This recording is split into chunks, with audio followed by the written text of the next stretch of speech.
Chapter 42. It behoves us to leave Kit for a while, thoughtful and expectant, and to follow the fortunes of little Nell, resuming the thread of the narrative at the point where it was left, some chapters back. In one of those wanderings in the evening time, when, following the two sisters at a humble distance, she felt, in her sympathy with them and her recognition in their trials of something akin to her own loneliness of spirit, a comfort and consolation which made such moments a time of deep delight, though the softened pleasure they yielded was of that kind which lives and dies in tears, in one of those wanderings at the quiet hour of twilight, when sky, and earth, and air, and rippling water, and sound of distant bells, claimed kindred with the emotions of the solitary child, and inspired her with soothing thoughts. But not of a child's world or its easy joys. In one of those rambles which had now become her only pleasure or relief from care, light had faded into darkness and evening deepened into night, and still the young creature lingered in the gloom. Feeling a companionship in nature so serene and still, when noise of tongues and glare of garish lights would have been solitude indeed. The sisters had gone home, and she was alone. She raised her eyes to the bright stars, looking down so mildly from the wide worlds of air, and, gazing on them, found new stars burst upon her view, and more beyond again. Until the whole great expanse sparkled with shining spheres, rising higher and higher in immeasurable space, eternal in their numbers as in their changeless and incorruptible existence. She bent over the calm river, and saw them shining in the same majestic order as when the dove beheld them gleaming through the swollen waters, upon the mountain tops down far below, and dead mankind, 1,000,000 fathoms deep. The child sat silently beneath a tree, hushed in her very breath by the stillness of the night, and all its attendant wonders. The time and place awoke reflection, and she thought with a quiet hope, less hope, perhaps, than resignation, on the past, and present, and what was yet before her. Between the old man and herself there had come a gradual separation, harder to bear than any former sorrow. Every evening, and often in the daytime too, he was absent, alone. And although she well knew where he went, and why, too well from the constant drain upon her scanty purse and from his haggard looks, he evaded all inquiry, maintained a strict reserve, and even shunned her presence. She sat meditating sorrowfully upon this change, and mingling it, as it were, with everything about her, when the distant church clock bell struck 9. Rising at the sound, she retraced her steps, and turned thoughtfully towards the town. She had gained a little wooden bridge, which, thrown across the stream, led into a meadow in her way, when she came suddenly upon a ruddy light, and looking forward more attentively, discerned that it proceeded from what appeared to be an encampment of gypsies, who had made a fire in one corner at no great distance from the path, and were sitting or lying round it. As she was too poor to have any fear of them, she did not alter her course, which, indeed, she could not have done without going a long way round, but quickened her pace a little, and kept straight on. A movement of timid curiosity impelled her, when she approached the spot, to glance towards the fire. There was a form between it and her, the outline strongly developed against the light, which caused her to stop abruptly. Then, as if she had reasoned with herself and were assured that it could not be, or had satisfied herself that it was not that of the person she had supposed, she went on again. But at that instant the conversation, whatever it was, which had been carrying on near this fire was resumed, and the tones of the voice that spoke, she could not distinguish words, sounded as familiar to her as her own. She turned, and looked back. The person had been seated before, but was now in a standing posture, and leaning forward on a stick on which he rested both hands. The attitude was no less familiar to her than the tone of voice had been. It was her grandfather. Her first impulse was to call to him, her next to wonder who his associates could be, and for what purpose they were together.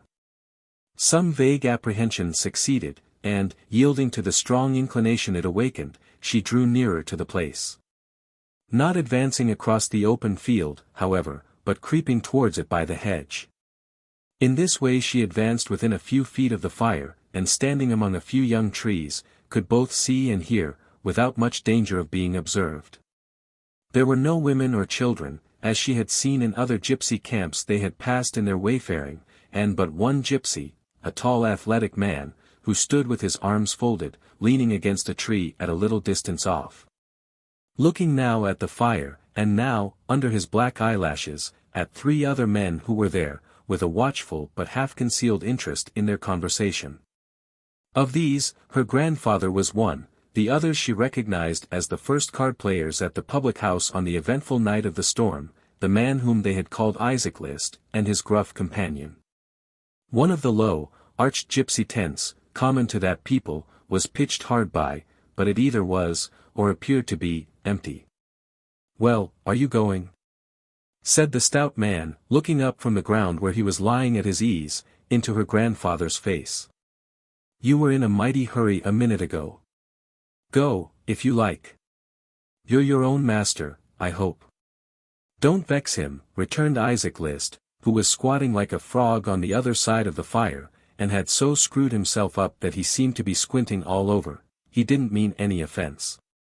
You keep me poor, and plunder me, and make a sport and jest of me besides," said the old man, turning from one to the other. "Ye'll drive me mad among ye." The utter irresolution and feebleness of the grey-haired child, contrasted with the keen and cunning looks of those in whose hands he was, smote upon the little listener's heart. But she constrained herself to attend to all that passed, and to note each look and word. "Confound you, what do you mean?" said the stout man, rising a little, and supporting himself on his elbow. "Keep you poor? You'd keep us poor if you could, wouldn't you? That's the way with you whining, puny, pitiful players. When you lose, you're martyrs, but I don't find that when you win, you look upon the other losers in that light.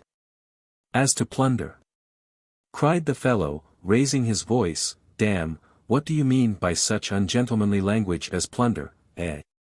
The speaker laid himself down again at full length, and gave 1 or 2 short, angry kicks, as if in further expression of his unbounded indignation. It was quite plain that he acted the bully, and his friend the peacemaker, for some particular purpose, or rather, it would have been to any one but the weak old man. For they exchanged glances quite openly, both with each other and with the gypsy, who grinned his approval of the jest until his white teeth shone again. The old man stood helplessly among them for a little time, and then said, turning to his assailant, "You yourself were speaking of plunder just now, you know. Don't be so violent with me. You were you not? Not of plundering among present company." "Honor among gentlemen, sir," returned the other, who seemed to have been very near giving an awkward termination to the sentence. "Don't be hard upon him, Jowl," said Isaac List. "He's very sorry for giving offense. There, go on with what you were saying, go on." "I'm a jolly old tender-hearted lamb, I am," cried Mr. Jowl, "to be sitting here at my time of life giving advice when I know it won't be taken, and that I shall get nothing but abuse for my pains. But that's the way I've gone through life. Experience has never put a chill upon my warm-heartedness." "I tell you he's very sorry, don't I?" remonstrated Isaac List, "and that he wishes you'd go on." "Does he wish it?" said the other. "Aye," groaned the old man, sitting down, and rocking himself to and fro. "Go on, go on. It's in vain to fight with it, I can't do it, go on." "I go on then," said Jowl, "where I left off, when you got up so quick. If you're persuaded that it's time for luck to turn, as it certainly is, and find that you haven't means enough to try it, and that's where it is, for you know, yourself, that you never have the funds to keep on long enough at a sitting. Help yourself to what seems put in your way on purpose. Borrow it, I say, and, when you're able, pay it back again." "Certainly," Isaac List struck in, "if this good lady as keeps the waxworks has money, and does keep it in a tin box when she goes to bed, and doesn't lock her door for fear of fire, it seems a easy thing. Quite a providence, I should call it, but then I've been religiously brought up." "You see, Isaac," said his friend, growing more eager, and drawing himself closer to the old man, while he signed to the gypsy not to come between them. "You see, Isaac, strangers are going in and out every hour of the day. Nothing would be more likely than for one of these strangers to get under the good lady's bed, or lock himself in the cupboard. Suspicion would be very wide, and would fall a long way from the mark, no doubt. I'd give him his revenge to the last farthing he brought, whatever the amount was. But could you? Urged Isaac List. Is your bank strong enough? Strong enough, answered the other, with assumed disdain. Here, you sir, give me that box out of the straw. This was addressed to the gypsy, who crawled into the low tent on all fours, and after some rummaging and rustling returned with a cash-box, which the man who had spoken opened with a key he wore about his person. Do you see this? He said, gathering up the money in his hand and letting it drop back into the box, between his fingers, like water. Do you hear it? Do you know the sound of gold? There, put it back, and don't talk about banks again, Isaac, till you've got one of your own. Isaac List, with great apparent humility, protested that he had never doubted the credit of a gentleman so notorious for his honorable dealing as Mr. Jowl, and that he had hinted at the production of the box, not for the satisfaction of his doubts. For he could have none, but with a view to being regaled with a sight of so much wealth, which, though it might be deemed by some but an unsubstantial and visionary pleasure, was to one in his circumstances a source of extreme delight. Only to be surpassed by its safe depository in his own personal pockets. Although Mr. List and Mr. Jowl addressed themselves to each other, it was remarkable that they both looked narrowly at the old man, who, with his eyes fixed upon the fire, sat brooding over it. Yet listening eagerly, as it seemed from a certain involuntary motion of the head, or twitching of the face from time to time, to all they said. My advice, said Jowl, lying down again with a careless air, is plain. I have given it, in fact. I act as a friend. Why should I help a man to the means perhaps of winning all I have, unless I considered him my friend? It's foolish, I dare say, to be so thoughtful of the welfare of other people, but that's my constitution, and I can't help it, so don't blame me, Isaac List. I blame you, returned the person addressed, not for the world, Mr. Jowl. I wish I could afford to be as liberal as you, and, as you say, he might pay it back if he won, and if he lost. You're not to take that into consideration at all, said Jowl. But suppose he did, and nothing's less likely, from all I know of chances, why, it's better to lose other people's money than one's own, I hope. Ah, cried Isaac List rapturously, the pleasures of winning. The delight of picking up the money, the bright, shining yellow boys, and sweeping them into one's pocket. The deliciousness of having a triumph at last, and thinking that one didn't stop short and turn back, but went halfway to meet it. But you're not going, old gentleman. I'll do it, said the old man, who had risen and taken 2 or 3 hurried steps away, and now returned as hurriedly. I'll have it, every penny. Why, that's brave, cried Isaac, jumping up and slapping him on the shoulder, and I respect you for having so much young blood left. Ha, ha, ha. Joe Jowl's half sorry he advised you now. We've got the laugh against him. Ha, ha, ha.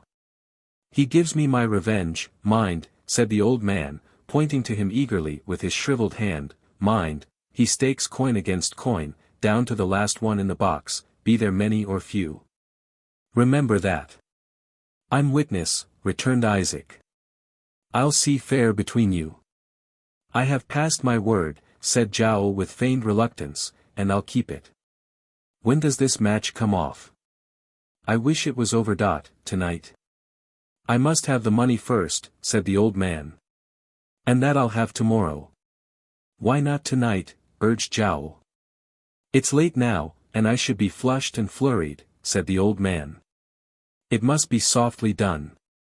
No, tomorrow night. Then tomorrow be it, said Jowl. A drop of comfort here. Luck to the best man. Fill. The gypsy produced 3 tin cups, and filled them to the brim with brandy. The old man turned aside and muttered to himself before he drank. Her own name struck upon the listener's ear, coupled with some wish so fervent, that he seemed to breathe it in an agony of supplication. God be merciful to us, cried the child within herself, and help us in this trying hour. What shall I do to save him? The remainder of their conversation was carried on in a lower tone of voice, and was sufficiently concise, relating merely to the execution of the project, and the best precautions for diverting suspicion. The old man then shook hands with his tempters, and withdrew. They watched his bowed and stooping figure as it retreated slowly, and when he turned his head to look back, which he often did, waved their hands, or shouted some brief encouragement. It was not until they had seen him gradually diminish into a mere speck upon the distant road, that they turned to each other, and ventured to laugh aloud. "So," said Jowl, warming his hands at the fire, "it's done at last. He wanted more persuading than I expected. It's 3 weeks ago, since we first put this in his head. What'll he bring, do you think?" "Whatever he brings, it's halved between us," returned Isaac List. The other man nodded. "We must make quick work of it," he said, "and then cut his acquaintance, or we may be suspected." "Sharp's the word." List and the gypsy acquiesced.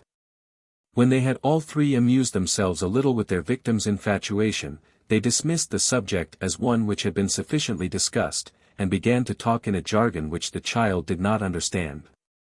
As their discourse appeared to relate to matters in which they were warmly interested, however, she deemed it the best time for escaping unobserved, and crept away with slow and cautious steps, keeping in the shadow of the hedges, or forcing a path through them or the dry ditches, until she could emerge upon the road at a point beyond their range of vision. Then she fled homeward as quickly as she could, torn and bleeding from the wounds of thorns and briars, but more lacerated in mind, and threw herself upon her bed, distracted. The first idea that flashed upon her mind was flight, instant flight. Dragging him from that place, and rather dying of want upon the roadside, than ever exposing him again to such terrible temptations. Then, she remembered that the crime was not to be committed until next night, and there was the intermediate time for thinking, and resolving what to do. Then, she was distracted with a horrible fear that he might be committing it at that moment. With a dread of hearing shrieks and cries piercing the silence of the night, with fearful thoughts of what he might be tempted and led on to do, if he were detected in the act, and had but a woman to struggle with. It was impossible to bear such torture. She stole to the room where the money was, opened the door, and looked in. God be praised! He was not there, and she was sleeping soundly. She went back to her own room, and tried to prepare herself for bed. But who could sleep? Who could lie passively down, distracted by such terrors? They came upon her more and more strongly yet. Half undressed, and with her hair in wild disorder, she flew to the old man's bedside, clasped him by the wrist, and roused him from his sleep. "What's this?" he cried, starting up in bed, and fixing his eyes upon her spectral face. "I have had a dreadful dream," said the child, with an energy that nothing but such terrors could have inspired. "A dreadful, horrible dream. I have had it once before. It is a dream of grey-haired men like you, in darkened rooms by night, robbing sleepers of their gold. Up. The old man shook in every joint, and folded his hands like one who prays. "Not to me," said the child, "not to me, to heaven, to save us from such deeds. This dream is too real. I cannot sleep, I cannot stay here, I cannot leave you alone under the roof where such dreams come. Up. We must fly." He looked at her as if she were a spirit, she might have been for all the look of earth she had, and trembled more and more. "There is no time to lose, I will not lose 1 minute," said the child. "Up. And away with me." "Tonight?" murmured the old man. "Yes, tonight," replied the child. "Tomorrow night will be too late. The dream will have come again. Nothing but flight can save us. Up." The old man rose from his bed, his forehead bedewed with the cold sweat of fear, and, bending before the child as if she had been an angel messenger sent to lead him where she would, made ready to follow her. She took him by the hand and led him on.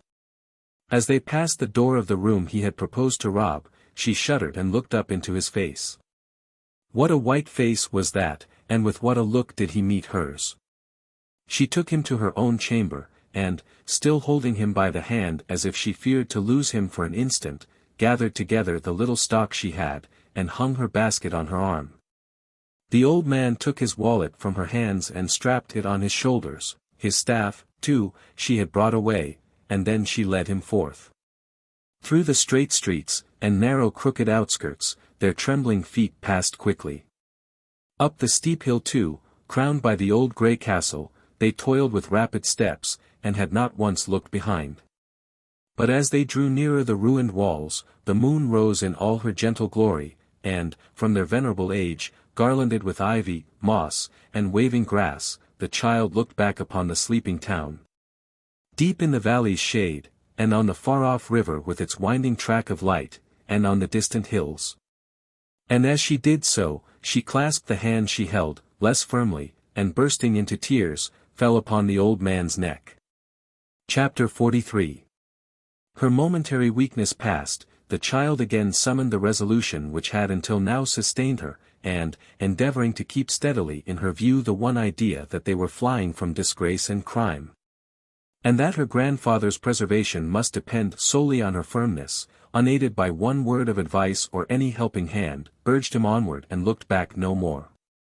While he, subdued and abashed, seemed to crouch before her, and to shrink and cower down, as if in the presence of some superior creature, the child herself was sensible of a new feeling within her, which elevated her nature, and inspired her with an energy and confidence she had never known.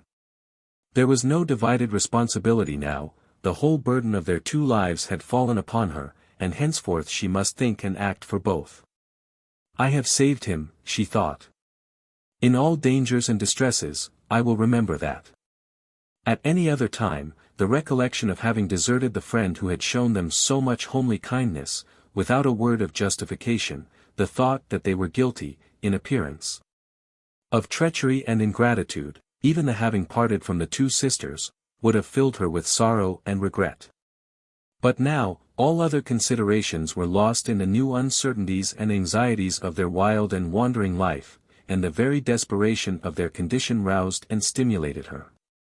In the pale moonlight, which lent a wanness of its own to the delicate face where thoughtful care already mingled with the winning grace and loveliness of youth, the too bright eye, the spiritual head, the lips that pressed each other with such high resolve and courage of the heart, the slight figure firm in its bearing and yet so very weak, told their silent tale.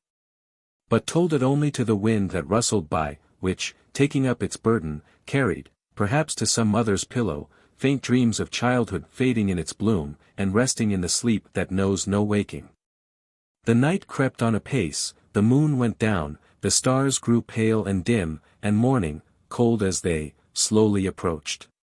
Then, from behind the distant hill, the noble sun rose up, driving the mists in phantom shapes before it, and clearing the earth of their ghostly forms till darkness came again. When it had climbed higher into the sky, and there was warmth in its cheerful beams, they laid them down to sleep, upon a bank, hard by some water. But Nell retained her grasp upon the old man's arm, and long after he was slumbering soundly, watched him with untiring eyes. Fatigue stole over her at last, her grasp relaxed, tightened, relaxed again, and they slept side by side. A confused sound of voices, mingling with her dreams, awoke her.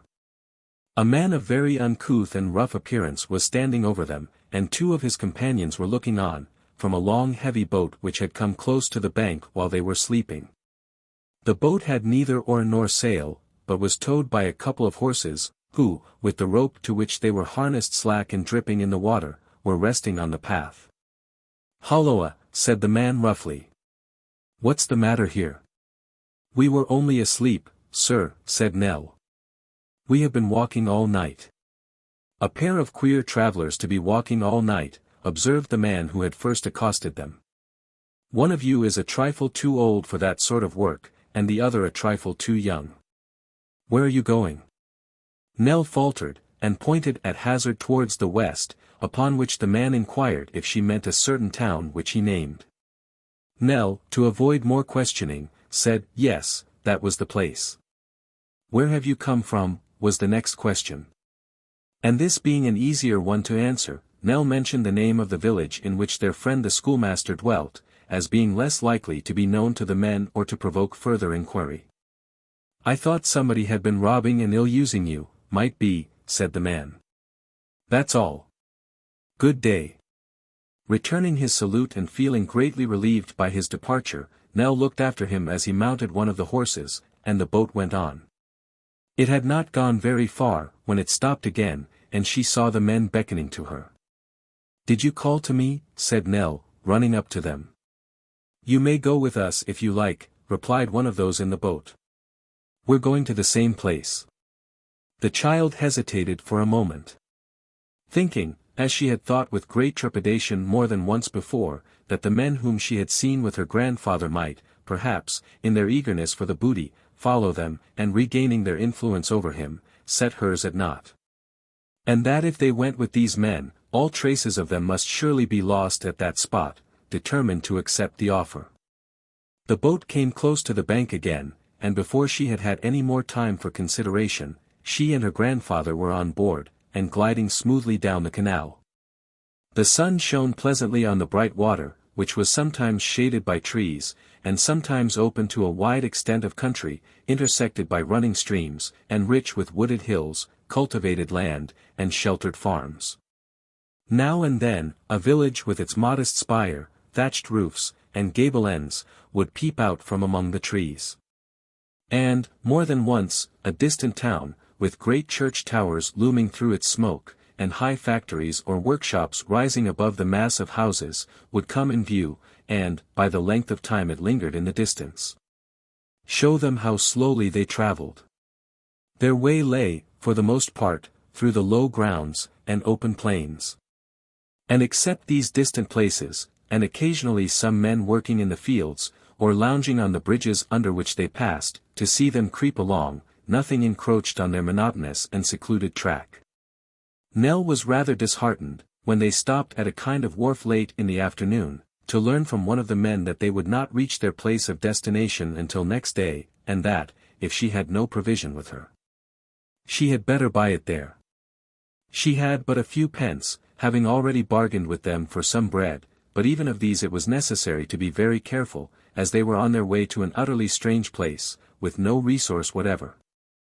A small loaf and a morsel of cheese, therefore, were all she could afford, and with these she took her place in the boat again, and, after half an hour's delay during which the men were drinking at the public house, proceeded on the journey. They brought some beer and spirits into the boat with them, and what with drinking freely before, and again now, were soon in a fair way of being quarrelsome and intoxicated. Avoiding the small cabin, therefore, which was very dark and filthy, and to which they often invited both her and her grandfather, Nell sat in the open air with the old man by her side, listening to their boisterous hosts with a palpitating heart, and almost wishing herself safe on shore again though she should have to walk all night.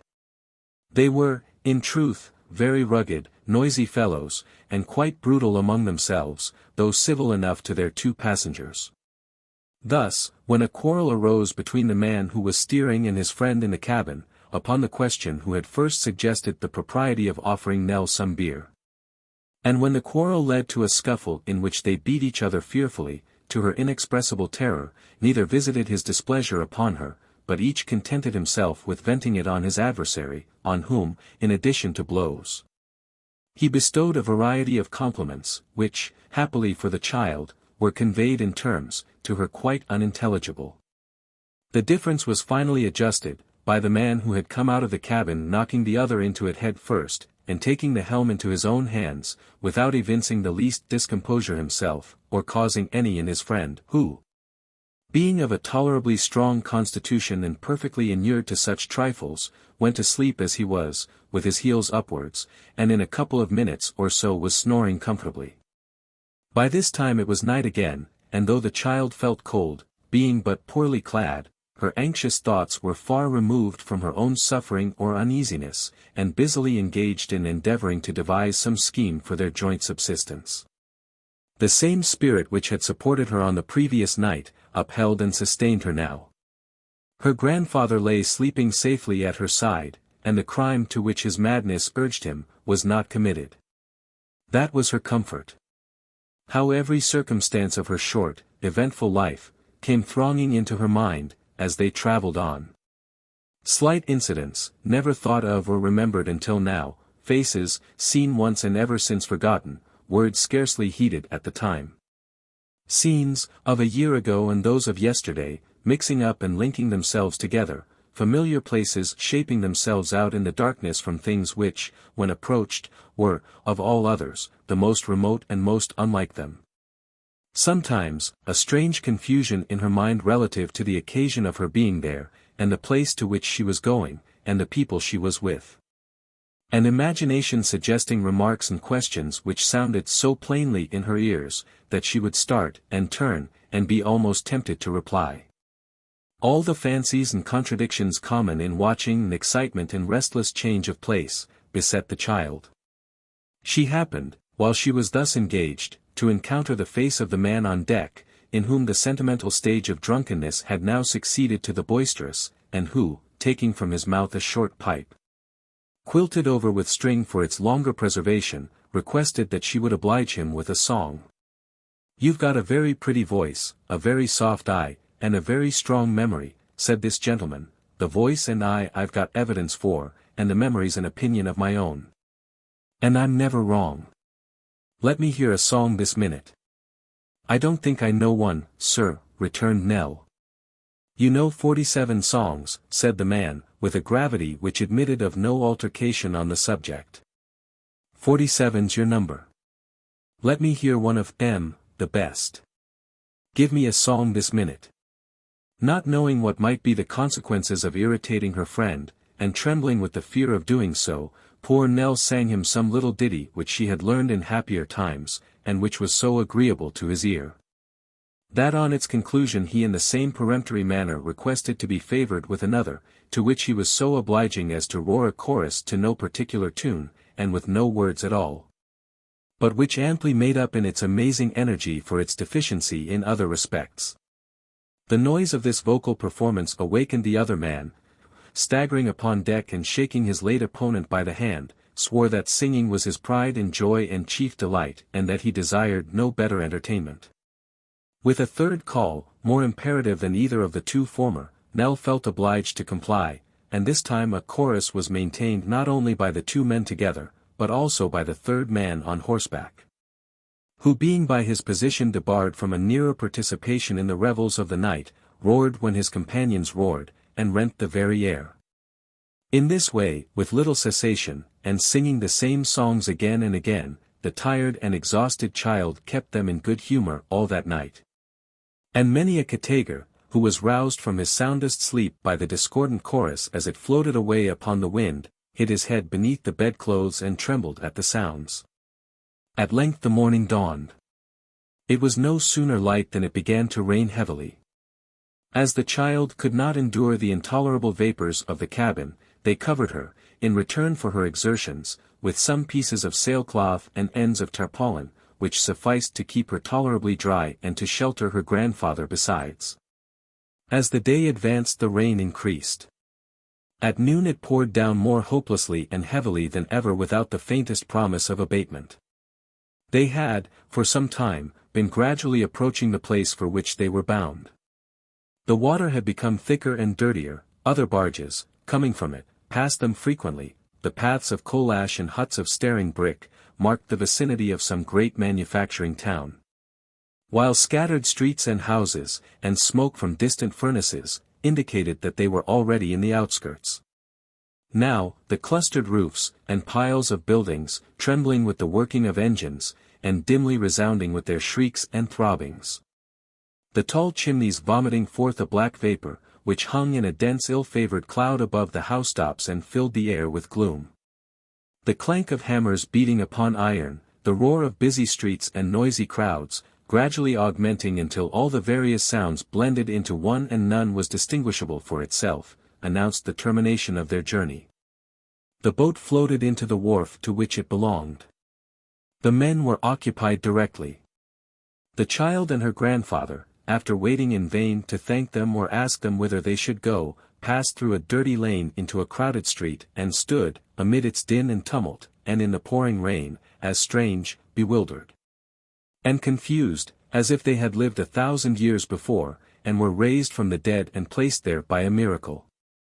Chapter 44. The throng of people hurried by, in two opposite streams, with no symptom of cessation or exhaustion, intent upon their own affairs. And undisturbed in their business speculations, by the roar of carts and wagons laden with clashing wares, the slipping of horses' feet upon the wet and greasy pavement, the rattling of the rain on windows and umbrella tops, the jostling of the more impatient passengers, and all the noise and tumult of a crowded street in the high tide of its occupation, while the two poor strangers, stunned and bewildered by the hurry they beheld but had no part in, looked mournfully on, feeling, amidst the crowd, a solitude which has no parallel but in the thirst of the shipwrecked mariner, who, tossed to and fro upon the billows of a mighty ocean, his red eyes blinded by looking on the water which hems him in on every side, has not one drop to cool his burning tongue. They withdrew into a low archway for shelter from the rain, and watched the faces of those who passed, to find in one among them a ray of encouragement or hope. Some frowned, some smiled, some muttered to themselves, some made slight gestures, as if anticipating the conversation in which they would shortly be engaged, some wore the cunning look of bargaining and plotting, some were anxious and eager, some slow and dull. In some countenances were written gain, in others, loss. It was like being in the confidence of all these people to stand quietly there, looking into their faces as they flitted past. In busy places, where each man has an object of his own, and feels assured that every other man has his character and purpose are written broadly in his face. In the public walks and lounges of a town, people go to see and to be seen, and there the same expression, with little variety, is repeated 100 times. The working-day faces come nearer to the truth, and let it out more plainly. Falling into that kind of abstraction which such a solitude awakens, the child continued to gaze upon the passing crowd with a wondering interest, amounting almost to a temporary forgetfulness of her own condition. But cold, wet, hunger, want of rest, and lack of any place in which to lay her aching head, soon brought her thoughts back to the point whence they had strayed. No one passed who seemed to notice them, or to whom she durst appeal. After some time, they left their place of refuge from the weather, and mingled with the concourse. Evening came on. They were still wandering up and down, with fewer people about them, but with the same sense of solitude in their own breasts, and the same indifference from all around. The lights in the streets and shops made them feel yet more desolate, for with their help, night and darkness seemed to come on faster. Shivering with the cold and damp, ill in body, and sick to death at heart, the child needed her utmost firmness and resolution even to creep along. Why had they ever come to this noisy town, when there were peaceful country places, in which, at least, they might have hungered and thirsted, with less suffering than in its squalid strife? They were but an atom, here, in a mountain heap of misery, the very sight of which increased their hopelessness and suffering. The child had not only to endure the accumulated hardships of their destitute condition, but to bear the reproaches of her grandfather, who began to murmur at having been led away from their late abode, and demand that they should return to it. Being now penniless, and no relief or prospect of relief appearing, they retraced their steps through the deserted streets, and went back to the wharf, hoping to find the boat in which they had come, and to be allowed to sleep on board that night. But here again they were disappointed, for the gate was closed, and some fierce dogs, barking at their approach, obliged them to retreat. "We must sleep in the open air tonight, dear," said the child in a weak voice, as they turned away from this last repulse, "and tomorrow we will beg our way to some quiet part of the country, and try to earn our bread in very humble work." "Why did you bring me here?" returned the old man fiercely. "I cannot bear these close eternal streets. We came from a quiet part. Why did you force me to leave it?" "Because I must have that dream I told you of, no more," said the child, with a momentary firmness that lost itself in tears, "and we must live among poor people, or it will come again. Dear grandfather, you are old and weak, I know, but look at me. I never will complain if you will not, but I have some suffering indeed. Ah! Poor, houseless, wandering, motherless child!" cried the old man, clasping his hands and gazing as if for the first time upon her anxious face, her travel-stained dress, and bruised and swollen feet, has all my agony of care brought her to this at last? Was I a happy man once, and have I lost happiness and all I had, for this? If we were in the country now, said the child, with assumed cheerfulness, as they walked on looking about them for a shelter, we should find some good old tree, stretching out his green arms as if he loved us, and nodding and rustling as if he would have us fall asleep, thinking of him while he watched.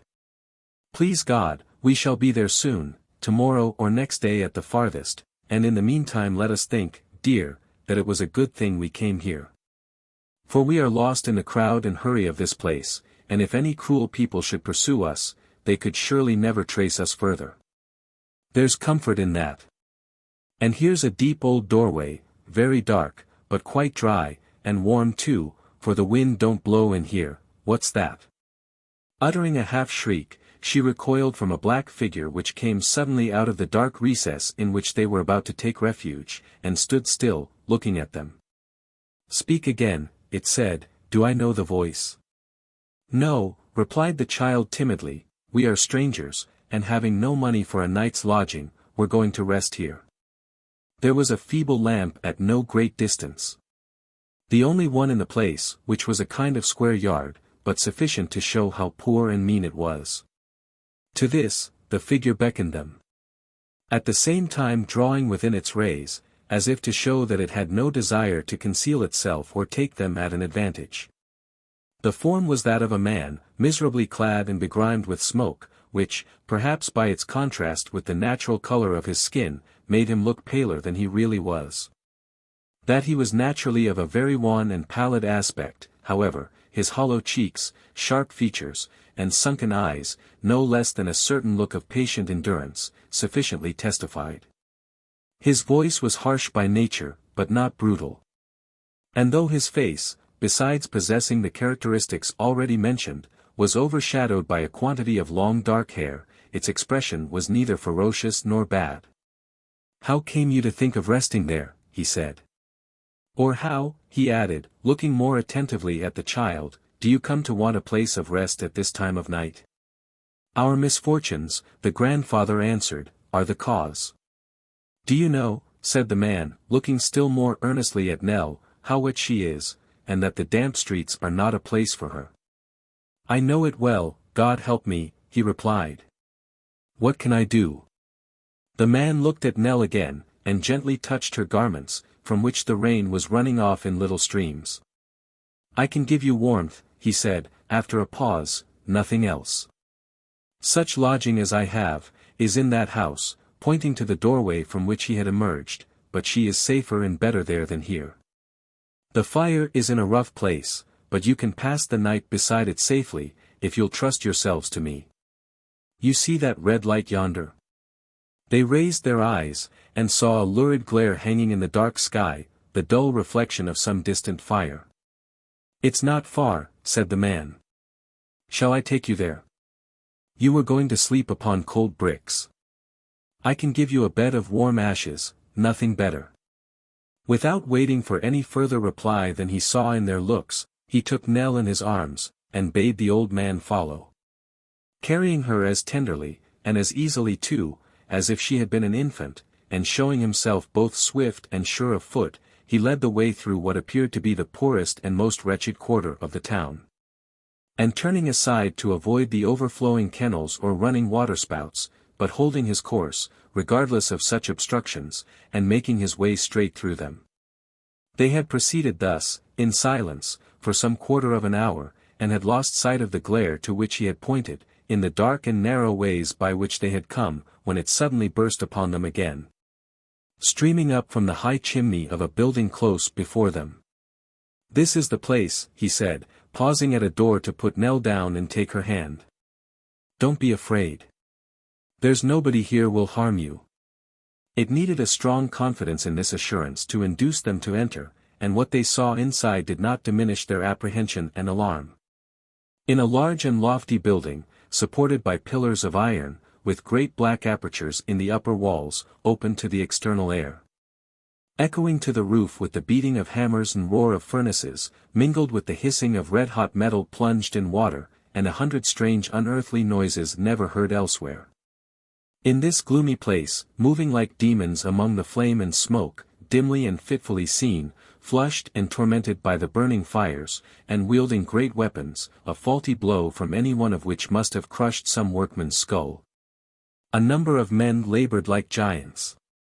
Others, reposing upon heaps of coals or ashes, with their faces turned to the black vault above, slept or rested from their toil. Others again, opening the white-hot furnace doors, cast fuel on the flames, which came rushing and roaring forth to meet it, and licked it up like oil. Others drew forth, with clashing noise, upon the ground, great sheets of glowing steel, emitting an insupportable heat, and a dull deep light like that which reddens in the eyes of savage beasts.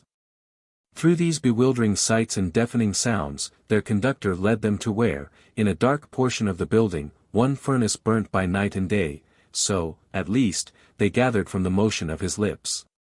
For as yet they could only see him speak, not hear him. The man who had been watching this fire, and whose task was ended for the present, gladly withdrew, and left them with their friend, who, spreading Nell's little cloak upon a heap of ashes, and showing her where she could hang her outer clothes to dry, signed to her and the old man to lie down and sleep.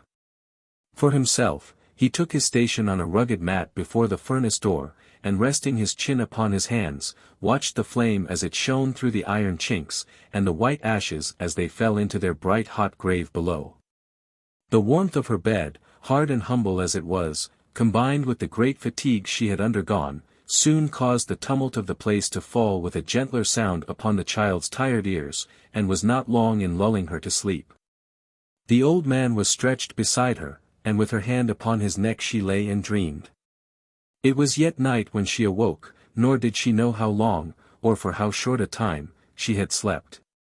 But she found herself protected, both from any cold air that might find its way into the building, and from the scorching heat, by some of the workmen's clothes.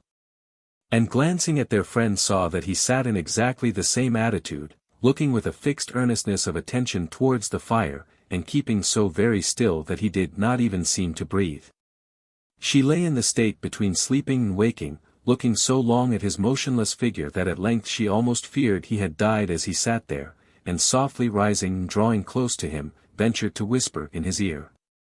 He moved, and glancing from her to the place she had lately occupied, as if to assure himself that it was really the child so near him, looked inquiringly into her face. "I feared you were ill," she said. "The other men are all in motion, and you are so very quiet." "They leave me to myself," he replied. "They know my humor. They laugh at me, but don't harm me in it. See yonder there, that's my friend." "The fire?" said the child. "It has been alive as long as I have," the man made answer. "We talk and think together all night long." The child glanced quickly at him in her surprise, but he had turned his eyes in their former direction, and was musing as before. "It's like a book to me," he said, "the only book I ever learned to read, and many an old story it tells me. It's music, for I should know its voice among 1,000, and there are other voices in its roar. It has its pictures too. You don't know how many strange faces and different scenes I trace in the red-hot coals. It's my memory, that fire, and shows me all my life." The child, bending down to listen to his words, could not help remarking with what brightened eyes he continued to speak and muse. "Yes," he said, with a faint smile, "it was the same when I was quite a baby, and crawled about it, till I fell asleep. My father watched it then." "Had you no mother?" asked the child. "No, she was dead. Women work hard in these parts.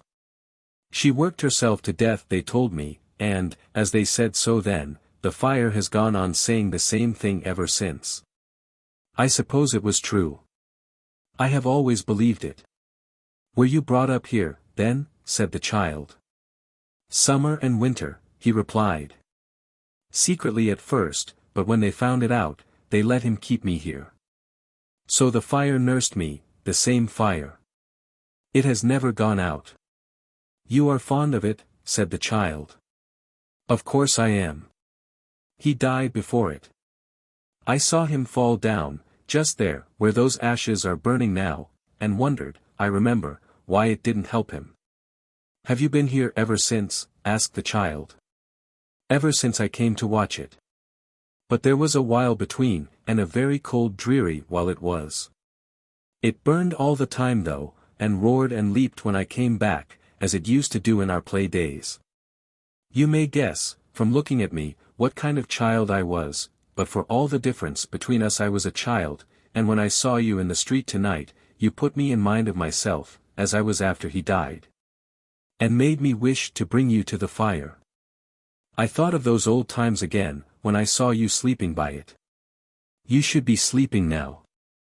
Lie down again, poor child, lie down again."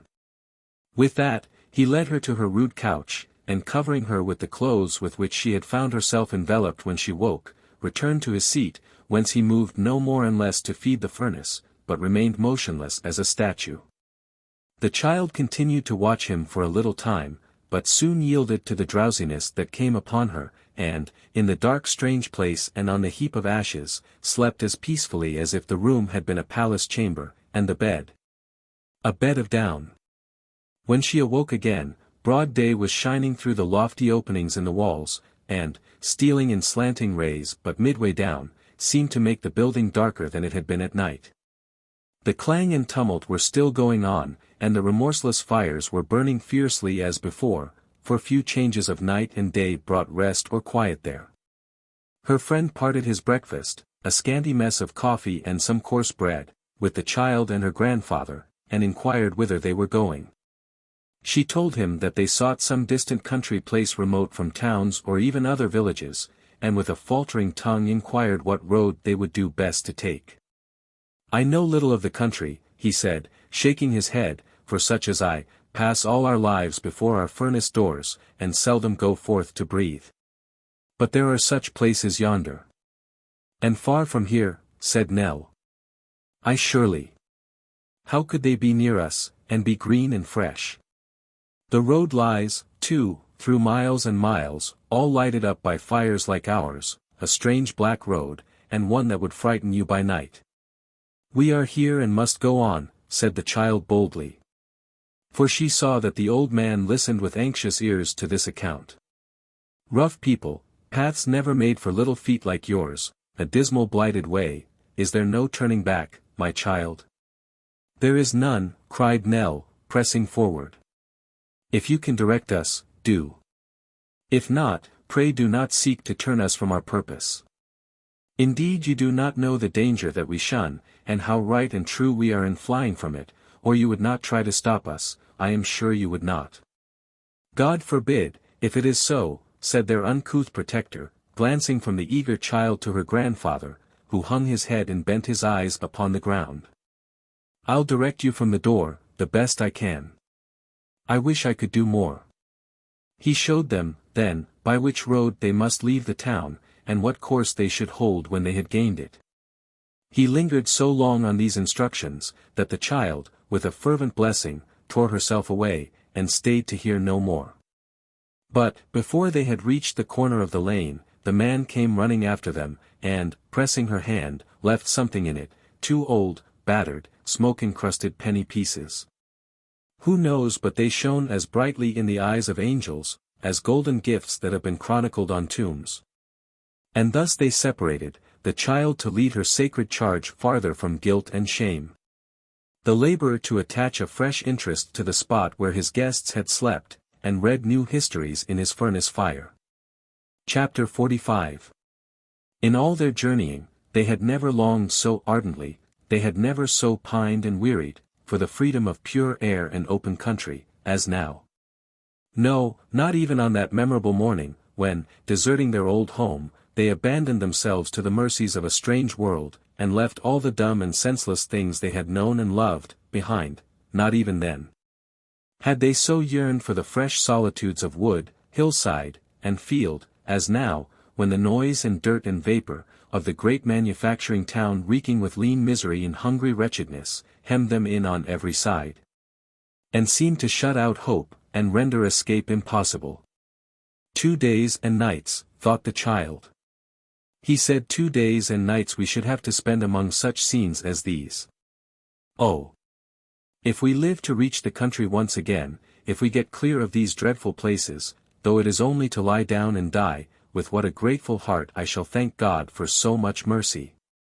With thoughts like this, and with some vague design of traveling to a great distance among streams and mountains, where only very poor and simple people lived, and where they might maintain themselves by very humble helping work in farms. Free from such terrors as that from which they fled, the child, with no resource but the poor man's gift, and no encouragement but that which flowed from her own heart, and its sense of the truth and right of what she did, nerved herself to this last journey and boldly pursued her task. "We shall be very slow today, dear," she said, as they toiled painfully through the streets. "My feet are sore, and I have pains in all my limbs from the wet of yesterday." I saw that he looked at us and thought of that, when he said how long we should be upon the road. "It was a dreary way he told us of," returned her grandfather, piteously. "Is there no other road? Will you not let me go some other way than this?" "Places lie beyond these," said the child, firmly, "where we may live in peace, and be tempted to do no harm. We will take the road that promises to have that end, and we would not turn out of it, if it were 100 times worse than our fears lead us to expect." "We would not, dear, would we?" "No," replied the old man, wavering in his voice, no less than in his manner. "No. Let us go on. I am ready. I am quite ready, Nell." The child walked with more difficulty than she had led her companion to expect, for the pains that racked her joints were of no common severity, and every exertion increased them. But they wrung from her no complaint, or look of suffering. And, though the two travelers proceeded very slowly, they did proceed. Clearing the town in course of time, they began to feel that they were fairly on their way. A long suburb of red brick houses, some with patches of garden ground, where coal dust and factory smoke darkened the shrinking leaves and coarse rank flowers. And where the struggling vegetation sickened and sank under the hot breath of kiln and furnace, making them by its presence seem yet more blighting and unwholesome than in the town itself, a long, flat, straggling suburb past, they came. By slow degrees, upon a cheerless region, where not a blade of grass was seen to grow, where not a bud put forth its promise in the spring, where nothing green could live but on the surface of the stagnant pools, which here and there lay idly sweltering by the black roadside. Advancing more and more into the shadow of this mournful place, its dark depressing influence stole upon their spirits, and filled them with a dismal gloom. On every side, and far as the eye could see into the heavy distance, tall chimneys, crowding on each other, and presenting that endless repetition of the same dull, ugly form, which is the horror of oppressive dreams, poured out their plague of smoke, obscured the light, and made foul the melancholy air. On mounds of ashes by the wayside, sheltered only by a few rough boards, or rotten penthouse roofs, strange engines spun and writhed like tortured creatures, clanking their iron chains, shrieking in their rapid whirl from time to time as though in torment unendurable, and making the ground tremble with their agonies. Dismantled houses here and there appeared, tottering to the earth, propped up by fragments of others that had fallen down, unroofed, windowless, blackened, desolate, but yet inhabited. Men, women, children, wan in their looks and ragged in attire, tended the engines, fed their tributary fire, begged upon the road, or scowled half-naked from the doorless houses. Then came more of the wrathful monsters, whose like they almost seemed to be in their wildness and their untamed air, screeching and turning round and round again. And still, before, behind, and to the right and left, was the same interminable perspective of brick towers, never ceasing in their black vomit, blasting all things living or inanimate, shutting out the face of day, and closing in on all these horrors with a dense dark cloud. But night-time in this dreadful spot, night, when the smoke was changed to fire, when every chimney spirited up its flame, and places, that had been dark vaults all day, now shone red-hot, with figures moving to and fro within their blazing jaws, and calling to one another with hoarse cries, night, when the noise of every strange machine was aggravated by the darkness, when the people near them looked wilder and more savage, when bands of unemployed laborers paraded the roads, or clustered by torchlight round their leaders, who told them, in stern language, of their wrongs, and urged them on to frightful cries and threats. When maddened men, armed with sword and firebrand, spurning the tears and prayers of women who would restrain them, rushed forth on errands of terror and destruction, to work no ruin half so surely as their own, night, when carts came rumbling by, filled with rude coffins, for contagious disease and death had been busy with the living crops. When orphans cried, and distracted women shrieked and followed in their wake, night, when some called for bread, and some for drink to drown their cares, and some with tears, and some with staggering feet, and some with bloodshot eyes, went brooding home, night, which, unlike the night that heaven sends on earth, brought with it no peace, nor quiet, nor signs of blessed sleep, who shall tell the terrors of the night to the young wandering child? And yet she lay down, with nothing between her and the sky, and, with no fear for herself, for she was past it now, put up a prayer for the poor old man. So very weak and spent, she felt, so very calm and unresisting, that she had no thought of any wants of her own, but prayed that God would raise up some friend for him. She tried to recall the way they had come, and to look in the direction where the fire by which they had slept last night was burning. She had forgotten to ask the name of the poor man, their friend, and when she had remembered him in her prayers, it seemed ungrateful not to turn one look towards the spot where he was watching. A penny loaf was all they had had that day. It was very little, but even hunger was forgotten in the strange tranquility that crept over her senses. She lay down, very gently, and, with a quiet smile upon her face, fell into a slumber. It was not like sleep, and yet it must have been, or why those pleasant dreams of the little scholar all night long? Morning came. Much weaker, diminished powers even of sight and hearing, and yet the child made no complaint, perhaps would have made none, even if she had not had that inducement to be silent, travelling by her side. She felt the hopelessness of their ever being extricated together from that forlorn place, a dull conviction that she was very ill, perhaps dying, but no fear or anxiety. A loathing of food that she was not conscious of until they expended their last penny in the purchase of another loaf, prevented her partaking even of this poor repast. Her grandfather ate greedily, which she was glad to see. Their way lay through the same scenes as yesterday, with no variety or improvement. There was the same thick air, difficult to breathe, the same blighted ground, the same hopeless prospect, the same misery and distress. Objects appeared more dim, the noise less, the path more rugged and uneven, for sometimes she stumbled, and became roused, as it were, in the effort to prevent herself from falling. Poor child! The cause was in her tottering feet. Towards the afternoon, her grandfather complained bitterly of hunger. She approached one of the wretched hovels by the wayside, and knocked with her hand upon the door. "What would you have here?" said a gaunt man, opening it. "Charity. A morsel of bread." "Do you see that?" returned the man hoarsely, pointing to a kind of bundle on the ground. "That's a dead child. I and 500 other men were thrown out of work, 3 months ago. That is my third dead child, and last. Do you think I have charity to bestow, or a morsel of bread to spare?" The child recoiled from the door, and it closed upon her. Impelled by strong necessity, she knocked at another, a neighboring one, which, yielding to the slight pressure of her hand, flew open.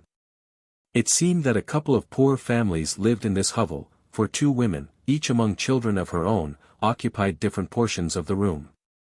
In the center, stood a grave gentleman in black who appeared to have just entered, and who held by the arm a boy.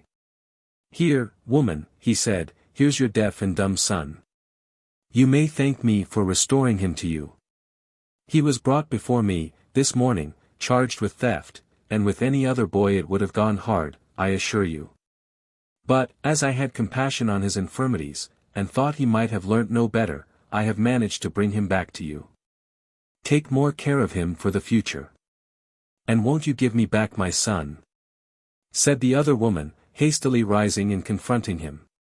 "Won't you give me back my son, sir, who was transported for the same offense?" "Was he deaf and dumb, woman?" asked the gentleman sternly. "Was he not, sir?" "You know he was not." He was, cried the woman. He was deaf, dumb, and blind, to all that was good and right, from his cradle. Her boy may have learnt no better. Where did mine learn better? Where could he? Who was there to teach him better, or where was it to be learnt? Peace, woman, said the gentleman, your boy was in possession of all his senses. He was, cried the mother, and he was the more easy to be led astray because he had them. If you save this boy because he may not know right from wrong, why did you not save mine who was never taught the difference? You gentlemen have as good a right to punish her boy, that God has kept in ignorance of sound and speech, as you have to punish mine, that you kept in ignorance yourselves. How many of the girls and boys, men and women too, that are brought before you and you don't pity, are deaf and dumb in their minds, and go wrong in that state, and are punished in that state, body and soul. While you gentlemen are quarreling among yourselves whether they ought to learn this or that. Be a just man, sir, and give me back my son. You are desperate, said the gentleman, taking out his snuff-box, and I am sorry for you. I am desperate, returned the woman, and you have made me so. Give me back my son, to work for these helpless children. Be a just man, sir, and, as you have had mercy upon this boy, give me back my son. The child had seen and heard enough to know that this was not a place at which to ask for alms. She led the old man softly from the door, and they pursued their journey. With less and less of hope or strength, as they went on, but with an undiminished resolution not to betray by any word or sigh her sinking state, so long as she had energy to move, the child, throughout the remainder of that hard day, compelled herself to proceed, not even stopping to rest as frequently as usual, to compensate in some measure for the tardy pace at which she was obliged to walk. Evening was drawing on, but had not closed in, when, still travelling among the same dismal objects, they came to a busy town. Faint and spiritless as they were, its streets were insupportable. After humbly asking for relief at some few doors, and being repulsed, they agreed to make their way out of it as speedily as they could, and try if the inmates of any lone house beyond, would have more pity on their exhausted state. They were dragging themselves along through the last street, and the child felt that the time was close at hand when her enfeebled powers would bear no more. There appeared before them, at this juncture, going in the same direction as themselves, a traveller on foot, who, with a portmanteau strapped to his back, leaned upon a stout stick as he walked, and read from a book which he held in his other hand. It was not an easy matter to come up with him, and beseech his aid, for he walked fast, and was a little distance in advance. At length, he stopped, to look more attentively at some passage in his book. Animated with a ray of hope, the child shot on before her grandfather, and, going close to the stranger without rousing him by the sound of her footsteps, began, in a few faint words, to implore his help. He turned his head. The child clapped her hands together, uttered a wild shriek, and fell senseless at his feet. Chapter 46. It was the poor schoolmaster. No other than the poor schoolmaster. Scarcely less moved and surprised by the sight of the child than she had been on recognizing him, he stood, for a moment, silent and confounded by this unexpected apparition, without even the presence of mind to raise her from the ground. But, quickly recovering his self-possession, he threw down his stick and book, and dropping on one knee beside her, endeavored, by such simple means as occurred to him, to restore her to herself. While her grandfather, standing idly by, wrung his hands, and implored her with many endearing expressions to speak to him, were it only a word. She is quite exhausted, said the schoolmaster, glancing upward into his face. You have taxed her powers too far, friend. She is perishing of want, rejoined the old man. I never thought how weak and ill she was, till now. Casting a look upon him, half reproachful and half compassionate, the schoolmaster took the child in his arms, and, bidding the old man gather up her little basket and follow him directly, bore her away at his utmost speed. There was a small inn within sight, to which, it would seem, he had been directing his steps when so unexpectedly overtaken. Towards this place he hurried with his unconscious burden, and rushing into the kitchen, and calling upon the company there assembled to make way for God's sake, deposited it on a chair before the fire. The company, who rose in confusion on the schoolmaster's entrance, did as people usually do under such circumstances. Everybody called for his or her favorite remedy, which nobody brought. Each cried for more air, at the same time carefully excluding what air there was, by closing round the object of sympathy, and all wondered why somebody else didn't do what it never appeared to occur to them might be done by themselves. The landlady, however, who possessed more readiness and activity than any of them, and who had withal a quicker perception of the merits of the case, soon came running in, with a little hot brandy and water, followed by her servant girl, carrying vinegar, hartshorn, smelling salts, and such other restoratives, which, being duly administered, recovered the child so far as to enable her to thank them in a faint voice, and to extend her hand to the poor schoolmaster, who stood, with an anxious face, hard by. Without suffering her to speak another word, or so much as to stir a finger any more, the women straightway carried her off to bed. And, having covered her up warm, bathed her cold feet, and wrapped them in flannel, they dispatched a messenger for the doctor. The doctor, who was a red-nosed gentleman with a great bunch of seals dangling below a waistcoat of ribbed black satin, arrived with all speed, and taking his seat by the bedside of poor Nell, drew out his watch, and felt her pulse. Then he looked at her tongue, then he felt her pulse again, and while he did so, he eyed the half-emptied wine-glass as if in profound abstraction. "I should give her," said the doctor at length, "a teaspoonful, every now and then, of hot brandy in water." "Why, that's exactly what we've done, sir," said the delighted landlady. "I should also," observed the doctor, who had passed the footbath on the stairs, "I should also," said the doctor, in the voice of an oracle, "put her feet in hot water, and wrap them up in flannel." "I should likewise," said the doctor with increased solemnity, "give her something light for supper, the wing of a roasted fowl now." "Why, goodness gracious me, sir, it's cooking at the kitchen fire this instant," cried the landlady. And so indeed it was, for the schoolmaster had ordered it to be put down, and it was getting on so well that the doctor might have smelt it if he had tried, perhaps he did. "You may then," said the doctor, rising gravely, "give her a glass of hot mulled port wine, if she likes wine." "And a toast, sir," suggested the landlady. "Aye," said the doctor, in the tone of a man who makes a dignified concession. "And a toast, of bread. But be very particular to make it of bread, if you please, ma'am." With which parting injunction, slowly and portentously delivered, the doctor departed, leaving the whole house in admiration of that wisdom which tallied so closely with their own.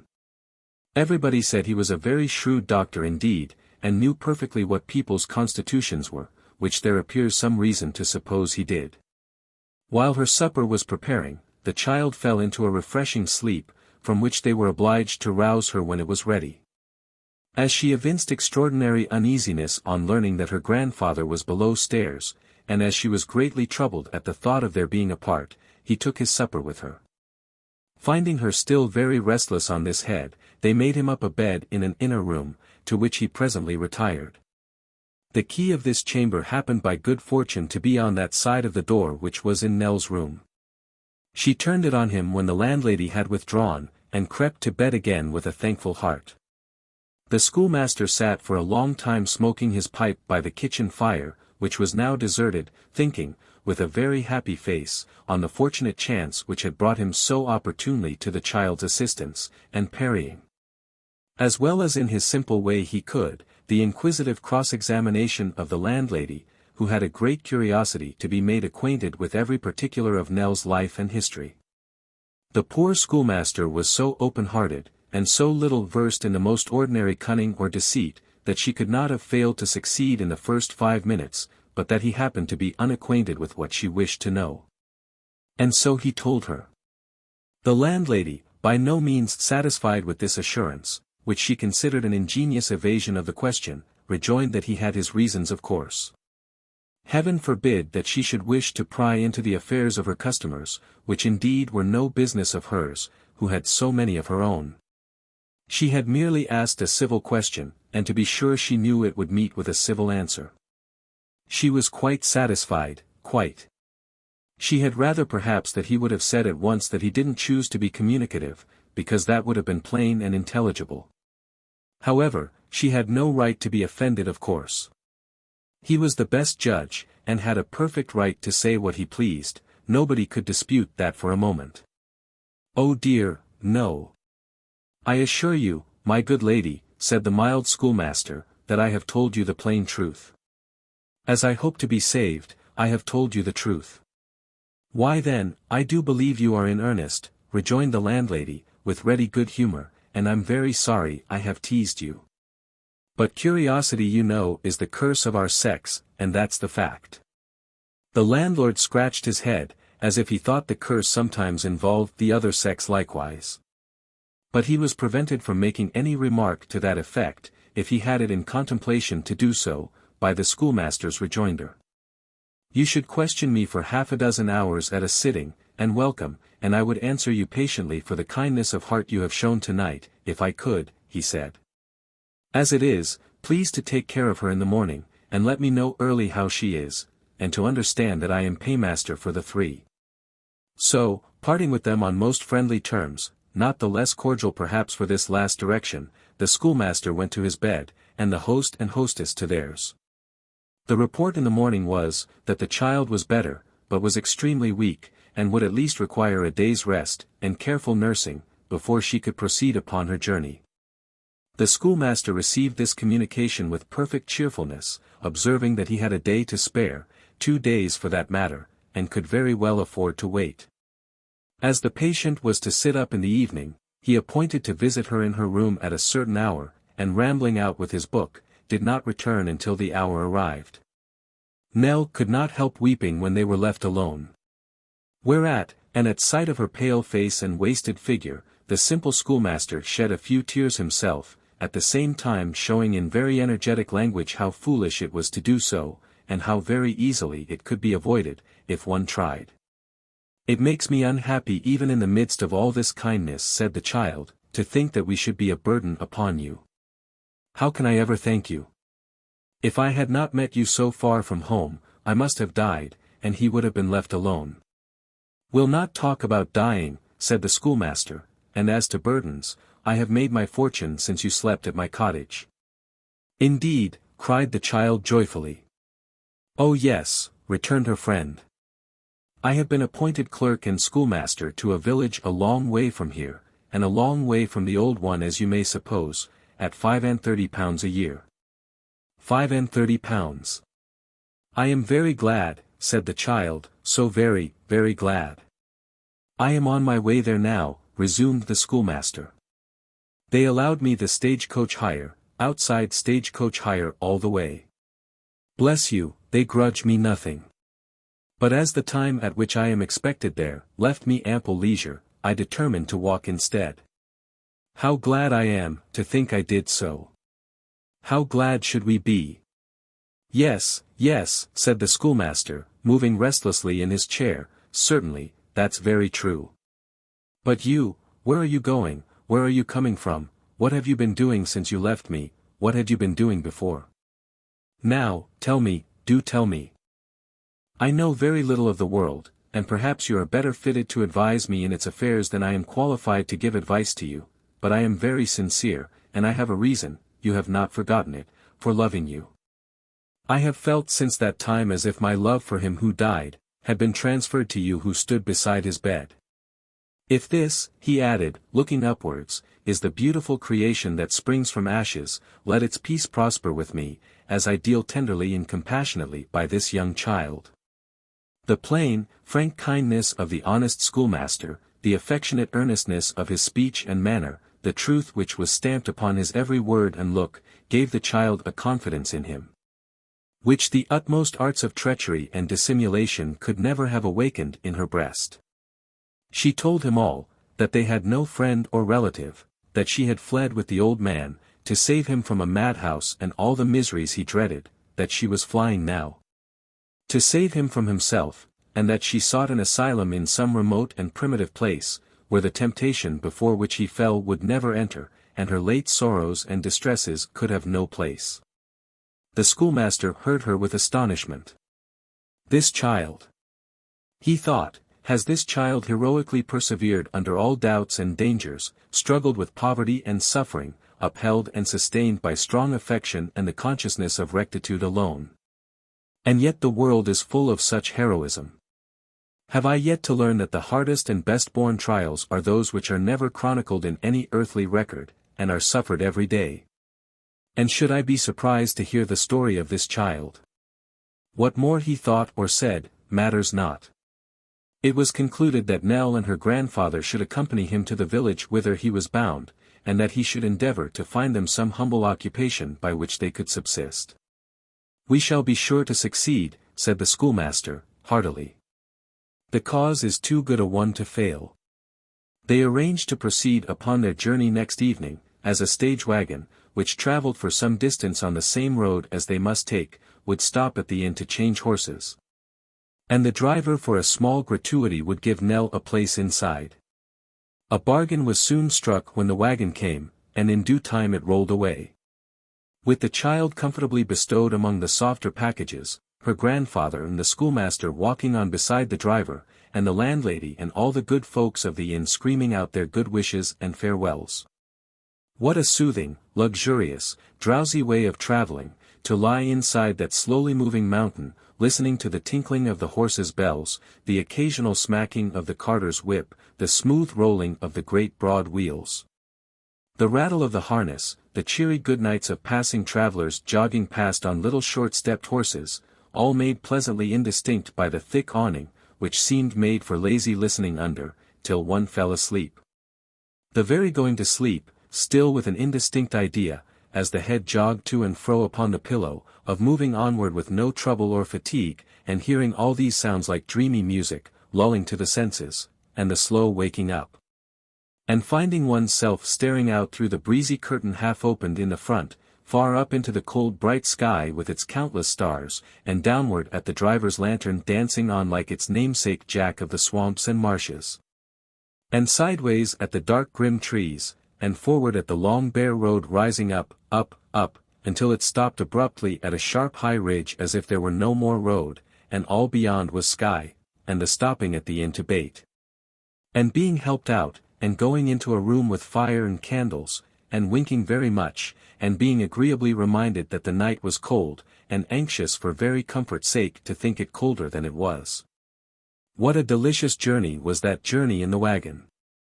Then the going on again, so fresh at first, and shortly afterwards so sleepy. The waking from a sound nap as the mail came dashing past like a highway comet, with gleaming lamps and rattling hoofs, and visions of a guard behind, standing up to keep his feet warm. And of a gentleman in a fur cap opening his eyes and looking wild and stupefied, the stopping at the turnpike where the man was gone to bed. And knocking at the door until he answered with a smothered shout from under the bedclothes in the little room above, where the faint light was burning, and presently came down, night-capped and shivering, to throw the gate wide open. And wish all wagons off the road except by day.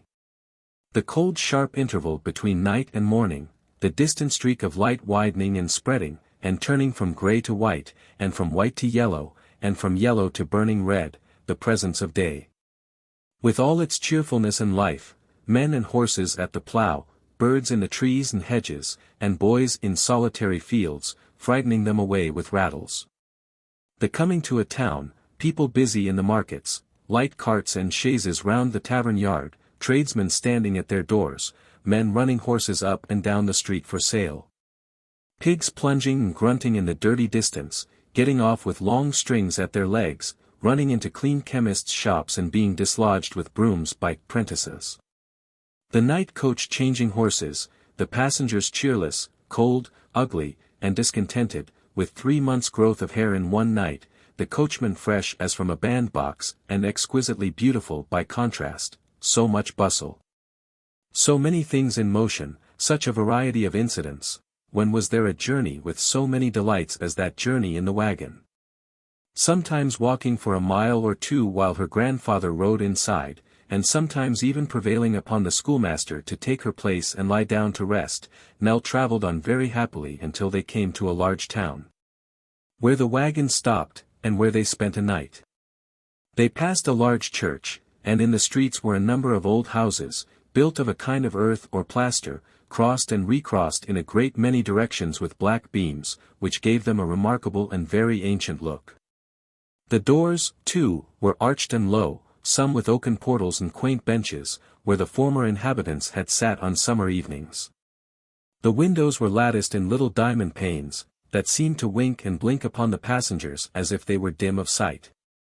They had long since got clear of the smoke and furnaces, except in one or two solitary instances, where a factory planted among fields withered the space about it, like a burning mountain.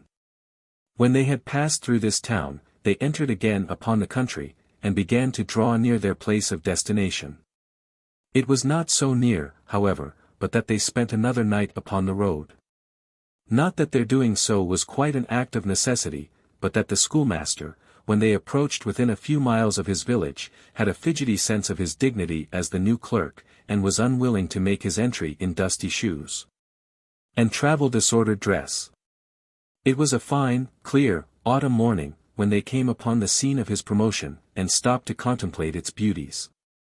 "See, here's the church," cried the delighted schoolmaster in a low voice. "And that old building close beside it, is the schoolhouse, I'll be sworn. £35 a year in this beautiful place." They admired everything, the old grey porch, the mullioned windows, the venerable gravestones dotting the green churchyard, the ancient tower, the very weathercock. The brown thatched roofs of cottage, barn, and homestead, peeping from among the trees, the stream that rippled by the distant watermill, the blue Welsh mountains far away. It was for such a spot the child had wearied in the dense, dark, miserable haunts of labour. Upon her bed of ashes, and amidst the squalid horrors through which they had forced their way, visions of such scenes, beautiful indeed, but not more beautiful than this sweet reality, had been always present to her mind. They had seemed to melt into a dim and airy distance, as the prospect of ever beholding them again grew fainter, but, as they receded, she had loved and panted for them more. "I must leave you somewhere for a few minutes," said the schoolmaster, at length breaking the silence into which they had fallen in their gladness. "I have a letter to present, and inquiries to make, you know." "Where shall I take you?" "To the little inn yonder." "Let us wait here," rejoined Nell. "The gate is open. We will sit in the church porch till you come back." "A good place too," said the schoolmaster, leading the way towards it, disencumbering himself of his portmanteau, and placing it on the stone seat. "Be sure that I come back with good news, and am not long gone." So, the happy schoolmaster put on a brand new pair of gloves which he had carried in a little parcel in his pocket all the way, and hurried off, full of ardour and excitement. The child watched him from the porch until the intervening foliage hid him from her view, and then stepped softly out into the old churchyard, so solemn and quiet that every rustle of her dress upon the fallen leaves, which strewed the path and made her footsteps noiseless, seemed an invasion of its silence. It was a very aged, ghostly place. The church had been built many hundreds of years ago, and had once had a convent or monastery attached, for arches in ruins, remains of oriel windows, and fragments of blackened walls, were yet standing. While other portions of the old building, which had crumbled away and fallen down, were mingled with the churchyard earth and overgrown with grass, as if they too claimed a burying place and sought to mix their ashes with the dust of men. Hard by these gravestones of dead years, and forming a part of the ruin which some pains had been taken to render habitable in modern times, were two small dwellings with sunken windows and oaken doors, fast hastening to decay, empty and desolate. Upon these tenements, the attention of the child became exclusively riveted. She knew not why. The church, the ruin, the antiquated graves, had equal claims at least upon a stranger's thoughts, but from the moment when her eyes first rested on these two dwellings, she could turn to nothing else. Even when she had made the circuit of the enclosure, and, returning to the porch, sat pensively waiting for their friend, she took her station where she could still look upon them, and felt as if fascinated towards that spot. Chapter 47. Kit's mother and the single gentleman, upon whose track it is expedient to follow with hurried steps, lest this history should be chargeable with inconstancy, and the offence of leaving its characters in situations of uncertainty and doubt, Kit's mother and the single gentleman, speeding onward in the post-chaise for whose departure from the notary's door we have already witnessed, soon left the town behind them, and struck fire from the flints of the broad highway.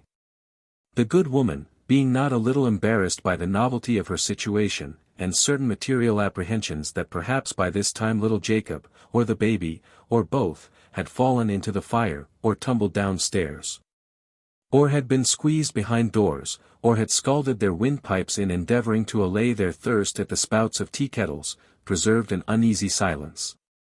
And meeting from the window the eyes of turnpike men, omnibus drivers, and others, felt in the new dignity of her position like a mourner at a funeral, who, not being greatly afflicted by the loss of the departed, recognizes his everyday acquaintance from the window of the mourning coach, but is constrained to preserve a decent solemnity, and the appearance of being indifferent to all external objects. To have been indifferent to the companionship of the single gentleman would have been tantamount to being gifted with nerves of steel. Never did chaise enclose, or horses draw, such a restless gentleman as he. He never sat in the same position for 2 minutes together, but was perpetually tossing his arms and legs about, pulling up the sashes and letting them violently down, or thrusting his head out of one window to draw it in again and thrust it out of another. He carried in his pocket, too, a firebox of mysterious and unknown construction. And as sure as ever Kit's mother closed her eyes, so surely, whisk, rattle, fizz, there was the single gentleman consulting his watch by a flame of fire, and letting the sparks fall down among the straw as if there were no such thing as a possibility of himself and Kit's mother being roasted alive before the boys could stop their horses. Whenever they halted to change, there he was, out of the carriage without letting down the steps, bursting about the inn-yard like a lighted cracker, pulling out his watch by lamplight and forgetting to look at it before he put it up again. And in short committing so many extravagances that Kit's mother was quite afraid of him. Then, when the horses were in he came like a harlequin, and before they had gone a mile, out came the watch and the firebox together, and Kit's mother as wide awake again, with no hope of a wink of sleep for that stage. "Are you comfortable?" the single gentleman would say after one of these exploits, turning sharply round. "Quite, sir, thank you." "Are you sure? Ain't you cold?" "It is a little chilly, sir," Kit's mother would reply. "I knew it," cried the single gentleman, letting down one of the front glasses. "She wants some brandy and water." "Of course she does. How could I forget it? Hullo!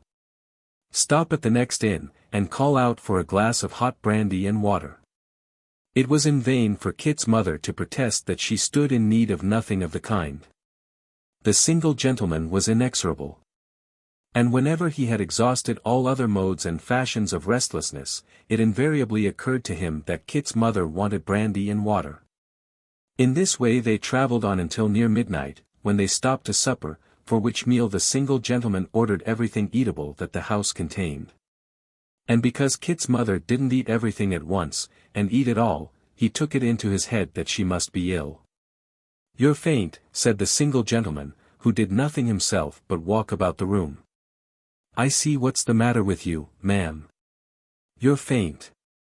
"Thank you, sir, I'm not indeed." "I know you are. I'm sure of it. I dragged this poor woman from the bosom of her family at a minute's notice, and she goes on getting fainter and fainter before my eyes. I'm a pretty fellow. How many children have you got, ma'am?" "2, sir, besides Kit." "Boys, ma'am?" "Yes, sir." "Are they christened?" "Only half baptized as yet, sir." "I'm godfather to both of 'em. Remember that, if you please, ma'am. You had better have some mulled wine." "I couldn't touch a drop indeed, sir." "You must," said the single gentleman. "I see you want it. I ought to have thought of it before." Immediately flying to the bell, and calling for mulled wine as impetuously as if it had been wanted for instant use in the recovery of some person apparently drowned, the single gentleman made Kit's mother swallow a bumper of it at such a high temperature that the tears ran down her face, and then hustled her off to the chaise again. where, not impossibly from the effects of this agreeable sedative, she soon became insensible to his restlessness, and fell fast asleep. Nor were the happy effects of this prescription of a transitory nature, as, notwithstanding that the distance was greater, and the journey longer, than the single gentleman had anticipated, she did not awake until it was broad day. And they were clattering over the pavement of a town. "This is the place," cried her companion, letting down all the glasses. "Drive to the waxwork." The boy on the wheeler touched his hat, and setting spurs to his horse, to the end that they might go in brilliantly, all four broke into a smart canter, and dashed through the streets with a noise that brought the good folks wondering to their doors and windows, and drowned the sober voices of the town clocks as they chimed out 8:30. They drove up to a door round which a crowd of persons were collected, and there stopped. "What's this?" said the single gentleman thrusting out his head. "Is anything the matter here?" "A wedding, sir, a wedding," cried several voices. "Hurrah!" The single gentleman, rather bewildered by finding himself the center of this noisy throng, alighted with the assistance of one of the postilions, and handed out Kit's mother, at sight of whom the populace cried out, "Here's another wedding!" and roared and leaped for joy. "The world has gone mad, I think," said the single gentleman, pressing through the concourse with his supposed bride. "Stand back here, will you, and let me knock." Anything that makes a noise is satisfactory to a crowd. A score of dirty hands were raised directly to knock for him, and seldom has a knocker of equal powers been made to produce more deafening sounds than this particular engine on the occasion in question. Having rendered these voluntary services, the throng modestly retired a little, preferring that the single gentleman should bear their consequences alone. "Now, sir, what do you want?" said a man with a large white bow at his buttonhole, opening the door, and confronting him with a very stoical aspect. "Who has been married here, my friend?" said the single gentleman. "I have." "You? And to whom in the devil's name?" "What right have you to ask?" returned the bridegroom, eyeing him from top to toe. "What right?" cried the single gentleman, drawing the arm of Kit's mother more tightly through his own, for that good woman evidently had it in contemplation to run away. "A right you little dream of. Mind, good people, if this fellow has been marrying a minor, tut, tut, that can't be. Where is the child you have here, my good fellow? You call her Nell. Where is she?"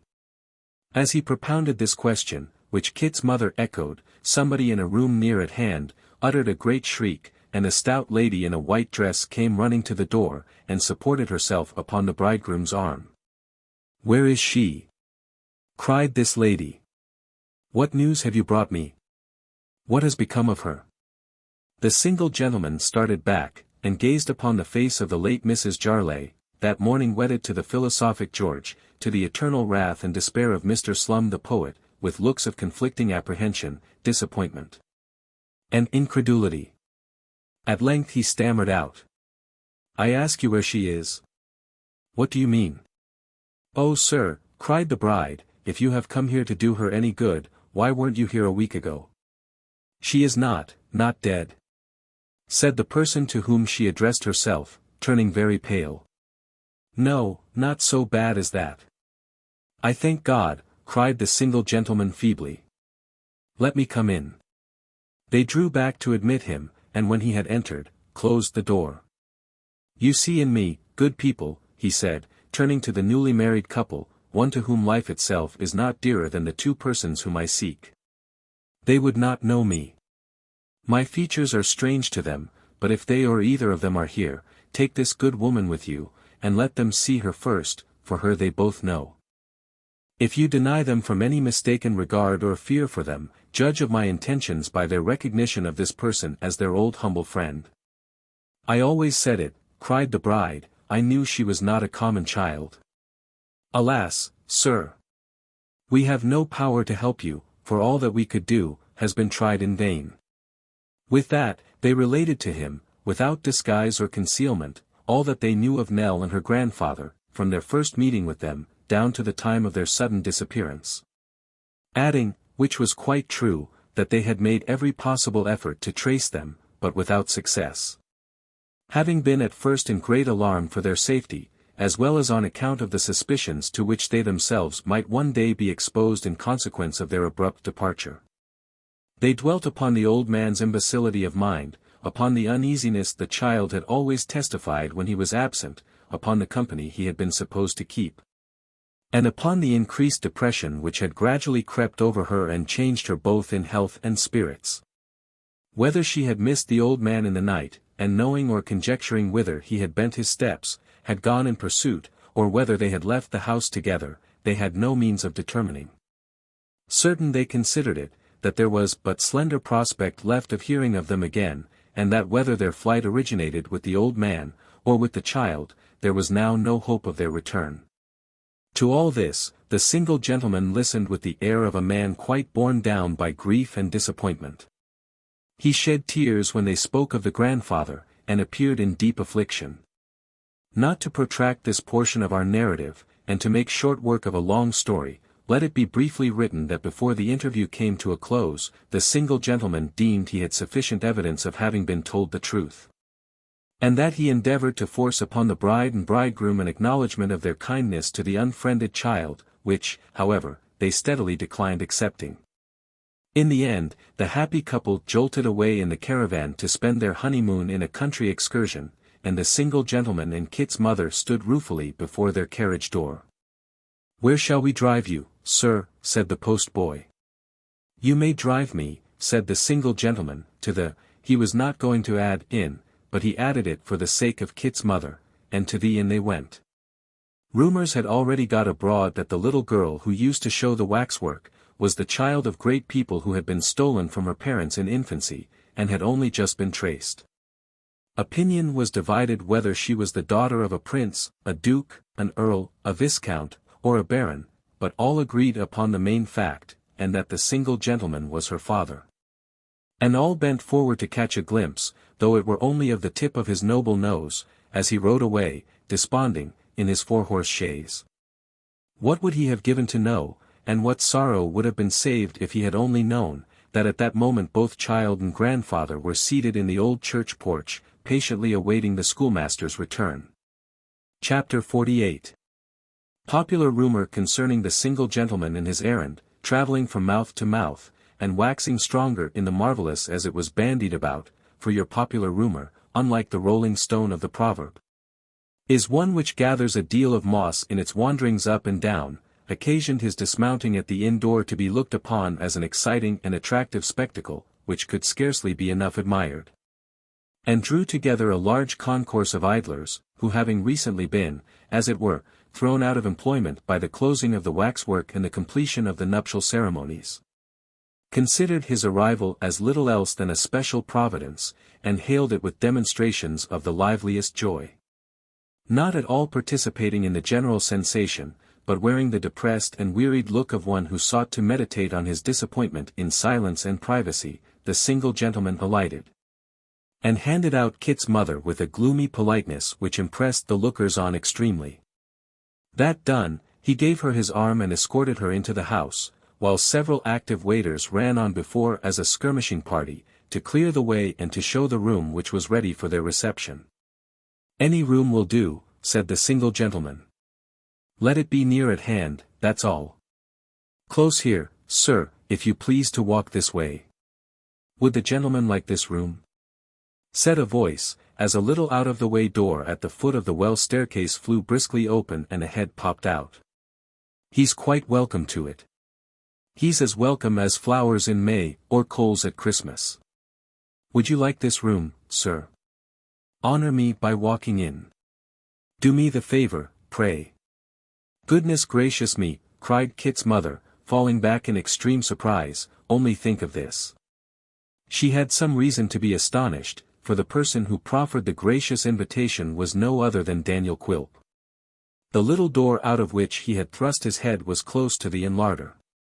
And there he stood, bowing with grotesque politeness, as much at his ease as if the door were that of his own house, blighting all the legs of mutton and cold roast fowls by his close companionship, and looking like the evil genius of the cellars come from underground upon some work of mischief. "Would you do me the honor?" said Quilp. "I prefer being alone, replied the single gentleman. "Oh," said Quilp. And with that, he darted in again with one jerk and clapped the little door to, like a figure in a Dutch clock when the hour strikes. "Why, it was only last night, sir," whispered Kit's mother, "that I left him in Little Bethel." "Indeed," said her fellow passenger. "When did that person come here, waiter?" "Come down by the night coach, this morning, sir." "Humph. And when is he going?" "Can't say, sir, really. When the chambermaid asked him just now if he should want a bed, sir, he first made faces at her, and then wanted to kiss her." "Beg him to walk this way," said the single gentleman. "I should be glad to exchange a word with him, tell him. Beg him to come at once, do you hear?" The man stared on receiving these instructions, for the single gentleman had not only displayed as much astonishment as Kit's mother at sight of the dwarf, but, standing in no fear of him, had been at less pains to conceal his dislike and repugnance. He departed on his errand, however, and immediately returned, ushering in its object. "Your servant, sir," said the dwarf. "I encountered your messenger halfway. I thought you'd allow me to pay my compliments to you. I hope you're well." "I hope you're very well." There was a short pause, while the dwarf, with half-shut eyes and puckered face, stood waiting for an answer. Receiving none, he turned towards his more familiar acquaintance. "Christopher's mother," he cried. "Such a dear lady, such a worthy woman, so blessed in her honest son. How is Christopher's mother? Have change of air and scene improved her? Her little family too, and Christopher? Do they thrive? Do they flourish? Are they growing into worthy citizens, eh?" Making his voice ascend in the scale with every succeeding question, Mr. Quilp finished in a shrill squeak, and subsided into the panting look which was customary with him, and which, whether it were assumed or natural, had equally the effect of banishing all expression from his face, and rendering it, as far as it afforded any index to his mood or meaning, a perfect blank. "Mr. Quilp," said the single gentleman. The dwarf put his hand to his great flapped ear, and counterfeited the closest attention. "We two have met before." "Surely," cried Quilp, nodding his head. "Oh surely, sir. Such an honor and pleasure, it's both, Christopher's mother, it's both, is not to be forgotten so soon." "By no means. You may remember that the day I arrived in London, and found the house to which I drove, empty and deserted, I was directed by some of the neighbors to you, and waited upon you without stopping for rest or refreshment. How precipitate that was, and yet what an earnest and vigorous measure," said Quilp, conferring with himself, in imitation of his friend Mr. Sampson Brass. "I found," said the single gentleman, "you most unaccountably, in possession of everything that had so recently belonged to another man, and that other man, who up to the time of your entering upon his property had been looked upon as affluent, reduced to sudden beggary, and driven from house and home." "We had warrant for what we did, my good sir," rejoined Quilp, "we had our warrant." "Don't say driven either. He went of his own accord, vanished in the night, sir." "No matter," said the single gentleman angrily. "He was gone." "Yes, he was gone," said Quilp, with the same exasperating composure. "No doubt he was gone. The only question was, where? And it's a question still. Now, what am I to think," said the single gentleman, sternly regarding him, "of you, who, plainly indisposed to give me any information then, nay, obviously holding back, and sheltering yourself with all kinds of cunning, trickery, and evasion, are dogging my footsteps now?" "I dogging?" cried Quilp. "Why, are you not?" returned his questioner, fretted into a state of the utmost irritation. "Were you not a few hours since, 60 miles off, and in the chapel to which this good woman goes to say her prayers?"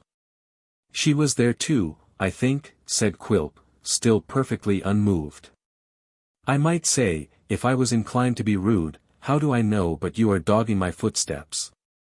Yes, I was at chapel." "What then?" "I've read in books that pilgrims were used to go to chapel before they went on journeys, to put up petitions for their safe return."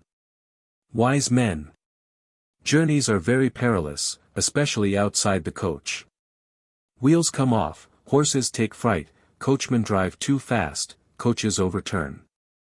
I always go to chapel before I start on journeys. It's the last thing I do on such occasions, indeed. That Quilp lied most heartily in this speech. It needed no very great penetration to discover, although for anything that he suffered to appear in his face, voice, or manner. He might have been clinging to the truth with the quiet constancy of a martyr. In the name of all that's calculated to drive one crazy, man, said the unfortunate single gentleman, have you not, for some reason of your own, taken upon yourself my errand? Don't you know with what object I have come here, and if you do know, can you throw no light upon it? You think I'm a conjurer, sir, replied Quilp, shrugging up his shoulders. If I was, I should tell my own fortune, and make it. Ah! We have said all we need say, I see, returned the other, throwing himself impatiently upon a sofa. Pray leave us, if you please. Willingly, returned Quilp. Most willingly. Christopher's mother, my good soul, farewell. A pleasant journey, back, sir. Ahem. With these parting words, and with a grin upon his features altogether indescribable, but which seemed to be compounded of every monstrous grimace of which men or monkeys are capable, the dwarf slowly retreated and closed the door behind him. Oh ho! He said when he had regained his own room, and sat himself down in a chair with his arms akimbo. Oh ho! Are you there, my friend? Indeed. Chuckling as though in very great glee, and recompensing himself for the restraint he had lately put upon his countenance by twisting it into all imaginable varieties of ugliness, Mr. Quilp, rocking himself to and fro in his chair and nursing his left leg at the same time, fell into certain meditations, of which it may be necessary to relate the substance. First, he reviewed the circumstances which had led to his repairing to that spot, which were briefly these. Dropping in at Mr. Sampson Brass's office on the previous evening, in the absence of that gentleman and his learned sister, he had lighted upon Mr. Swiveller, who chanced at the moment to be sprinkling a glass of warm gin and water on the dust of the law, and to be moistening his clay, as the phrase goes, rather copiously.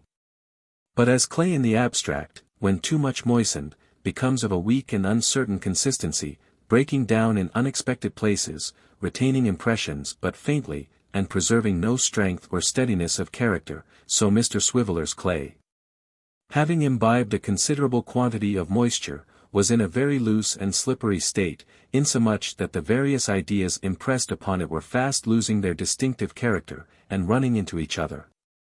It is not uncommon for human clay in this condition to value itself above all things upon its great prudence and sagacity. And Mr. Swiveller, especially prizing himself upon these qualities, took occasion to remark that he had made strange discoveries in connection with the single gentleman who lodged above, which he had determined to keep within his own bosom, and which neither tortures nor cajolery should ever induce him to reveal.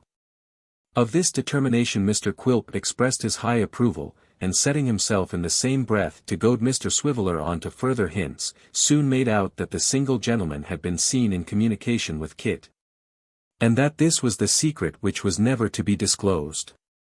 Possessed of this piece of information, Mr. Quilp directly supposed that the single gentleman above stairs must be the same individual who had waited on him, and having assured himself by further inquiries that this surmise was correct, had no difficulty in arriving at the conclusion that the intent and object of his correspondence with Kit was the recovery of his old client and the child. Burning with curiosity to know what proceedings were afoot, he resolved to pounce upon Kit's mother as the person least able to resist his arts, and consequently the most likely to be entrapped into such revelations as he sought. So taking an abrupt leave of Mr. Swiveller, he hurried to her house. The good woman being from home, he made inquiries of a neighbor, as Kit himself did soon afterwards, and being directed to the chapel betook himself there, in order to waylay her, at the conclusion of the service. He had not sat in the chapel more than a quarter of an hour, and with his eyes piously fixed upon the ceiling was chuckling inwardly over the joke of his being there at all, when Kit himself appeared. Watchful as a lynx, one glance showed the dwarf that he had come on business. Absorbed in appearance, as we have seen, and feigning a profound abstraction, he noted every circumstance of his behavior, and when he withdrew with his family, shot out after him. In fine, he traced them to the notary's house. Learnt the destination of the carriage from one of the postilions. And knowing that a fast night coach started for the same place, at the very hour which was on the point of striking, from a street hard by, darted round to the coach office without more ado, and took his seat upon the roof.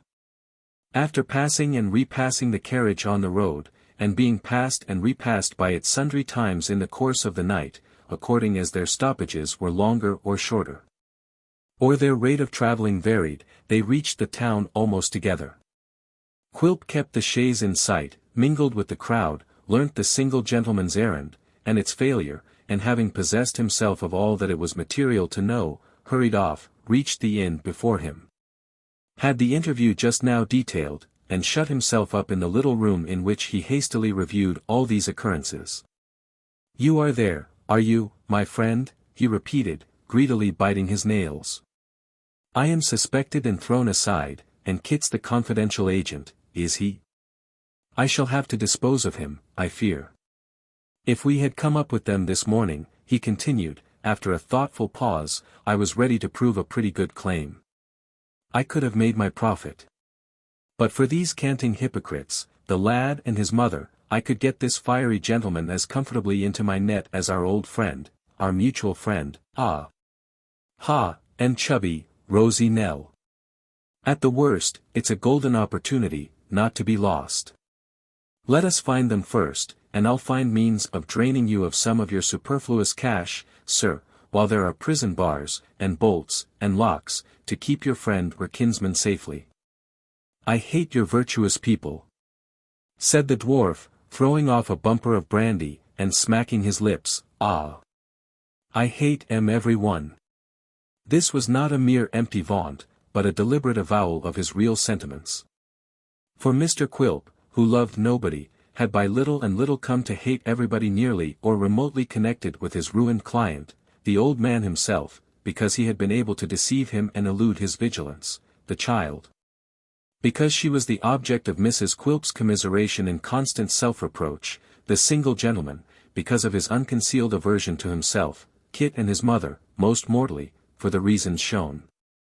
Above and beyond that general feeling of opposition to them, which would have been inseparable from his ravenous desire to enrich himself by these altered circumstances, Daniel Quilp hated them every one.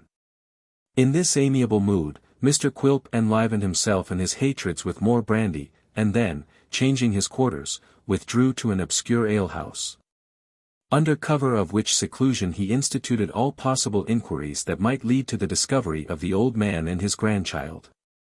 But all was in vain. Not the slightest trace or clue could be obtained. They had left the town by night, no one had seen them go, no one had met them on the road. The driver of no coach, cart, or wagon, had seen any travelers answering their description, nobody had fallen in with them, or heard of them. Convinced at last that for the present all such attempts were hopeless, he appointed 2 or 3 scouts, with promises of large rewards in case of their forwarding him any intelligence, and returned to London by next day's coach. It was some gratification to Mr. Quilp to find, as he took his place upon the roof, that Kit's mother was alone inside.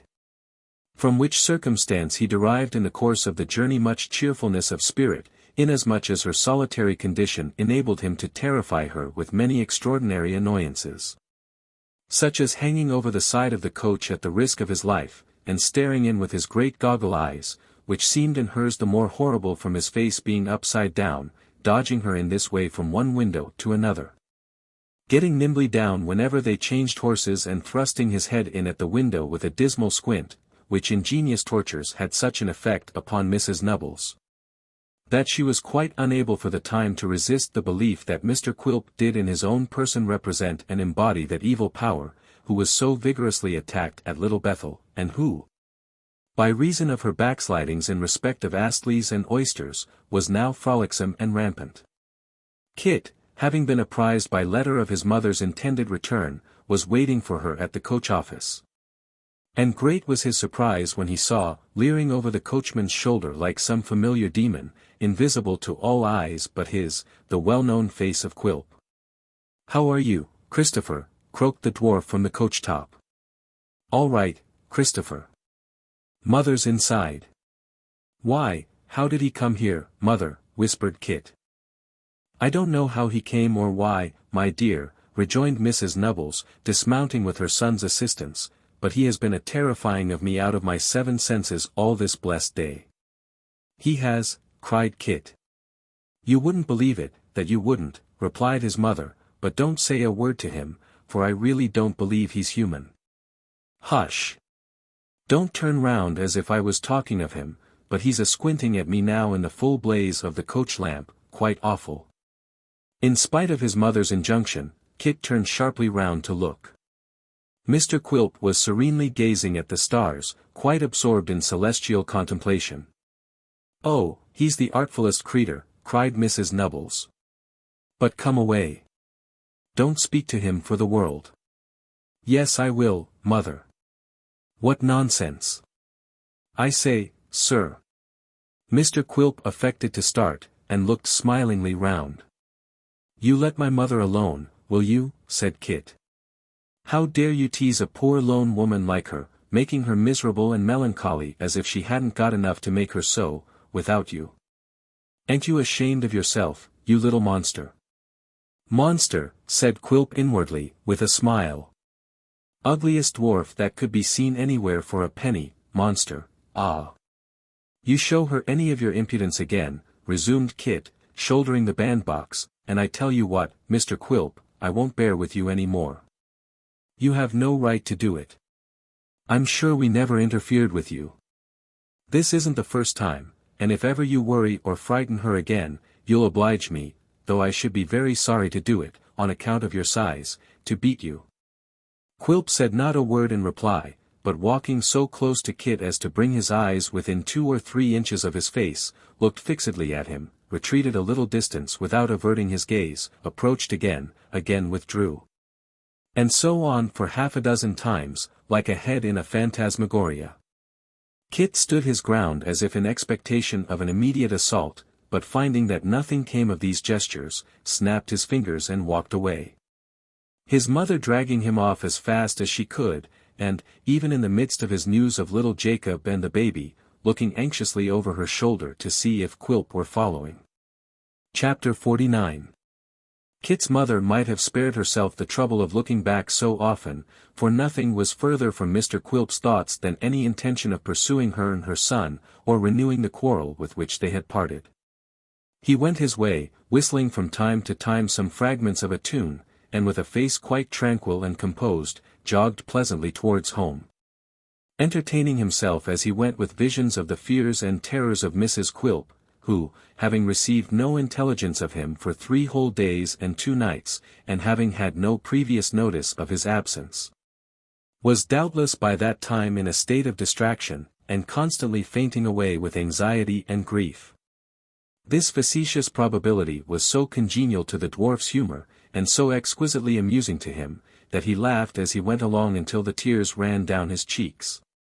And more than once, when he found himself in a by-street, vented his delight in a shrill scream, which greatly terrifying any lonely passenger, who happened to be walking on before him expecting nothing so little, increased his mirth, and made him remarkably cheerful and light-hearted. In this happy flow of spirits, Mr. Quilp reached Tower Hill, when, gazing up at the window of his own sitting-room, he thought he descried more light than is usual in a house of mourning. Drawing nearer, and listening attentively, he could hear several voices in earnest conversation, among which he could distinguish, not only those of his wife and mother-in-law, but the tongues of men. "Ha!" cried the jealous dwarf, "what's this? Do they entertain visitors while I'm away?" A smothered cough from above, was the reply. He felt in his pockets for his latch-key, but had forgotten it. There was no resource but to knock at the door. "A light in the passage," said Quilp, peeping through the keyhole. "A very soft knock, and, by your leave, my lady, I may yet steal upon you unawares." "Soho! A very low and gentle rap received no answer from within. But after a second application to the knocker, no louder than the first, the door was softly opened by the boy from the wharf, whom Quilp instantly gagged with one hand, and dragged into the street with the other. "You'll throttle me, master," whispered the boy. "Let go, will you?" "Who's upstairs, you dog?" retorted Quilp in the same tone. "Tell me. And don't speak above your breath, or I'll choke you in good earnest." The boy could only point to the window, and reply with a stifled giggle, expressive of such intense enjoyment, that Quilp clutched him by the throat and might have carried his threat into execution. Or at least have made very good progress towards that end, but for the boy's nimbly extricating himself from his grasp, and fortifying himself behind the nearest post, at which, after some fruitless attempts to catch him by the hair of the head, his master was obliged to come to a parley. "Will you answer me?" said Quilp. "What's going on, above?" "You won't let one speak," replied the boy. "They, ha, they think you're dead." "Ha ha ha." "Dead," cried Quilp, relaxing into a grim laugh himself. "No." "Do they? Do they really, you dog?" "They think you're drowned," replied the boy, who in his malicious nature had a strong infusion of his master. "You was last seen on the brink of the wharf, and they think you tumbled over." "Ha ha." The prospect of playing the spy under such delicious circumstances, and of disappointing them all by walking in alive, gave more delight to Quilp than the greatest stroke of good fortune could possibly have inspired him with. He was no less tickled than his hopeful assistant, and they both stood for some seconds, grinning and gasping and wagging their heads at each other, on either side of the post, like an unmatchable pair of Chinese idols. "Not a word," said Quilp, making towards the door on tiptoe. "Not a sound, not so much as a creaking board, or a stumble against a cobweb. Drowned, Mrs. Quilp. Drowned." So saying, he blew out the candle, kicked off his shoes, and groped his way upstairs, leaving his delighted young friend in an ecstasy of somersets on the pavement. The bedroom door on the staircase being unlocked, Mr. Quilp slipped in, and planted himself behind the door of communication between that chamber and the sitting-room, which standing ajar to render both more airy, and having a very convenient chink, of which he had often availed himself for purposes of espial, and had indeed enlarged with his pocket-knife, enabled him not only to hear, but to see distinctly, what was passing. Applying his eye to this convenient place, he descried Mr. Brass seated at the table with pen, ink, and paper, and the case-bottle of rum, his own case-bottle, and his own particular Jamaica, convenient to his hand. With hot water, fragrant lemons, white lump sugar, and all things fitting, from which choice materials, Samson, by no means insensible to their claims upon his attention, had compounded a mighty glass of punch reeking hot, which he was at that very moment stirring up with a teaspoon, and contemplating with looks in which a faint assumption of sentimental regret, struggled but weakly with a bland and comfortable joy. At the same table, with both her elbows upon it, was Mrs. Jinowan, no longer sipping other people's punch feloniously with teaspoons, but taking deep draughts from a jorum of her own. While her daughter, not exactly with ashes on her head, or sackcloth on her back, but preserving a very decent and becoming appearance of sorrow nevertheless, was reclining in an easy chair, and soothing her grief with a smaller allowance of the same glib liquid. There were also present, a couple of waterside men, bearing between them certain machines called drags. Even these fellows were accommodated with a stiff glass apiece.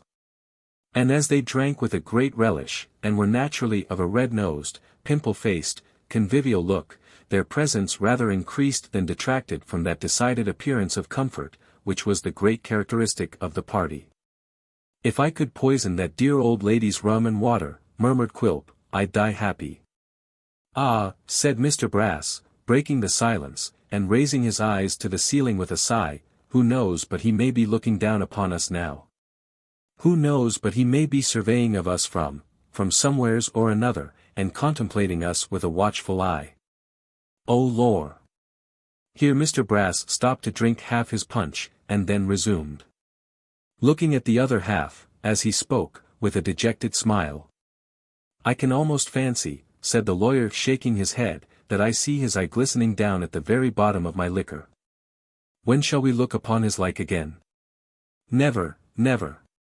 1 minute we are here, holding his tumbler before his eyes, the next we are there, gulping down its contents, and striking himself emphatically a little below the chest, in the silent tomb.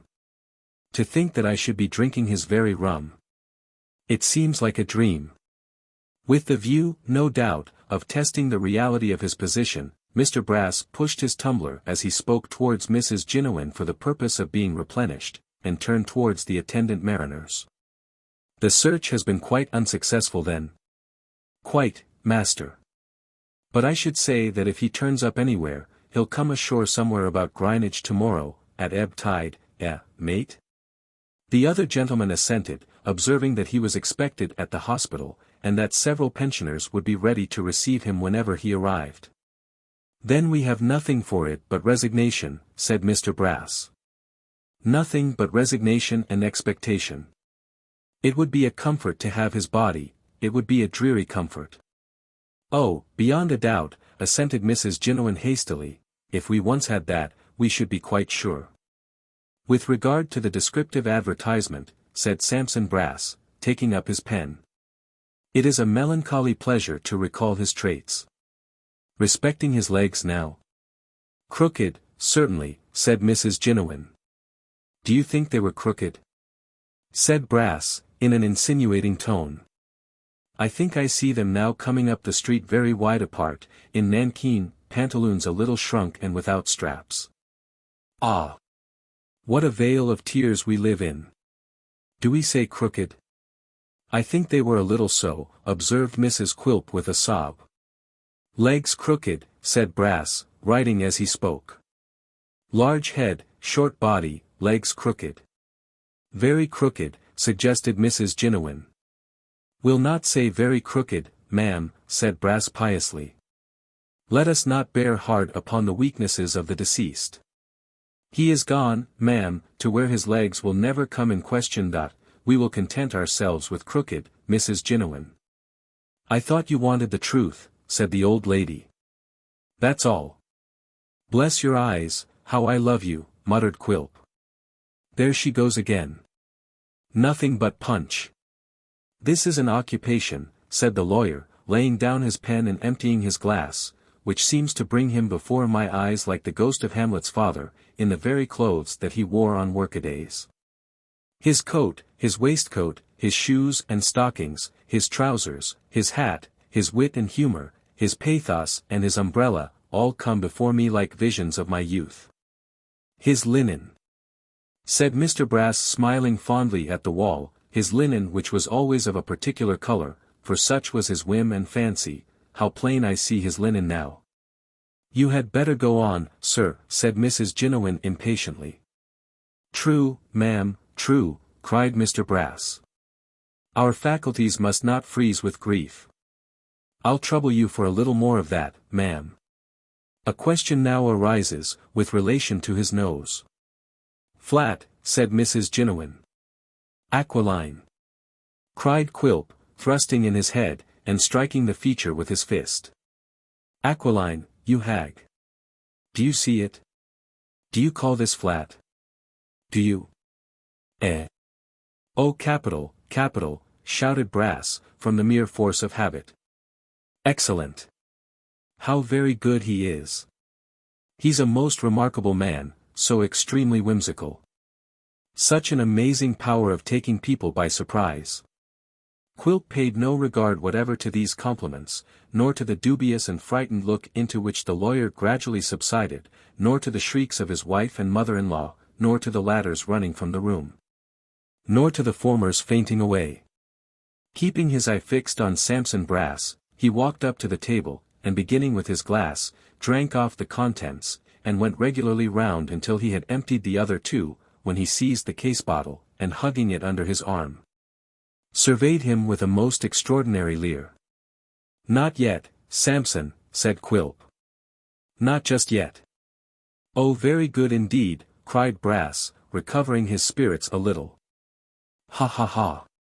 Oh, exceedingly good. There's not another man alive who could carry it off like that. A most difficult position to carry off. But he has such a flow of good humor, such an amazing flow. Good night, said the dwarf, nodding expressively. Good night, sir, good night, cried the lawyer, retreating backwards towards the door. This is a joyful occasion indeed, extremely joyful. Ha ha ha. Oh, very rich indeed, remarkably so. Waiting until Mr. Brass's ejaculations died away in the distance, for he continued to pour them out, all the way downstairs, Quilp advanced towards the two men, who yet lingered in a kind of stupid amazement. Have you been dragging the river all day, gentlemen? Said the dwarf, holding the door open with great politeness. And yesterday too, master. Dear me, you've had a deal of trouble. Pray consider everything yours that you find upon the body. Good night. The men looked at each other, but had evidently no inclination to argue the point just then, and shuffled out of the room. The speedy clearance effected, Quilp locked the doors, and still embracing the case-bottle with shrugged-up shoulders and folded arms, stood looking at his insensible wife like a dismounted nightmare. Chapter 50. Matrimonial differences are usually discussed by the parties concerned in the form of dialogue, in which the lady bears at least her full half-share. Those of Mr. and Mrs. Quilp, however, were an exception to the general rule. The remarks which they occasioned being limited to a long soliloquy on the part of the gentleman, with perhaps a few deprecatory observations from the lady, not extending beyond a trembling monosyllable uttered at long intervals. And in a very submissive and humble tone. On the present occasion, Mrs. Quilp did not for a long time venture even on this gentle defence, but when she had recovered from her fainting fit, sat in a tearful silence, meekly listening to the reproaches of her lord and master. Of these Mr. Quilp delivered himself with the utmost animation and rapidity, and with so many distortions of limb and feature, that even his wife, although tolerably well accustomed to his proficiency in these respects, was well nigh beside herself with alarm. But the Jamaica rum, and the joy of having occasioned a heavy disappointment, by degrees cooled Mr. Quilp's wrath, which from being at savage heat, dropped slowly to the bantering or chuckling point, at which it steadily remained. So you thought I was dead and gone, did you? Said Quilp. You thought you were a widow, eh? Ha, ha, ha, you jade. Indeed, Quilp, returned his wife. I'm very sorry. Who doubts it? Cried the dwarf. You very sorry? To be sure you are. Who doubts that you're very sorry? I don't mean sorry that you have come home again alive and well, said his wife, but sorry that I should have been led into such a belief. I am glad to see you, Quilp, indeed I am. In truth Mrs. Quilp did seem a great deal more glad to behold her lord than might have been expected, and did evince a degree of interest in his safety which, all things considered, was rather unaccountable. Upon Quilp, however, this circumstance made no impression, farther than as it moved him to snap his fingers close to his wife's eyes, with divers grins of triumph and derision. How could you go away so long, without saying a word to me or letting me hear of you or know anything about you? Asked the poor little woman, sobbing. How could you be so cruel, Quilp? How could I be so cruel? Cruel, cried the dwarf. Because I was in the humor. I'm in the humor now.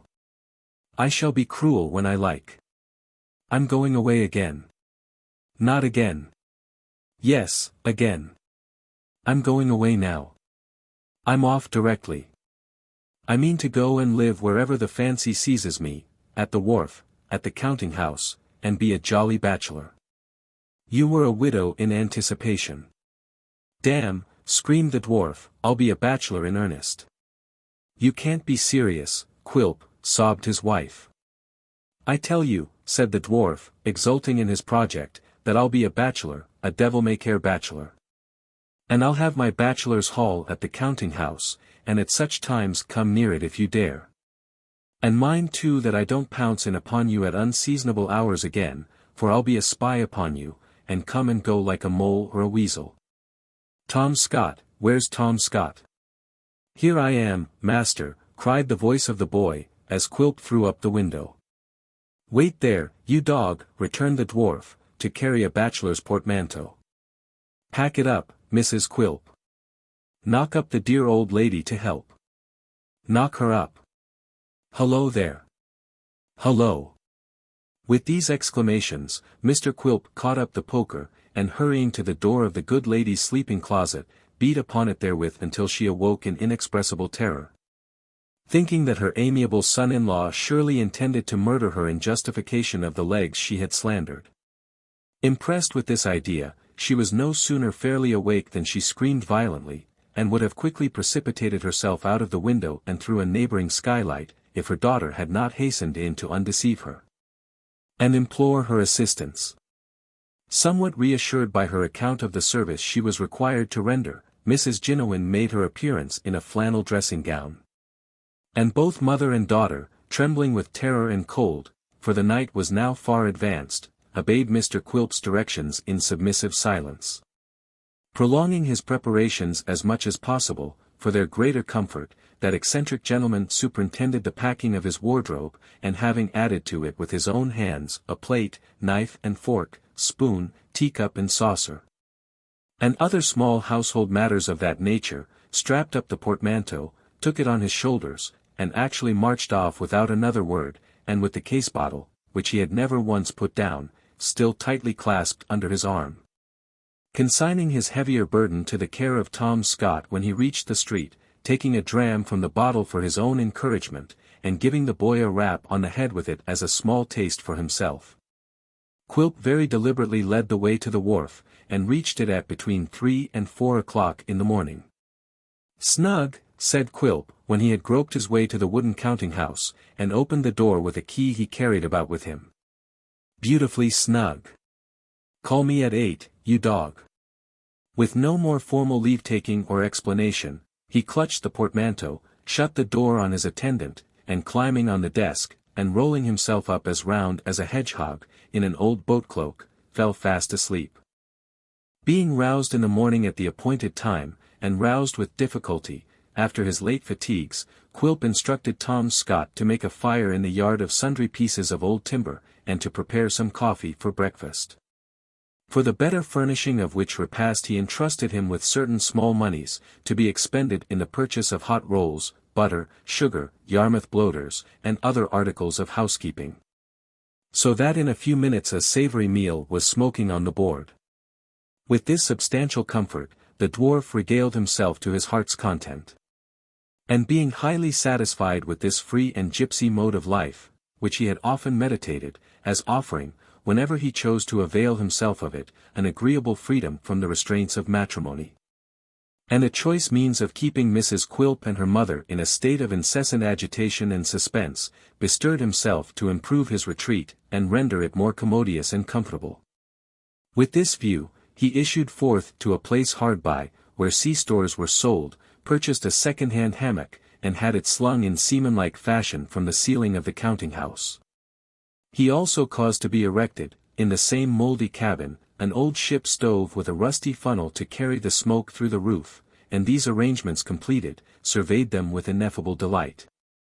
"I've got a country house like Robinson Crusoe," said the dwarf, ogling the accommodations, "a solitary, sequestered, desolate island sort of spot, where I can be quite alone when I have business on hand, and be secure from all spies and listeners.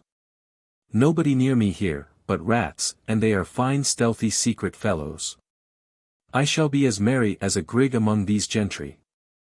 I'll look out for one like Christopher, and poison him, ha, ha, ha. Business though, business, we must be mindful of business in the midst of pleasure, and the time has flown this morning, I declare." Enjoining Tom Scott to await his return, and not to stand upon his head, or throw a somerset, or so much as walk upon his hands meanwhile, on pain of lingering torments, the dwarf threw himself into a boat.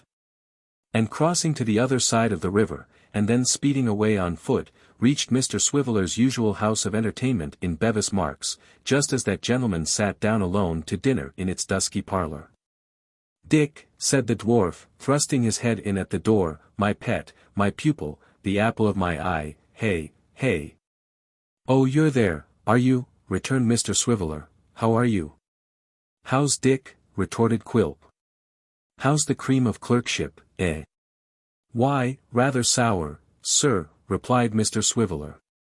Beginning to border upon cheesiness, in fact. What's the matter, said the dwarf, advancing. Has Sally proved unkind? Of all the girls that are so smart, there's none like Dick.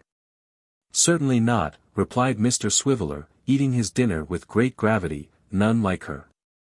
She's the SPHNX of private life, is Sally B.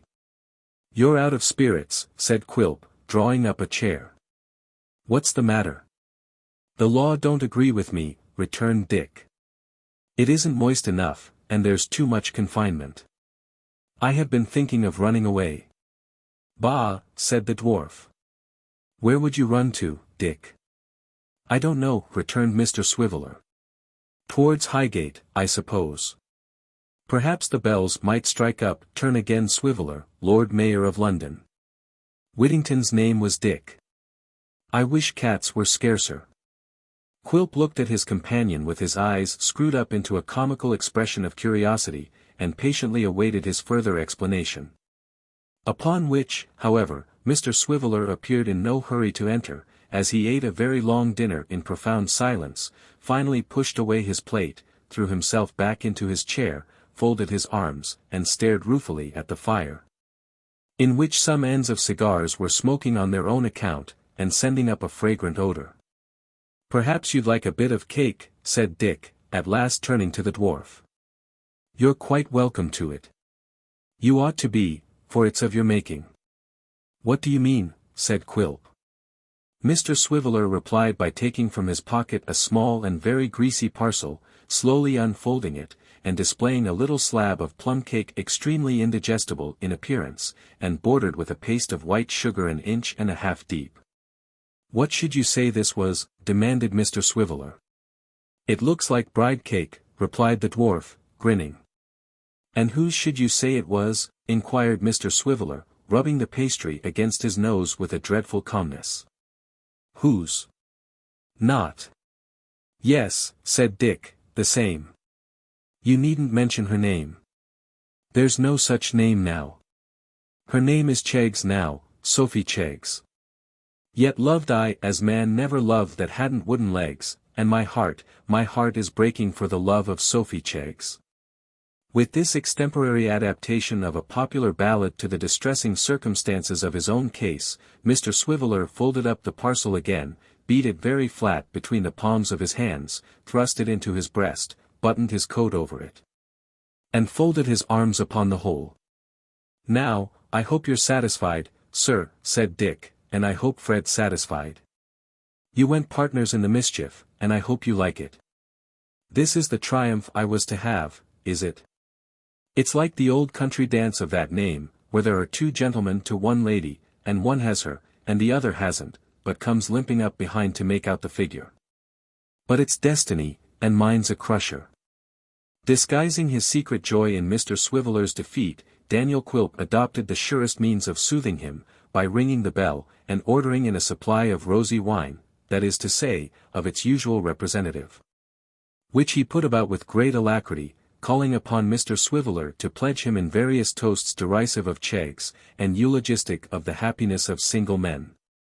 Such was their impression on Mr. Swiveller, coupled with the reflection that no man could oppose his destiny, that in a very short space of time his spirits rose surprisingly.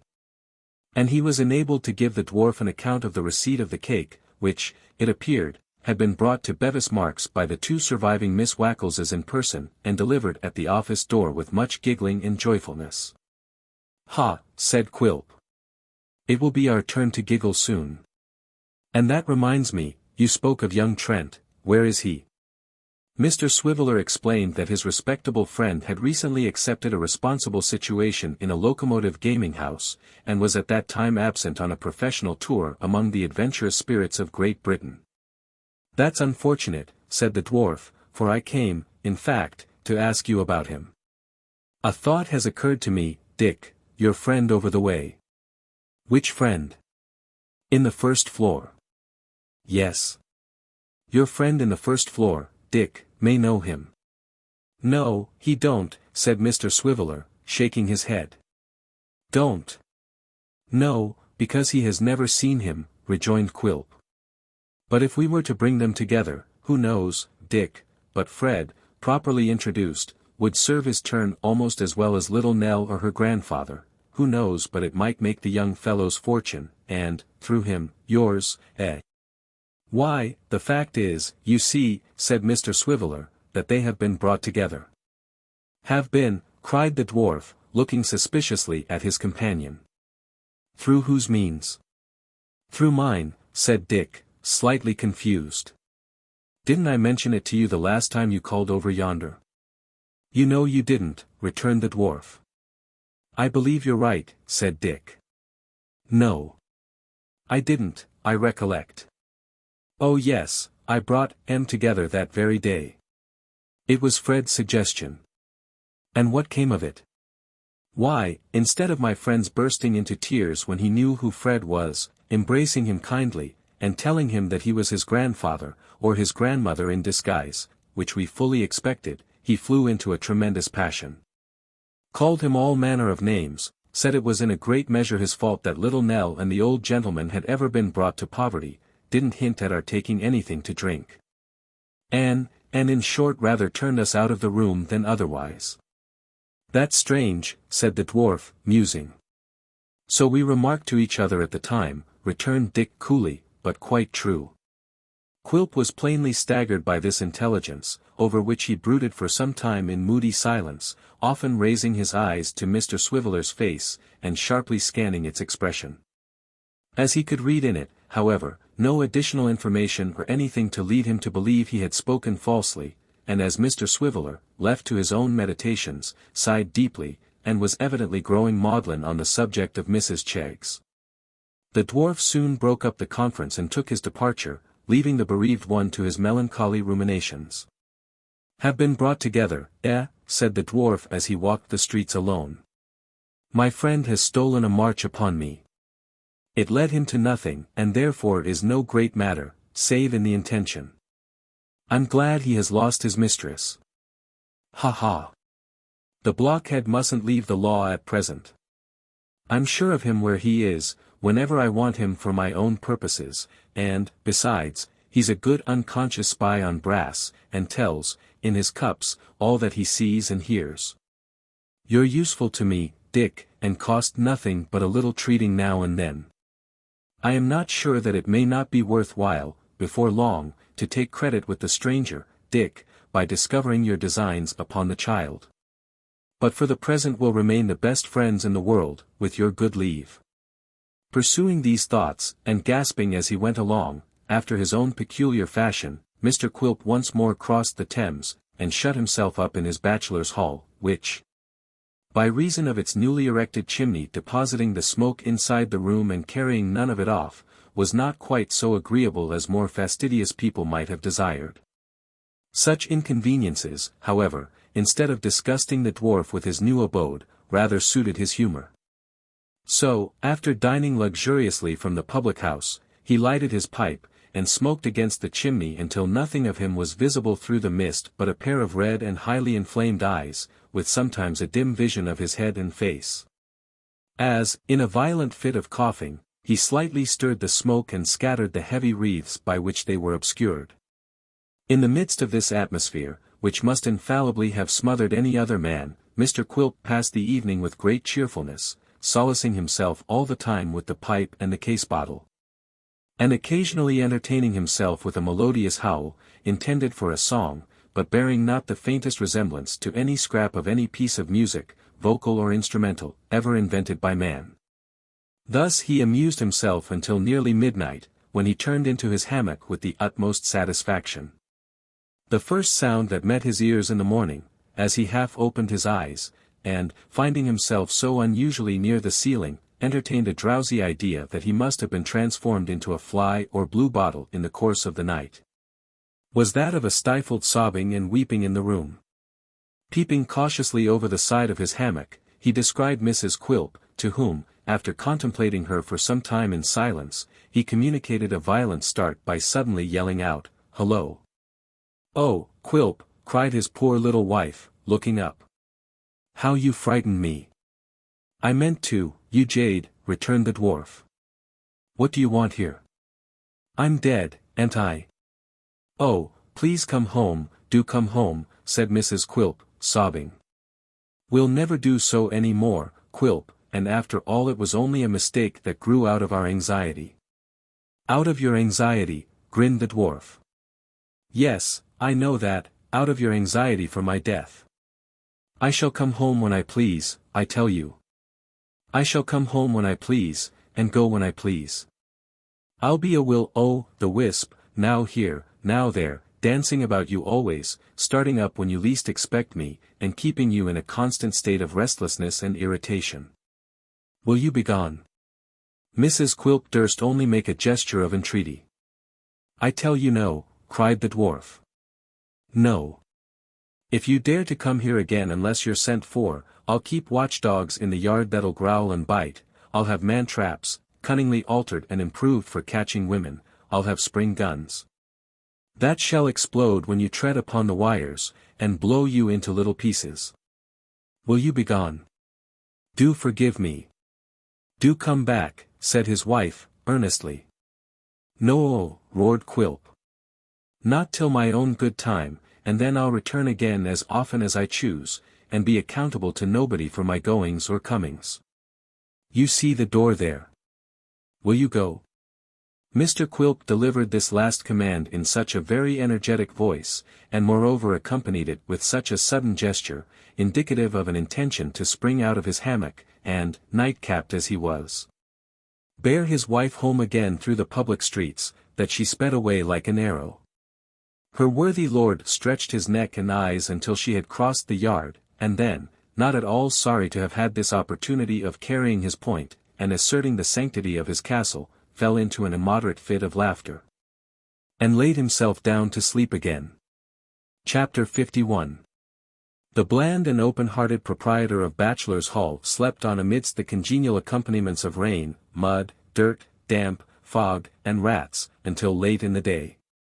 When, summoning his valet Tom Scott to assist him to rise, and to prepare breakfast, he quitted his couch, and made his toilet. This duty performed, and his repast ended, he again betook himself to Bevis Marks. This visit was not intended for Mr. Swiveller, but for his friend and employer Mr. Sampson Brass. Both gentlemen however were from home, nor was the life and light of law, Miss Sally, at her post either. The fact of their joint desertion of the office was made known to all comers by a scrap of paper in the handwriting of Mr. Swiveller, which was attached to the bell handle, and which, giving the reader no clue to the time of day when it was first posted, furnished him with the rather vague and unsatisfactory information that that gentleman would return in an hour. There's a servant, I suppose, said the dwarf, knocking at the house door. She'll do. After a sufficiently long interval, the door was opened, and a small voice immediately accosted him with, "Oh, please will you leave a card or message?" Said the dwarf, looking down, it was something quite new to him, upon the small servant. To this, the child, conducting her conversation as upon the occasion of her first interview with Mr. Swiveller, again replied, "Oh, please will you leave a card or message?" "I'll write a note," said the dwarf, pushing past her into the office. "And mind your master has it directly he comes home." So Mr. Quilp climbed up to the top of a tall stool to write the note, and the small servant, carefully tutored for such emergencies, looked on with her eyes wide open, ready, if he so much as abstracted a wafer, to rush into the street and give the alarm to the police. As Mr. Quilp folded his note, which was soon written, being a very short one, he encountered the gaze of the small servant. He looked at her, long and earnestly. "How are you?" said the dwarf, moistening a wafer with horrible grimaces. The small servant, perhaps frightened by his looks, returned no audible reply, but it appeared from the motion of her lips that she was inwardly repeating the same form of expression concerning the note or message. "Do they use you ill here? Is your mistress a Tartar?" said Quilp with a chuckle.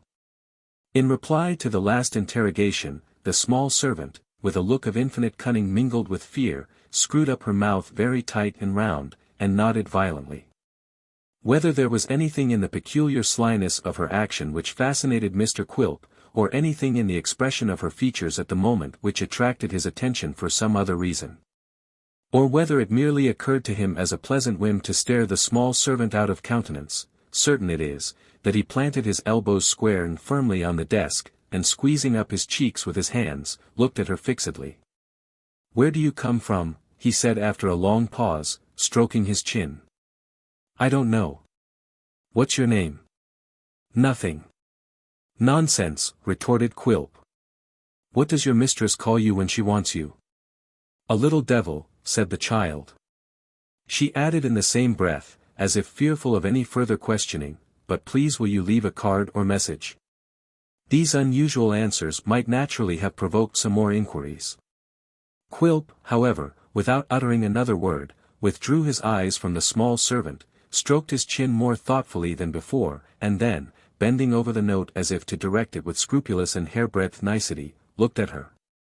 Covertly but very narrowly, from under his bushy eyebrows. The result of this secret survey was, that he shaded his face with his hands, and laughed slyly and noiselessly, until every vein in it was swollen almost to bursting.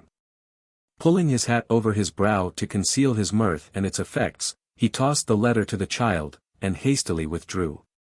Once in the street, moved by some secret impulse, he laughed, and held his sides, and laughed again, and tried to peer through the dusty area railings as if to catch another glimpse of the child, until he was quite tired out.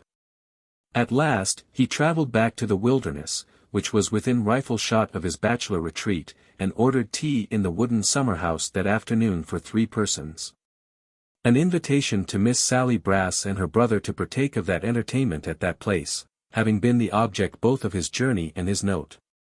It was not precisely the kind of weather in which people usually take tea in summer-houses, far less in summer-houses in an advanced state of decay, and overlooking the slimy banks of a great river at low water.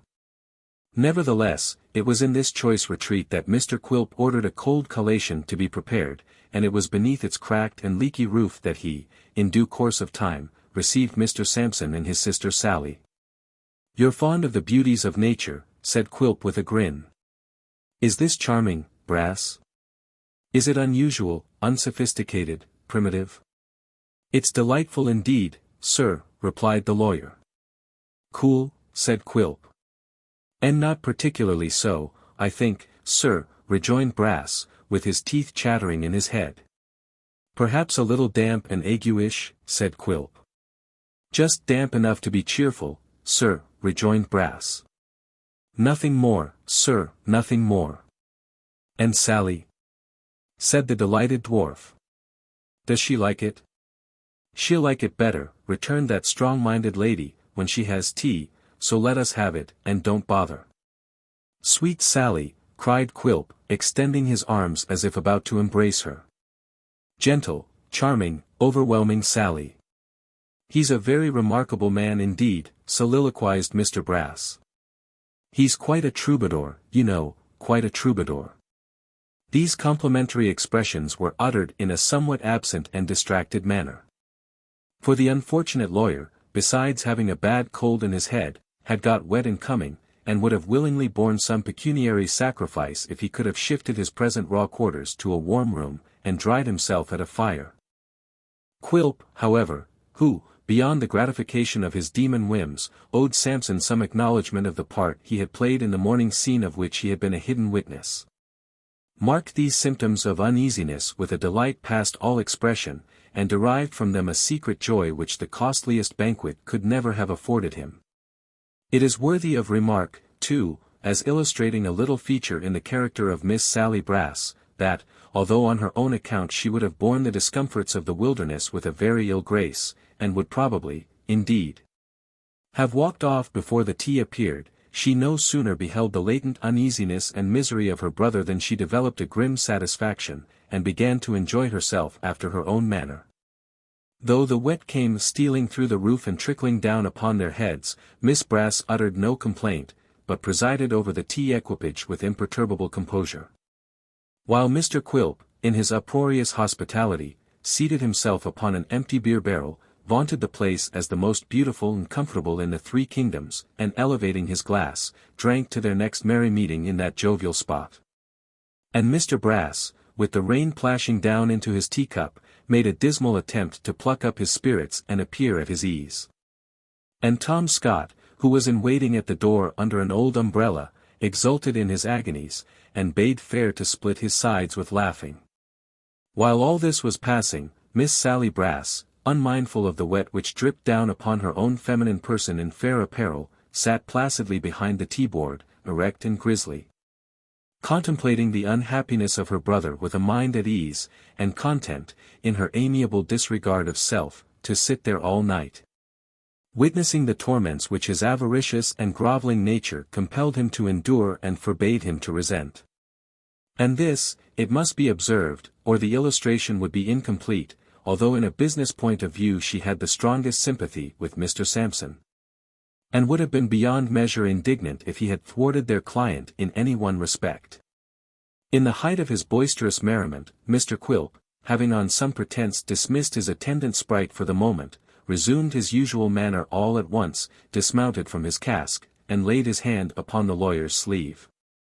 "A word," said the dwarf, "before we go farther. Sally, hark ye for a minute." Miss Sally drew closer, as if accustomed to business conferences with their host which were the better for not having air.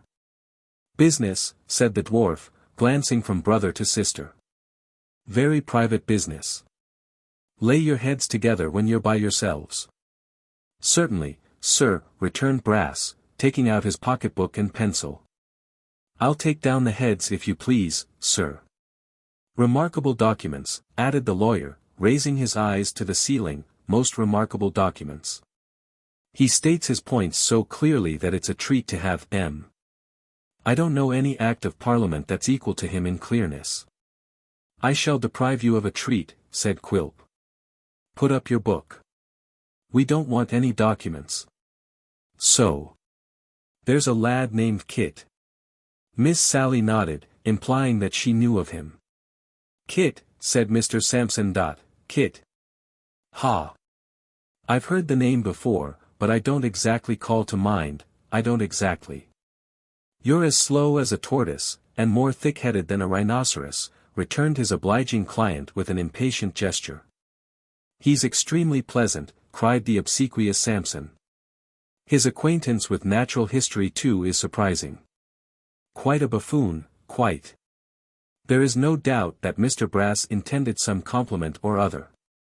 And it has been argued with show of reason that he would have said buffon, but made use of a superfluous vowel. Be this as it may, Quilp gave him no time for correction, as he performed that office himself by more than tapping him on the head with the handle of his umbrella. "Don't let's have any wrangling," said Miss Sally, staying his hand. "I've showed you that I know him, and that's enough." "She's always foremost," said the dwarf, patting her on the back and looking contemptuously at Sampson. "I don't like Kit, Sally." "Nor I," rejoined Miss Brass. "Nor I," said Sampson. "Why, that's right," cried Quilp. "Half our work is done already. This Kit is one of your honest people, one of your fair characters, a prowling prying hound, a hypocrite, a double-faced, white-livered, sneaking spy. A crouching cur to those that feed and coax him, and a barking yelping dog to all besides." "Fearfully eloquent," cried Brass with a sneeze. "Quite appalling." "Come to the point," said Miss Sally, "and don't talk so much." "Right again," exclaimed Quilp with another contemptuous look at Sampson, always foremost. "I say, Sally, he is a yelping, insolent dog to all besides, and most of all, to me. In short, I owe him a grudge." "That's enough, sir," said Sampson. "No, it's not enough, sir," sneered Quilp, "will you hear me out? Besides that I owe him a grudge on that account, he thwarts me at this minute, and stands between me and an end which might otherwise prove a golden one to us all. Apart from that, I repeat that he crosses my humor, and I hate him. Now, you know the lad, and can guess the rest. Devise your own means of putting him out of my way, and execute them. Shall it be done?" It shall, sir, said Samson. Then give me your hand, retorted Quilp. Sally, girl, yours. I rely as much, or more, on you than him. Tom Scott comes back. Lantern, pipes, more grog, and a jolly night of it. No other word was spoken, no other look exchanged, which had the slightest reference to this, the real occasion of their meeting. The trio were well accustomed to act together, and were linked to each other by ties of mutual interest and advantage, and nothing more was needed. Resuming his boisterous manner with the same ease with which he had thrown it off, Quilp was in an instant the same uproarious, reckless little savage he had been a few seconds before. It was 10 o'clock at night before the amiable Sally supported her beloved and loving brother from the wilderness, by which time he needed the utmost support her tender frame could render. His walk being from some unknown reason anything but steady, and his legs constantly doubling up in unexpected places. Overpowered, notwithstanding his late prolonged slumbers, by the fatigues of the last few days, the dwarf lost no time in creeping to his dainty house, and was soon dreaming in his hammock. Leaving him to visions, in which perhaps the quiet figures we quitted in the old church porch were not without their share, be it our task to rejoin them as they sat and watched. Chapter 52. After a long time, the schoolmaster appeared at the wicket gate of the churchyard, and hurried towards them, tingling in his hand, as he came along, a bundle of rusty keys. He was quite breathless with pleasure and haste when he reached the porch, and at first could only point towards the old building which the child had been contemplating so earnestly. "You see those two old houses," he said at last. "Yes, surely," replied Nell. "I have been looking at them nearly all the time you have been away. And you would have looked at them more curiously yet, if you could have guessed what I have to tell you," said her friend. "One of those houses is mine." Without saying any more, or giving the child time to reply, the schoolmaster took her hand, and, his honest face quite radiant with exultation, led her to the place of which he spoke. They stopped before its low arched door. After trying several of the keys in vain, the schoolmaster found one to fit the huge lock, which turned back, creaking, and admitted them into the house. The room into which they entered was a vaulted chamber once nobly ornamented by cunning architects, and still retaining, in its beautiful groined roof and rich stone tracery, choice remnants of its ancient splendor. Foliage carved in the stone, and emulating the mastery of nature's hand, yet remained to tell how many times the leaves outside had come and gone, while it lived on unchanged. The broken figures supporting the burden of the chimney-piece, though mutilated, were still distinguishable for what they had been, far different from the dust without, and showed sadly by the empty hearth, like creatures who had outlived their kind, and mourned their own too slow decay. In some old time, for even change was old in that old place, a wooden partition had been constructed in one part of the chamber to form a sleeping closet, into which the light was admitted at the same period by a rude window, or rather niche, cut in the solid wall. This screen, together with 2 seats in the broad chimney, had at some forgotten date been part of the church or convent. For the oak, hastily appropriated to its present purpose, had been little altered from its former shape, and presented to the eye a pile of fragments of rich carving from old monkish stalls. An open door leading to a small room or cell, dim with the light that came through leaves of ivy, completed the interior of this portion of the ruin. It was not quite destitute of furniture. A few strange chairs, whose arms and legs looked as though they had dwindled away with age. A table, the very spectre of its race, a great old chest that had once held records in the church, with other quaintly fashioned domestic necessaries, and store of firewood for the winter, were scattered around, and gave evident tokens of its occupation as a dwelling place at no very distant time. The child looked around her, with that solemn feeling with which we contemplate the work of ages that have become but drops of water in the great ocean of eternity. The old man had followed them, but they were all 3 hushed for a space, and drew their breath softly, as if they feared to break the silence even by so slight a sound. "It is a very beautiful place," said the child, in a low voice. "I almost feared you thought otherwise," returned the schoolmaster. "You shivered when we first came in, as if you felt it cold or gloomy."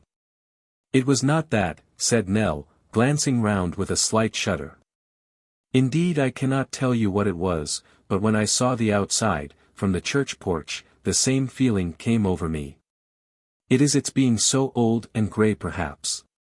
A peaceful place to live in, don't you think so? Said her friend. Oh yes, rejoined the child, clasping her hands earnestly. A quiet, happy place, a place to live and learn to die in. She would have said more, but that the energy of her thoughts caused her voice to falter, and come in trembling whispers from her lips. A place to live, and learn to live, and gather health of mind and body in, said the schoolmaster. For this old house is yours. Ours, cried the child. Aye, returned the schoolmaster gaily, for many a merry year to come, I hope. I shall be a close neighbor, only next door, but this house is yours. Having now disburdened himself of his great surprise, the schoolmaster sat down, and drawing Nell to his side, told her how he had learnt that ancient tenement had been occupied for a very long time by an old person, nearly 100 years of age, who kept the keys of the church, opened and closed it for the services, and showed it to strangers. How she had died not many weeks ago, and nobody had yet been found to fill the office.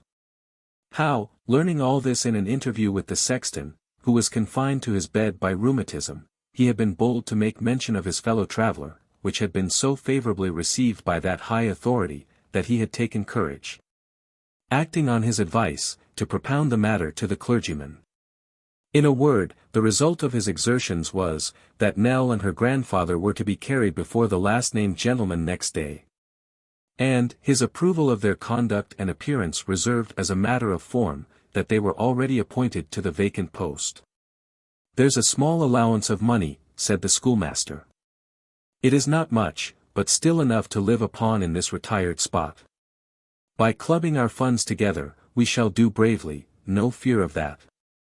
Heaven bless and prosper you, sobbed the child. Amen, my dear, returned her friend cheerfully. And all of us, as it will, and has, in leading us through sorrow and trouble to this tranquil life. But we must look at my house now. Come. They repaired to the other tenement, tried the rusty keys as before, at length found the right one, and opened the worm-eaten door. It led into a chamber, vaulted and old, like that from which they had come, but not so spacious, and having only one other little room attached. It was not difficult to divine that the other house was of right the schoolmaster's, and that he had chosen for himself the least commodious, in his care and regard for them. Like the adjoining habitation, it held such old articles of furniture as were absolutely necessary, and had its stack of firewood. To make these dwellings as habitable and full of comfort as they could, was now their pleasant care. In a short time, each had its cheerful fire glowing and crackling on the hearth, and reddening the pale old wall with a hale and healthy blush.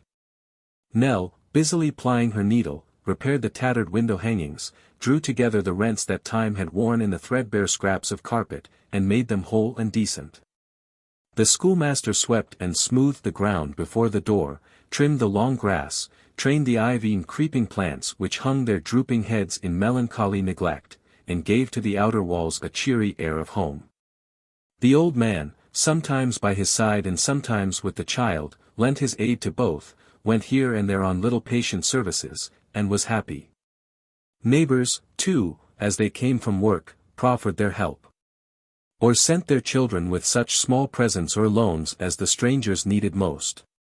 It was a busy day, and night came on, and found them wondering that there was yet so much to do, and that it should be dark so soon.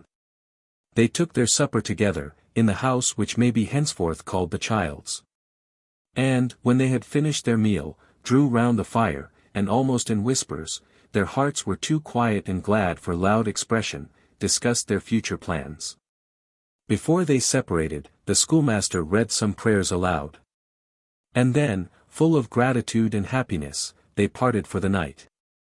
At that silent hour, when her grandfather was sleeping peacefully in his bed, and every sound was hushed, the child lingered before the dying embers, and thought of her past fortunes as if they had been a dream and she only now awoke.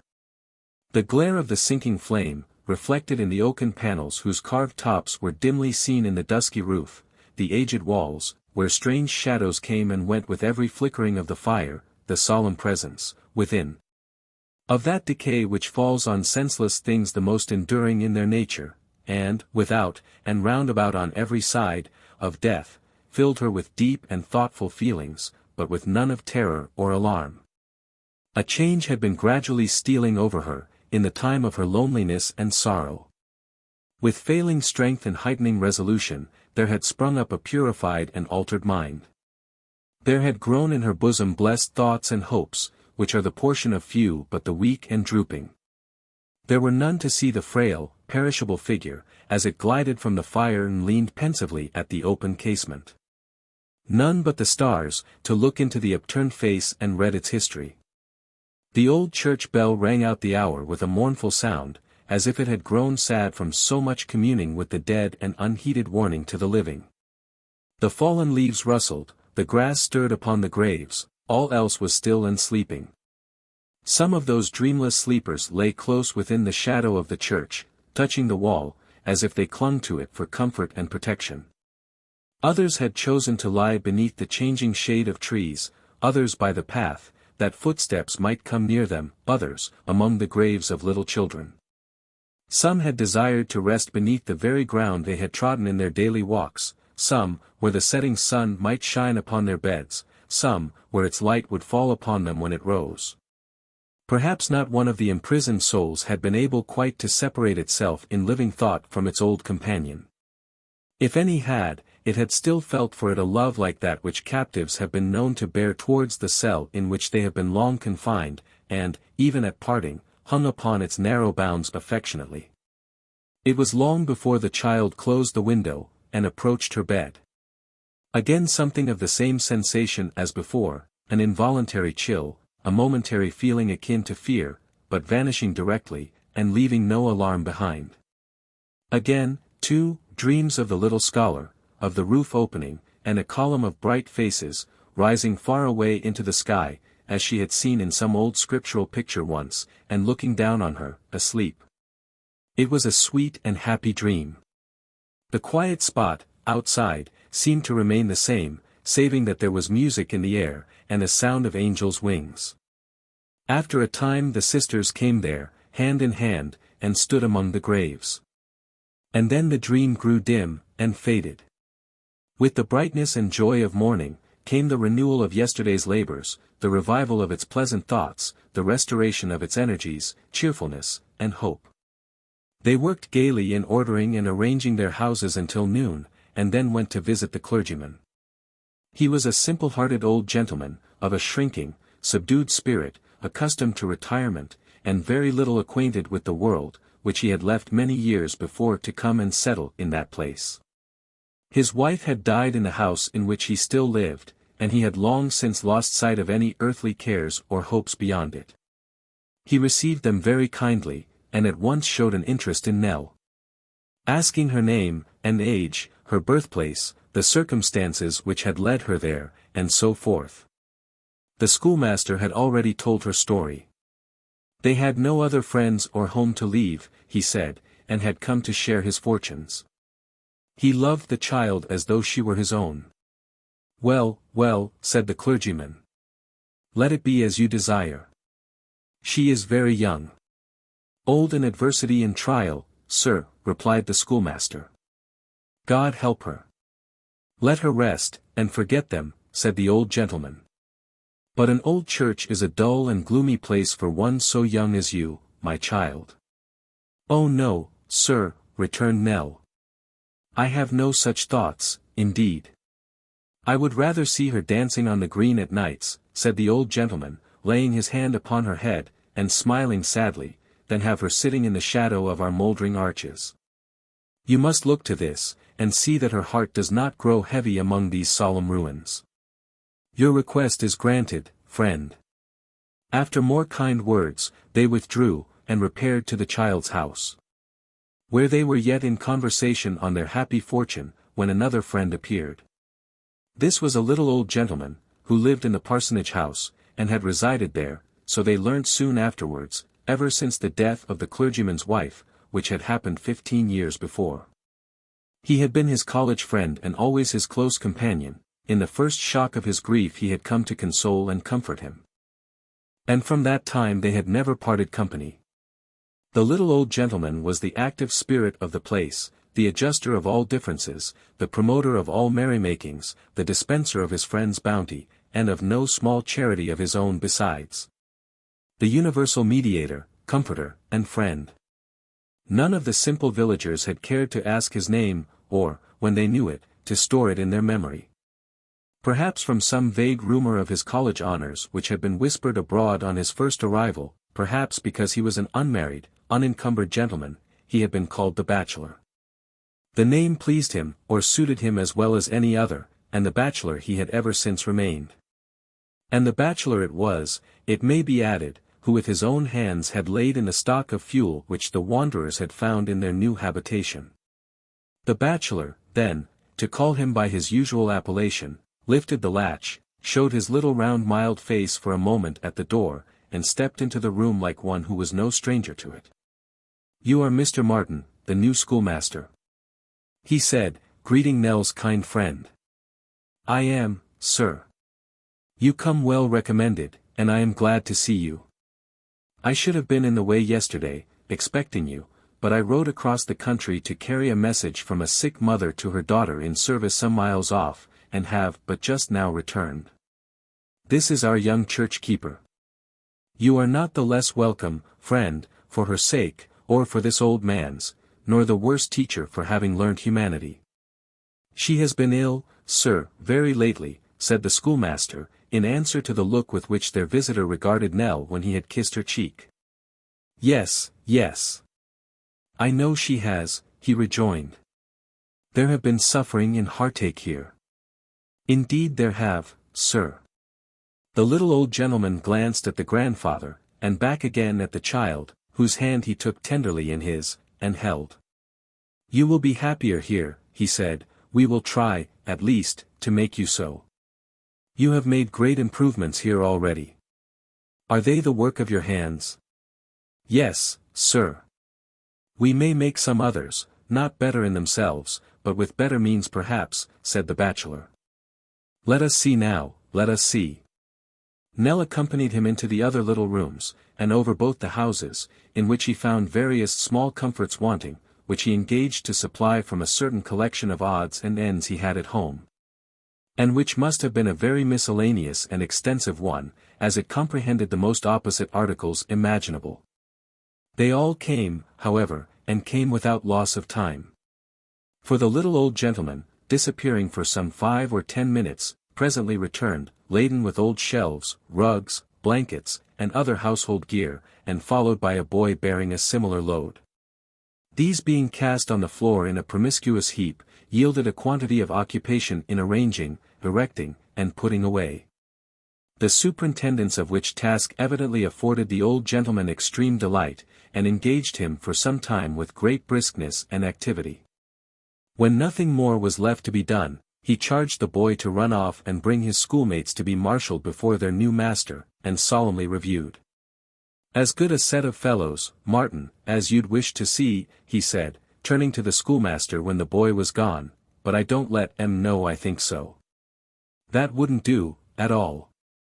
The messenger soon returned at the head of a long row of urchins, great and small, who, being confronted by the bachelor at the house door, fell into various convulsions of politeness. Clutching their hats and caps, squeezing them into the smallest possible dimensions, and making all manner of bows and scrapes, which the little old gentleman contemplated with excessive satisfaction, and expressed his approval of by a great many nods and smiles. Indeed, his approbation of the boys was by no means so scrupulously disguised as he had led the schoolmaster to suppose, inasmuch as it broke out in sundry loud whispers and confidential remarks which were perfectly audible to them every one. "This first boy, schoolmaster," said the bachelor, "is John Owen, a lad of good parts, sir, and frank, honest temper, but too thoughtless, too playful, too light-headed by far. That boy, my good sir, would break his neck with pleasure, and deprive his parents of their chief comfort, and between ourselves, when you come to see him at Hare and Hounds, taking the fence and ditch by the finger-post. And sliding down the face of the little quarry, you'll never forget it. It's beautiful. John Owen having been thus rebuked, and being in perfect possession of the speech aside, the bachelor singled out another boy. "Now, look at that lad, sir," said the bachelor. "You see that fellow? Richard Evans his name is, sir.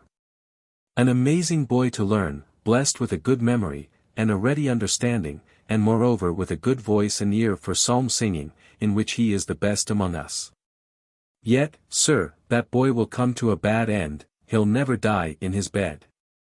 He's always falling asleep in sermon time, and to tell you the truth, Mr. Martin, I always did the same at his age, and feel quite certain that it was natural to my constitution and I couldn't help it." This hopeful pupil edified by the above terrible reproval, the bachelor turned to another. "But if we talk of examples to be shunned," said he, "if we come to boys that should be a warning and a beacon to all their fellows, here's the one, and I hope you won't spare him. This is the lad, sir, this one with the blue eyes and light hair. This is a swimmer, sir, this fellow, a diver, Lord save us. This is a boy, sir, who had a fancy for plunging into 18 feet of water, with his clothes on, and bringing up a blind man's dog, who was being drowned by the weight of his chain and collar. While his master stood wringing his hands upon the bank, bewailing the loss of his guide and friend. I sent the boy 2 guineas anonymously, sir," added the bachelor, in his peculiar whisper, "directly I heard of it, but never mention it on any account, for he hasn't the least idea that it came from me." Having disposed of this culprit, the bachelor turned to another, and from him to another, and so on through the whole array, laying, for their wholesome restriction within due bounds, the same cutting emphasis on such of their propensities as were dearest to his heart and were unquestionably referable to his own precept and example. Thoroughly persuaded, in the end, that he had made them miserable by his severity, he dismissed them with a small present, and an admonition to walk quietly home, without any leapings, scufflings, or turnings out of the way. Which injunction, he informed the schoolmaster in the same audible confidence, he did not think he could have obeyed when he was a boy, had his life depended on it. Hailing these little tokens of the bachelor's disposition as so many assurances of his own welcome course from that time, the schoolmaster parted from him with a light heart and joyous spirits, and deemed himself one of the happiest men on earth. The windows of the 2 old houses were ruddy again, that night, with the reflection of the cheerful fires that burnt within. And the bachelor and his friend, pausing to look upon them as they returned from their evening walk, spoke softly together of the beautiful child, and looked round upon the churchyard with a sigh. Chapter 53.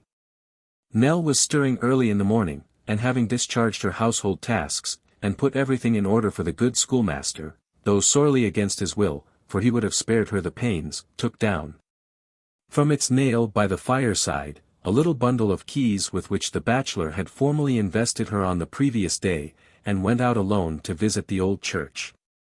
The sky was serene and bright, the air clear, perfumed with the fresh scent of newly fallen leaves, and grateful to every sense.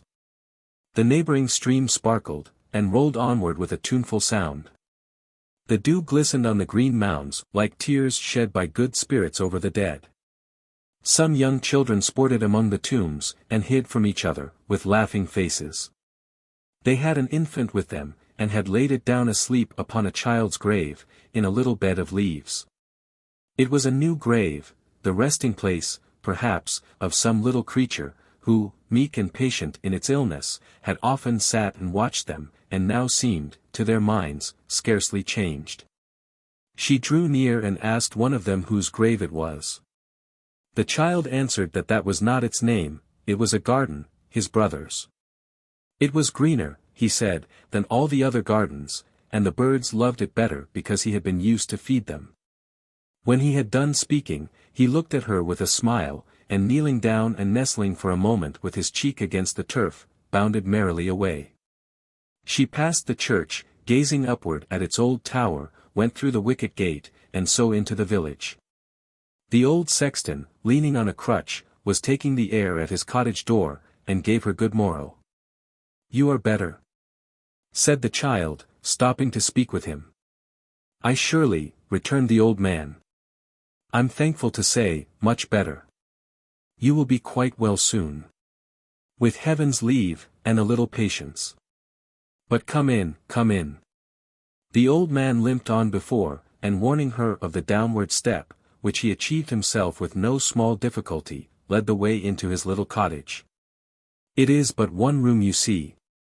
There is another up above, but the stair has got harder to climb late years, and I never use it. I'm thinking of taking to it again, next summer, though." The child wondered how a grey-headed man like him, one of his trade too, could talk of time so easily. He saw her eyes wandering to the tools that hung upon the wall, and smiled. "I warrant now," he said, "that you think all those are used in making graves. Indeed, I wondered that you wanted so many. And well you might. I am a gardener. I dig the ground, and plant things that are to live and grow. My works don't all moulder away, and rot in the earth. You see that spade in the center? The very old one, so notched and worn. Yes. That's the sexton's spade, and it's a well-used one, as you see. We're healthy people here, but it has done a power of work. If it could speak now, that spade, it would tell you of many an unexpected job that it and I have done together, but I forget, for my memory's a poor one. That's nothing new," he added hastily. "It always was. There are flowers and shrubs to speak to your other work," said the child. "Oh yes. And tall trees. But they are not so separate from the sexton's labors as you think. No. Not in my mind, and recollection, such as it is," said the old man. "Indeed they often help it. For say that I planted such a tree for such a man. There it stands, to remind me that he died. When I look at its broad shadow, and remember what it was in his time, it helps me to the age of my other work, and I can tell you pretty nearly when I made his grave. But it may remind you of one who is still alive," said the child. "Of 20 that are dead, in connection with that one who lives, then," rejoined the old man, "wife, husband, parents, brothers, sisters, children, friends, a score at least. So it happens that the sexton's spade gets worn and battered. I shall need a new one, next summer." The child looked quickly towards him, thinking that he jested with his age and infirmity, but the unconscious sexton was quite in earnest. "Ah," he said, after a brief silence.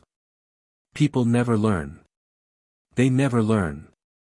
It's only we who turn up the ground, where nothing grows and everything decays, who think of such things as these, who think of them properly, I mean. You have been into the church?" "I am going there now," the child replied. "There's an old well there," said the sexton, "right underneath the belfry, a deep, dark, echoing well. 40 years ago, you had only to let down the bucket till the first knot in the rope was free of the windlass, and you heard it splashing in the cold dull water.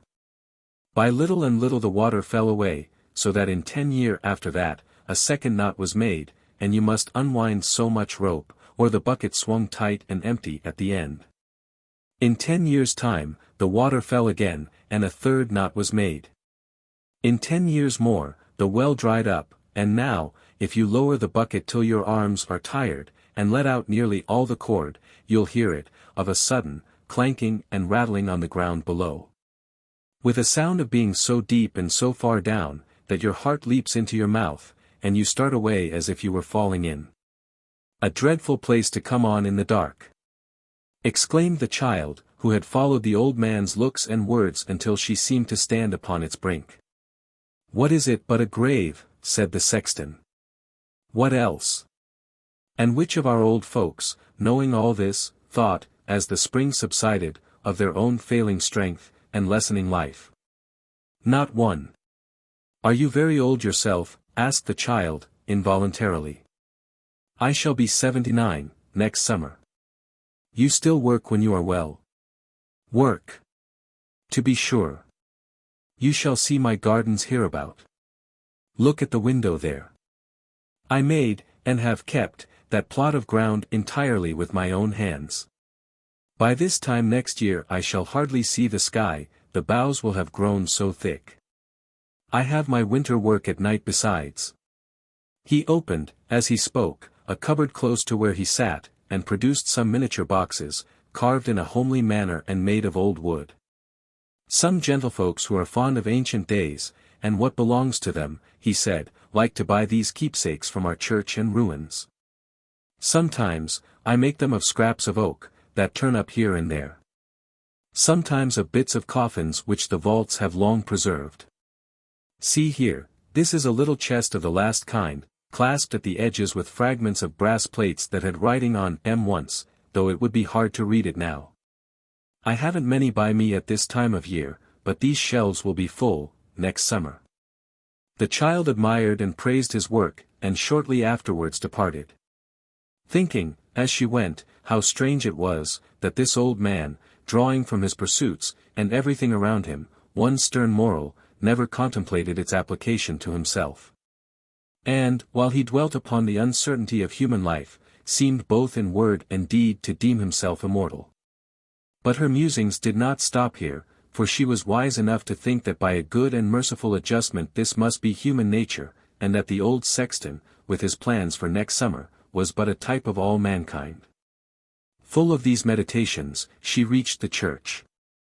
It was easy to find the key belonging to the outer door, for each was labeled on a scrap of yellow parchment. Its very turning in the lock awoke a hollow sound, and when she entered with a faltering step, the echoes that it raised in closing, made her start. If the peace of the simple village had moved the child more strongly, because of the dark and troubled ways that lay beyond, and through which she had journeyed with such failing feet. What was the deep impression of finding herself alone in that solemn building, where the very light, coming through sunken windows, seemed old and grey, and the air, redolent of earth and mould, seemed laden with decay. Purified by time of all its grosser particles, and sighing through arch and aisle, and clustered pillars, like the breath of ages gone.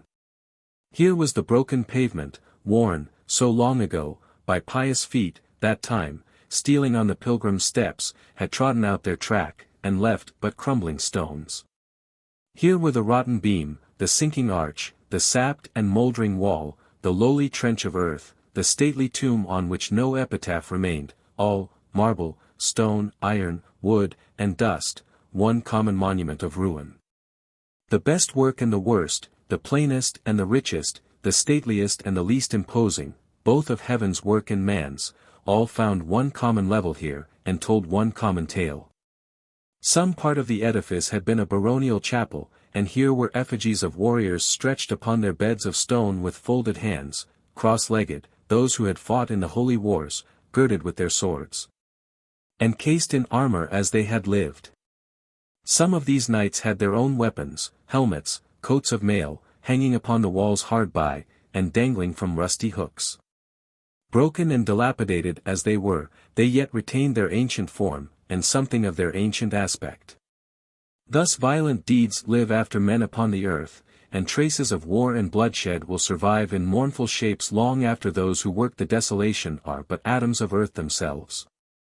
The child sat down, in this old, silent place, among the stark figures on the tombs. They made it more quiet there, than elsewhere, to her fancy, and gazing round with a feeling of awe, tempered with a calm delight, felt that now she was happy and at rest.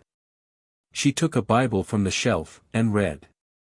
Then, laying it down, thought of the summer days and the bright springtime that would come, of the rays of sun that would fall in aslant, upon the sleeping forms, of the leaves that would flutter at the window, and play in glistening shadows on the pavement, of the songs of birds, and growth of buds and blossoms out of doors, of the sweet air, that would steal in, and gently wave the tattered banners overhead.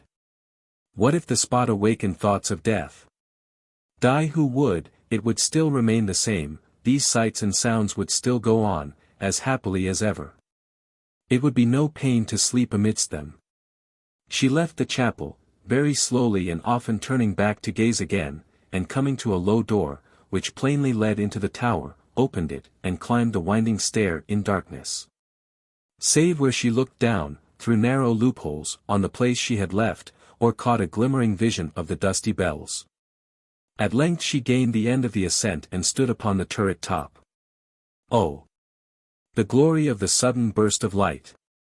The freshness of the fields and woods, stretching away on every side, and meeting the bright blue sky, the cattle grazing in the pasturage, the smoke, that, coming from among the trees, seemed to rise upward from the green earth.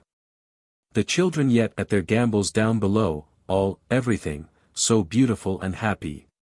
It was like passing from death to life, it was drawing nearer heaven. The children were gone, when she emerged into the porch, and locked the door. As she passed the schoolhouse she could hear the busy hum of voices. Her friend had begun his labors only on that day. The noise grew louder, and, looking back, she saw the boys come trooping out and disperse themselves with merry shouts and play. "It's a good thing," thought the child, "I am very glad they passed the church." And then she stopped, to fancy how the noise would sound inside, and how gently it would seem to die away upon the ear. Again that day, yes, twice again, she stole back to the old chapel, and in her former seat read from the same book, or indulged the same quiet train of thought. Even when it had grown dusk, and the shadows of coming night made it more solemn still, the child remained, like one rooted to the spot, and had no fear or thought of stirring. They found her there, at last, and took her home.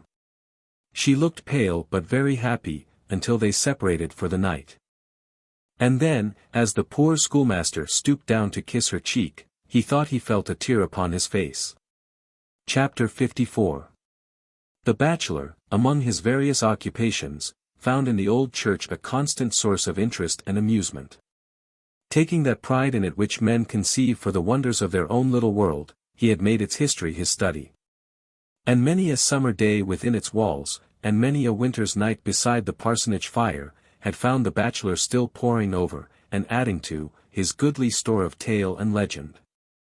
As he was not one of those rough spirits who would strip fair truth of every little shadowy vestment in which time and teeming fancies love to array her, and some of which become her pleasantly enough, serving, like the waters of her well, to add new graces to the charms they half conceal and half suggest, and to awaken interest and pursuit rather than languor and indifference, as, unlike this stern and obdurate class, he loved to see the goddess crowned with those garlands of wild flowers which tradition wreaths for her gentle wearing, and which are often freshest in their homeliest shapes. He trod with a light step and bore with a light hand upon the dust of centuries, unwilling to demolish any of the airy shrines that had been raised above it, if any good feeling or affection of the human heart were hiding thereabouts.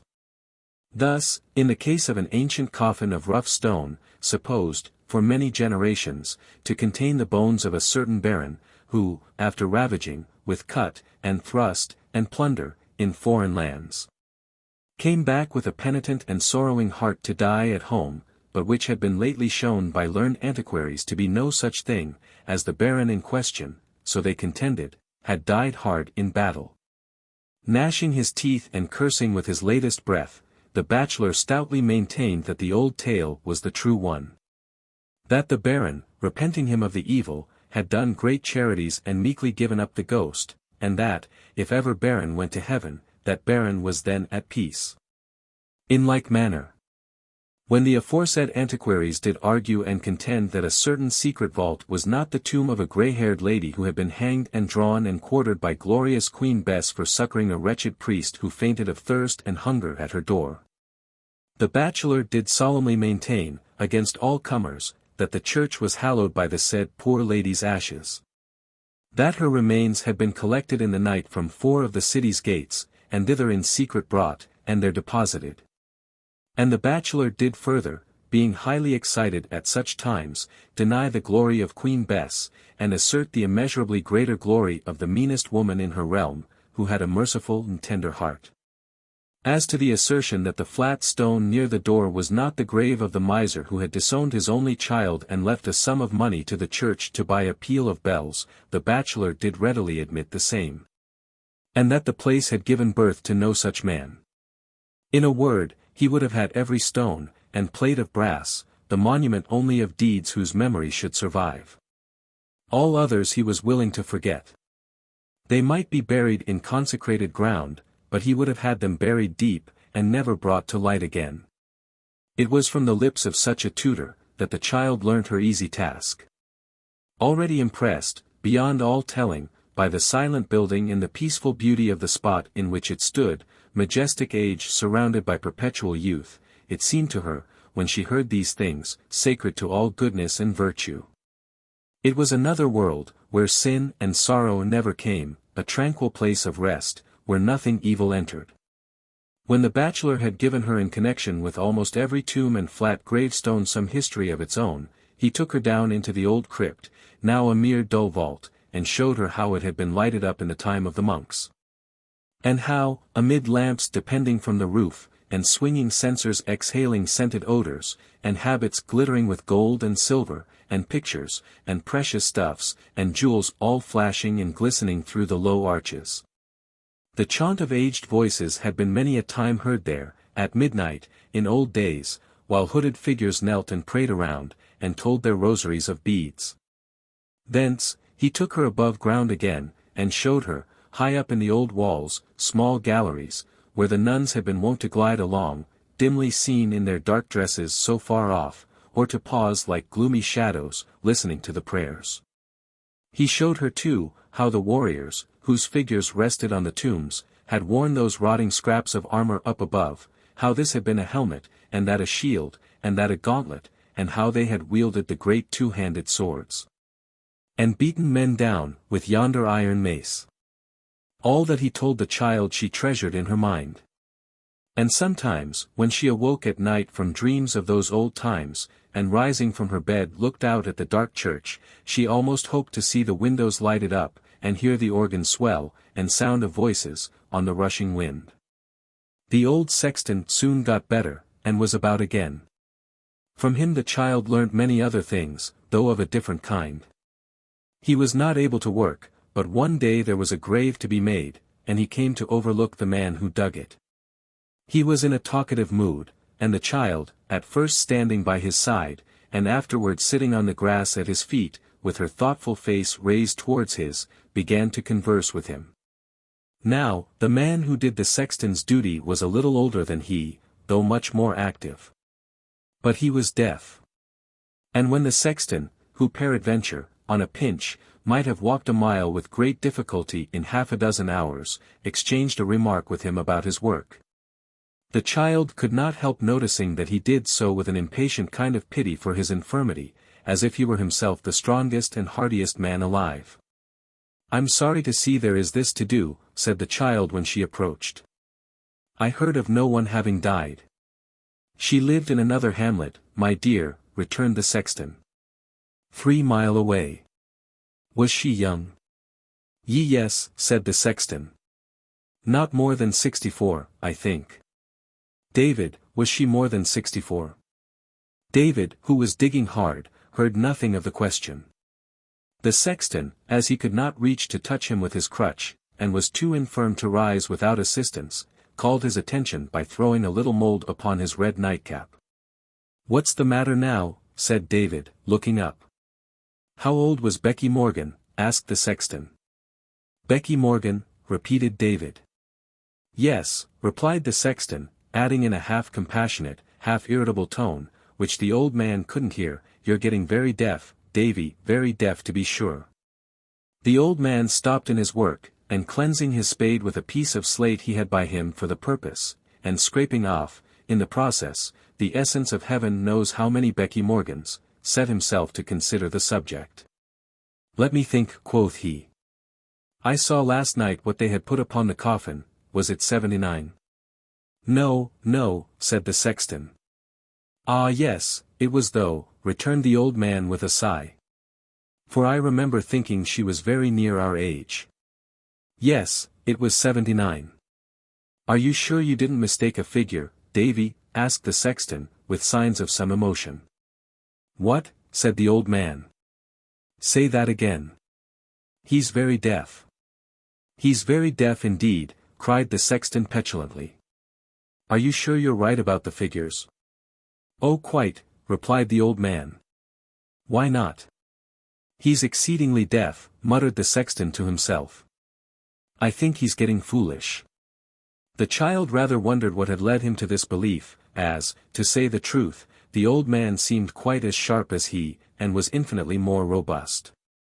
As the sexton said nothing more just then, however, she forgot it for the time, and spoke again. "You were telling me," she said, "about your gardening. Do you ever plant things here?" "In the churchyard," returned the sexton, "not I." "I have seen some flowers and little shrubs about," the child rejoined, "there are some over there, you see. I thought they were of your rearing, though indeed they grow but poorly." "They grow as heaven wills," said the old man. "And it kindly ordains that they shall never flourish here." "I do not understand you." "Why, this it is," said the sexton. "They mark the graves of those who had very tender, loving friends." "I was sure they did," the child exclaimed. "I am very glad to know they do." "Aye," returned the old man, "but stay. Look at them. See how they hang their heads, and droop, and wither. Do you guess the reason?" "No," the child replied. "Because the memory of those who lie below, passes away so soon. At first they tend them, morning, noon, and night, they soon begin to come less frequently, from once a day, to once a week, from once a week to once a month. Then, at long and uncertain intervals, then, not at all. Such tokens seldom flourish long. I have known the briefest summer flowers outlive them." "I grieve to hear it," said the child. "Ah! So say the gentlefolks who come down here to look about them," returned the old man, shaking his head, "but I say otherwise. It's a pretty custom you have in this part of the country, they say to me sometimes, to plant the graves, but it's melancholy to see these things all withering or dead. I crave their pardon and tell them that, as I take it, 'tis a good sign for the happiness of the living. And so it is. It's nature. Perhaps the mourners learn to look to the blue sky by day, and to the stars by night, and to think that the dead are there, and not in graves," said the child in an earnest voice. "Perhaps so," replied the old man doubtfully. "It may be. Whether it be as I believe it is, or no," thought the child within herself, "I'll make this place my garden. It will be no harm at least to work here day by day, and pleasant thoughts will come of it, I am sure."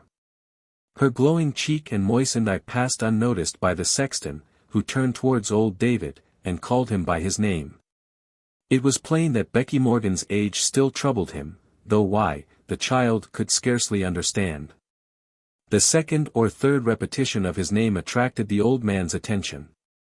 Pausing from his work, he leant on his spade, and put his hand to his dull ear. "Did you call?" he said. "I have been thinking, Davy," replied the sexton, "that he pointed to the grave, must have been a deal older than you or me." 79, answered the old man with a shake of the head, "I tell you that I saw it." "Saw it?" replied the sexton, "but, Davy, women don't always tell the truth about their age." "That's true indeed," said the other old man, with a sudden sparkle in his eye. "She might have been older. I'm sure she must have been. Why, only think how old she looked. You and I seemed but boys to her." "She did look old," rejoined David. "You're right. She did look old. Call to mind how old she looked for many a long, long year, and say if she could be but 79 at last, only our age," said the sexton. "5 years older at the very least," cried the other. "5, retorted the sexton. 10. Good 89. I call to mind the time her daughter died. She was 89 if she was a day, and tries to pass upon us now, for 10 years younger. Oh! Human vanity."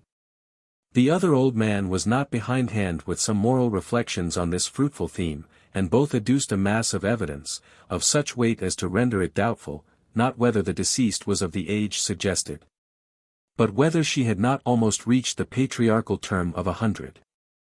When they had settled this question to their mutual satisfaction, the sexton, with his friend's assistance, rose to go. "It's chilly, sitting here, and I must be careful, till the summer," he said, as he prepared to limp away. "What?" asked old David. "He's very deaf, poor fellow," cried the sexton. "Goodbye." "Ah," said old David, looking after him. He's failing very fast. He ages every day. And so they parted, each persuaded that the other had less life in him than himself. And both greatly consoled and comforted by the little fiction they had agreed upon, respecting Becky Morgan, whose decease was no longer a precedent of uncomfortable application, and would be no business of theirs for half a score of years to come.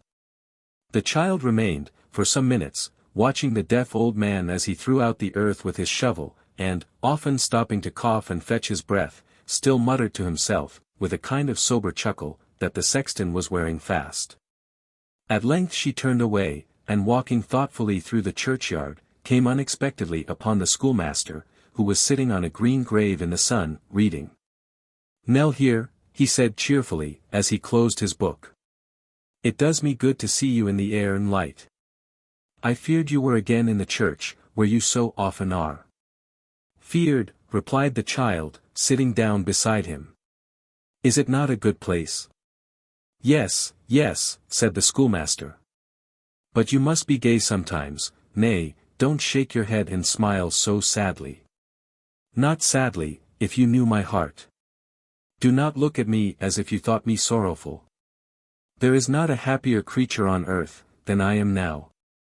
Full of grateful tenderness, the child took his hand, and folded it between her own.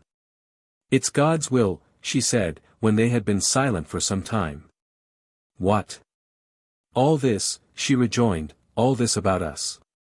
But which of us is sad now? You see that I am smiling." "And so am I," said the schoolmaster, "smiling to think how often we shall laugh in this same place. Were you not talking yonder?" "Yes," the child rejoined. "Of something that has made you sorrowful?" There was a long pause. "What was it?" said the schoolmaster, tenderly. "Come. Tell me what it was." "I do rather grieve to think," said the child, bursting into tears, "that those who die about us, are so soon forgotten." "And do you think," said the schoolmaster, marking the glance she had thrown around, "that an unvisited grave, a withered tree, a faded flower or two, are tokens of forgetfulness or cold neglect? Do you think there are no deeds, far away from here, in which these dead may be best remembered? Nell, there may be people busy in the world, at this instant, in whose good actions and good thoughts these very graves, neglected as they look to us, are the chief instruments." "Tell me no more," said the child quickly. "Tell me no more. I know it. How could I be unmindful of it, when I thought of you?" "There is nothing," cried her friend, "no, nothing innocent or good, that dies, and is forgotten. Let us hold to that faith, or none. An infant, a prattling child, dying in its cradle, will live again in the better thoughts of those who loved it, and will play its part, through them, in the redeeming actions of the world. Though its body be burnt to ashes or drowned in the deepest sea. There is not an angel added to the host of heaven but does its blessed work on earth in those that loved it here. Forgotten. Oh, if the good deeds of human creatures could be traced to their source, how beautiful would even death appear! For how much charity, mercy, and purified affection, would be seen to have their growth in dusty graves." "Yes," said the child, "it is the truth, I know it is. Who should feel its force so much as I, in whom your little scholar lives again? Dear, good friend, if you knew the comfort you have given me." The poor schoolmaster made her no answer, but bent over her in silence, for his heart was full. They were yet seated in the same place, when the grandfather approached. Before they had spoken many words together, the church clock struck the hour of school, and their friend withdrew. "A good man," said the grandfather, looking after him, "a kind man. Surely he will never harm us, Nell. We are safe here, at last, eh? We will never go away from here." The child shook her head and smiled. "She needs rest," said the old man, patting her cheek, "too pale, too pale. She is not like what she was." "When?" asked the child. "Ha," said the old man, "to be sure, when? How many weeks ago? Could I count them on my fingers? Let them rest though, they're better gone." Much better, dear, replied the child. We will forget them. Or, if we ever call them to mind, it shall be only as some uneasy dream that has passed away. Hush, said the old man, motioning hastily to her with his hand and looking over his shoulder. No more talk of the dream, and all the miseries it brought. There are no dreams here. 'Tis a quiet place, and they keep away. Let us never think about them, lest they should pursue us again.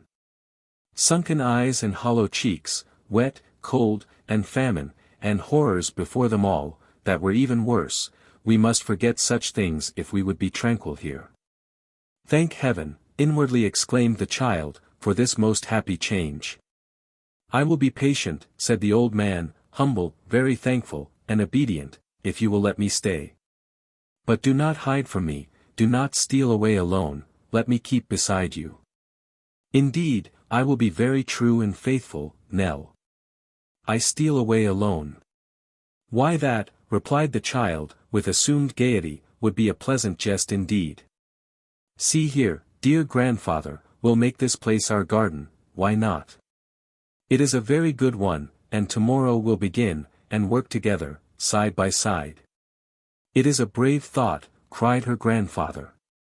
Mind, darling, we begin tomorrow. Who so delighted as the old man, when they next day began their labor? Who so unconscious of all associations connected with the spot, as he? They plucked the long grass and nettles from the tombs, thinned the poor shrubs and roots, made the turf smooth, and cleared it of the leaves and weeds. They were yet in the ardor of their work, when the child, raising her head from the ground over which she bent, observed that the bachelor was sitting on the stile close by, watching them in silence.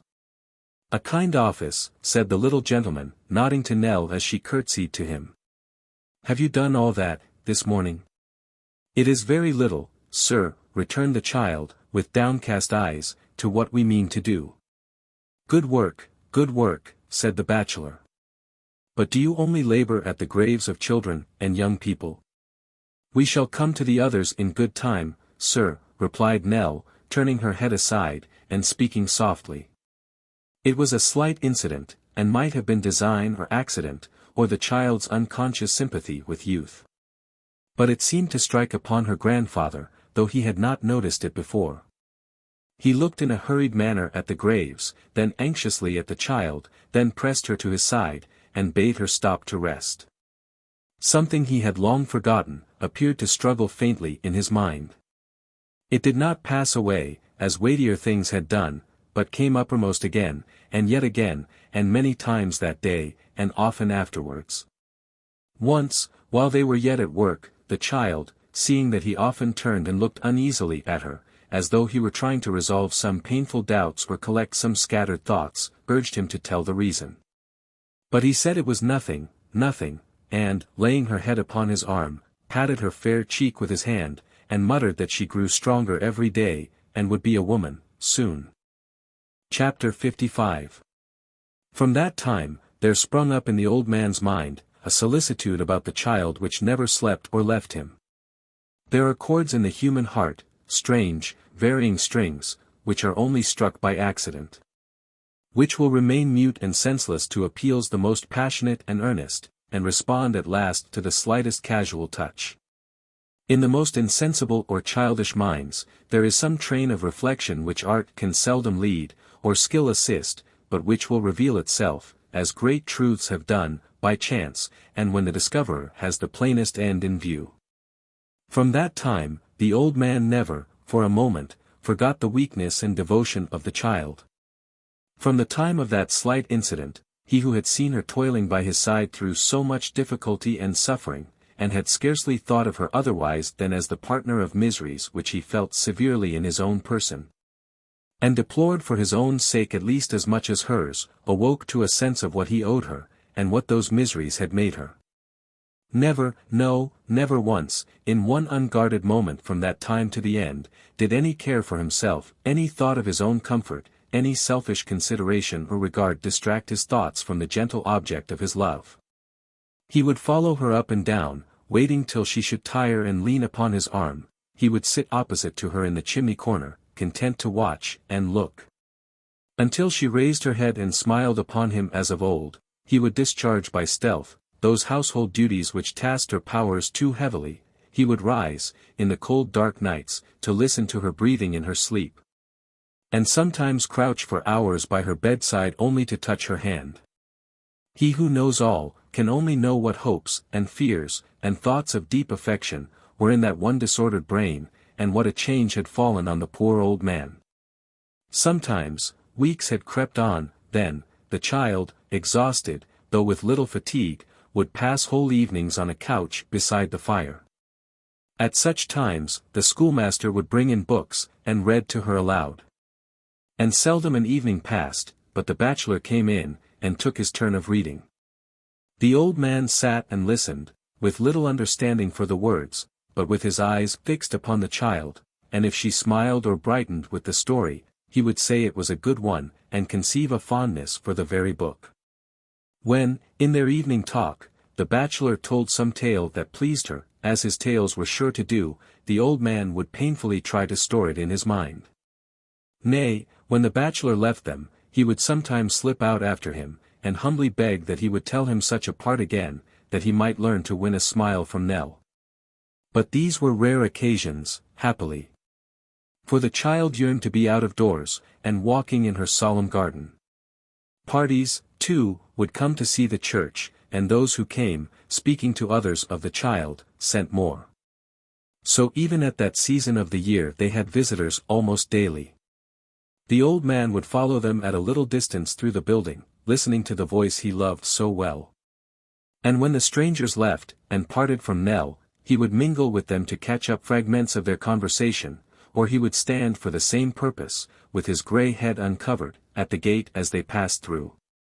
They always praised the child, her sense and beauty, and he was proud to hear them. But what was that, so often added, which wrung his heart, and made him sob and weep alone, in some dull corner? Alas! Even careless strangers, they who had no feeling for her, but the interest of the moment, they who would go away and forget next week that such a being lived, even they saw it, even they pitied her, even they bade him good day compassionately.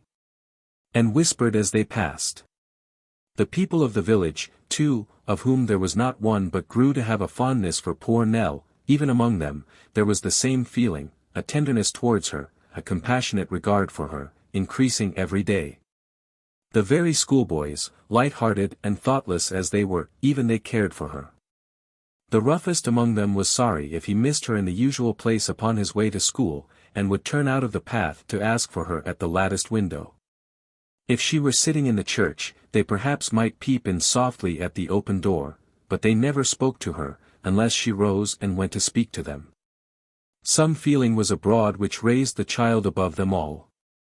So, when Sunday came, they were all poor country people in the church, for the castle in which the old family had lived, was an empty ruin, and there were none but humble folks for 7 miles around. There, as elsewhere, they had an interest in Nell. They would gather round her in the porch, before and after service, young children would cluster at her skirts, and aged men and women forsake their gossips, to give her kindly greeting.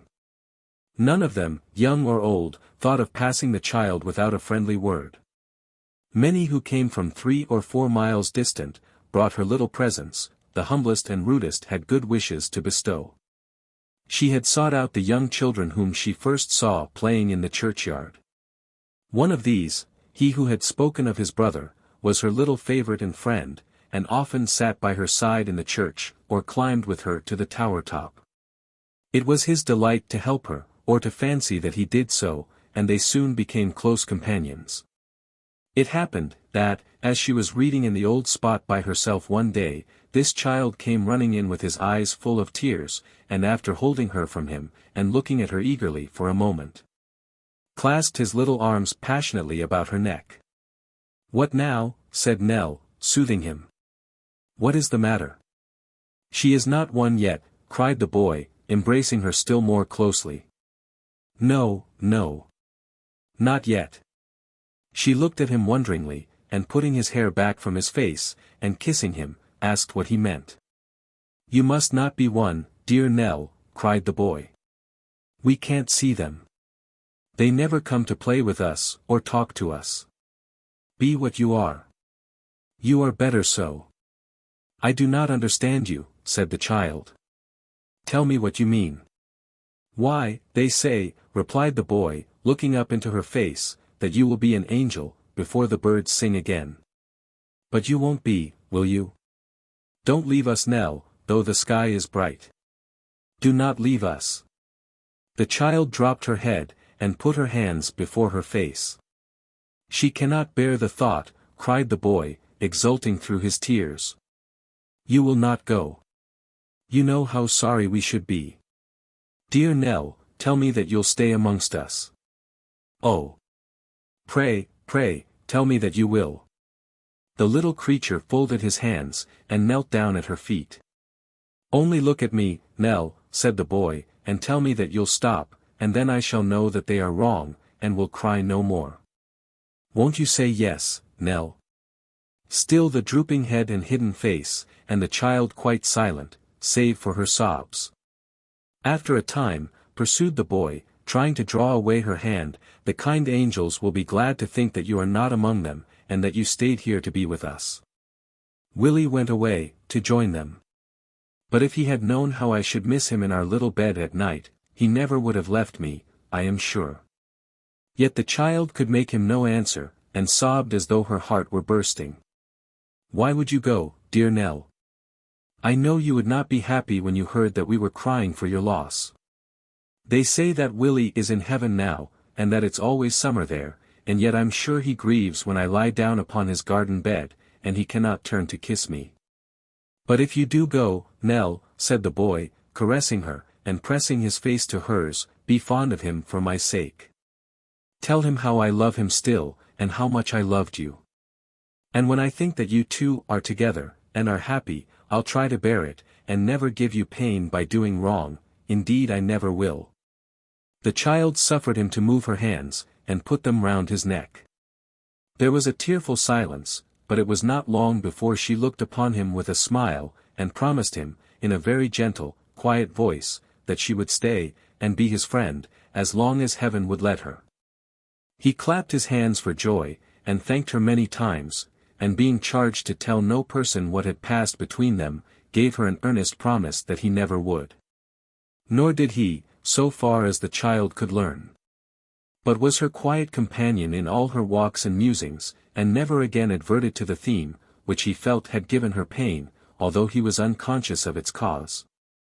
Something of distrust lingered about him still. For he would often come, even in the dark evenings, and call in a timid voice outside the door to know if she were safe within. And being answered yes, and bade to enter, would take his station on a low stool at her feet, and sit there patiently until they came to seek, and take him home. Sure as the morning came, it found him lingering near the house to ask if she were well, and, morning, noon, or night, go where she would, he would forsake his playmates and his sports to bear her company.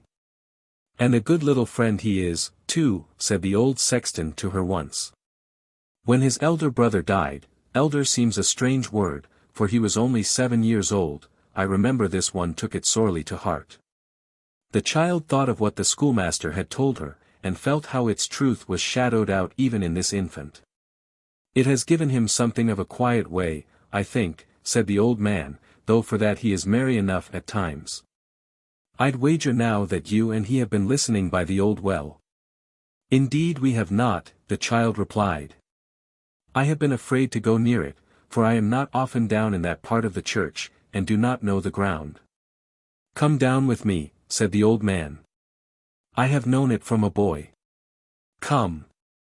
They descended the narrow steps which led into the crypt, and paused among the gloomy arches, in a dim and murky spot.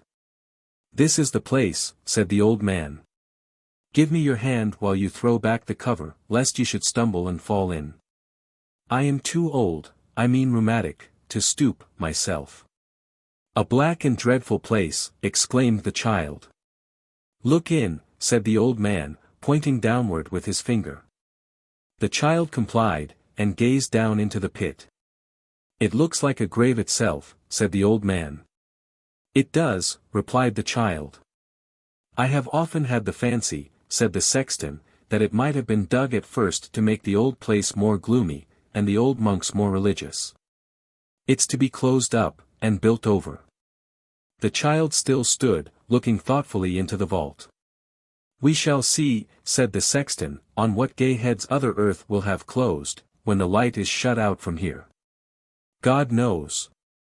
They'll close it up, next spring. The birds sing again in spring, thought the child, as she leaned at her casement window, and gazed at the declining sun. Spring. A beautiful and happy time. Chapter 56. A day or two after the Quilp tea party at the Wilderness, Mr. Swiveller walked into Sampson Brass's office at the usual hour, and being alone in that temple of probity, placed his hat upon the desk. And taking from his pocket a small parcel of black crape, applied himself to folding and pinning the same upon it, after the manner of a hatband. Having completed the construction of this appendage, he surveyed his work with great complacency, and put his hat on again, very much over one eye, to increase the mournfulness of the effect. These arrangements perfected to his entire satisfaction, he thrust his hands into his pockets, and walked up and down the office with measured steps. It has always been the same with me, said Mr. Swiveller, always. 'Twas ever thus, from childhood's hour I've seen my fondest hopes decay, I never loved a tree or flower but 'twas the first to fade away. I never nursed a dear gazelle, to glad me with its soft black eye, but when it came to know me well, and love me, it was sure to marry a market gardener. Overpowered by these reflections, Mr. Swiveller stopped short at the client's chair, and flung himself into its open arms. And this, said Mr. Swiveller, with a kind of bantering composure, is life, I believe. Oh, certainly. Why not? I'm quite satisfied. I shall wear, added Richard, taking off his hat again and looking hard at it, as if he were only deterred by pecuniary considerations from spurning it with his foot, I shall wear this emblem of woman's perfidy. In remembrance of her with whom I shall never again thread the windings of the mazy. Whom I shall never more pledge in the rosy, who, during the short remainder of my existence, will murder the balmy. Ha, ha, ha. It may be necessary to observe, lest there should appear any incongruity in the close of this soliloquy, that Mr. Swiveller did not wind up with a cheerful hilarious laugh, which would have been undoubtedly at variance with his solemn reflections. But that, being in a theatrical mood, he merely achieved that performance which is designated in melodramas, laughing like a fiend, for it seems that your fiends always laugh in syllables, and always in 3 syllables, never more nor less. Which is a remarkable property in such gentry, and one worthy of remembrance. The baleful sounds had hardly died away, and Mr. Swiveller was still sitting in a very grim state in the client's chair, when there came a ring, or, if we may adapt the sound to his then humour, a knell, at the office bell. Opening the door with all speed, he beheld the expressive countenance of Mr. Chuckster, between whom and himself a fraternal greeting ensued. "You're devilish early at this pestiferous old slaughter-house," said that gentleman, poising himself on one leg, and shaking the other in an easy manner. "Rather," returned Dick. "Rather," retorted Mr. Chuckster, with that air of graceful trifling which so well became him. "I should think so. Why, my good feller, do you know what o'clock it is? 9:30 a.m. in the morning." "Won't you come in?" said Dick. "All alone?" Swiveller solus. "'Tis now the witching hour of night, when churchyards yawn, and graves give up their dead." At the end of this quotation in dialogue, each gentleman struck an attitude, and immediately subsiding into prose walked into the office. Such morsels of enthusiasm are common among the glorious Apollos, and were indeed the links that bound them together, and raised them above the cold dull earth. "Well, and how are you, my buck?" said Mr. Chuckster, taking a stool. "I was forced to come into the city upon some little private matters of my own, and couldn't pass the corner of the street without looking in, but upon my soul I didn't expect to find you. It is so everlastingly early."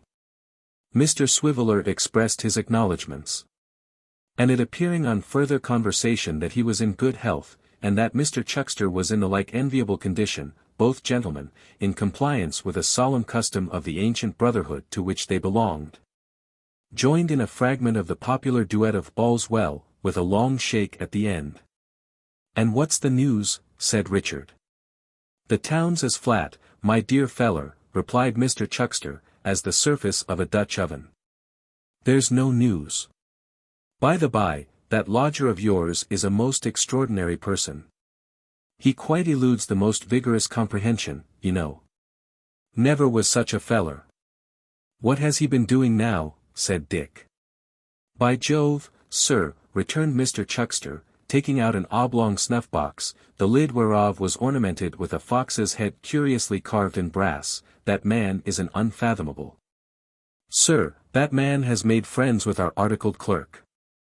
There's no harm in him, but he is so amazingly slow and soft. Now, if he wanted a friend, why couldn't he have one that knew a thing or two, and could do him some good by his manners and conversation?" "I have my faults, sir," said Mr. Chuckster. "No, no," interposed Mr. Swiveller. "Oh yes I have my faults, no man knows his faults better than I know mine. But," said Mr. Chuckster, "I'm not meek. My worst enemies, every man has his enemies, sir, and I have mine, never accused me of being meek. And I tell you what, sir, if I hadn't more of these qualities that commonly endear man to man, than our articled clerk has, I'd steal a Cheshire cheese, tie it round my neck, and drown myself. I'd die degraded, as I had lived. I would upon my honor." Mr. Chuckster paused, rapped the fox's head exactly on the nose with the knuckle of the forefinger, took a pinch of snuff, and looked steadily at Mr. Swiveller, as much as to say that if he thought he was going to sneeze, he would find himself mistaken. "Not contented, sir," said Mr. Chuckster, "with making friends with Abel, he has cultivated the acquaintance of his father and mother. Since he came home from that wild goose chase, he has been there, actually been there. He patronizes young Snobby besides. You'll find, sir, that he'll be constantly coming backwards and forwards to this place, yet I don't suppose that beyond the common forms of civility, he has ever exchanged half a dozen words with me. Now, upon my soul, you know," said Mr. Chuckster, shaking his head gravely, "as men are wont to do when they consider things are going a little too far, this is altogether such a low-minded affair, that if I didn't feel for the governor, and know that he could never get on without me, I should be obliged to cut the connection.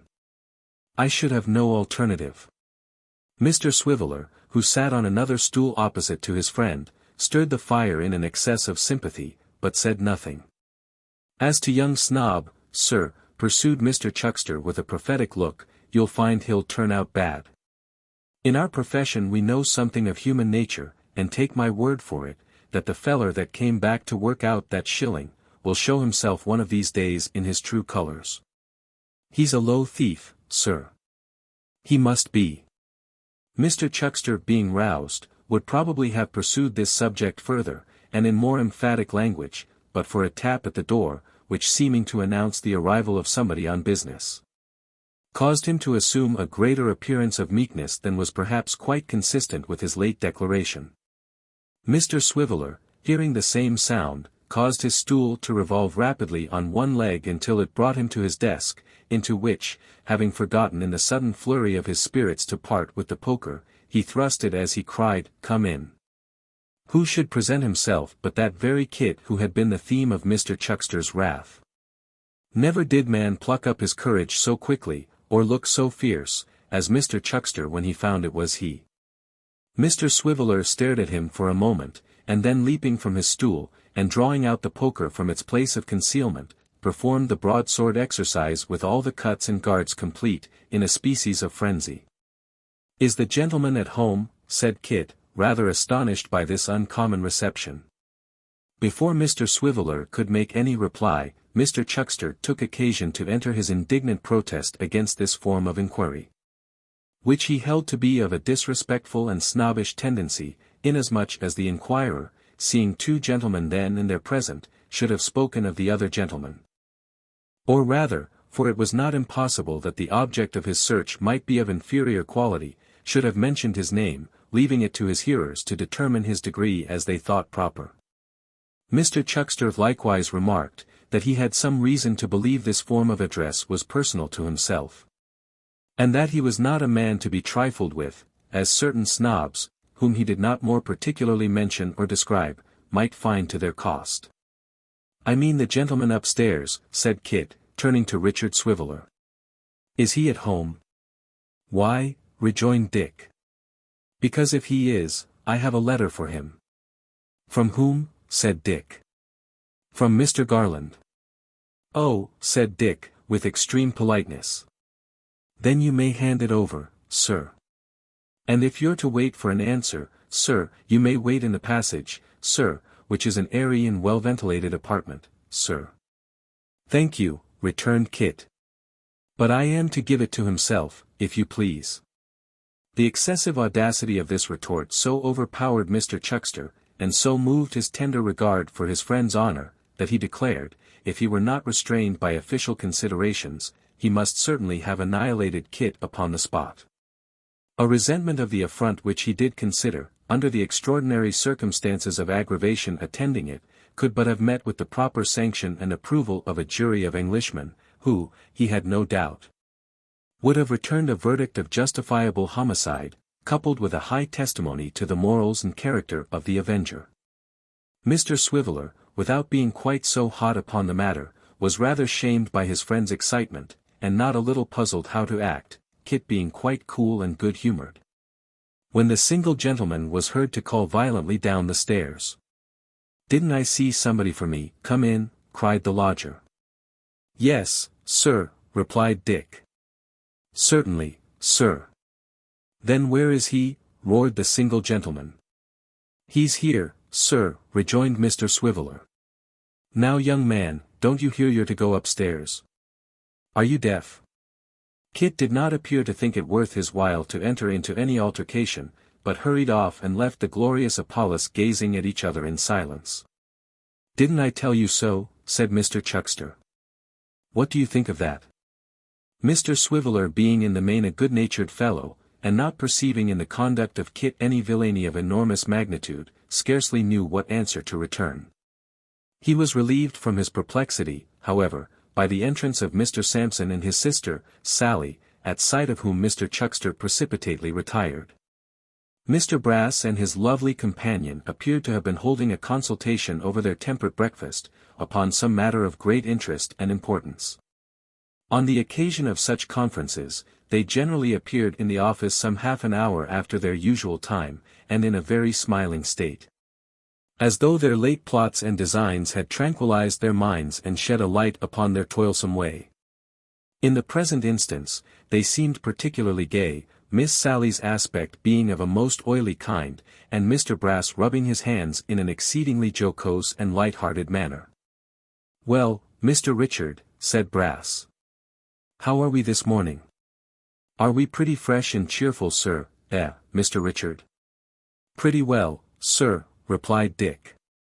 "That's well," said Brass. "Ha ha!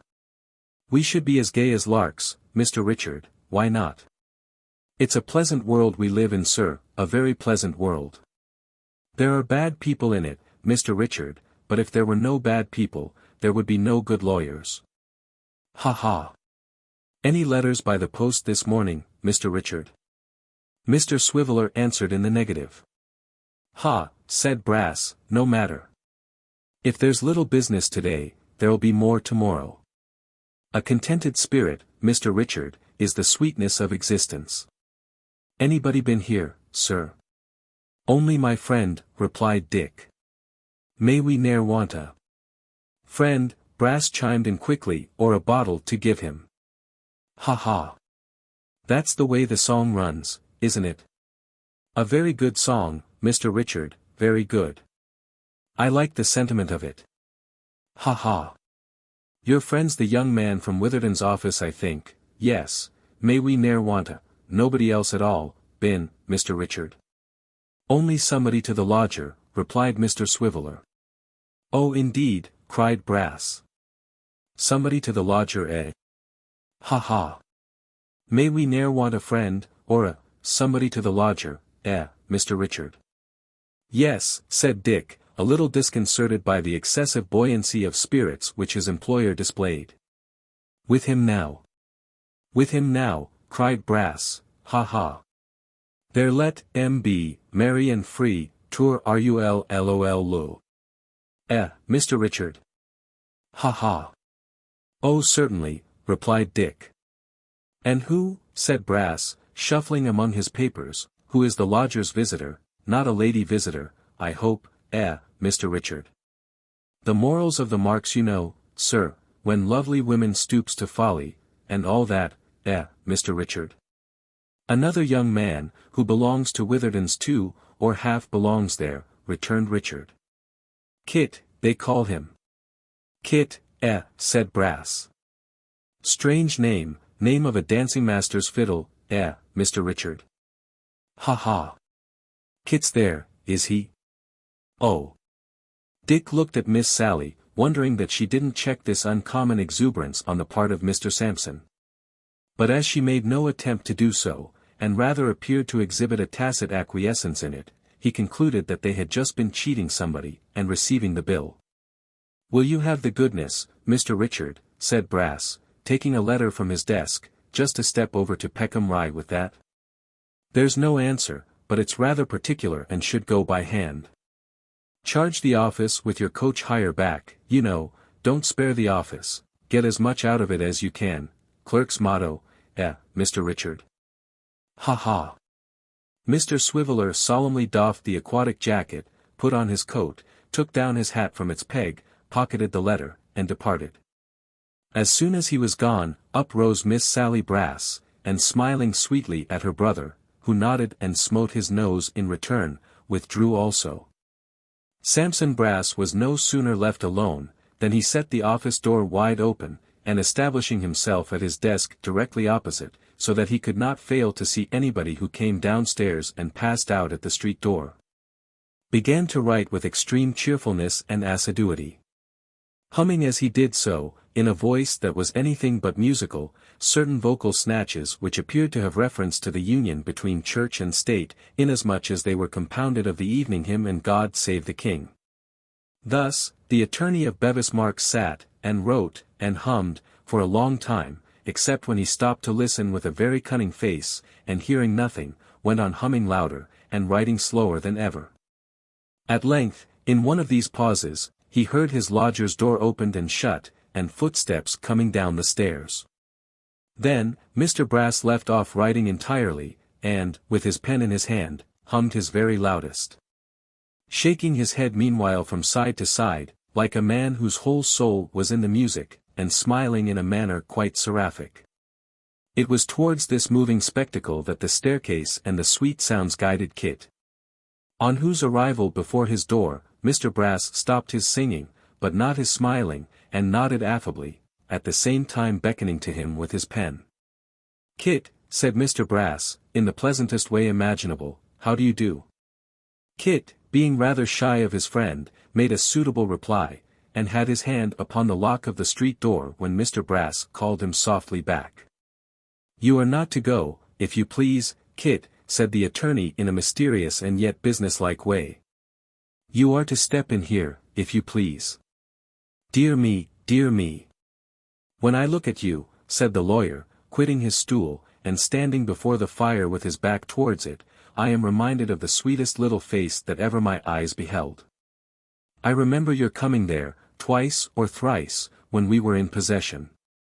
Ah, Kit, my dear fellow, gentlemen in my profession have such painful duties to perform sometimes, that you needn't envy us, you needn't indeed." "I don't, sir," said Kit, "though it isn't for the like of me to judge." "Our only consolation, Kit," pursued the lawyer, looking at him in a sort of pensive abstraction, "is, that although we cannot turn away the wind, we can soften it. We can temper it, if I may say so, to the shorn lambs." "Shorn indeed," thought Kit. "Pretty close."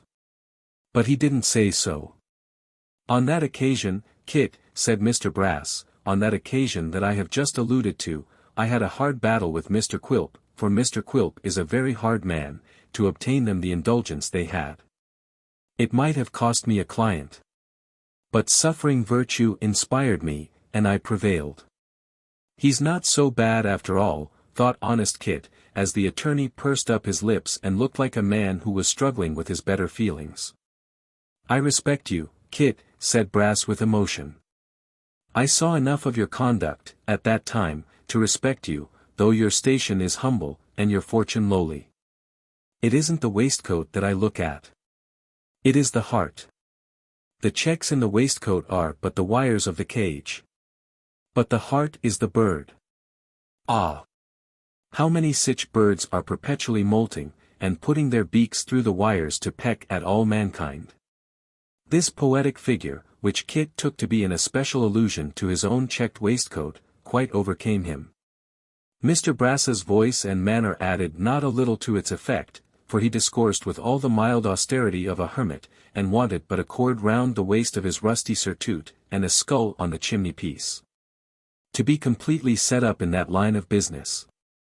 Well, well, said Samson, smiling as good men smile when they compassionate their own weakness or that of their fellow creatures, this is wide of the bull's-eye.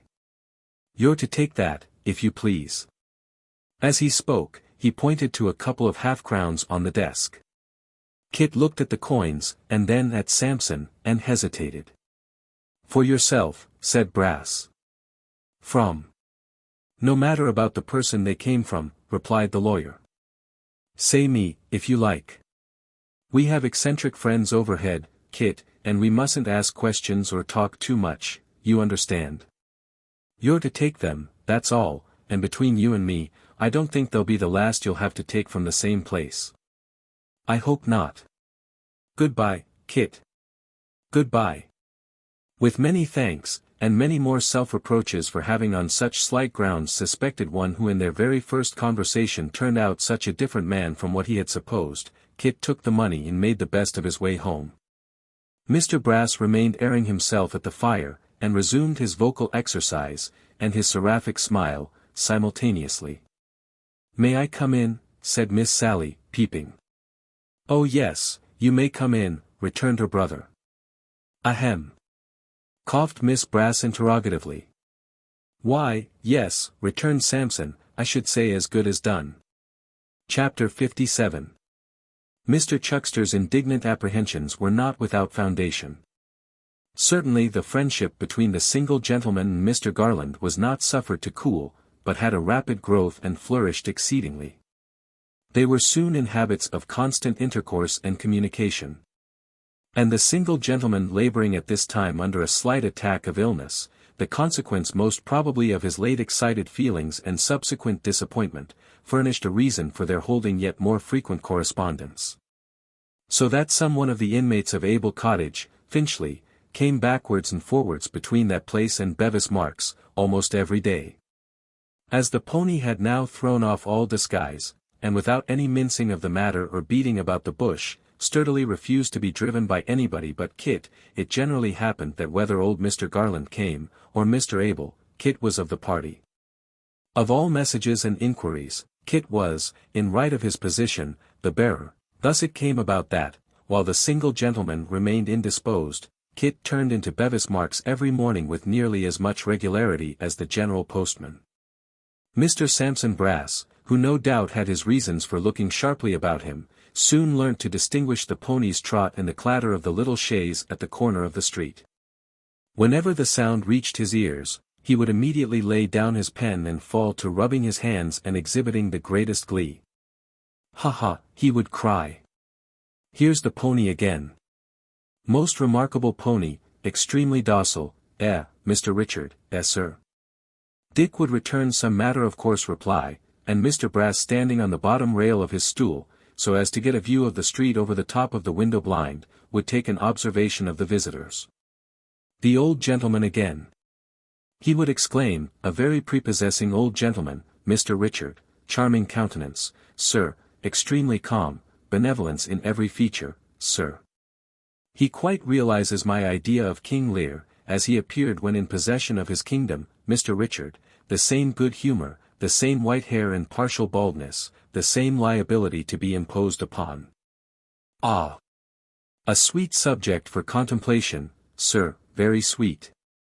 Then Mr. Garland having alighted and gone upstairs, Sampson would nod and smile to Kit from the window, and presently walk out into the street to greet him, when some such conversation as the following would ensue. "Admirably groomed, Kit, Mr. Brass is patting the pony, does you great credit, amazingly sleek and bright to be sure. He literally looks as if he had been varnished all over." Kit touches his hat, smiles, pats the pony himself, and expresses his conviction, that Mr. Brass will not find many like him. "A beautiful animal indeed," cries Brass. "Sagacious too." "Bless you," replies Kit, "he knows what you say to him as well as a Christian does." "Does he indeed?"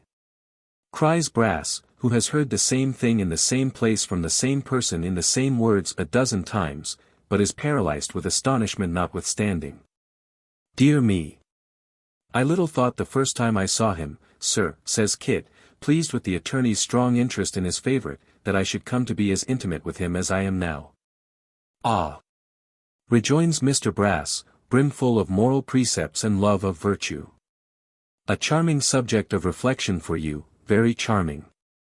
A subject of proper pride and congratulation, Christopher. Honesty is the best policy. I always find it so myself. I lost £47.10 by being honest this morning. But it's all gain, it's gain." Mr. Brass slyly tickles his nose with his pen, and looks at Kit with the water standing in his eyes. Kit thinks that if ever there was a good man who belied his appearance, that man is Sampson Brass. "A man," says Sampson, "who loses £47.10 in one morning by his honesty, is a man to be envied. If it had been £80, the luxuriousness of feeling would have been increased. Every pound lost, would have been a hundredweight of happiness gained." "The still small voice, Christopher," cries Brass, smiling, and tapping himself on the bosom, "is singing comic songs within me, and all is happiness and joy." Kit is so improved by the conversation, and finds it go so completely home to his feelings, that he is considering what he shall say, when Mr. Garland appears. The old gentleman is helped into the chaise with great obsequiousness by Mr. Sampson Brass. And the pony, after shaking his head several times, and standing for 3 or 4 minutes with all his 4 legs planted firmly on the ground, as if he had made up his mind never to stir from that spot, but there to live and die, suddenly darts off, without the smallest notice, at the rate of 12 English miles an hour. Then, Mr. Brass and his sister, who has joined him at the door, exchange an odd kind of smile, not at all a pleasant one in its expression, and return to the society of Mr. Richard Swiveller, who, during their absence, has been regaling himself with various feats of pantomime, and is discovered at his desk, in a very flushed and heated condition, violently scratching out nothing with half a penknife. Whenever Kit came alone, and without the chaise, it always happened that Sampson Brass was reminded of some mission, calling Mr. Swiveller, if not to Peckham Rye again, at all events to some pretty distant place from which he could not be expected to return for 2 or 3 hours, or in all probability a much longer period, as that gentleman was not, to say the truth, renowned for using great expedition on such occasions, but rather for protracting and spinning out the time to the very utmost limit of possibility. Mr. Swiveller out of sight, Miss Sally immediately withdrew. Mr. Brass would then set the office door wide open, hum his old tune with great gaiety of heart, and smile seraphically as before.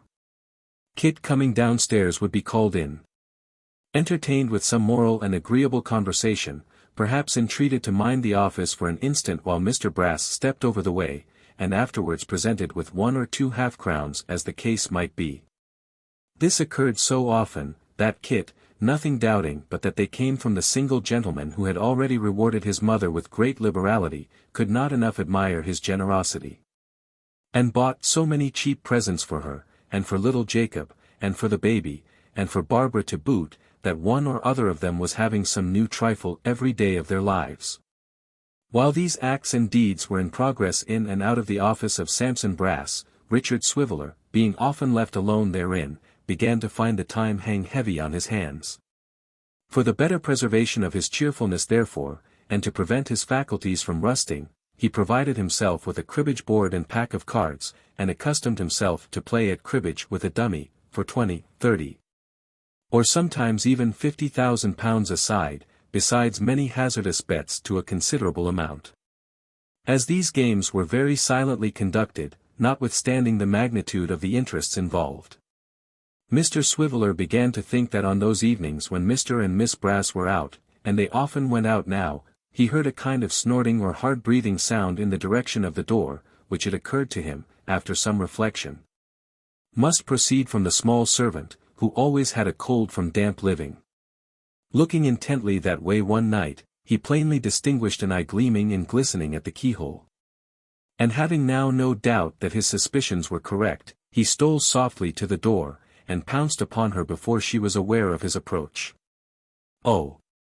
I didn't mean any harm indeed, upon my word I didn't," cried the small servant, struggling like a much larger one. "It's so very dull, downstairs, please don't you tell upon me, please don't." "Tell upon you," said Dick. "Do you mean to say you were looking through the keyhole for company?" "Yes, upon my word I was," replied the small servant. "How long have you been cooling your eye there?" said Dick. "Oh, ever since you first began to play them cards, and long before." Vague recollections of several fantastic exercises with which he had refreshed himself after the fatigues of business, and to all of which, no doubt, the small servant was a party, rather disconcerted Mr. Swiveller. But he was not very sensitive on such points, and recovered himself speedily. "Well, come in," he said, after a little consideration. "Here, sit down, and I'll teach you how to play." "Oh! I durstn't do it," rejoined the small servant. "Miss Sally you'd kill me, if she knowed I come up here." "Have you got a fire downstairs?" said Dick. "A very little one," replied the small servant. "Miss Sally couldn't kill me if she knowed I went down there, so I'll come," said Richard, putting the cards into his pocket. "Why, how thin you are!" "What do you mean by it?" "It ain't my fault." "Could you eat any bread and meat?" said Dick, taking down his hat. "Yes." "Ah! I thought so. Did you ever taste beer?" "I had a sip of it once," said the small servant. "Here's a state of things," cried Mr. Swiveller, raising his eyes to the ceiling. "She never tasted it, it can't be tasted in a sip." "Why, how old are you?" "I don't know." Mr. Swiveller opened his eyes very wide, and appeared thoughtful for a moment, then, bidding the child mind the door until he came back, vanished straightway. Presently, he returned, followed by the boy from the public-house, who bore in one hand a plate of bread and beef, and in the other a great pot, filled with some very fragrant compound, which sent forth a grateful steam, and was indeed choice pearl, made after a particular recipe which Mr. Swiveller had imparted to the landlord, at a period when he was deep in his books and desirous to conciliate his friendship. Relieving the boy of his burden at the door, and charging his little companion to fasten it to prevent surprise, Mr. Swiveller followed her into the kitchen. "There," said Richard, putting the plate before her. "First of all clear that off, and then you'll see what's next." The small servant needed no second bidding, and the plate was soon empty. "Next," said Dick, handing the pearl, "take a pull at that. But moderate your transports, you know, for you're not used to it." "Well, is it good?" "Oh! Isn't it?" said the small servant. Mr. Swiveller appeared gratified beyond all expression by this reply, and took a long draught himself, steadfastly regarding his companion while he did so. These preliminaries disposed of, he applied himself to teaching her the game, which she soon learnt tolerably well, being both sharp-witted and cunning. "Now," said Mr. Swiveller, putting 2 sixpences into a saucer, and trimming the wretched candle, when the cards had been cut and dealt, "those are the stakes. If you win, you get M all. If I win, I get M. To make it seem more real and pleasant, I shall call you the Marchioness, do you hear?" The small servant nodded. "Then, Marchioness," said Mr. Swiveller, "fire away." The Marchioness, holding her cards very tight in both hands, considered which to play, and Mr. Swiveller, assuming the gay and fashionable air which such society required, took another pull at the tankard, and waited for her lead. Chapter 58. Mr. Swiveller and his partner played several rubbers with varying success, until the loss of 3 sixpences, the gradual sinking of the pearl, and the striking of 10 o'clock, combined to render that gentleman mindful of the flight of time, and the expediency of withdrawing before Mr. Sampson and Miss Sally Brass returned. With which object in view, Marchioness, said Mr. Swiveller gravely, I shall ask your ladyship's permission to put the board in my pocket, and to retire from the presence when I have finished this tankard. Merely observing, Marchioness, that since life like a river is flowing, I care not how fast it rolls on, ma'am, on, while such pearl on the bank still is growing, and such eyes light the waves as they run. Marchioness, your health. You will excuse my wearing my hat, but the palace is damp, and the marble floor is, if I may be allowed the expression, sloppy. As a precaution against this latter inconvenience, Mr. Swiveller had been sitting for some time with his feet on the hob, in which attitude he now gave utterance to these apologetic observations, and slowly sipped the last choice drops of nectar. The Baron Sampsono Brasso and his fair sister are, you tell me, at the play, said Mr. Swiveller, leaning his left arm heavily upon the table, and raising his voice and his right leg after the manner of a theatrical bandit. The Marchioness nodded. Ha, said Mr. Swiveller, with a portentous frown. 'Tis well. Marchioness, but no matter. Some wine there. Ho!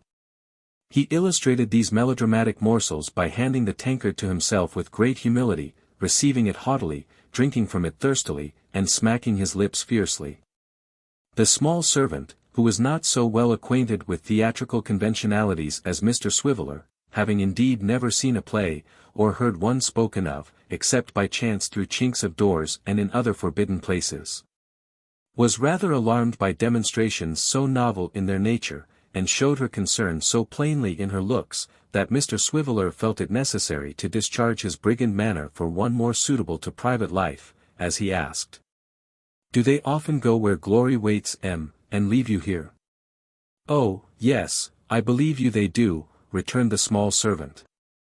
Miss Sally's such a wonder for that, she is. Such a what? Said Dick. Such a wonder, returned the Marchioness.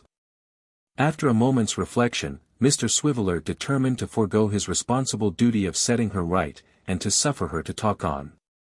As it was evident that her tongue was loosened by the pearl, and her opportunities for conversation were not so frequent as to render a momentary check of little consequence.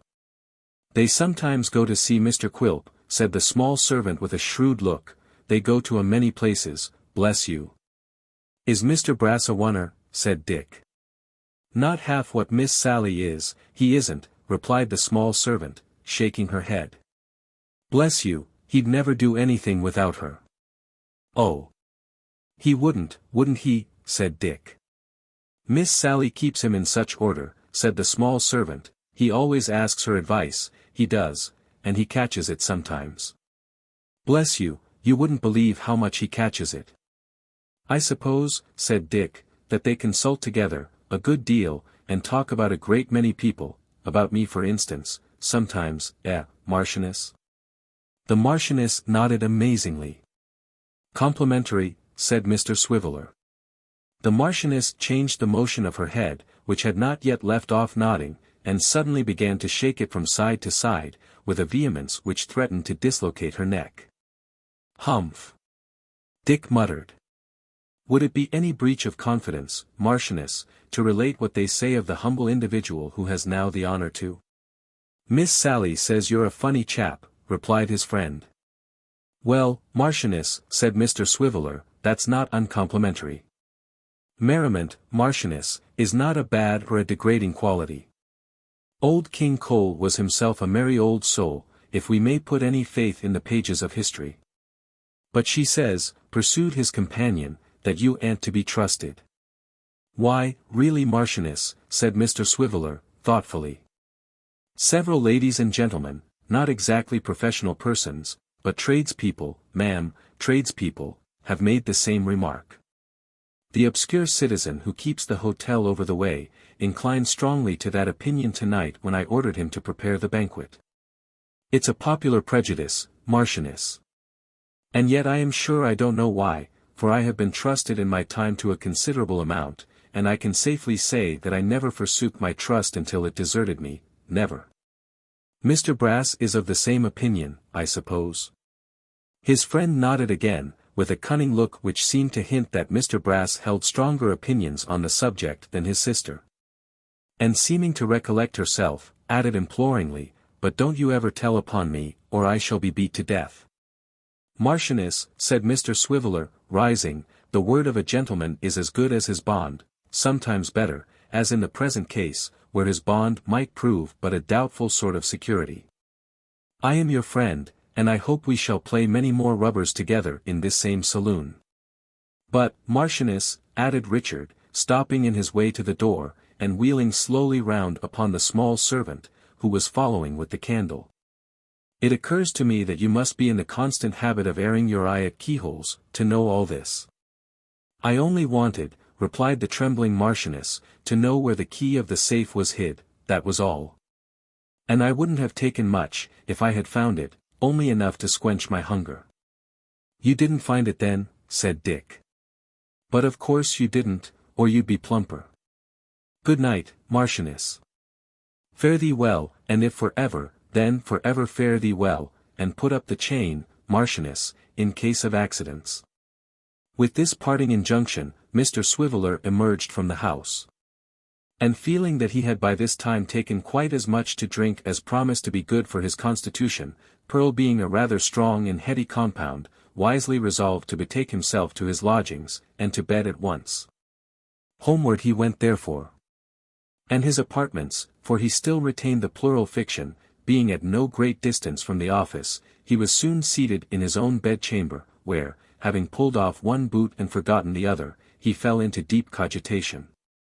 "This Marchioness," said Mr. Swiveller, folding his arms, "is a very extraordinary person, surrounded by mysteries, ignorant of the taste of beer, unacquainted with her own name, which is less remarkable. And taking a limited view of society through the keyholes of doors, can these things be her destiny, or has some unknown person started in opposition to the decrees of fate? It is a most inscrutable and unmitigated staggerer." When his meditations had attained this satisfactory point, he became aware of his remaining boot, of which, with unimpaired solemnity he proceeded to divest himself. Shaking his head with exceeding gravity all the time, and sighing deeply. "These rubbers," said Mr. Swiveller, putting on his nightcap in exactly the same style as he wore his hat, "remind me of the matrimonial fireside. Cheggs's wife plays cribbage. All fours likewise. She rings the changes on them now. From sport to sport they hurry her to banish her regrets, and when they win a smile from her, they think that she forgets, but she don't. By this time, I should say," added Richard, getting his left cheek into profile, and looking complacently at the reflection of a very little scrap of whisker in the looking-glass, "by this time, I should say, the iron has entered into her soul. It serves her right." Melting from this stern and obdurate, into the tender and pathetic mood, Mr. Swiveller groaned a little, walked wildly up and down, and even made a show of tearing his hair, which, however, he thought better of. And wrenched the tassel from his nightcap instead. At last, undressing himself with a gloomy resolution, he got into bed. Some men in his blighted position would have taken to drinking. But as Mr. Swiveller had taken to that before, he only took, on receiving the news that Sophie Wackles was lost to him for ever, to playing the flute. Thinking after mature consideration that it was a good, sound, dismal occupation, not only in unison with his own sad thoughts, but calculated to awaken a fellow feeling in the bosoms of his neighbours. In pursuance of this resolution, he now drew a little table to his bedside, and arranging the light and a small oblong music book to the best advantage, took his flute from its box, and began to play most mournfully.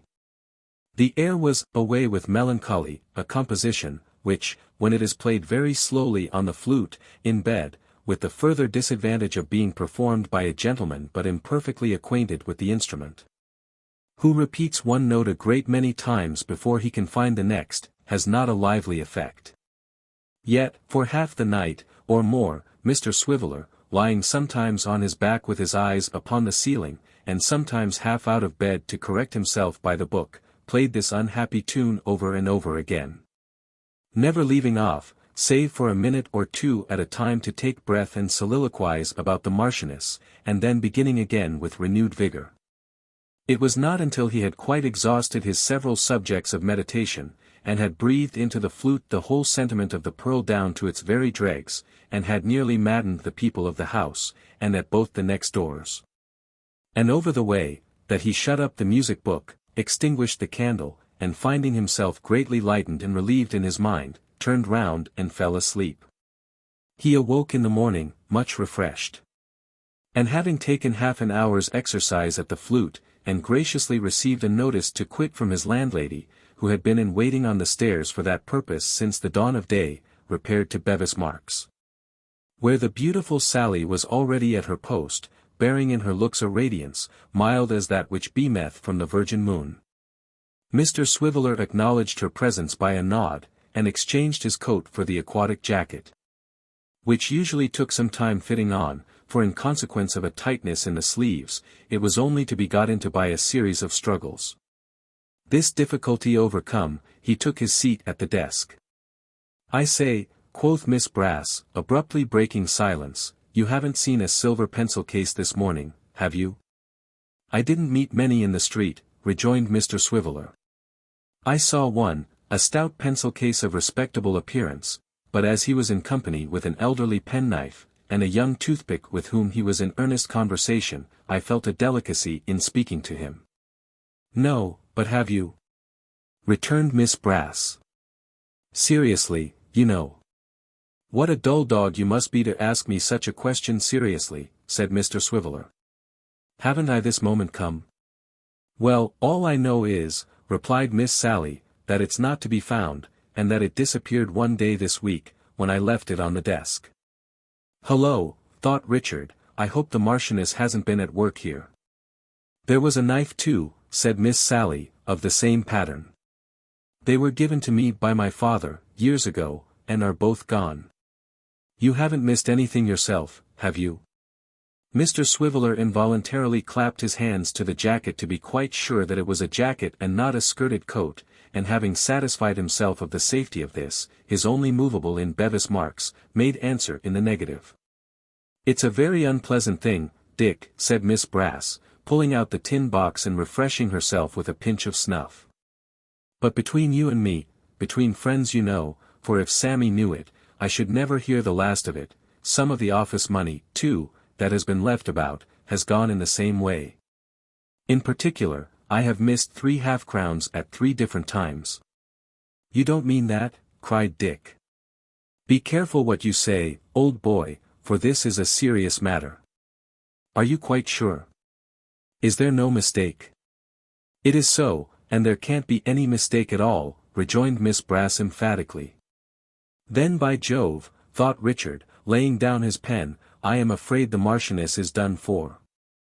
The more he discussed the subject in his thoughts, the more probable it appeared to Dick that the miserable little servant was the culprit.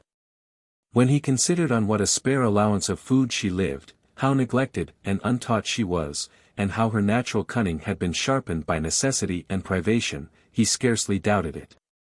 And yet he pitied her so much, and felt so unwilling to have a matter of such gravity disturbing the oddity of their acquaintance, that he thought, and thought truly, that rather than receive £50 down, he would have the Marchioness proved innocent.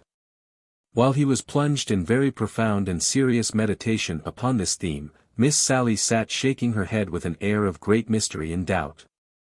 When the voice of her brother Sampson, carolling a cheerful strain, was heard in the passage, and that gentleman himself, beaming with virtuous smiles, appeared. "Mr. Richard, sir, good morning. Here we are again, sir, entering upon another day, with our bodies strengthened by slumber and breakfast, and our spirits fresh and flowing. Here we are, Mr. Richard, rising with the sun to run our little course, our course of duty, sir, and, like him, to get through our day's work with credit to ourselves and advantage to our fellow creatures. A charming reflection, sir, very charming.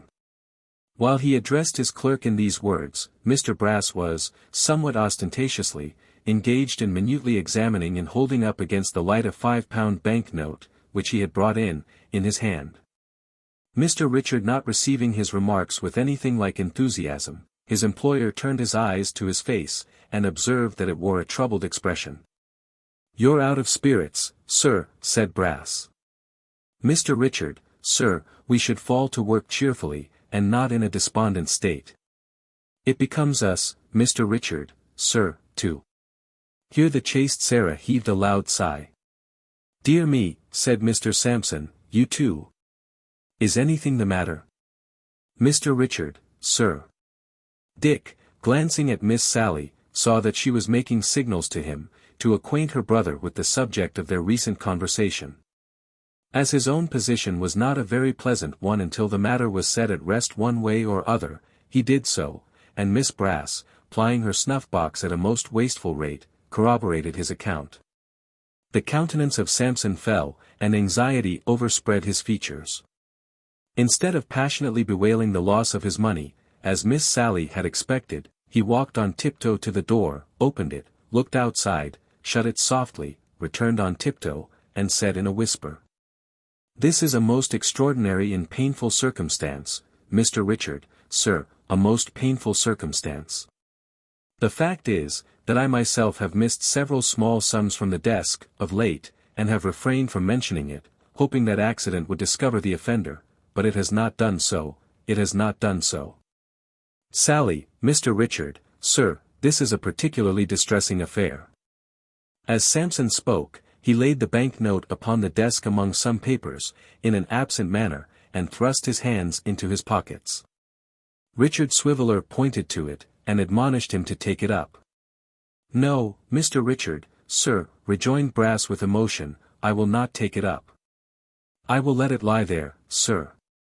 To take it up, Mr. Richard, sir, would imply a doubt of you. And in you, sir, I have unlimited confidence. We will let it lie there, sir, if you please, and we will not take it up by any means." With that, Mr. Brass patted him twice or thrice on the shoulder, in a most friendly manner, and entreated him to believe that he had as much faith in his honesty as he had in his own. Although at another time Mr. Swiveller might have looked upon this as a doubtful compliment, he felt it, under the then existing circumstances, a great relief to be assured that he was not wrongfully suspected. When he had made a suitable reply, Mr. Brass wrung him by the hand, and fell into a brown study, as did Miss Sally likewise. Richard too remained in a thoughtful state. Fearing every moment to hear the Marchioness impeached, and unable to resist the conviction that she must be guilty. When they had severally remained in this condition for some minutes, Miss Sally all at once gave a loud rap upon the desk with her clenched fist, and cried, "I've hit it." As indeed she had, and chipped a piece out of it too. But that was not her meaning. "Well," cried Brass anxiously. "Go on, will you?" "Why," replied his sister with an air of triumph, "hasn't there been somebody always coming in and out of this office for the last 3 or 4 weeks? Hasn't that somebody been left alone in it sometimes, thanks to you, and do you mean to tell me that that somebody isn't the thief?" "What somebody?" blustered Brass. "Why, what do you call him, Kit? Mr. Garland's young man?" "To be sure." "Never!" cried Brass. "Never! I'll not hear of it." "Don't tell me," said Sampson, shaking his head, and working with both his hands as if he were clearing away 10,000 cobwebs. "I'll never believe it of him. Never!" "I say," repeated Miss Brass, taking another pinch of snuff, "that he's the thief." "I say," returned Sampson violently, "that he is not." "What do you mean? How dare you? Are characters to be whispered away like this? Do you know that he's the honestest and faithfulest fellow that ever lived, and that he has an irreproachable good name? Come in, come in." These last words were not addressed to Miss Sally, though they partook of the tone in which the indignant remonstrances that preceded them had been uttered. They were addressed to some person who had knocked at the office door.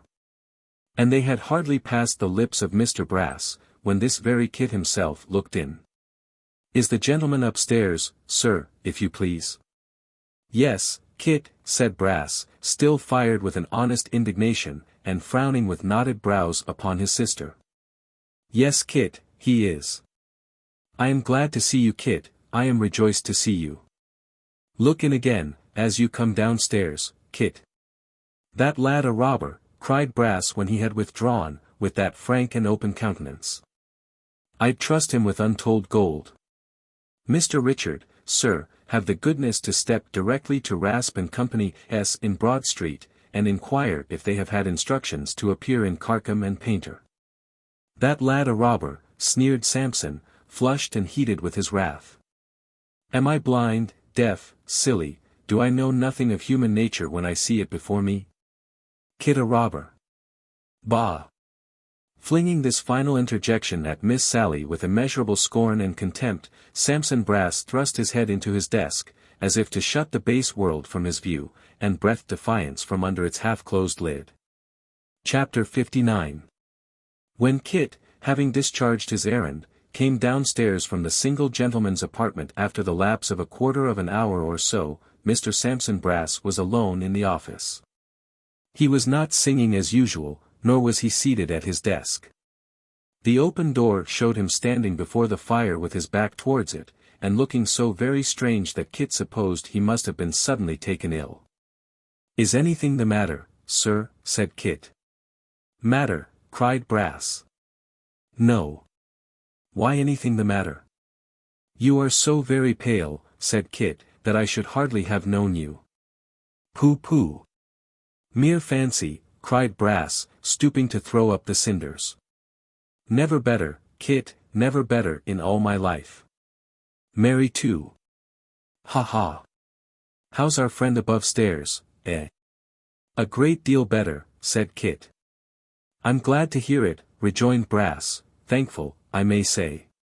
An excellent gentleman, worthy, liberal, generous, gives very little trouble, an admirable lodger. Ha ha. Mr. Garland, he's well I hope, Kit, and the pony, my friend, my particular friend you know. Ha ha. Kit gave a satisfactory account of all the little household at Abel Cottage. Mr. Brass, who seemed remarkably inattentive and impatient, mounted on his stool, and beckoning him to come nearer, took him by the buttonhole. I have been thinking, Kit, said the lawyer, that I could throw some little emoluments in your mother's way. You have a mother, I think? If I recollect right, you told me. Oh yes, sir, yes certainly. A widow, I think. An industrious widow? A harder working woman or a better mother never lived, sir. Ah, cried Brass. That's affecting, truly affecting. A poor widow struggling to maintain her orphans in decency and comfort, is a delicious picture of human goodness. Put down your hat, Kit. Thank you, sir, I must be going directly. Put it down while you stay, at any rate, said Brass, taking it from him and making some confusion among the papers, in finding a place for it on the desk. I was thinking, Kit, that we have often houses to let for people we are concerned for, and matters of that sort. Now you know we're obliged to put people into those houses to take care of them, very often undeserving people that we can't depend upon. What's to prevent our having a person that we can depend upon, and enjoying the delight of doing a good action at the same time? I say, what's to prevent our employing this worthy woman, your mother? What with one job and another, there's lodging, and good lodging too, pretty well all the year round, rent-free, and a weekly allowance besides, Kit, that would provide her with a great many comforts she don't at present enjoy. Now what do you think of that? Do you see any objection? My only desire is to serve you, Kit, therefore if you do, say so freely. As Brass spoke, he moved the hat twice or thrice, and shuffled among the papers again, as if in search of something. How can I see any objection to such a kind offer, sir? Replied Kit with his whole heart. I don't know how to thank you, sir, I don't indeed. Why then, said Brass, suddenly turning upon him and thrusting his face close to Kit's with such a repulsive smile that the latter, even in the very height of his gratitude, drew back, quite startled. Why then, it's done. Kit looked at him in some confusion. "Done, I say," added Samson, rubbing his hands and veiling himself again in his usual oily manner. "Ha ha! And so you shall find, Kit, so you shall find." "But dear me," said Brass, "what a time Mr. Richard is gone. A sad loiterer to be sure. Will you mind the office 1 minute, while I run upstairs?" "Only 1 minute. I'll not detain you an instant longer, on any account, Kit." Talking as he went, Mr. Brass bustled out of the office, and in a very short time returned. Mr. Swiveller came back, almost at the same instant. And as Kit was leaving the room hastily, to make up for lost time, Miss Brass herself encountered him in the doorway. "Oh," sneered Sally, looking after him as she entered. "There goes your pet, Sammy, eh?" "Ah. There he goes," replied Brass. "My pet, if you please. An honest fellow, Mr. Richard, sir, a worthy fellow indeed." "Hem," coughed Miss Brass. "I tell you, you aggravating vagabond," said the angry Samson, "that I'd stake my life upon his honesty. Am I never to hear the last of this? Am I always to be baited, and beset, by your mean suspicions? Have you no regard for true merit, you malignant fellow? If you come to that, I'd sooner suspect your honesty than his." Miss Sally pulled out the tin snuff-box, and took a long, slow pinch, regarding her brother with a steady gaze all the time. "She drives me wild, Mr. Richard, sir," said Brass, "she exasperates me beyond all bearing. I am heated and excited, sir, I know I am. These are not business manners, sir, nor business looks, but she carries me out of myself." "Why don't you leave him alone?" said Dick. "Because she can't, sir," retorted Brass. "Because to chafe and vex me is a part of her nature, sir, and she will and must do it, or I don't believe she'd have her health." "But never mind," said Brass, "never mind. I've carried my point. I've shown my confidence in the lad. He has minded the office again. Ha ha! Ugh, you viper." The beautiful virgin took another pinch, and put the snuff-box in her pocket, still looking at her brother with perfect composure. "He has minded the office again," said Brass triumphantly. "He has had my confidence, and he shall continue to have it. Why, where's the—" "What have you lost?" inquired Mr. Swiveller. "Dear me," said Brass, slapping all his pockets, one after another, and looking into his desk, and under it, and upon it, and wildly tossing the papers about. "The note, Mr. Richard, sir, the £5 note, what can have become of it? I laid it down here, God bless me." "What?" cried Miss Sally, starting up, clapping her hands, and scattering the papers on the floor. "Gone. Now who's right? Now who's got it? Never mind £5, what's £5? He's honest, you know, quite honest. It would be mean to suspect him. Don't run after him." "No, no, not for the world." "Is it really gone though?" said Dick, looking at Brass with a face as pale as his own. "Upon my word, Mr. Richard, sir," replied the lawyer, feeling in all his pockets with looks of the greatest agitation, "I fear this is a black business. It's certainly gone, sir. What's to be done?" "Don't run after him," said Miss Sally, taking more snuff. "Don't run after him on any account. Give him time to get rid of it, you know. It would be cruel to find him out." Mr. Swiveller and Samson Brass looked from Miss Sally to each other, in a state of bewilderment, and then, as by one impulse, caught up their hats and rushed out into the street, darting along in the middle of the road, and dashing aside all obstructions, as though they were running for their lives. It happened that Kit had been running too, though not so fast, and having the start of them by some few minutes, was a good distance ahead. As they were pretty certain of the road he must have taken, however, and kept on at a great pace, they came up with him, at the very moment when he had taken breath, and was breaking into a run again. "Stop!" cried Samson, laying his hand on one shoulder, while Mr. Swiveller pounced upon the other. "Not so fast, sir. You're in a hurry. Yes, I am, said Kit, looking from one to the other in great surprise. I can hardly believe it, panted Samson, but something of value is missing from the office. I hope you don't know what. Know what? Good heaven, Mr. Brass, cried Kit, trembling from head to foot. You don't suppose? No, rejoined Brass quickly, I don't suppose anything. Don't say I said you did. You'll come back quietly, I hope. Of course I will, returned Kit. Why not? To be sure, said Brass. Why not? I hope there may turn out to be no why not. If you knew the trouble I've been in, this morning, through taking your part, Christopher, you'd be sorry for it. And I am sure you'll be sorry for having suspected me, sir, replied Kit. Come. Let us make haste back. Certainly, cried Brass, the quicker, the better. Mr. Richard, have the goodness, sir, to take that arm. I'll take this one. It's not easy walking three abreast, but under these circumstances it must be done, sir. There's no help for it.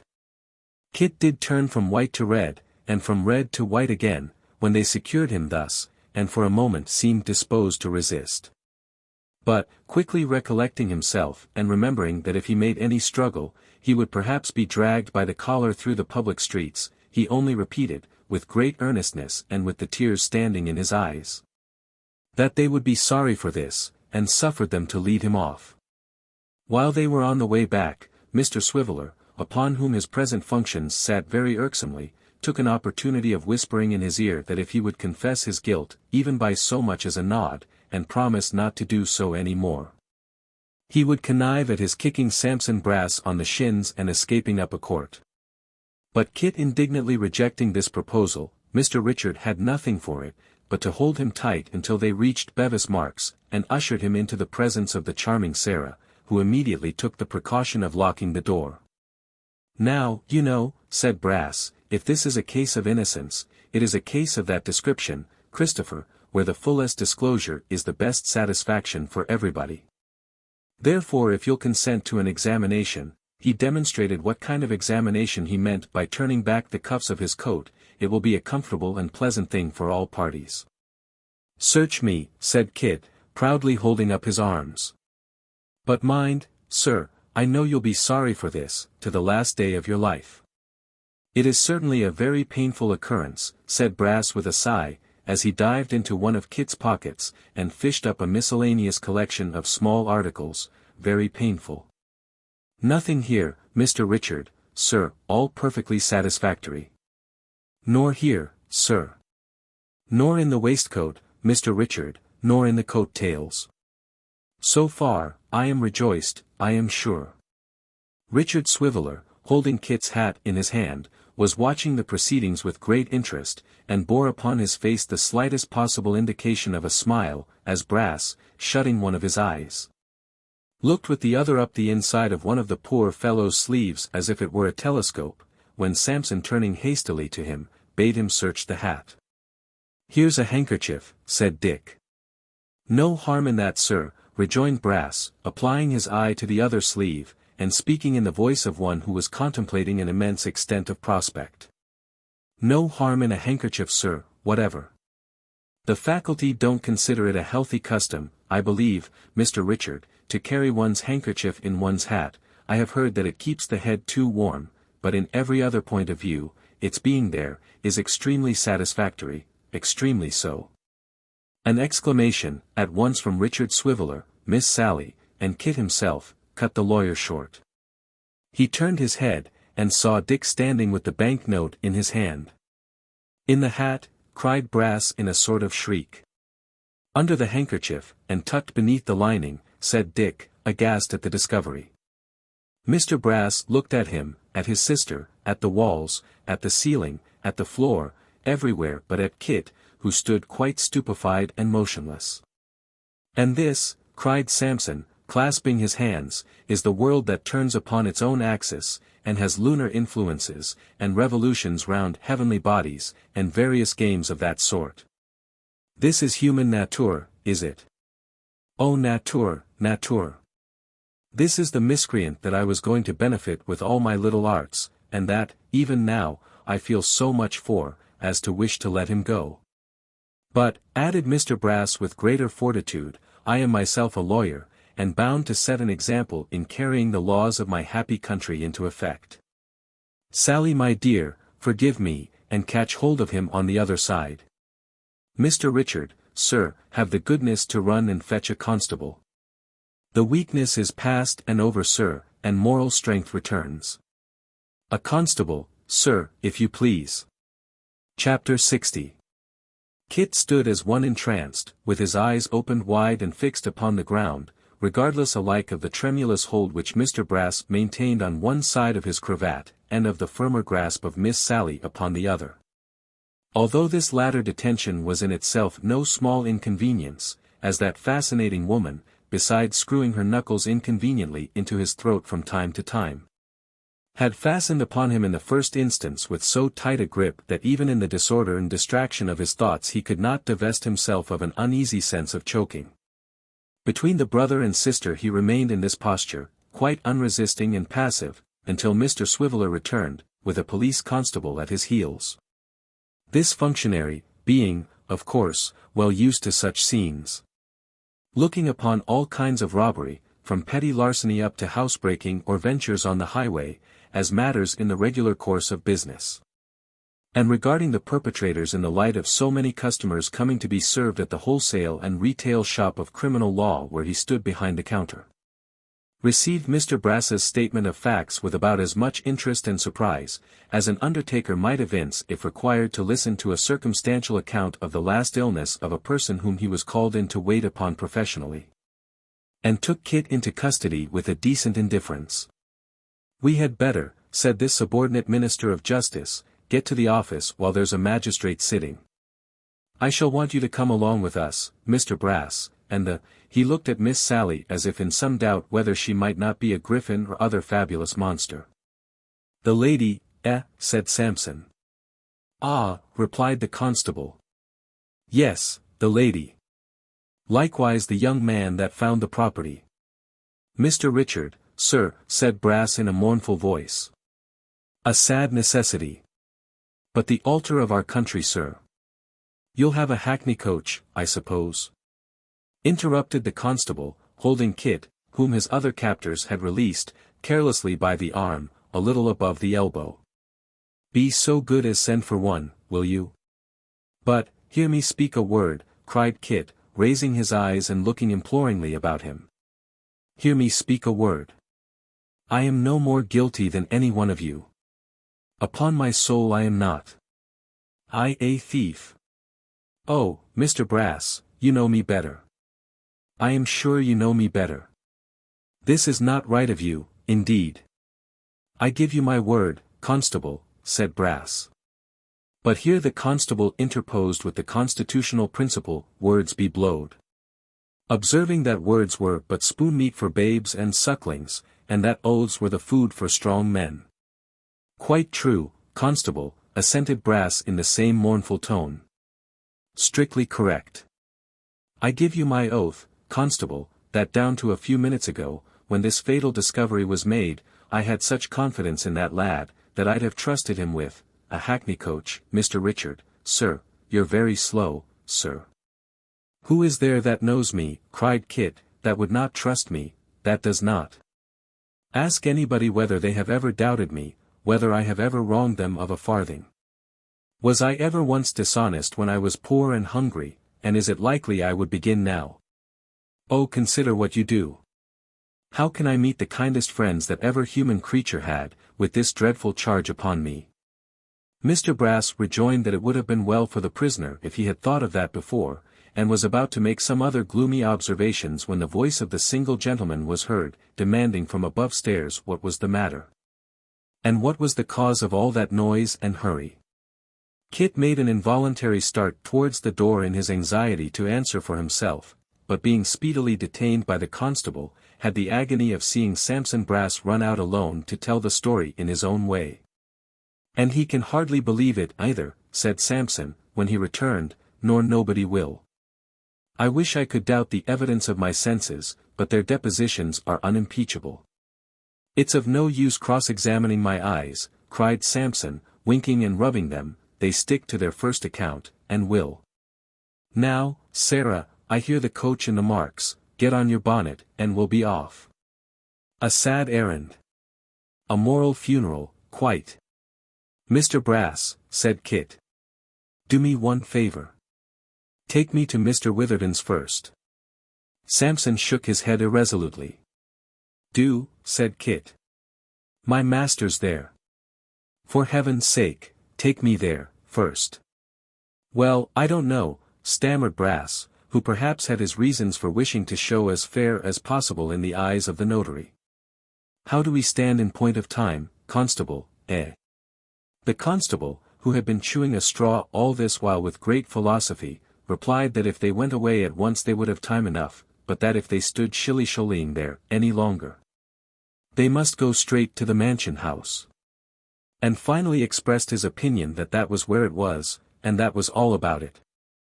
Mr. Richard Swiveller having arrived inside the coach, and still remaining immovable in the most commodious corner with his face to the horses, Mr. Brass instructed the officer to remove his prisoner, and declared himself quite ready. Therefore, the constable, still holding Kit in the same manner, and pushing him on a little before him, so as to keep him at about 3/4 of an arm's length in advance, which is the professional mode, thrust him into the vehicle and followed himself. Miss Sally entered next, and there being now 4 inside, Samson Brass got upon the box, and made the coachman drive on. Still completely stunned by the sudden and terrible change which had taken place in his affairs, Kit sat gazing out of the coach window, almost hoping to see some monstrous phenomenon in the streets which might give him reason to believe he was in a dream.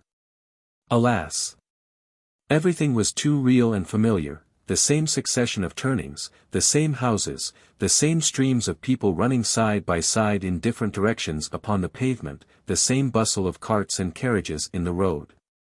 The same well-remembered objects in the shop windows, a regularity in the very noise and hurry which no dream ever mirrored. Dreamlike as the story was, it was true. He stood charged with robbery, the note had been found upon him, though he was innocent in thought and deed, and they were carrying him back, a prisoner. Absorbed in these painful ruminations, thinking with a drooping heart of his mother and little Jacob, feeling as though even the consciousness of innocence would be insufficient to support him in the presence of his friends if they believed him guilty, and sinking in hope and courage more and more as they drew nearer to the notary's. Poor Kit was looking earnestly out of the window, observant of nothing, when all at once, as though it had been conjured up by magic, he became aware of the face of Quilp. And what a leer there was upon the face! It was from the open window of a tavern that it looked out.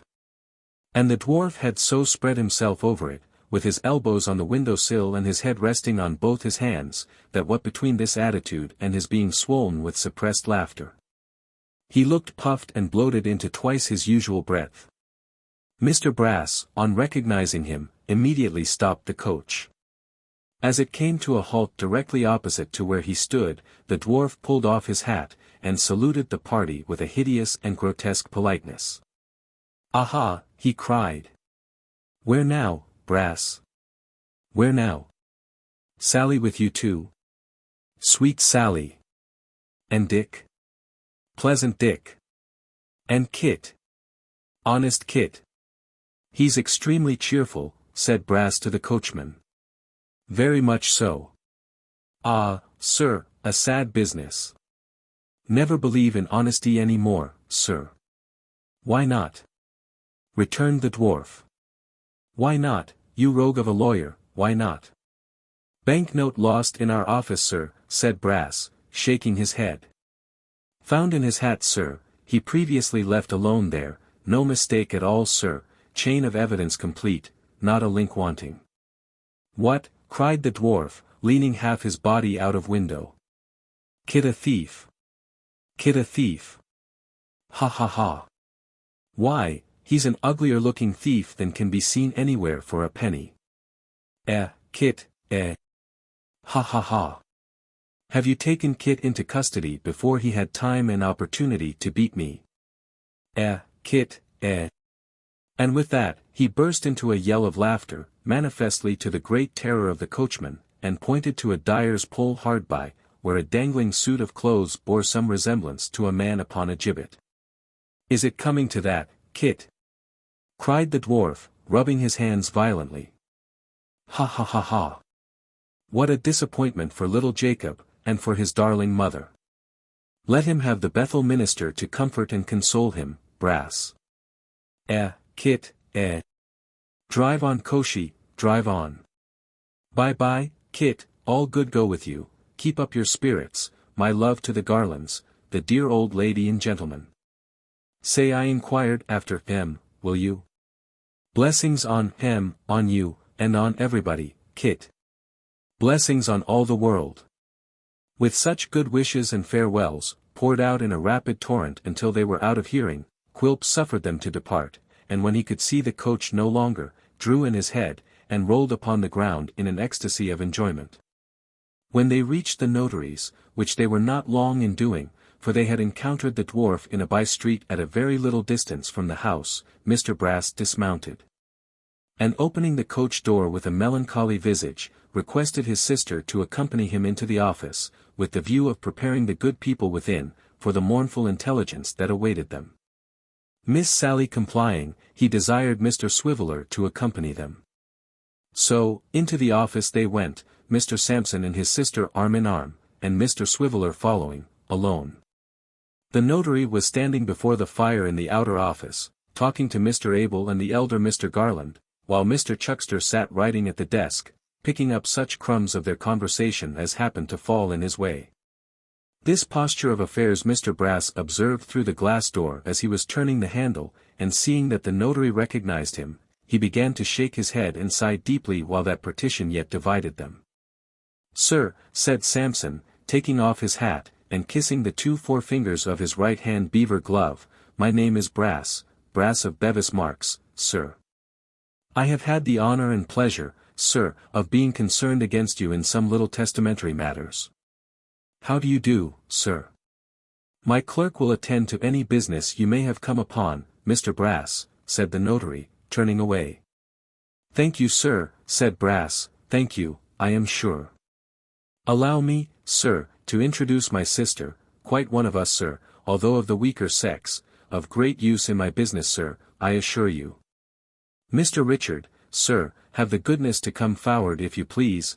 "No really," said Brass, stepping between the notary and his private office, towards which he had begun to retreat, and speaking in the tone of an injured man, "really, sir, I must, under favor, request a word or two with you, indeed." "Mr. Brass," said the other, in a decided tone, "I am engaged. You see that I am occupied with these gentlemen. If you will communicate your business to Mr. Chuckster yonder, you will receive every attention." "Gentlemen," said Brass, laying his right hand on his waistcoat, and looking towards the father and son with a smooth smile, "gentlemen, I appeal to you, really, gentlemen, consider, I beg of you. I am of the law. I am styled gentleman by Act of Parliament. I maintain the title by the annual payment of £12 for a certificate. I am not one of your players of music, stage actors, writers of books, or painters of pictures, who assume a station that the laws of their country don't recognize. I am none of your strollers or vagabonds. If any man brings his action against me, he must describe me as a gentleman, or his action is null and void. I appeal to you, is this quite respectful? Really, gentlemen? Well, will you have the goodness to state your business then, Mr. Brass?" said the notary. "Sir," rejoined Brass, "I will." "Ah, Mr. Witherden. You little know but I will not be tempted to travel from the point, sir. I believe the name of one of these gentlemen is Garland." "Of both," said the notary. "Indeed," rejoined Brass, cringing excessively. "But I might have known that, from the uncommon likeness. Extremely happy, I am sure, to have the honor of an introduction to 2 such gentlemen, although the occasion is a most painful one.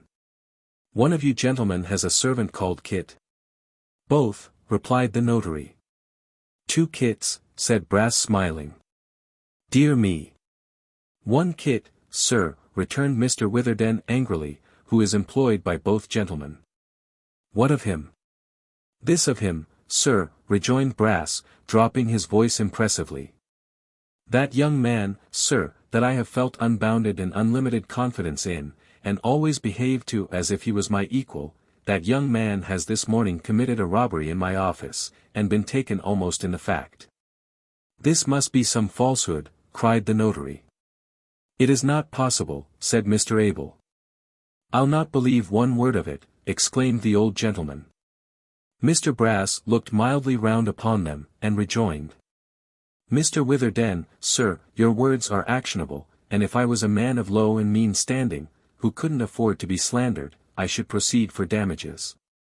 Hows'ever, sir, being what I am, I merely scorn such expressions. The honest warmth of the other gentlemen I respect, and I'm truly sorry to be the messenger of such unpleasant news. I shouldn't have put myself in this painful position, I assure you, but that the lad himself desired to be brought here in the first instance, and I yielded to his prayers.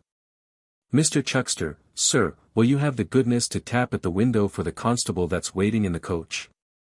The three gentlemen looked at each other with blank faces when these words were uttered, and Mr. Chuckster, doing as he was desired, and leaping off his stool with something of the excitement of an inspired prophet whose foretellings had in the fullness of time been realized, held the door open for the entrance of the wretched captive. Such a scene as there was, when Kit came in, and bursting into the rude eloquence with which truth at length inspired him, called heaven to witness that he was innocent, and that how the property came to be found upon him he knew not. Such a confusion of tongues, before the circumstances were related, and the proofs disclosed. Such a dead silence when all was told, and his three friends exchanged looks of doubt and amazement. "Is it not possible," said Mr. Witherden, after a long pause, "that this note may have found its way into the hat by some accident, such as the removal of papers on the desk, for instance?" But this was clearly shown to be quite impossible. Mr. Swiveller, though an unwilling witness, could not help proving to demonstration, from the position in which it was found, that it must have been designedly secreted. "It's very distressing," said Brass, "immensely distressing, I am sure. When he comes to be tried, I shall be very happy to recommend him to mercy on account of his previous good character. I did lose money before, certainly, but it doesn't quite follow that he took it. The presumption's against him, strongly against him, but we're Christians, I hope." "I suppose," said the constable, looking round, "that no gentleman here can give evidence as to whether he's been flush of money of late. Do you happen to know, sir?" "He has had money from time to time, certainly," returned Mr. Garland, to whom the man had put the question. "But that, as he always told me, was given him by Mr. Brass himself." "Yes, to be sure," said Kit eagerly. "You can bear me out in that, sir." "Eh?" cried Brass, looking from face to face with an expression of stupid amazement. "The money you know, the half-crowns, that you gave me, from the lodger," said Kit. "Oh dear me," cried Brass, shaking his head and frowning heavily. "This is a bad case, I find, a very bad case indeed." "What? Did you give him no money on account of anybody, sir?" asked Mr. Garland, with great anxiety. "I give him money, sir," returned Sampson. "Oh, come, you know, this is too barefaced. Constable, my good fellow, we had better be going." "What?" shrieked Kit. "Does he deny that he did? Ask him, somebody, pray. Ask him to tell you whether he did or not." "Did you, sir?" asked the notary. "I tell you what, gentlemen," replied Brass, in a very grave manner, "he'll not serve his case this way, and really, if you feel any interest in him, you had better advise him to go upon some other tack." "Did I, sir? Of course I never did." "Gentlemen," cried Kit, on whom a light broke suddenly, "Master, Mr. Abel, Mr. Witherden, every one of you, he did it. What I have done to offend him, I don't know, but this is a plot to ruin me. Mind, gentlemen, it's a plot, and whatever comes of it, I will say with my dying breath that he put that note in my hat himself. Look at him, gentlemen. See how he changes color. Which of us looks the guilty person, he or I? You hear him, gentlemen, said Brass, smiling, you hear him. Now, does this case strike you as assuming rather a black complexion, or does it not? Is it at all a treacherous case, do you think, or is it one of mere ordinary guilt? Perhaps, gentlemen, if he had not said this in your presence and I had reported it, you'd have held this to be impossible likewise, eh? With such pacific and bantering remarks did Mr. Brass refute the foul aspersion on his character. But the virtuous Sarah, moved by stronger feelings, and having at heart, perhaps, a more jealous regard for the honor of her family, flew from her brother's side, without any previous intimation of her design, and darted at the prisoner with the utmost fury. It would undoubtedly have gone hard with Kit's face, but that the wary constable, foreseeing her design, drew him aside at the critical moment, and thus placed Mr. Chuckster in circumstances of some jeopardy. For that gentleman happening to be next the object of Miss Brass's wrath, and rage being, like love and fortune, blind, was pounced upon by the fair enslaver, and had a false collar plucked up by the roots, and his hair very much dishevelled, before the exertions of the company could make her sensible of her mistake. The constable, taking warning by this desperate attack, and thinking perhaps that it would be more satisfactory to the ends of justice if the prisoner were taken before a magistrate, whole, rather than in small pieces, led him back to the hackney coach without more ado, and moreover insisted on Miss Brass becoming an outside passenger. To which proposal the charming creature, after a little angry discussion, yielded her consent, and so took her brother Sampson's place upon the box, Mr. Brass with some reluctance agreeing to occupy her seat inside. These arrangements perfected, they drove to the justice room with all speed, followed by the notary and his two friends in another coach. Mr. Chuckster alone was left behind, greatly to his indignation. For he held the evidence he could have given, relative to Kit's returning to work out the shilling, to be so very material as bearing upon his hypocritical and designing character, that he considered its suppression little better than a compromise of felony.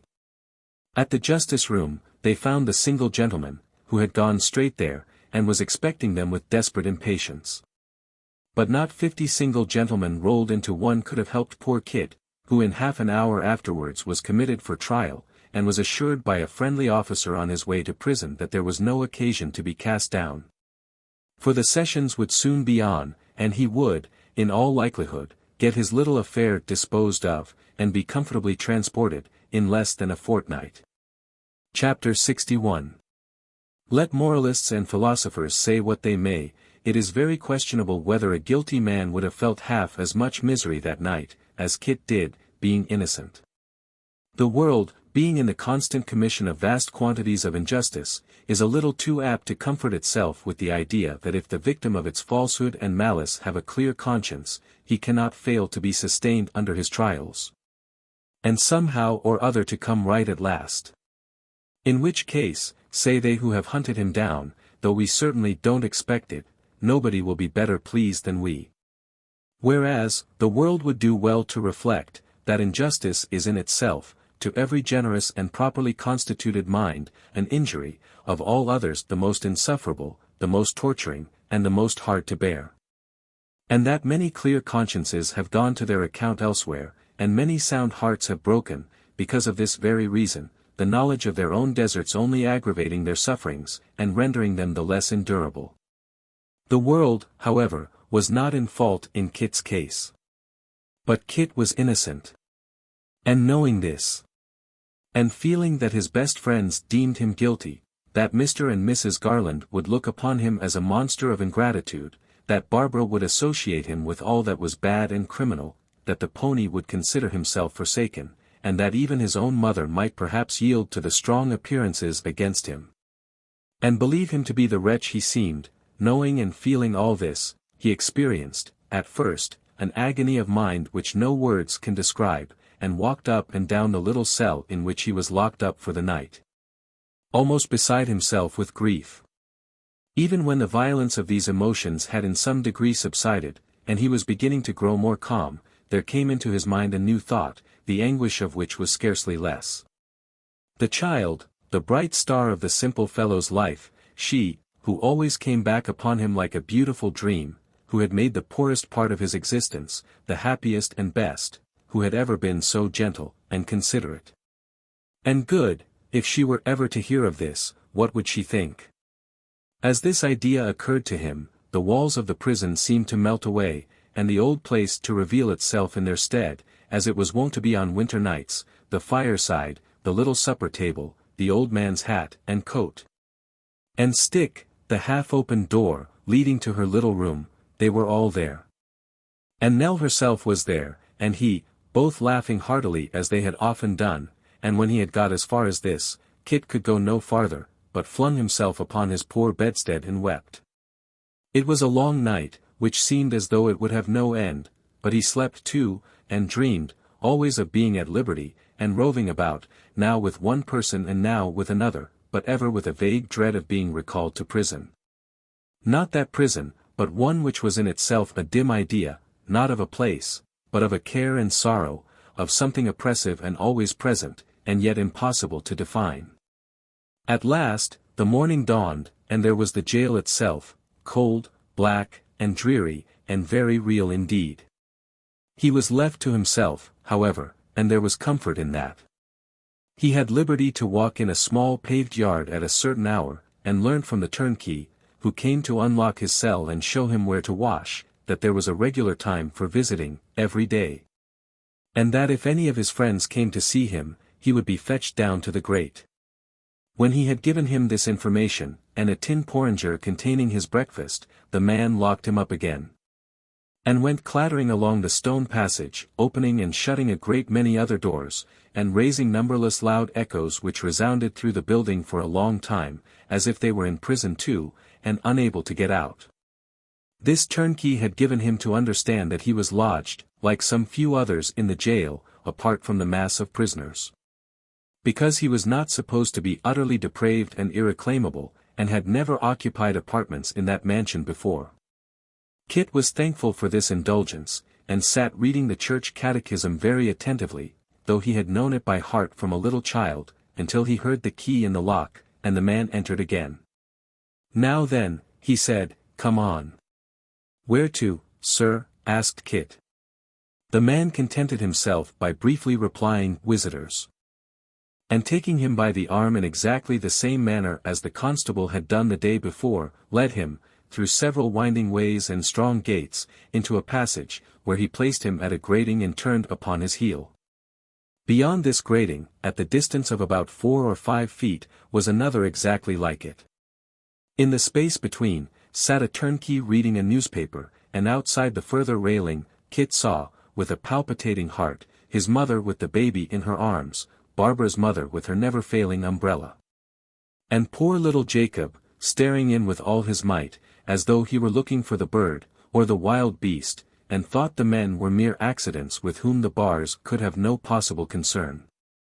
But when little Jacob saw his brother, and, thrusting his arms between the rails to hug him, found that he came no nearer, but still stood afar off with his head resting on the arm by which he held to one of the bars, he began to cry most piteously. Whereupon, Kit's mother and Barbara's mother, who had restrained themselves as much as possible, burst out sobbing and weeping afresh. Poor Kit could not help joining them, and not one of them could speak a word. During this melancholy pause, the turnkey read his newspaper with a waggish look. He had evidently got among the facetious paragraphs, until, happening to take his eyes off for an instant, as if to get by dint of contemplation at the very marrow of some joke of a deeper sort than the rest, it appeared to occur to him, for the first time, that somebody was crying. "Now, ladies, he said, looking round with surprise, "I'd advise you not to waste time like this. It's allowanced here, you know. You mustn't let that child make that noise either. It's against all rules." "I'm his poor mother, sir," sobbed Mrs. Nubbles, curtsying humbly, "and this is his brother, sir." "Oh dear me, dear me." "Well," replied the turnkey, folding his paper on his knee, so as to get with greater convenience at the top of the next column, "it can't be helped, you know. He ain't the only one in the same fix. You mustn't make a noise about it." With that he went on reading. The man was not unnaturally cruel or hard-hearted. He had come to look upon felony as a kind of disorder, like the scarlet fever or erysipelas. Some people had it, some hadn't, just as it might be. "Oh, my darling Kit," said his mother, whom Barbara's mother had charitably relieved of the baby, "that I should see my poor boy here." "You don't believe that I did what they accuse me of, mother dear," cried Kit, in a choking voice. "I believe it," exclaimed the poor woman, "I that never knew you tell a lie, or do a bad action from your cradle, that have never had a moment's sorrow on your account, except it was the poor meals that you have taken with such good humor and content. That I forgot how little there was, when I thought how kind and thoughtful you were, though you were but a child. I believe it of the son that's been a comfort to me from the hour of his birth until this time, and that I never laid down one night in anger with. I believe it of you, Kit." "Why then, thank God," said Kit, clutching the bars with an earnestness that shook them, "and I can bear it, mother. Come what may, I shall always have one drop of happiness in my heart when I think that you said that." At this the poor woman fell a-crying again, and Barbara's mother too. And little Jacob, whose disjointed thoughts had by this time resolved themselves into a pretty distinct impression that Kit couldn't go out for a walk if he wanted, and that there were no birds, lions, tigers or other natural curiosities behind those bars, nothing indeed, but a caged brother, added his tears to theirs with as little noise as possible. Kit's mother, drying her eyes, and moistening them, poor soul, more than she dried them, now took from the ground a small basket, and submissively addressed herself to the turnkey, saying, would he please to listen to her for a minute? The turnkey, being in the very crisis and passion of a joke, motioned to her with his hand to keep silent 1 minute longer, for her life. Nor did he remove his hand into its former posture, but kept it in the same warning attitude until he had finished the paragraph, when he paused for a few seconds, with a smile upon his face, as who should say, this editor is a comical blade, a funny dog, and then asked her what she wanted.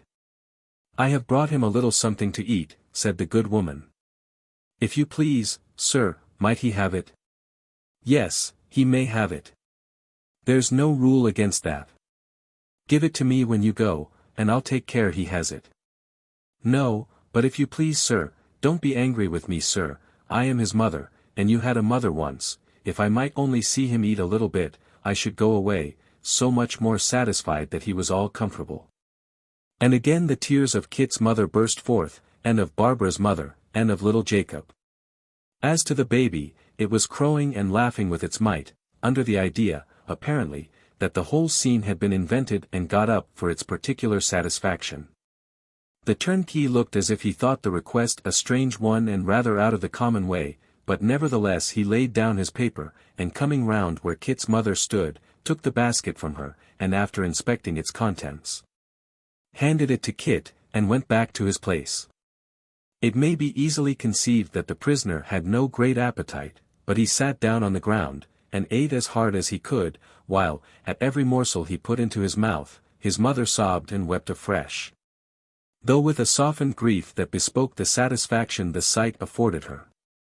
While he was thus engaged, Kit made some anxious inquiries about his employers, and whether they had expressed any opinion concerning him. But all he could learn was that Mr. Abel had himself broken the intelligence to his mother, with great kindness and delicacy, late on the previous night, but had himself expressed no opinion of his innocence or guilt. Kit was on the point of mustering courage to ask Barbara's mother about Barbara, when the turnkey who had conducted him, reappeared. A second turnkey appeared behind his visitors, and the third turnkey with the newspaper cried, "Time's up," adding in the same breath, "Now for the next party," and then plunging deep into his newspaper again. Kit was taken off in an instant, with a blessing from his mother, and a scream from little Jacob, ringing in his ears. As he was crossing the next yard with the basket in his hand, under the guidance of his former conductor, another officer called to them to stop, and came up with a pint pot of porter in his hand. "This is Christopher Nubbles, isn't it, that come in last night for felony?" said the man. His comrade replied that this was the chicken in question. "Then here's your beer," said the other man to Christopher. "What are you looking at?" There ain't a discharge in it. I beg your pardon, said Kit. Who sent it me? Why, your friend, replied the man. You're to have it every day, he says. And so you will, if he pays for it. My friend, repeated Kit. You're all abroad, seemingly, returned the other man. There's his letter. Take hold. Kit took it, and when he was locked up again, read as follows. Drink of this cup, you'll find there's a spell in its every drop, 'gainst the ills of mortality. Talk of the cordial that sparkled for Helen. Her cup was a fiction, but this is reality. Barclay and Company, S. If they ever send it in a flat state, complain to the governor. Yours, R. S. R. S., said Kit, after some consideration. It must be Mr. Richard Swiveller. Well, it's very kind of him, and I thank him heartily. Chapter 62. A faint light, twinkling from the window of the counting-house on Quilp's wharf, and looking inflamed and red through the night fog, as though it suffered from it like an eye, forewarned Mr. Sampson Brass. As he approached the wooden cabin with a cautious step, that the excellent proprietor, his esteemed client, was inside. And probably waiting with his accustomed patience and sweetness of temper the fulfillment of the appointment which now brought Mr. Brass within his fair domain. A treacherous place to pick one's steps in, of a dark night, muttered Sampson, as he stumbled for the 20th time over some stray lumber, and limped in pain. I believe that boy strews the ground differently every day, on purpose to bruise and maim one, unless his master does it with his own hands, which is more than likely. I hate to come to this place without Sally. She's more protection than a dozen men. As he paid this compliment to the merit of the absent charmer, Mr. Brass came to a halt, looking doubtfully towards the light and over his shoulder. What's he about, I wonder? Murmured the lawyer, standing on tiptoe, and endeavoring to obtain a glimpse of what was passing inside, which at that distance was impossible, drinking, I suppose, making himself more fiery and furious. And heating his malice and mischievousness till they boil. I'm always afraid to come here by myself, when his account's a pretty large one. I don't believe he'd mind throttling me, and dropping me softly into the river when the tide was at its strongest, any more than he'd mind killing a rat. Indeed, I don't know whether he wouldn't consider it a pleasant joke. Hark! Now he's singing. Mr. Quilp was certainly entertaining himself with vocal exercise, but it was rather a kind of chant than a song. Being a monotonous repetition of one sentence in a very rapid manner, with a long stress upon the last word, which he swelled into a dismal roar. Nor did the burden of this performance bear any reference to love, or war, or wine, or loyalty, or any other, the standard topics of song, but to a subject not often set to music or generally known in ballads. The words being these, the worthy magistrate, after remarking that the prisoner would find some difficulty in persuading a jury to believe his tale, committed him to take his trial at the approaching sessions. And directed the customary recognizances to be entered into for the prosecution. Every time he came to this concluding word, and had exhausted all possible stress upon it, Quilp burst into a shriek of laughter, and began again. He's dreadfully imprudent, muttered Brass, after he had listened to 2 or 3 repetitions of the chant. Horribly imprudent. I wish he was dumb. I wish he was deaf. I wish he was blind. Hang him, cried Brass, as the chant began again. I wish he was dead. Giving utterance to these friendly aspirations in behalf of his client, Mr. Sampson composed his face into its usual state of smoothness, and waiting until the shriek came again and was dying away, went up to the wooden house. And knocked at the door. Come in, cried the dwarf. How do you do tonight, sir? Said Sampson, peeping in. Ha ha ha. How do you do, sir? Oh dear me, how very whimsical. Amazingly whimsical, to be sure. Come in, you fool. Returned the dwarf, and don't stand there shaking your head and showing your teeth. Come in, you false witness, you perjurer, you suborner of evidence, come in. He has the richest humor, cried Brass, shutting the door behind him. The most amazing vein of comicality. But isn't it rather injudicious, sir? What? Demanded Quilp. What, Judas? Judas, cried Brass. He has such extraordinary spirits. His humor is so extremely playful. Judas. Oh yes, dear me, how very good. Ha ha ha. All this time, Samson was rubbing his hands, and staring, with ludicrous surprise and dismay, at a great, goggle-eyed, blunt-nosed figurehead of some old ship, which was reared up against the wall in a corner near the stove. Looking like a goblin or hideous idol whom the dwarf worshipped. A mass of timber on its head, carved into the dim and distant semblance of a cocked hat, together with a representation of a star on the left breast and epaulets on the shoulders, denoted that it was intended for the effigy of some famous admiral. But, without those helps, any observer might have supposed it the authentic portrait of a distinguished merman, or great sea monster. Being originally much too large for the apartment which it was now employed to decorate, it had been sawn short off at the waist. Even in this state it reached from floor to ceiling. And thrusting itself forward, with that excessively wide-awake aspect, an air of somewhat obtrusive politeness, by which figureheads are usually characterized, seemed to reduce everything else to mere pygmy proportions. Do you know it? Said the dwarf, watching Samson's eyes. Do you see the likeness? Said Brass, holding his head on one side, and throwing it a little back, as connoisseurs do.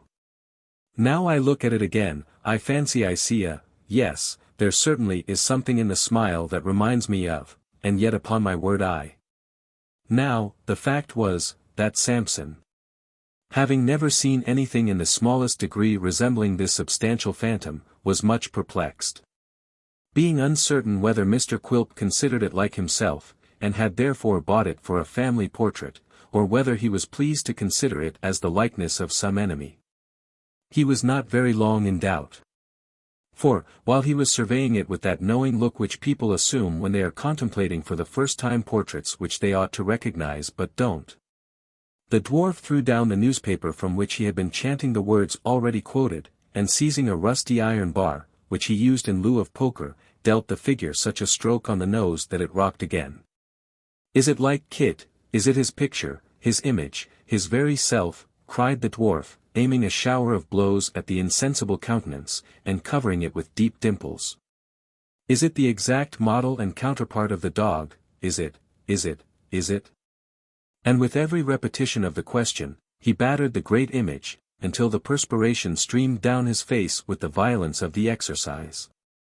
Although this might have been a very comical thing to look at from a secure gallery, as a bullfight is found to be a comfortable spectacle by those who are not in the arena. And a house on fire is better than a play to people who don't live near it. There was something in the earnestness of Mr. Quilp's manner which made his legal adviser feel that the counting-house was a little too small, and a deal too lonely, for the complete enjoyment of these humors.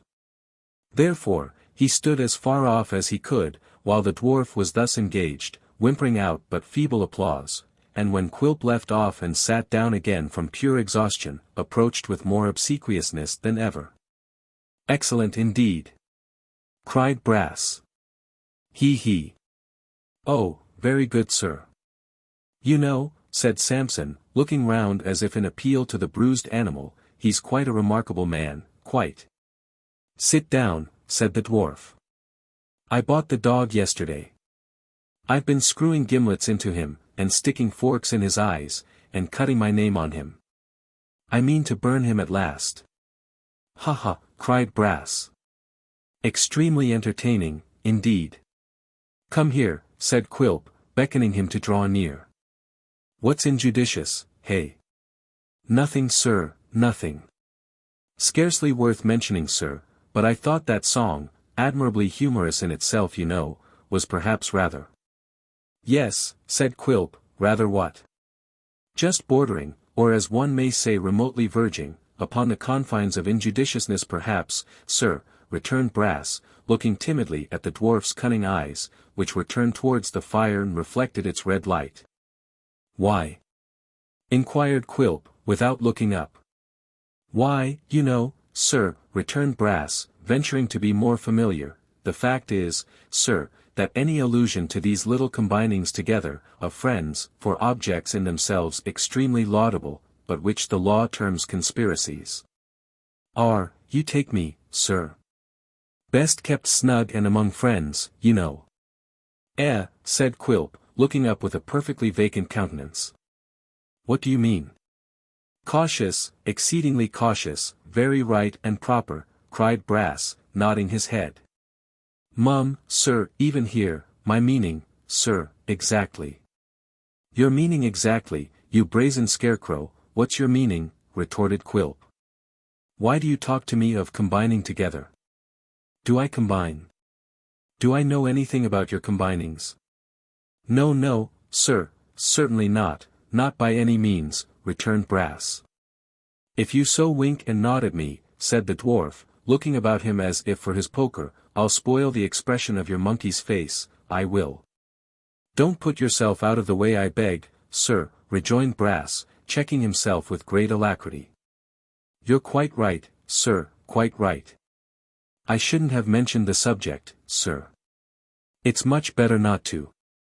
You're quite right, sir. Let us change it, if you please. You were asking, sir, Sally told me, about our lodger. He has not returned, sir. No, said Quilp, heating some rum in a little saucepan, and watching it to prevent its boiling over. Why not? Why, sir, returned Brass, dear me, Mr. Quilp, sir. What's the matter? Said the dwarf, stopping his hand in the act of carrying the saucepan to his mouth. You have forgotten the water, sir, said Brass. Excuse me, sir, but it's burning hot. Deigning no other than a practical answer to this remonstrance, Mr. Quilp raised the hot saucepan to his lips, and deliberately drank off all the spirit it contained, which might have been in quantity about half a pint. And had been but a moment before, when he took it off the fire, bubbling and hissing fiercely. Having swallowed this gentle stimulant, and shaken his fist at the Admiral, he bade Mr. Brass proceed. But first, said Quilp, with his accustomed grin, have a drop yourself, a nice drop, a good, warm, fiery drop. Why, sir, replied Brass, if there was such a thing as a mouthful of water that could be got without trouble. There's no such thing to be had here, cried the dwarf. Water for lawyers.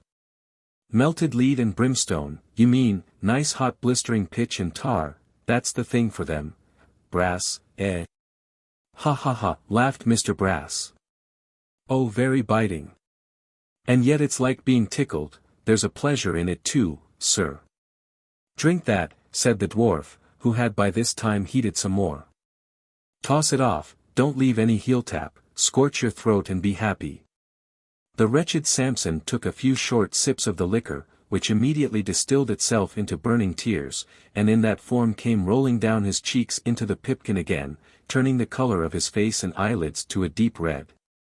And giving rise to a violent fit of coughing, in the midst of which he was still heard to declare, with the constancy of a martyr, that it was beautiful indeed. While he was yet in unspeakable agonies, the dwarf renewed their conversation. The lodger, said Quilp, what about him? He is still, sir, returned Brass, with intervals of coughing, stopping with the Garland family. He has only been home once, sir, since the day of the examination of that culprit. He informed Mr. Richard, sir, that he couldn't bear the house after what had taken place, that he was wretched in it. And that he looked upon himself as being in a certain kind of way the cause of the occurrence. A very excellent lodger, sir. I hope we may not lose him. Yah, cried the dwarf. Never thinking of anybody but yourself, why don't you retrench then, scrape up, hoard, economize, eh? Why, sir, replied Brass, upon my word I think Sarah's as good an economizer as any going. I do indeed, Mr. Quilp. Moisten your clay, wet the other, drink, man, cried the dwarf. You took a clerk to oblige me. Delighted, sir, I am sure, at any time, replied Samson. Yes, sir, I did. Then now you may discharge him, said Quilp. There's a means of retrenchment for you at once. Discharge Mr. Richard, sir, cried Brass. Have you more than one clerk, you parrot, that you ask the question? Yes. Upon my word, sir, said Brass, I wasn't prepared for this. How could you be, sneered the dwarf, when I wasn't?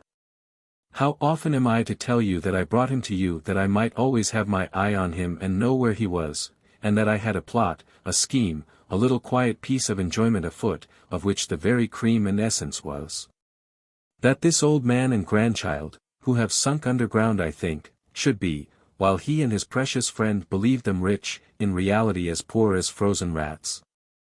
I quite understood that, sir, rejoined Brass. Thoroughly. Well, sir, retorted Quilp, and do you understand now, that they're not poor, that they can't be, if they have such men as your lodger searching for them, and scouring the country far and wide? Of course I do, sir, said Samson. Of course you do, retorted the dwarf, viciously snapping at his words. Of course do you understand then, that it's no matter what comes of this fellow? Of course do you understand that for any other purpose he's no man for me, nor for you? I have frequently said to Sarah, sir, returned Brass, that he was of no use at all in the business. You can't put any confidence in him, sir. If you'll believe me, I've found that fellow, in the commonest little matters of the office that have been trusted to him, blurting out the truth, though expressly cautioned. The aggravation of that chap, sir, has exceeded anything you can imagine, it has indeed. Nothing but the respect and obligation I owe to you, sir. As it was plain that Samson was bent on a complimentary harangue, unless he received a timely interruption, Mr. Quilp politely tapped him on the crown of his head with the little saucepan, and requested that he would be so obliging as to hold his peace. Practical, sir, practical, said Brass, rubbing the place and smiling, but still extremely pleasant, immensely so. Hearken to me, will you, returned Quilp, or I'll be a little more pleasant, presently. There's no chance of his comrade and friend returning. The scamp has been obliged to fly, as I learn, for some knavery, and has found his way abroad. Let him rot there. Certainly, sir. Quite proper. Forcible. Cried Brass, glancing at the Admiral again, as if he made a third in company. Extremely forcible. I hate him, said Quilp between his teeth, and have always hated him, for family reasons. Besides, he was an intractable ruffian. Otherwise he would have been of use. This fellow is pigeon-hearted and light-headed. I don't want him any longer. Let him hang or drown, starve, go to the devil. By all means, sir, returned Brass. When would you wish him, sir, to make that little excursion? When this trial's over, said Quilp. As soon as that's ended, send him about his business. It shall be done, sir, returned Brass, by all means. It will be rather a blow to Sarah, sir, but she has all her feelings under control. Ah, Mr. Quilp, I often think, sir, if it had only pleased Providence to bring you and Sarah together, in earlier life, what blessed results would have flowed from such a union. You never saw our dear father, sir, a charming gentleman. Sarah was his pride and joy, sir. He would have closed his eyes in bliss, would Foxy, Mr. Quilp, if he could have found her such a partner. You esteem her, sir. I love her, croaked the dwarf. You're very good, sir, returned Brass, I am sure. Is there any other order, sir, that I can take a note of, besides this little matter of Mr. Richard? None, replied the dwarf, seizing the saucepan. Let us drink the lovely Sarah. If we could do it in something, sir, that wasn't quite boiling, suggested Brass humbly, perhaps it would be better. I think it will be more agreeable to Sarah's feelings, when she comes to hear from me of the honor you have done her, if she learns it was in liquor rather cooler than the last, sir. But to these remonstrances, Mr. Quilp turned a deaf ear. Samson Brass, who was, by this time, anything but sober, being compelled to take further draughts of the same strong bowl, found that, instead of at all contributing to his recovery, they had the novel effect of making the counting-house spin round and round with extreme velocity, and causing the floor and ceiling to heave in a very distressing manner. After a brief stupor, he awoke to a consciousness of being partly under the table and partly under the grate. This position not being the most comfortable one he could have chosen for himself, he managed to stagger to his feet, and, holding on by the admiral, looked round for his host. Mr. Brass's first impression was, that his host was gone and had left him there alone, perhaps locked him in for the night. A strong smell of tobacco, however, suggested a new train of ideas. He looked upward, and saw that the dwarf was smoking in his hammock. "Goodbye, sir," cried Brass faintly. "Goodbye, sir." "Won't you stop all night?" said the dwarf, peeping out. "Do stop all night." "I couldn't indeed, sir," replied Brass, who was almost dead from nausea and the closeness of the room. "If you'd have the goodness to show me a light, so that I may see my way across the yard, sir." Quilp was out in an instant. Not with his legs first, or his head first, or his arms first, but bodily, altogether. "To be sure," he said, taking up a lantern, which was now the only light in the place. "Be careful how you go, my dear friend. Be sure to pick your way among the timber, for all the rusty nails are upwards. There's a dog in the lane. He bit a man last night, and a woman the night before, and last Tuesday he killed a child, but that was in play. Don't go too near him." "Which side of the road is he, sir?" asked Brass, in great dismay. "He lives on the right hand," said Quilp, "but sometimes he hides on the left, ready for a spring. He's uncertain in that respect. Mind you take care of yourself. I'll never forgive you if you don't. There's the light out, never mind, you know the way, straight on." Quilp had slyly shaded the light by holding it against his breast, and now stood chuckling and shaking from head to foot in a rapture of delight, as he heard the lawyer stumbling up the yard, and now and then falling heavily down. At length, however, he got quit of the place, and was out of hearing. The dwarf shut himself up again, and sprang once more into his hammock. Chapter 63. The professional gentleman who had given Kit the consolatory piece of information relative to the settlement of his trifle of business at the Old Bailey, and the probability of its being very soon disposed of, turned out to be quite correct in his prognostications. In 8 days' time, the sessions commenced. In 1 day afterwards, the grand jury found a true bill against Christopher Nubbles for felony.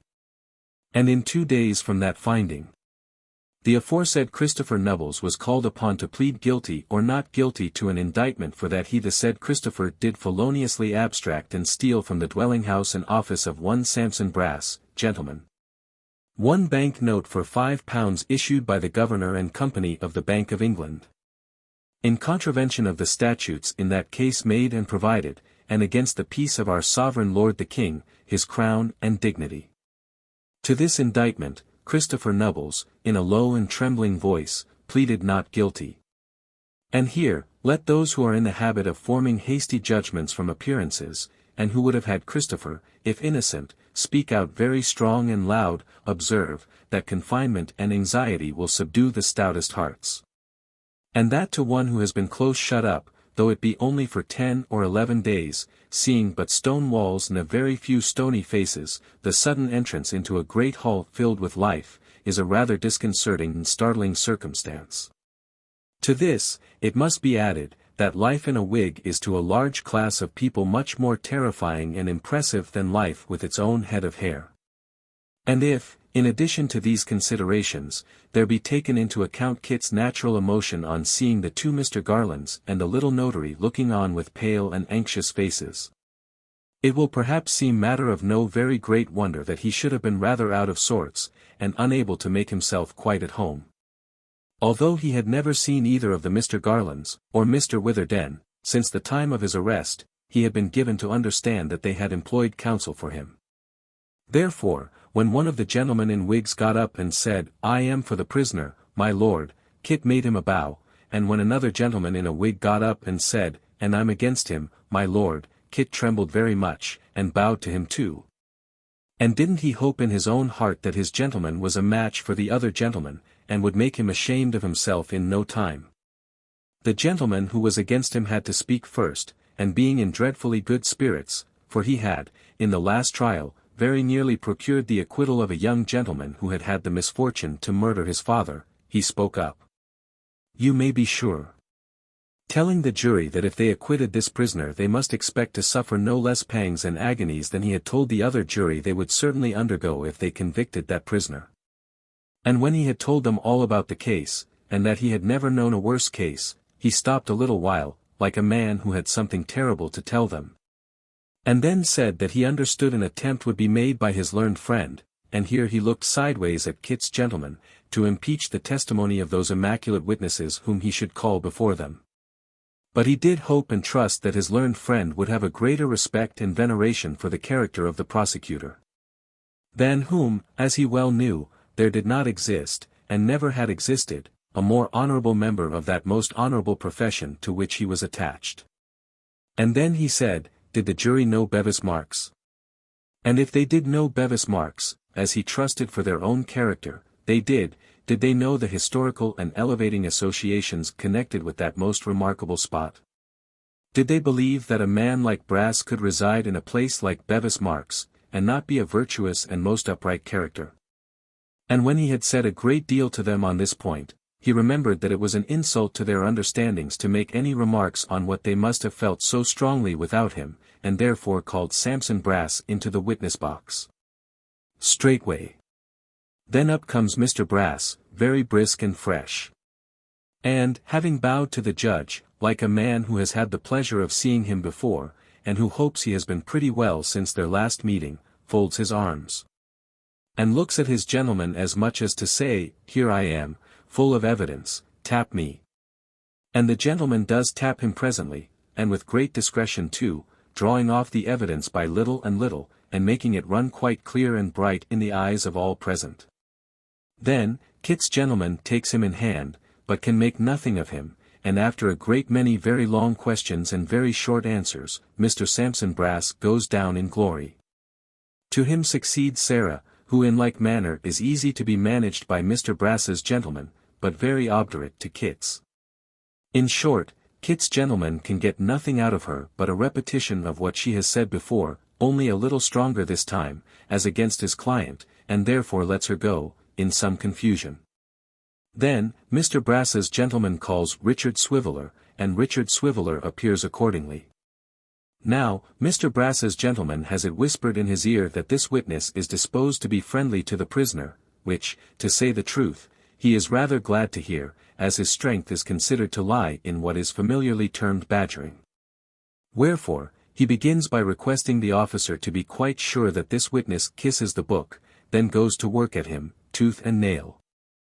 Mr. Swiveller, says this gentleman to Dick, when he had told his tale with evident reluctance and a desire to make the best of it, pray sir, where did you dine yesterday? Where did I dine yesterday? Sir, where did you dine yesterday, was it near here, sir? Oh, to be sure, yes, just over the way. To be sure. Yes. Just over the way, repeats Mr. Brass's gentleman, with a glance at the court. Alone, sir. I beg your pardon, says Mr. Swiveller, who has not caught the question. Alone, sir, repeats Mr. Brass's gentleman in a voice of thunder. Did you dine alone?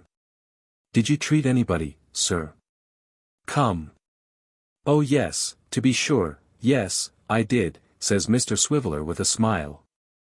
Have the goodness to banish a levity, sir, which is very ill suited to the place in which you stand, though perhaps you have reason to be thankful that it's only that place, says Mr. Brass's gentleman, with a nod of the head, insinuating that the dock is Mr. Swiveller's legitimate sphere of action. And attend to me. You were waiting about here, yesterday, in expectation that this trial was coming on. You dined over the way. You treated somebody. Now, was that somebody brother to the prisoner at the bar? Mr. Swiveller is proceeding to explain. Yes or no, sir, cries Mr. Brass's gentleman, but will you allow me? Yes or no, sir, yes it was, but, yes it was, cries the gentleman, taking him up short. And a very pretty witness you are. Down sits Mr. Brass's gentleman. Kit's gentleman, not knowing how the matter really stands, is afraid to pursue the subject. Richard Swiveller retires abashed.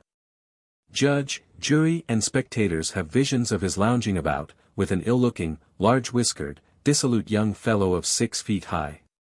The reality is, little Jacob, with the calves of his legs exposed to the open air, and himself tied up in a shawl. Nobody knows the truth, everybody believes a falsehood, and all because of the ingenuity of Mr. Brass's gentleman. Then come the witnesses to character, and here Mr. Brass's gentleman shines again.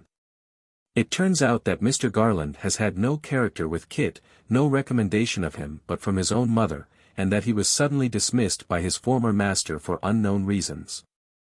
Really, Mr. Garland, says Mr. Brass's gentleman, for a person who has arrived at your time of life, you are, to say the least of it, singularly indiscreet, I think. The jury think so too, and find Kit guilty. He is taken off, humbly protesting his innocence. The spectators settle themselves in their places with renewed attention, for there are several female witnesses to be examined in the next case. And it has been rumored that Mr. Brass's gentleman will make great fun in cross-examining them for the prisoner. Kit's mother, poor woman, is waiting at the grate below stairs, accompanied by Barbara's mother, who, honest soul, never does anything but cry, and hold the baby, and a sad interview ensues. The newspaper reading turnkey has told them all. He don't think it will be transportation for life, because there's time to prove the good character yet, and that is sure to serve him. He wonders what he did it for. He never did it, cries Kit's mother. Well, says the turnkey, I won't contradict you. It's all one, now, whether he did it or not. Kit's mother can reach his hand through the bars, and she clasps it. God, and those to whom he has given such tenderness, only know in how much agony. Kit bids her keep a good heart, and, under pretence of having the children lifted up to kiss him, prays Barbara's mother in a whisper to take her home. Some friend will rise up for us, mother, cried Kit, I am sure. If not now, before long. My innocence will come out, mother, and I shall be brought back again, I feel confidence in that. You must teach little Jacob and the baby how all this was, for if they thought I had ever been dishonest, when they grew old enough to understand, it would break my heart to know it, if I was thousands of miles away. Oh. Is there no good gentleman here, who will take care of her? The hand slips out of his, for the poor creature sinks down upon the earth, insensible. Richard Swiveller comes hastily up, elbows the bystanders out of the way, takes her, after some trouble, in one arm after the manner of theatrical ravishers, and, nodding to Kit, and commanding Barbara's mother to follow, for he has a coach waiting, bears her swiftly off. Well, Richard took her home. And what astonishing absurdities in the way of quotation from song and poem he perpetrated on the road, no man knows. He took her home, and stayed till she was recovered.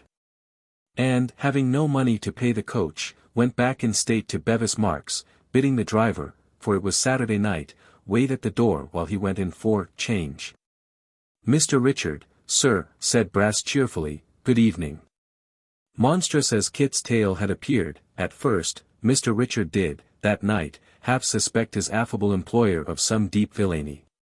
Perhaps it was but the misery he had just witnessed which gave his careless nature this impulse. But, be that as it may, it was very strong upon him, and he said in as few words as possible, what he wanted. Money, cried Brass, taking out his purse. Ha ha. To be sure, Mr. Richard, to be sure, sir. All men must live. You haven't change for a £5 note, have you, sir? No, returned Dick, shortly. Oh, said Brass, here's the very sum. That saves trouble. You're very welcome, I'm sure. Mr. Richard, sir. Dick, who had by this time reached the door, turned round. You needn't, said Brass, trouble yourself to come back any more, sir.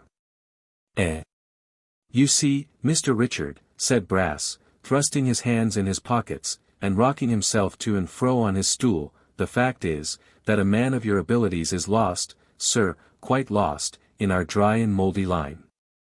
It's terrible drudgery, shocking.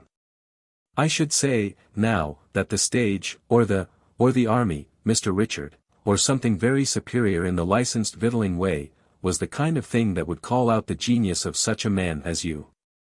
I hope you'll look in to see us now and then. Sally, sir, will be delighted, I'm sure. She's extremely sorry to lose you, Mr. Richard, but a sense of her duty to society reconciles her. An amazing creature that, sir. You'll find the money quite correct, I think. There's a cracked window, sir, but I've not made any deduction on that account. Whenever we part with friends, Mr. Richard, let us part liberally. A delightful sentiment, sir.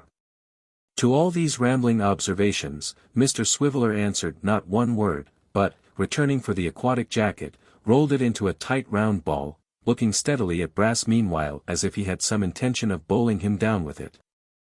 He only took it under his arm, however, and marched out of the office in profound silence. When he had closed the door, he reopened it, stared in again for a few moments with the same portentous gravity, and nodding his head once, in a slow and ghost-like manner, vanished. He paid the coachman, and turned his back on Bevis Marks, big with great designs for the comforting of Kit's mother and the aid of Kit himself. But the lives of gentlemen devoted to such pleasures as Richard Swiveller, are extremely precarious. The spiritual excitement of the last fortnight, working upon a system affected in no slight degree by the spirituous excitement of some years, proved a little too much for him. That very night, Mr. Richard was seized with an alarming illness, and in 24 hours was stricken with a raging fever. Chapter 64. Tossing to and fro upon his hot, uneasy bed, tormented by a fierce thirst which nothing could appease. Unable to find, in any change of posture, a moment's peace or ease. And rambling, ever, through deserts of thought where there was no resting place, no sight or sound suggestive of refreshment or repose, nothing but a dull eternal weariness, with no change but the restless shiftings of his miserable body.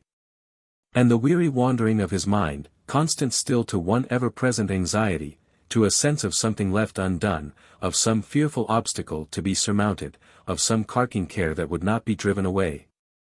And which haunted the distempered brain, now in this form, now in that, always shadowy and dim, but recognizable for the same phantom in every shape it took, darkening every vision like an evil conscience. And making slumber horrible, in these slow tortures of his dread disease, the unfortunate Richard lay wasting and consuming inch by inch, until, at last, when he seemed to fight and struggle to rise up, and to be held down by devils, he sank into a deep sleep, and dreamed no more. He awoke. With a sensation of most blissful rest, better than sleep itself, he began gradually to remember something of these sufferings, and to think what a long night it had been, and whether he had not been delirious twice or thrice.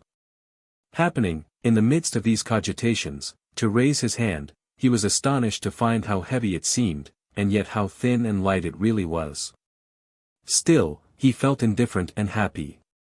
And having no curiosity to pursue the subject, remained in the same waking slumber until his attention was attracted by a cough. This made him doubt whether he had locked his door last night, and feel a little surprised at having a companion in the room. Still, he lacked energy to follow up this train of thought. And unconsciously fell, in a luxury of repose, to staring at some green stripes on the bed furniture, and associating them strangely with patches of fresh turf, while the yellow ground between made gravel walks. And so helped out a long perspective of trim gardens. He was rambling in imagination on these terraces, and had quite lost himself among them indeed, when he heard the cough once more. The walk shrunk into stripes again at the sound, and raising himself a little in the bed, and holding the curtain open with one hand, he looked out. The same room certainly, and still by candlelight. But with what unbounded astonishment did he see all those bottles, and basins, and articles of linen airing by the fire, and such like furniture of a sick chamber, all very clean and neat, but all quite different from anything he had left there when he went to bed. The atmosphere, too, filled with a cool smell of herbs and vinegar, the floor newly sprinkled, the what? The Marchioness? Yes, playing cribbage with herself at the table. There she sat, intent upon her game, coughing now and then in a subdued manner as if she feared to disturb him, shuffling the cards, cutting, dealing, playing, counting, pegging, going through all the mysteries of cribbage as if she had been in full practice from her cradle. Mr. Swiveller contemplated these things for a short time, and suffering the curtain to fall into its former position, laid his head on the pillow again. "I'm dreaming," thought Richard, "that's clear. When I went to bed, my hands were not made of egg-shells, and now I can almost see through them. If this is not a dream, I have woke up, by mistake, in an Arabian night, instead of a London one. But I have no doubt I'm asleep. Not the least." Here the small servant had another cough. "Very remarkable," thought Mr. Swiveller. "I never dreamt such a real cough as that before. I don't know, indeed, that I ever dreamt either a cough or a sneeze. Perhaps it's part of the philosophy of dreams that one never does. There's another, and another. I say, I'm dreaming rather fast." For the purpose of testing his real condition, Mr. Swiveller, after some reflection, pinched himself in the arm. "Queerer still," he thought. "I came to bed rather plump than otherwise, and now there's nothing to lay hold of. I'll take another survey." The result of this additional inspection was, to convince Mr. Swiveller that the objects by which he was surrounded were real, and that he saw them, beyond all question, with his waking eyes. "It's an Arabian night, that's what it is," said Richard. "I'm in Damascus or Grand Cairo. The Marchioness is a genie, and having had a wager with another genie about who is the handsomest young man alive, and the worthiest to be the husband of the Princess of China, has brought me away, room and all, to compare us together. Perhaps," said Mr. Swiveller, turning languidly round on his pillow, and looking on that side of his bed which was next the wall, "the princess may be still, no, she's gone." Not feeling quite satisfied with this explanation, as, even taking it to be the correct one, it still involved a little mystery and doubt, Mr. Swiveller raised the curtain again, determined to take the first favourable opportunity of addressing his companion. An occasion presented itself. The Marchioness dealt, turned up a knave, and omitted to take the usual advantage, upon which Mr. Swiveller called out as loud as he could, "Two for his heels." The Marchioness jumped up quickly and clapped her hands. Arabian night, certainly, thought Mr. Swiveller, they always clap their hands instead of ringing the bell. Now for the 2,000 black slaves, with jars of jewels on their heads. It appeared, however, that she had only clapped her hands for joy, for directly afterward she began to laugh, and then to cry, declaring, not in choice Arabic but in familiar English, that she was so glad, she didn't know what to do. "Marchioness," said Mr. Swiveller, thoughtfully, "be pleased to draw nearer. First of all, will you have the goodness to inform me where I shall find my voice, and secondly, what has become of my flesh?" The Marchioness only shook her head mournfully, and cried again, whereupon Mr. Swiveller, being very weak, felt his own eyes affected likewise. "I begin to infer, from your manner, and these appearances, Marchioness," said Richard after a pause, and smiling with a trembling lip, "that I have been ill."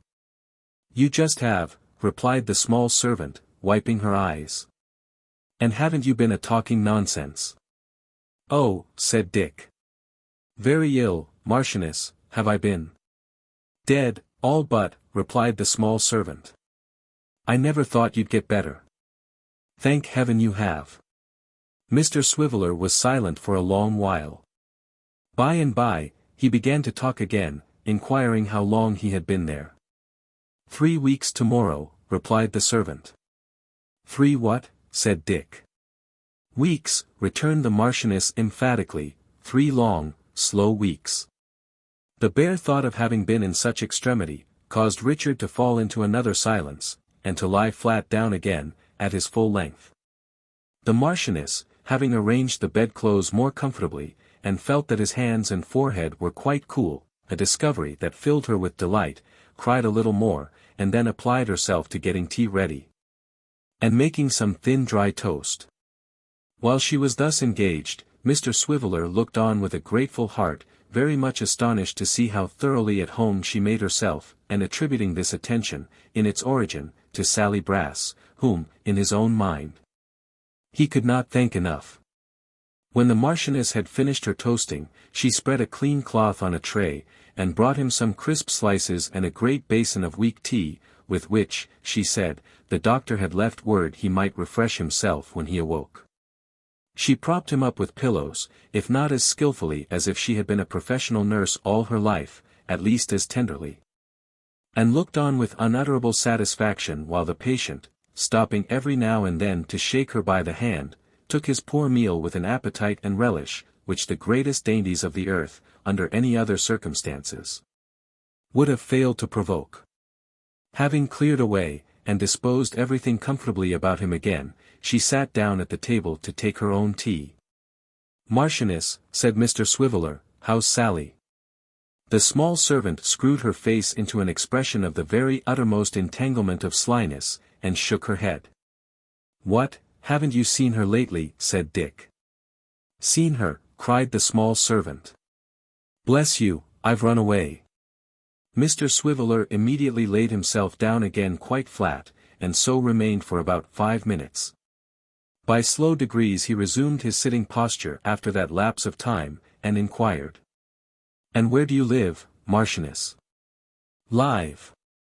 cried the small servant. "Here." "Oh," said Mr. Swiveller. And with that he fell down flat again, as suddenly as if he had been shot. Thus he remained, motionless and bereft of speech, until she had finished her meal, put everything in its place, and swept the hearth, when he motioned her to bring a chair to the bedside, and, being propped up again, opened a farther conversation. "And so," said Dick, "you have run away?" "Yes," said the Marchioness, "and they've been a-tizing of me." "Been, I beg your pardon," said Dick, "what have they been doing?" "Been a-tizing of me, tizing you know, in the newspapers," rejoined the Marchioness. "Aye, said Dick, "advertising." The small servant nodded, and winked. Her eyes were so red with waking and crying, that the tragic muse might have winked with greater consistency. And so Dick felt. "Tell me," said he, "how it was that you thought of coming here." "Why, you see," returned the Marchioness, "when you was gone, I hadn't any friend at all, because the lodger he never come back, and I didn't know where either him or you was to be found, you know. But one morning, when I was near a keyhole," suggested Mr. Swiveller, observing that she faltered. "Well then," said the small servant, nodding. "When I was near the office keyhole, as you see me through, you know, I heard somebody saying that she lived here, and was the lady whose house you lodged at, and that you was took very bad, and wouldn't nobody come and take care of you. Mr. Brass, he says, it's no business of mine, he says, and Miss Sally, she says, he's a funny chap, but it's no business of mine, and the lady went away, and slammed the door to, when she went out, I can tell you. So I run away that night, and come here, and told you was my brother, and they believed me, and I've been here ever since." "This poor little Marchioness has been wearing herself to death," cried Dick. "No, I haven't," she returned, "not a bit of it. Don't you mind about me. I like sitting up, and I've often had a sleep, bless you, in one of them chairs. But if you could have seen how you tried to jump out, oh, Winder, and if you could have heard how you used to keep on singing and making speeches, you wouldn't have believed it. I'm so glad you're better, Mr. Liverer." "Liverer indeed," said Dick thoughtfully. "It's well I am a liverer. I strongly suspect I should have died, Marchioness, but for you." At this point, Mr. Swiveller took the small servant's hand in his again, and being, as we have seen, but poorly, might in struggling to express his thanks have made his eyes as red as hers. But that she quickly changed the theme by making him lie down, and urging him to keep very quiet. The doctor, she told him, said you was to be kept quite still, and there was to be no noise nor nothing. Now, take a rest, and then we'll talk again. I'll sit by you, you know.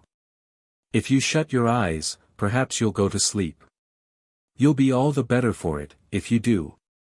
The Marchioness, in saying these words, brought a little table to the bedside, took her seat at it, and began to work away at the concoction of some cooling drink, with the address of a score of chemists. Richard Swiveller being indeed fatigued, fell into a slumber, and waking in about half an hour, inquired what time it was.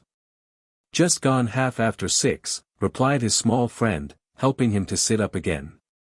Marchioness, said Richard, passing his hand over his forehead and turning suddenly round, as though the subject but that moment flashed upon him, what has become of Kit? He had been sentenced to transportation for a great many years, she said. Has he gone? Asked Dick, his mother. How is she? What has become of her? His nurse shook her head, and answered that she knew nothing about them.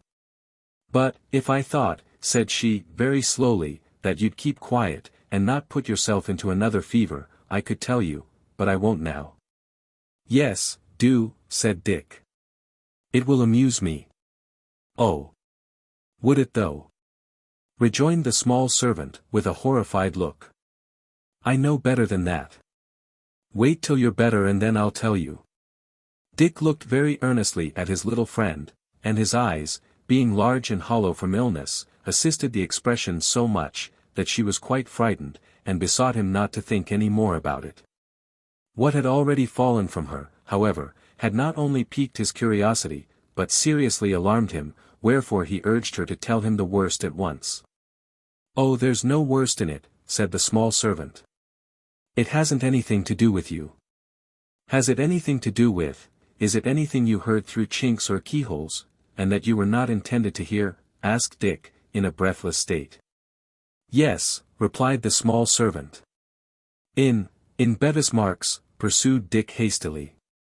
Conversations between Brass and Sally. Yes, cried the small servant again. Richard Swiveller thrust his lank arm out of bed, and, gripping her by the wrist and drawing her close to him, bade her out with it, and freely too, or he would not answer for the consequences. Being wholly unable to endure the state of excitement and expectation. She, seeing that he was greatly agitated, and that the effects of postponing her revelation might be much more injurious than any that were likely to ensue from its being made at once, promised compliance. On condition that the patient kept himself perfectly quiet, and abstained from starting up or tossing about. But if you begin to do that, said the small servant, I'll leave off. And so I tell you. You can't leave off, till you have gone on, said Dick. And do go on, there's a darling. Speak, sister, speak. Pretty Polly say. Oh, tell me when, and tell me where, pray Marchioness, I beseech you.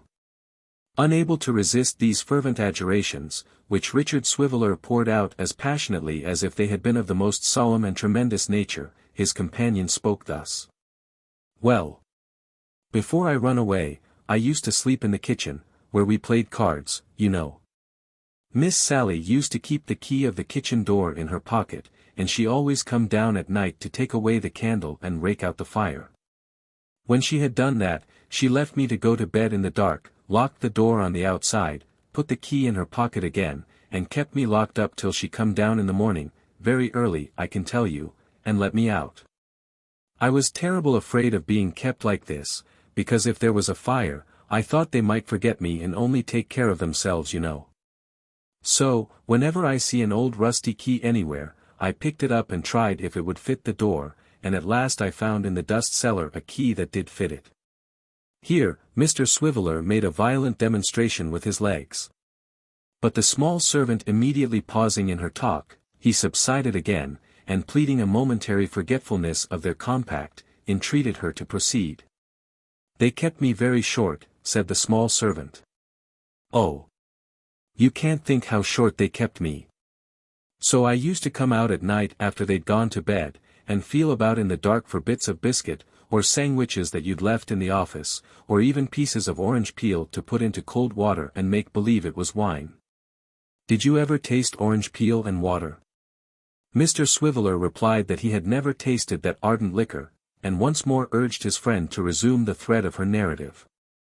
If you make believe very much, it's quite nice, said the small servant, but if you don't, you know, it seems as if it would bear a little more seasoning, certainly. Well, sometimes I used to come out after they'd gone to bed, and sometimes before, you know. And 1 or 2 nights before there was all that precious noise in the office, when the young man was took, I come upstairs while Mr. Brass and Miss Sally was a-sittin' at the office fire. And I tell you the truth, that I come to listen again, about the key of the safe. Mr. Swiveller gathered up his knees so as to make a great cone of the bedclothes, and conveyed into his countenance an expression of the utmost concern. But the small servant pausing, and holding up her finger, the cone gently disappeared, though the look of concern did not. There was him and her, said the small servant, a-sittin' by the fire, and talking softly together. Mr. Brass says to Miss Sally, upon my word, he says, it's a dangerous thing, and it might get us into a world of trouble, and I don't half like it. She says, you know her way, she says, you're the chickenest-hearted, feeblest, faintest man I ever see, and I think, she says, that I ought to have been the brother, and you the sister. Isn't Quilp, she says, our principal support? He certainly is, says Mr. Brass, and aren't we, she says, constantly ruining somebody or other in the way of business? We certainly are, says Mr. Brass. Then does it signify, she says, about ruining this kit when Quilp desires it? It certainly does not signify, says Mr. Brass. Then they whispered and laughed for a long time about there being no danger if it was well done, and then Mr. Brass pulls out his pocketbook, and says, well, he says, here it is, Quilp's own £5 note. We'll agree that way, then, he says. Kit's coming tomorrow morning, I know. While he's upstairs, you'll get out of the way, and I'll clear off Mr. Richard. Having Kit alone, I'll hold him in conversation, and put this property in his hat. I'll manage so, besides, he says, that Mr. Richard shall find it there, and be the evidence. And if that don't get Christopher out of Mr. Quilp's way, and satisfy Mr. Quilp's grudges, he says, the devil's in it. Miss Sally laughed, and said that was the plan, and as they seemed to be moving away, and I was afraid to stop any longer, I went downstairs again. There. The small servant had gradually worked herself into as much agitation as Mr. Swiveller, and therefore made no effort to restrain him when he sat up in bed and hastily demanded whether this story had been told to anybody. How could it be? Replied his nurse. I was almost afraid to think about it, and hoped the young man would be let off. When I heard M say they had found him guilty of what he didn't do, you was gone, and so was the lodger, though I think I should have been frightened to tell him, even if he'd been there.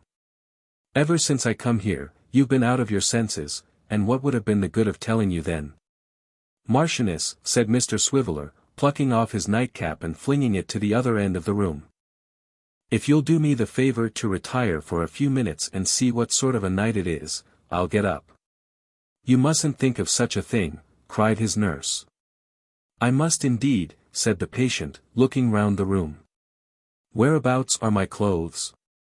Oh, I'm so glad, you haven't got any, replied the Marchioness. Ma'am, said Mr. Swiveller, in great astonishment. I've been obliged to sell them, every one, to get the things that was ordered for you. But don't take on about that, urged the Marchioness, as Dick fell back upon his pillow. You're too weak to stand, indeed. I am afraid, said Richard dolefully, that you're right. What ought I to do? What is to be done? It naturally occurred to him on very little reflection, that the first step to take would be to communicate with one of the Mr. Garlands instantly. It was very possible that Mr. Abel had not yet left the office. In as little time as it takes to tell it, the small servant had the address in pencil on a piece of paper, a verbal description of father and son, which would enable her to recognize either, without difficulty. And a special caution to be shy of Mr. Chuckster, in consequence of that gentleman's known antipathy to Kit. Armed with these slender powers, she hurried away, commissioned to bring either old Mr. Garland or Mr. Abel, bodily, to that apartment. I suppose, said Dick, as she closed the door slowly, and peeped into the room again, to make sure that he was comfortable, I suppose there's nothing left, not so much as a waistcoat even? No, nothing. It's embarrassing, said Mr. Swiveller, in case of fire, even an umbrella would be something, but you did quite right, dear Marchioness. I should have died without you. Chapter 65. It was well for the small servant that she was of a sharp, quick nature, or the consequence of sending her out alone, from the very neighborhood in which it was most dangerous for her to appear. would probably have been the restoration of Miss Sally Brass to the supreme authority over her person. Not unmindful of the risk she ran, however, the Marchioness no sooner left the house than she dived into the first dark byway that presented itself, and, without any present reference to the point to which her journey tended, made it her first business to put 2 good miles of brick and mortar between herself and Bevis Marks. When she had accomplished this object, she began to shape her course for the notary's office, to which, shrewdly inquiring of apple-women and oyster-sellers at street corners, rather than in lighted shops or of well-dressed people, at the hazard of attracting notice, she easily procured a direction. As carrier pigeons, on being first let loose in a strange place, beat the air at random for a short time before darting off towards the spot for which they are designed, so did the Marchioness flutter round and round until she believed herself in safety, and then bear swiftly down upon the port for which she was bound. She had no bonnet, nothing on her head but a great cap which, in some old time, had been worn by Sally Brass, whose taste in headdresses was, as we have seen, peculiar, and her speed was rather retarded than assisted by her shoes, which, being extremely large and slipshod, flew off every now and then, and were difficult to find again, among the crowd of passengers. Indeed, the poor little creature experienced so much trouble and delay from having to grope for these articles of dress in mud and kennel, and suffered in these researches so much jostling, pushing, squeezing and bandying from hand to hand, that by the time she reached the street in which the notary lived, she was fairly worn out and exhausted, and could not refrain from tears. But to have got there at last was a great comfort, especially as there were lights still burning in the office window, and therefore some hope that she was not too late. So the Marchioness dried her eyes with the backs of her hands, and, stealing softly up the steps, peeped in through the glass door. Mr. Chuckster was standing behind the lid of his desk, making such preparations towards finishing off for the night, as pulling down his wristbands and pulling up his shirt collar, settling his neck more gracefully in his stock, and secretly arranging his whiskers by the aid of a little triangular bit of looking-glass. Before the ashes of the fire stood 2 gentlemen, one of whom she rightly judged to be the notary, and the other, who was buttoning his greatcoat and was evidently about to depart immediately, Mr. Abel Garland. Having made these observations, the small spy took counsel with herself, and resolved to wait in the street until Mr. Abel came out, as there would be then no fear of having to speak before Mr. Chuckster, and less difficulty in delivering her message. With this purpose she slipped out again, and crossing the road, sat down upon a doorstep just opposite. She had hardly taken this position, when there came dancing up the street, with his legs all wrong, and his head everywhere by turns, a pony. This pony had a little phaeton behind him, and a man in it. But neither man nor phaeton seemed to embarrass him in the least, as he reared up on his hind legs, or stopped, or went on, or stood still again, or backed, or went sideways, without the smallest reference to them, just as the fancy seized him, and as if he were the freest animal in creation. When they came to the notary's door, the man called out in a very respectful manner, "WOA," then, intimating that if he might venture to express a wish, it would be that they stopped there. The pony made a moment's pause. But, as if it occurred to him that to stop when he was required might be to establish an inconvenient and dangerous precedent, he immediately started off again, rattled at a fast trot to the street corner, wheeled round, came back, and then stopped of his own accord. "Oh, you're a precious creetur," said the man, who didn't venture by the by to come out in his true colors until he was safe on the pavement. "I wish I had the rewarding of you, I do." "What has he been doing?" said Mr. Abel, tying a shawl round his neck as he came down the steps. "He's enough to fret a man's heart out," replied the hostler. "He is the most vicious rascal, WOA then, will you?" "He'll never stand still, if you call him names," said Mr. Abel, getting in, and taking the reins.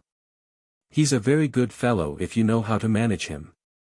This is the first time he has been out, this long while, for he has lost his old driver and wouldn't stir for anybody else, till this morning. The lamps are right, are they? That's well. Be here to take him tomorrow, if you please. Good night." And, after one or two strange plunges, quite of his own invention, the pony yielded to Mr. Abel's mildness, and trotted gently off. All this time Mr. Chuckster had been standing at the door, and the small servant had been afraid to approach. She had nothing for it now, therefore, but to run after the chaise, and to call to Mr. Abel to stop. Being out of breath when she came up with it, she was unable to make him hear. The case was desperate, for the pony was quickening his pace. The Marchioness hung on behind for a few moments, and, feeling that she could go no farther, and must soon yield, clambered by a vigorous effort into the hinder seat, and in so doing lost one of the shoes for ever. Mr. Abel, being in a thoughtful frame of mind, and having quite enough to do to keep the pony going, went jogging on without looking round, little dreaming of the strange figure that was close behind him, until the Marchioness, having in some degree recovered her breath, and the loss of her shoe, and the novelty of her position, uttered close into his ear, the words, "I say, sir." He turned his head quickly enough then, and stopping the pony, cried, with some trepidation, "God bless me, what is this?" "Don't be frightened, sir," replied the still panting messenger. "Oh, I've run such a way after you." "What do you want with me?" said Mr. Abel. "How did you come here?" "I got in behind," replied the Marchioness. "Oh, please drive on, sir, don't stop, and go towards the city, will you? And oh, do please make haste, because it's of consequence. There's somebody wants to see you there. He sent me to say would you come directly, and that he knowed all about Kit, and could save him yet, and prove his innocence."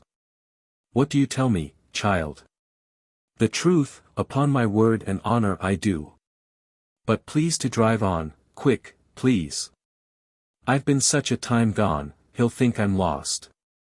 Mr. Abel involuntarily urged the pony forward. The pony, impelled by some secret sympathy or some new caprice, burst into a great pace, and neither slackened it, nor indulged in any eccentric performances, until they arrived at the door of Mr. Swiveller's lodging, where, marvellous to relate, he consented to stop when Mr. Abel checked him. "See! It's the room up there," said the Marchioness, pointing to one where there was a faint light.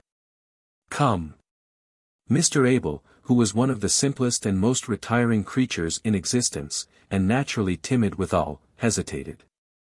For he had heard of people being decoyed into strange places to be robbed and murdered, under circumstances very like the present, and, for anything he knew to the contrary, by guides very like the Marchioness. His regard for Kit, however, overcame every other consideration. So, entrusting Whisker to the charge of a man who was lingering hard by in expectation of the job, he suffered his companion to take his hand, and to lead him up the dark and narrow stairs. He was not a little surprised to find himself conducted into a dimly lighted sick chamber, where a man was sleeping tranquilly in bed. "Ain't it nice to see him lying there so quiet," said his guide, in an earnest whisper. "Oh! You'd say it was, if you had only seen him 2 or 3 days ago." Mr. Abel made no answer, and, to say the truth, kept a long way from the bed and very near the door. His guide, who appeared to understand his reluctance, trimmed the candle, and taking it in her hand, approached the bed. As she did so, the sleeper started up, and he recognized in the wasted face the features of Richard Swiveller. "Why, how is this?" said Mr. Abel kindly, as he hurried towards him.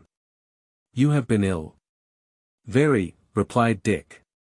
"Nearly dead. You might have chanced to hear of your Richard on his bier, but for the friend I sent to fetch you. Another shake of the hand, Marchioness, if you please. Sit down, sir." Mr. Abel seemed rather astonished to hear of the quality of his guide, and took a chair by the bedside. "I have sent for you, sir," said Dick, "but she told you on what account?" "She did. I am quite bewildered by all this. I really don't know what to say or think," replied Mr. Abel. "You'll say that presently," retorted Dick.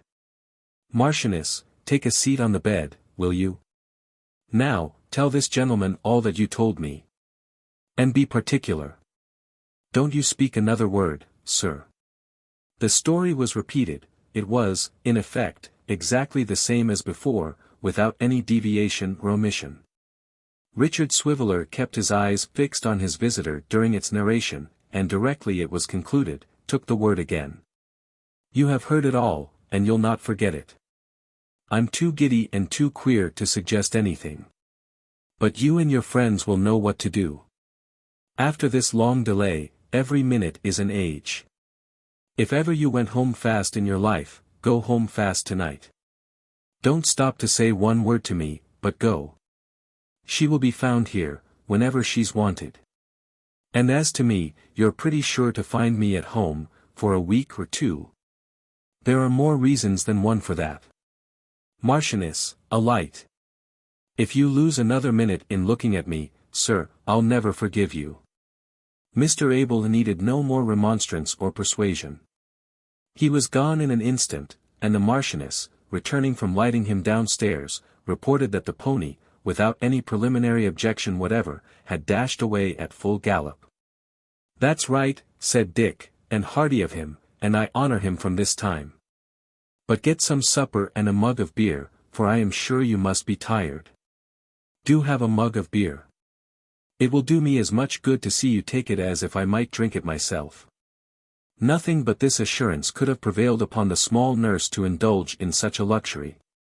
Having eaten and drunk to Mr. Swiveller's extreme contentment, given him his drink, and put everything in neat order, she wrapped herself in an old coverlet and lay down upon the rug before the fire. Mr. Swiveller was by that time murmuring in his sleep, "Strew then, oh strew, a bed of rushes. Here will we stay, till morning blushes. Good night, Marchioness." Chapter 66. On awaking in the morning, Richard Swiveller became conscious, by slow degrees, of whispering voices in his room. Looking out between the curtains, he espied Mr. Garland, Mr. Abel, the notary, and the single gentleman, gathered round the Marchioness, and talking to her with great earnestness but in very subdued tones, fearing, no doubt, to disturb him. He lost no time in letting them know that this precaution was unnecessary, and all four gentlemen directly approached his bedside. Old Mr. Garland was the first to stretch out his hand, and inquire how he felt. Dick was about to answer that he felt much better, though still as weak as need be, when his little nurse, pushing the visitors aside and pressing up to his pillow as if in jealousy of their interference, set his breakfast before him, and insisted on his taking it before he underwent the fatigue of speaking or of being spoken to. Mr. Swiveller, who was perfectly ravenous, and had had, all night, amazingly distinct and consistent dreams of mutton chops, double stout, and similar delicacies, felt even the weak tea and dry toast such irresistible temptations, that he consented to eat and drink on one condition. "And that is," said Dick, returning the pressure of Mr. Garland's hand, "that you answer me this question truly, before I take a bit or drop." "Is it too late for completing the work you began so well last night?" returned the old gentleman. "No. Set your mind at rest on that point. It is not, I assure you." Comforted by this intelligence, the patient applied himself to his food with a keen appetite, though evidently not with a greater zest in the eating than his nurse appeared to have in seeing him eat. The manner of this meal was this: Mr. Swiveller, holding the slice of toast or cup of tea in his left hand, and taking a bite or drink, as the case might be, constantly kept, in his right, one palm of the Marchioness tight-locked. And to shake, or even to kiss this imprisoned hand, he would stop every now and then, in the very act of swallowing, with perfect seriousness of intention, and the utmost gravity. As often as he put anything into his mouth, whether for eating or drinking, the face of the Marchioness lighted up beyond all description. But whenever he gave her one or other of these tokens of recognition, her countenance became overshadowed, and she began to sob. Now, whether she was in her laughing joy, or in her crying one, the Marchioness could not help turning to the visitors with an appealing look, which seemed to say, "You see this fellow, can I help this?" And they, being thus made, as it were, parties to the scene, as regularly answered by another look, "No. Certainly not." This dumb show, taking place during the whole time of the invalid's breakfast, and the invalid himself, pale and emaciated, performing no small part in the same, it may be fairly questioned whether at any meal, where no word, good or bad, was spoken from beginning to end, so much was expressed by gestures in themselves so slight and unimportant. At length, and to say the truth before very long, Mr. Swiveller had dispatched as much toast and tea as in that stage of his recovery it was discreet to let him have. But the cares of the Marchioness did not stop here. For, disappearing for an instant and presently returning with a basin of fair water, she laved his face and hands, brushed his hair, and in short made him as spruce and smart as anybody under such circumstances could be made. And all this, in as brisk and business-like a manner, as if he were a very little boy, and she his grown-up nurse. To these various attentions, Mr. Swiveller submitted in a kind of grateful astonishment beyond the reach of language. When they were at last brought to an end, and the Marchioness had withdrawn into a distant corner to take her own poor breakfast, cold enough by that time, he turned his face away for some few moments, and shook hands heartily with the air. "Gentlemen," said Dick, rousing himself from this pause, and turning round again, "you'll excuse me. Men who have been brought so low as I have been, are easily fatigued. I am fresh again now, and fit for talking. We're short of chairs here, among other trifles, but if you'll do me the favour to sit upon the bed." "What can we do for you?" said Mr. Garland, kindly. "If you could make the Marchioness yonder, a Marchioness, in real, sober earnest," returned Dick, "I'd thank you to get it done offhand. But as you can't, and as the question is not what you will do for me, but what you will do for somebody else who has a better claim upon you, pray sir let me know what you intend doing." "It's chiefly on that account that we have come just now," said the single gentleman, "for you will have another visitor presently. We feared you would be anxious unless you knew from ourselves what steps we intended to take, and therefore came to you before we stirred in the matter." "Gentlemen," returned Dick, "I thank you. Anybody in the helpless state that you see me in, is naturally anxious. Don't let me interrupt you, sir." "Then, you see, my good fellow," said the single gentleman, "that while we have no doubt whatever of the truth of this disclosure, which has so providentially come to light." "Meaning hers," said Dick, pointing towards the Marchioness. "Meaning hers, of course.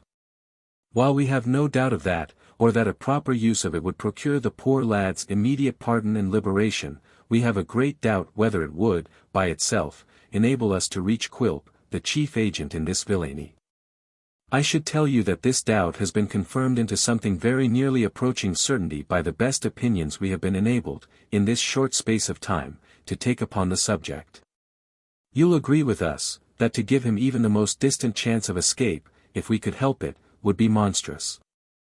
You say with us, no doubt, if somebody must escape, let it be any one but he." "Yes," returned Dick, "certainly. That is if somebody must, but upon my word, I'm unwilling that anybody should. Since laws were made for every degree, to curb vice in others as well as in me, and so forth you know, doesn't it strike you in that light?" The single gentleman smiled as if the light in which Mr. Swiveller had put the question were not the clearest in the world, and proceeded to explain that they contemplated proceeding by stratagem in the first instance. And that their design was to endeavour to extort a confession from the gentle Sarah. "When she finds how much we know, and how we know it," he said, "and that she is clearly compromised already, we are not without strong hopes that we may be enabled through her means to punish the other too effectually. If we could do that, she might go scot-free for aught I cared." Dick received this project in anything but a gracious manner, representing with as much warmth as he was then capable of showing, that they would find the old buck, meaning Sarah, more difficult to manage than Quilp himself, that, for any tampering, terrifying, or cajolery, she was a very unpromising and unyielding subject, that she was of a kind of brass not easily melted or moulded into shape, in short, that they were no match for her, and would be signally defeated. But it was in vain to urge them to adopt some other course. The single gentleman has been described as explaining their joint intentions, but it should have been written that they all spoke together. That if any one of them by chance held his peace for a moment, he stood gasping and panting for an opportunity to strike in again, in a word. That they had reached that pitch of impatience and anxiety where men can neither be persuaded nor reasoned with. And that it would have been as easy to turn the most impetuous wind that ever blew, as to prevail on them to reconsider their determination.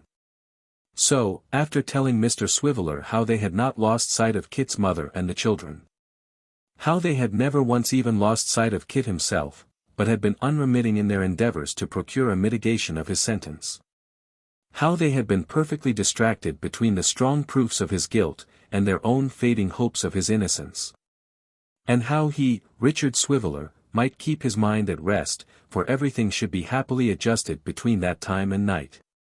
After telling him all this, and adding a great many kind and cordial expressions, personal to himself, which it is unnecessary to recite, Mr. Garland, the notary, and the single gentleman, took their leaves at a very critical time. Or Richard Swiveller must assuredly have been driven into another fever, whereof the results might have been fatal. Mr. Abel remained behind, very often looking at his watch and at the room door, until Mr. Swiveller was roused from a short nap, by the setting down on the landing-place outside, as from the shoulders of a porter, of some giant load, which seemed to shake the house, and made the little physic bottles on the mantel-shelf ring again. Directly this sound reached his ears, Mr. Abel started up, and hobbled to the door, and opened it, and behold, there stood a strong man, with a mighty hamper, which, being hauled into the room and presently unpacked, disgorged such treasures as tea, and coffee, and wine, and rusks, and oranges, and grapes, and fowls ready trussed for boiling, and calf's foot jelly, and arrowroot, and sago, and other delicate restoratives, that the small servant, who had never thought it possible that such things could be, except in shops, stood rooted to the spot in her one shoe, with her mouth and eyes watering in unison, and her power of speech quite gone. But, not so Mr. Abel, or the strong man who emptied the hamper, big as it was, in a twinkling. And not so the nice old lady, who appeared so suddenly that she might have come out of the hamper too, it was quite large enough, and who, bustling about on tiptoe and without noise, now here, now there, now everywhere at once, began to fill out the jelly in teacups, and to make chicken broth in small saucepans, and to peel oranges for the sick man and to cut them up in little pieces, and to ply the small servant with glasses of wine and choice bits of everything until more substantial meat could be prepared for her refreshment. The whole of which appearances were so unexpected and bewildering, that Mr. Swiveller, when he had taken 2 oranges and a little jelly, and had seen the strong man walk off with the empty basket, plainly leaving all that abundance for his use and benefit, was fain to lie down and fall asleep again, from sheer inability to entertain such wonders in his mind. Meanwhile, the single gentleman, the notary, and Mr. Garland, repaired to a certain coffee-house, and from that place indited and sent a letter to Miss Sally Brass, requesting her, in terms mysterious and brief, to favour an unknown friend who wished to consult her, with her company there, as speedily as possible. The communication performed its errand so well, that within 10 minutes of the messenger's return and report of its delivery, Miss Brass herself was announced. "Pray, ma'am," said the single gentleman, whom she found alone in the room, "take a chair." Miss Brass sat herself down, in a very stiff and frigid state, and seemed, as indeed she was, not a little astonished to find that the lodger and her mysterious correspondent were one and the same person. "You did not expect to see me?" said the single gentleman. "I didn't think much about it," returned the beauty. "I supposed it was business of some kind or other. If it's about the apartments, of course you'll give my brother regular notice, you know, or money. That's very easily settled. You're a responsible party, and in such a case lawful money and lawful notice are pretty much the same." "I am obliged to you for your good opinion," retorted the single gentleman, "and quite concur in these sentiments. But that is not the subject on which I wish to speak with you." "Oh," said Sally. "Then just state the particulars, will you? I suppose it's professional business." "Why, it is connected with the law, certainly." "Very well," returned Miss Brass. "My brother and I are just the same. I can take any instructions, or give you any advice." "As there are other parties interested besides myself," said the single gentleman, rising and opening the door of an inner room, "we had better confer together. Miss Brass is here, gentlemen." Mr. Garland and the notary walked in, looking very grave. And, drawing up 2 chairs, one on each side of the single gentleman, formed a kind of fence round the gentle Sarah, and penned her into a corner. Her brother Samson under such circumstances would certainly have evinced some confusion or anxiety, but she, all composure, pulled out the tin box, and calmly took a pinch of snuff. "Miss Brass," said the notary, taking the word at this crisis, "we professional people understand each other, and, when we choose, can say what we have to say, in very few words. You advertised a runaway servant, the other day." "Well," returned Miss Sally, with a sudden flush overspreading her features, "what of that?" "She is found, ma'am," said the notary, pulling out his pocket-handkerchief with a flourish. "She is found." "Who found her?" demanded Sarah hastily. "We did, ma'am, we 3. Only last night, or you would have heard from us before." "And now I have heard from you," said Miss Brass, folding her arms as though she were about to deny something to the death, "what have you got to say?" "Something you have got into your heads about her, of course." "Prove it, will you, that's all." "Prove it. You have found her, you say. I can tell you, if you don't know it, that you have found the most artful, lying, pilfering, devilish little minx that was ever born. Have you got her here?" she added, looking sharply round. "No, she is not here at present," returned the notary. "But she is quite safe." "Ha!" cried Sally, twitching a pinch of snuff out of her box, as spitefully as if she were in the very act of wrenching off the small servant's nose. "She shall be safe enough from this time, I warrant you." "I hope so," replied the notary. "Did it occur to you for the first time, when you found she had run away, that there were 2 keys to your kitchen door?" Miss Sally took another pinch, and putting her head on one side, looked at her questioner, with a curious kind of spasm about her mouth, but with a cunning aspect of immense expression. "2 keys," repeated the notary. "One of which gave her the opportunities of roaming through the house at nights when you supposed her fast locked up, and of overhearing confidential consultations, among others, that particular conference, to be described today before a justice, which you will have an opportunity of hearing her relate. That conference which you and Mr. Brass held together, on the night before that most unfortunate and innocent young man was accused of robbery. By a horrible device of which I will only say that it may be characterized by the epithets which you have applied to this wretched little witness, and by a few stronger ones besides." Sally took another pinch. Although her face was wonderfully composed, it was apparent that she was wholly taken by surprise, and that what she had expected to be taxed with, in connection with her small servant, was something very different from this. "Come, come, Miss Brass," said the notary, "you have great command of feature, but you feel, I see, that by a chance which never entered your imagination, this base design is revealed, and 2 of its plotters must be brought to justice. Now, you know the pains and penalties you are liable to, and so I need not dilate upon them, but I have a proposal to make to you. You have the honor of being sister to one of the greatest scoundrels unhung. And, if I may venture to say so to a lady, you are in every respect quite worthy of him. But connected with you too is a third party, a villain of the name of Quilp, the prime mover of the whole diabolical device, who I believe to be worse than either. For his sake, Miss Brass, do us the favor to reveal the whole history of this affair. Let me remind you that your doing so, at our instance, will place you in a safe and comfortable position. Your present one is not desirable, and cannot injure your brother. For against him and you we have quite sufficient evidence, as you hear, already. I will not say to you that we suggest this course in mercy, for, to tell you the truth, we do not entertain any regard for you, but it is a necessity to which we are reduced, and I recommend it to you as a matter of the very best policy. Time, said Mr. Witherden, pulling out his watch, in a business like this, is exceedingly precious. Favor us with your decision as speedily as possible, ma'am. With a smile upon her face, and looking at each of the 3 by turns, Miss Brass took 2 or 3 more pinches of snuff, and having by this time very little left, travelled round and round the box with her forefinger and thumb, scraping up another. Having disposed of this likewise and put the box carefully in her pocket, she said. I am to accept or reject at once, am I?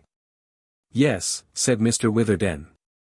The charming creature was opening her lips to speak in reply, when the door was hastily opened too, and the head of Samson Brass was thrust into the room.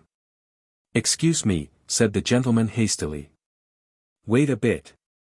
So saying, and quite indifferent to the astonishment his presence occasioned, he crept in, shut the door, kissed his greasy glove as servilely as if it were the dust, and made a most abject bow. Sarah, said Brass, hold your tongue if you please, and let me speak. Gentlemen, if I could express the pleasure it gives me to see three such men in a happy unity of feeling and concord of sentiment, I think you would hardly believe me. But though I am unfortunate, nay, gentlemen, criminal, if we are to use harsh expressions in a company like this, still, I have my feelings like other men. I have heard of a poet, who remarked that feelings were the common lot of all. If he could have been a pig, gentlemen, and have uttered that sentiment, he would still have been immortal. If you're not an idiot, said Miss Brass harshly, hold your peace. Sarah, my dear, returned her brother, thank you. But I know what I am about, my love, and will take the liberty of expressing myself accordingly. Mr. Witherden, sir, your handkerchief is hanging out of your pocket, would you allow me to? As Mr. Brass advanced to remedy this accident, the notary shrunk from him with an air of disgust. Brass, who over and above his usual prepossessing qualities, had a scratched face, a green shade over one eye, and a hat grievously crushed, stopped short, and looked round with a pitiful smile. He shuns me, said Samson, even when I would, as I may say, heap coals of fire upon his head. Well. Ah. But I am a falling house, and the rats, if I may be allowed the expression in reference to a gentleman I respect and love beyond everything, fly from me. Gentlemen, regarding your conversation just now, I happened to see my sister on her way here, and, wondering where she could be going to, and being, may I venture to say, naturally of a suspicious turn, followed her. Since then, I have been listening. If you're not mad, interposed Miss Sally, stop there, and say no more. Sarah, my dear, rejoined Brass with undiminished politeness, I thank you kindly, but will still proceed. Mr. Witherden, sir, as we have the honor to be members of the same profession, to say nothing of that other gentleman having been my lodger, and having partaken, as one may say, of the hospitality of my roof, I think you might have given me the refusal of this offer in the first instance. I do indeed. Now, my dear sir, cried Brass, seeing that the notary was about to interrupt him, suffer me to speak, I beg. Mr. Witherden was silent, and Brass went on. If you will do me the favor, he said, holding up the green shade, and revealing an eye most horribly discolored, to look at this, you will naturally inquire, in your own minds, how did I get it? If you look from that, to my face, you will wonder what could have been the cause of all these scratches. And if from them to my hat, how it came into the state in which you see it. Gentlemen, said Brass, striking the hat fiercely with his clenched hand, to all these questions I answer, Quilp. The three gentlemen looked at each other, but said nothing. I say, pursued Brass, glancing aside at his sister, as though he were talking for her information, and speaking with a snarling malignity, in violent contrast to his usual smoothness, that I answer to all these questions, Quilp, Quilp. Who deludes me into his infernal den, and takes a delight in looking on and chuckling while I scorch, and burn, and bruise, and maim myself, Quilp, who never once, no never once, in all our communications together, has treated me otherwise than as a dog, Quilp, whom I have always hated with my whole heart, but never so much as lately. He gives me the cold shoulder on this very matter as if he had had nothing to do with it, instead of being the first to propose it. I can't trust him. In one of his howling, raving, blazing humors, I believe he'd let it out, if it was murder, and never think of himself so long as he could terrify me. Now, said Brass, picking up his hat again and replacing the shade over his eye, and actually crouching down, in the excess of his servility, what does all this lead to, what should you say it led me to, gentlemen? Could you guess at all near the mark? Nobody spoke. Brass stood smirking for a little while, as if he had propounded some choice conundrum, and then said. To be short with you, then, it leads me to this. If the truth has come out, as it plainly has in a manner that there's no standing up against, and a very sublime and grand thing is truth, gentlemen, in its way, though like other sublime and grand things, such as thunderstorms and that. We're not always over and above glad to see it, I had better turn upon this man than let this man turn upon me. It's clear to me that I am done for. Therefore, if anybody is to split, I had better be the person and have the advantage of it. Sarah, my dear, comparatively speaking you're safe. I relate these circumstances for my own profit. With that, Mr. Brass, in a great hurry, revealed the whole story, bearing as heavily as possible on his amiable employer, and making himself out to be rather a saint-like and holy character, though subject, he acknowledged, to human weaknesses. He concluded thus. Now, gentlemen, I am not a man who does things by halves. Being in for a penny, I am ready, as the saying is, to be in for a pound. You must do with me what you please, and take me where you please. If you wish to have this in writing, we'll reduce it into manuscript immediately. You will be tender with me, I am sure. I am quite confident you will be tender with me. You are men of honor, and have feeling hearts. I yielded from necessity to Quilp, for though necessity has no law, she has her lawyers. I yield to you from necessity too, from policy besides, and because of feelings that have been a pretty long time working within me. Punish Quilp, gentlemen. Weigh heavily upon him. Grind him down. Tread him under foot. He has done as much by me, for many and many a day. Having now arrived at the conclusion of his discourse, Samson checked the current of his wrath, kissed his glove again, and smiled as only parasites and cowards can. And this, said Miss Brass, raising her head, with which she had hitherto sat resting on her hands, and surveying him from head to foot with a bitter sneer, this is my brother, is it? This is my brother, that I have worked and toiled for, and believed to have had something of the man in him. Sarah, my dear, returned Samson, rubbing his hands feebly, you disturb our friends.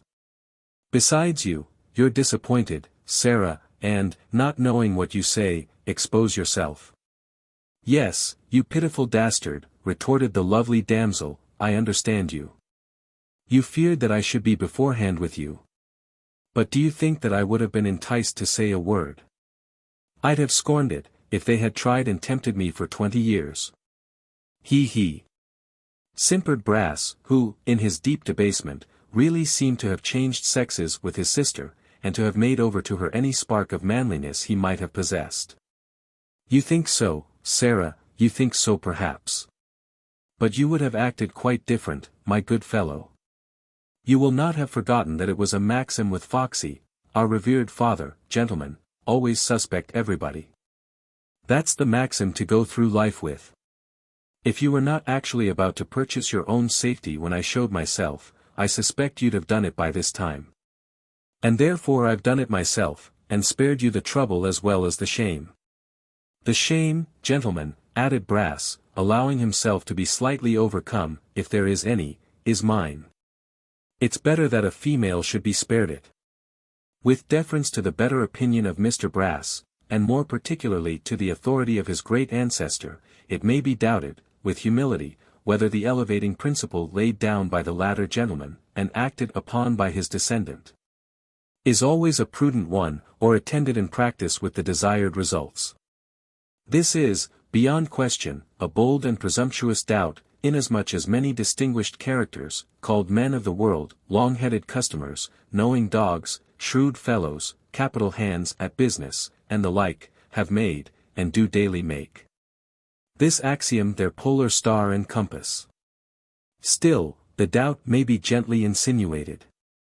And in illustration it may be observed, that if Mr. Brass, not being over-suspicious, had, without prying and listening, left his sister to manage the conference on their joint behalf, or prying and listening, had not been in such a mighty hurry to anticipate her, which he would not have been, but for his distrust and jealousy, he would probably have found himself much better off in the end. Thus, it will always happen that these men of the world, who go through it in armor, defend themselves from quite as much good as evil. To say nothing of the inconvenience and absurdity of mounting guard with a microscope at all times, and of wearing a coat of mail on the most innocent occasions. The three gentlemen spoke together apart, for a few moments. At the end of their consultation, which was very brief, the notary pointed to the writing materials on the table, and informed Mr. Brass that if he wished to make any statement in writing, he had the opportunity of doing so. At the same time he felt bound to tell him that they would require his attendance, presently, before a justice of the peace, and that in what he did or said, he was guided entirely by his own discretion. "Gentlemen," said Brass, drawing off his glove, and crawling in spirit upon the ground before them, "I will justify the tenderness with which I know I shall be treated. And as, without tenderness, I should, now that this discovery has been made, stand in the worst position of the three, you may depend upon it I will make a clean breast. Mr. Witherden, sir, a kind of faintness is upon my spirits, if you would do me the favor to ring the bell and order up a glass of something warm and spicy, I shall, notwithstanding what has passed, have a melancholy pleasure in drinking your good health." "I had hoped," said Brass, looking round with a mournful smile, "to have seen you three gentlemen, one day or another, with your legs under the mahogany in my humble parlour in the Marks. But hopes are fleeting. Dear me!" Mr. Brass found himself so exceedingly affected, at this point, that he could say or do nothing more until some refreshment arrived. Having partaken of it, pretty freely for one in his agitated state, he sat down to write. The lovely Sarah, now with her arms folded, and now with her hands clasped behind her, paced the room with manly strides while her brother was thus employed, and sometimes stopped to pull out her snuff-box and bite the lid. She continued to pace up and down until she was quite tired, and then fell asleep on a chair near the door. It has been since supposed, with some reason, that this slumber was a sham or feint, as she contrived to slip away unobserved in the dusk of the afternoon.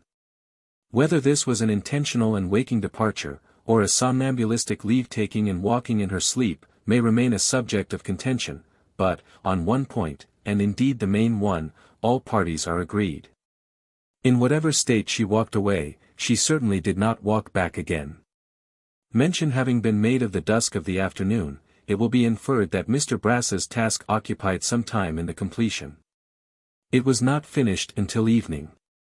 But, being done at last, that worthy person and the three friends adjourned in a hackney coach to the private office of a justice, who, giving Mr. Brass a warm reception and detaining him in a secure place that he might ensure to himself the pleasure of seeing him on the morrow, dismissed the others with the cheering assurance that a warrant could not fail to be granted next day for the apprehension of Mr. Quilp, and that a proper application and statement of all the circumstances to the Secretary of State, who was fortunately in town, would no doubt procure Kit's free pardon and liberation without delay.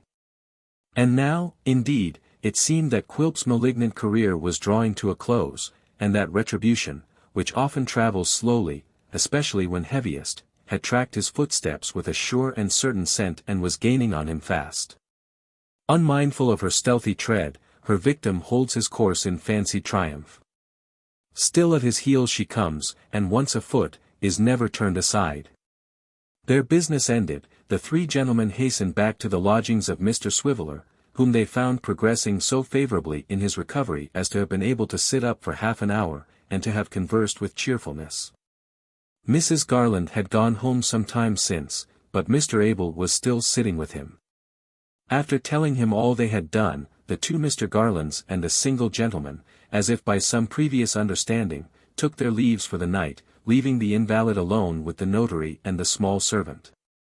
"As you are so much better," said Mr. Witherden, sitting down at the bedside, "I may venture to communicate to you a piece of news which has come to me professionally." The idea of any professional intelligence from a gentleman connected with legal matters, appeared to afford Richard anything but a pleasing anticipation. Perhaps he connected it in his own mind with one or two outstanding accounts, in reference to which he had already received divers threatening letters. His countenance fell as he replied, "Certainly, sir. I hope it's not anything of a very disagreeable nature, though." "If I thought it so, I should choose some better time for communicating it," replied the notary. "Let me tell you, first, that my friends who have been here today, know nothing of it, and that their kindness to you has been quite spontaneous and with no hope of return. It may do a thoughtless, careless man good, to know that." Dick thanked him, and said he hoped it would. "I have been making some inquiries about you," said Mr. Witherden, "little thinking that I should find you under such circumstances as those which have brought us together. You are the nephew of Rebecca Swiveller, spinster, deceased, of Cheselbourne in Dorsetshire." "Deceased?" cried Dick. "Deceased. If you had been another sort of nephew, you would have come into possession, so says the will, and I see no reason to doubt it, of £25,000. As it is, you have fallen into an annuity of £150 a year. But I think I may congratulate you even upon that." "Sir," said Dick, sobbing and laughing together, "you may. For, please God, we'll make a scholar of the poor Marchioness yet. And she shall walk in silk attire, and siller have to spare, or may I never rise from this bed again." Chapter 67. Unconscious of the proceedings faithfully narrated in the last chapter, and little dreaming of the mine which had been sprung beneath him, for, to the end that he should have no warning of the business afoot. The profoundest secrecy was observed in the whole transaction. Mr. Quilp remained shut up in his hermitage, undisturbed by any suspicion, and extremely well satisfied with the result of his machinations. Being engaged in the adjustment of some accounts, an occupation to which the silence and solitude of his retreat were very favourable, he had not strayed from his den for 2 whole days. The 3rd day of his devotion to this pursuit found him still hard at work, and little disposed to stir abroad. It was the day next after Mr. Brass's confession, and consequently, that which threatened the restriction of Mr. Quilp's liberty, and the abrupt communication to him of some very unpleasant and unwelcome facts. Having no intuitive perception of the cloud which lowered upon his house, the dwarf was in his ordinary state of cheerfulness. And, when he found he was becoming too much engrossed by business with a due regard to his health and spirits, he varied its monotonous routine with a little screeching, or howling, or some other innocent relaxation of that nature. He was attended, as usual, by Tom Scott, who sat crouching over the fire after the manner of a toad, and, from time to time, when his master's back was turned, imitating his grimaces with a fearful exactness. The figurehead had not yet disappeared, but remained in its old place. The face, horribly seared by the frequent application of the red-hot poker, and further ornamented by the insertion, in the tip of the nose, of a 10-penny nail, yet smiled blandly in its less lacerated parts, and seemed, like a sturdy martyr, to provoke its tormentor to the commission of new outrages and insults. The day, in the highest and brightest quarters of the town, was damp, dark, cold and gloomy. In that low and marshy spot, the fog filled every nook and corner with a thick dense cloud. Every object was obscure at 1 or 2 yards distance. The warning lights and fires upon the river were powerless beneath this pall, and, but for a raw and piercing chillness in the air, and now and then the cry of some bewildered boatman as he rested on his oars and tried to make out where he was, the river itself might have been miles away. The mist, though sluggish and slow to move, was of a keenly searching kind. No muffling up in furs and broadcloth kept it out. It seemed to penetrate into the very bones of the shrinking wayfarers, and to rack them with cold and pains. Everything was wet and clammy to the touch. The warm blaze alone defied it, and leaped and sparkled merrily. It was a day to be at home, crowding about the fire, telling stories of travellers who had lost their way in such weather on heaths and moors, and to love a warm hearth more than ever. The dwarf's humour, as we know, was to have a fireside to himself, and when he was disposed to be convivial, to enjoy himself alone. By no means insensible to the comfort of being within doors, he ordered Tom Scott to pile the little stove with coals, and, dismissing his work for that day, determined to be jovial. To this end, he lighted up fresh candles and heaped more fuel on the fire. And having dined off a beefsteak, which he cooked himself in somewhat of a savage and cannibal-like manner, brewed a great bowl of hot punch, lighted his pipe, and sat down to spend the evening. At this moment, a low knocking at the cabin door arrested his attention. When it had been twice or thrice repeated, he softly opened the little window, and thrusting his head out, demanded who was there. "Only me, Quilp," replied a woman's voice. "Only you," cried the dwarf, stretching his neck to obtain a better view of his visitor. "And what brings you here, you jade? How dare you approach the ogre's castle, eh?" "I have come with some news," rejoined his spouse. "Don't be angry with me. Is it good news, pleasant news, news to make a man skip and snap his fingers?" said the dwarf. "Is the dear old lady dead?" "I don't know what news it is, or whether it's good or bad," rejoined his wife. "Then she's alive," said Quilp, "and there's nothing the matter with her. Go home again, you bird of evil note, go home." "I have brought a letter," cried the meek little woman. "Toss it in at the window here, and go your ways," said Quilp, interrupting her, "or I'll come out and scratch you." "No, but please, Quilp, do hear me speak," urged his submissive wife, in tears. "Please do." "Speak then," growled the dwarf with a malicious grin. "Be quick and short about it.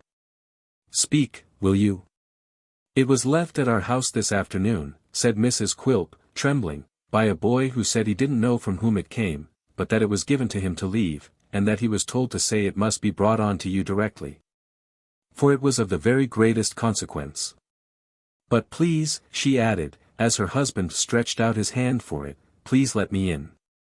You don't know how wet and cold I am, or how many times I have lost my way in coming here through this thick fog. Let me dry myself at the fire for 5 minutes. I'll go away directly you tell me to, Quilp. Upon my word I will." Her amiable husband hesitated for a few moments. But, bethinking himself that the letter might require some answer, of which she could be the bearer, closed the window, opened the door, and bade her enter. Mrs. Quilp obeyed right willingly, and, kneeling down before the fire to warm her hands, delivered into his a little packet. "I'm glad you're wet," said Quilp, snatching it, and squinting at her. "I'm glad you're cold. I'm glad you lost your way. I'm glad your eyes are red with crying. It does my heart good to see your little nose so pinched and frosty." "Oh Quilp," sobbed his wife. "How cruel it is of you. Did she think I was dead?" said Quilp, wrinkling his face into a most extraordinary series of grimaces. "Did she think she was going to have all the money, and to marry somebody she liked? Ha ha ha. Did she?" These taunts elicited no reply from the poor little woman, who remained on her knees, warming her hands, and sobbing, to Mr. Quilp's great delight. But, just as he was contemplating her, and chuckling excessively, he happened to observe that Tom Scott was delighted too. Wherefore, that he might have no presumptuous partner in his glee, the dwarf instantly collared him, dragged him to the door, and after a short scuffle, kicked him into the yard. In return for this mark of attention, Tom immediately walked upon his hands to the window, and, if the expression be allowable, looked in with his shoes, besides rattling his feet upon the glass like a banshee upside down. As a matter of course, Mr. Quilp lost no time in resorting to the infallible poker, with which, after some dodging and lying in ambush, he paid his young friend 1 or 2 such unequivocal compliments that he vanished precipitately, and left him in quiet possession of the field. "So, that little job being disposed of," said the dwarf, coolly, "I'll read my letter." "Humph," he muttered, looking at the direction. "I ought to know this writing. Beautiful Sally." Opening it, he read, in a fair, round, legal hand, as follows. "Sammy has been practiced upon, and has broken confidence. It has all come out. You had better not be in the way, for strangers are going to call upon you. They have been very quiet as yet, because they mean to surprise you. Don't lose time. I didn't. I am not to be found anywhere. If I was you, I wouldn't either. S.B. Late of B.M." To describe the changes that passed over Quilp's face, as he read this letter half a dozen times, would require some new language, such, for power of expression, as was never written, read, or spoken. For a long time he did not utter one word. But, after a considerable interval, during which Mrs. Quilp was almost paralyzed with the alarm his looks engendered, he contrived to gasp out. "If I had him here! If I only had him here!" "Oh, Quilp," said his wife, "what's the matter? Who are you angry with?" "I should drown him," said the dwarf, not heeding her. "Too easy a death, too short, too quick, but the river runs close at hand. Oh! If I had him here! Just to take him to the brink coaxingly and pleasantly, holding him by the buttonhole, joking with him, and, with a sudden push, to send him splashing down. Drowning men come to the surface 3 times they say. Ah!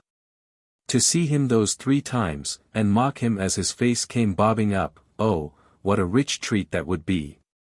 "Quilp," stammered his wife, venturing at the same time to touch him on the shoulder, "what has gone wrong?" She was so terrified by the relish with which he pictured this pleasure to himself that she could scarcely make herself intelligible. "Such a bloodless cur," said Quilp, rubbing his hands very slowly, and pressing them tight together. "I thought his cowardice and servility were the best guarantee for his keeping silence. Oh Brass, Brass, my dear, good, affectionate, faithful, complimentary, charming friend, if I only had you here." His wife, who had retreated lest she should seem to listen to these mutterings, ventured to approach him again, and was about to speak, when he hurried to the door, and called Tom Scott, who, remembering his late gentle admonition, deemed it prudent to appear immediately. "There," said the dwarf, pulling him in. "Take her home. Don't come here tomorrow, for this place will be shut up. Come back no more till you hear from me or see me. Do you mind?" Tom nodded sulkily, and beckoned Mrs. Quilp to lead the way. "As for you," said the dwarf, addressing himself to her, "ask no questions about me, make no search for me, say nothing concerning me. I shall not be dead, mistress, and that'll comfort you. He'll take care of you." "But, Quilp, what is the matter? Where are you going?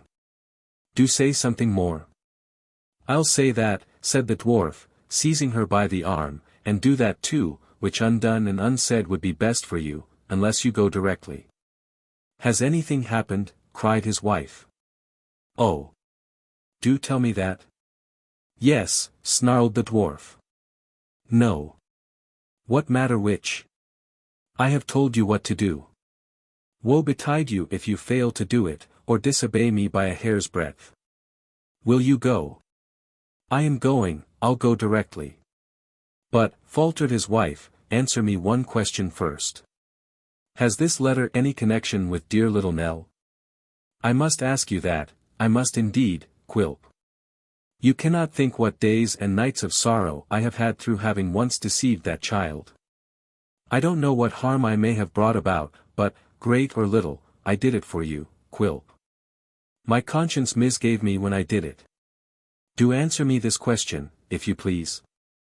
The exasperated dwarf returned no answer, but turned round and caught up his usual weapon with such vehemence, that Tom Scott dragged his charge away, by main force, and as swiftly as he could. It was well he did so, for Quilp, who was nearly mad with rage, pursued them to the neighboring lane, and might have prolonged the chase but for the dense mist which obscured them from his view and appeared to thicken every moment. "It will be a good night for travelling anonymously," he said, as he returned slowly, being pretty well breathed with his run. "Stay. We may look better here. This is too hospitable and free." By a great exertion of strength, he closed the 2 old gates, which were deeply sunken in the mud, and barred them with a heavy beam. That done, he shook his matted hair from about his eyes, and tried them strong and fast. "The fence between this wharf and the next is easily climbed," said the dwarf, when he had taken these precautions. "There's a back lane, too, from there. That shall be my way out. A man need know his road well, to find it in this lovely place tonight. I need fear no unwelcome visitors while this lasts, I think." Almost reduced to the necessity of groping his way with his hands, it had grown so dark and the fog had so much increased, he returned to his lair. And, after musing for some time over the fire, busied himself in preparations for a speedy departure. While he was collecting a few necessaries and cramming them into his pockets, he never once ceased communing with himself in a low voice, or unclenched his teeth, which he had ground together on finishing Miss Brass's note. "Oh, Samson," he muttered, "good worthy creature, if I could but hug you. If I could only fold you in my arms, and squeeze your ribs, as I could squeeze them if I once had you tight, what a meeting there would be between us. If we ever do cross each other again, Samson, we'll have a greeting not easily to be forgotten, trust me." This time, Samson, this moment when all had gone on so well, was so nicely chosen. It was so thoughtful of you, so penitent, so good. Oh, if we were face to face in this room again, my white-livered man of law, how well contented one of us would be. There he stopped.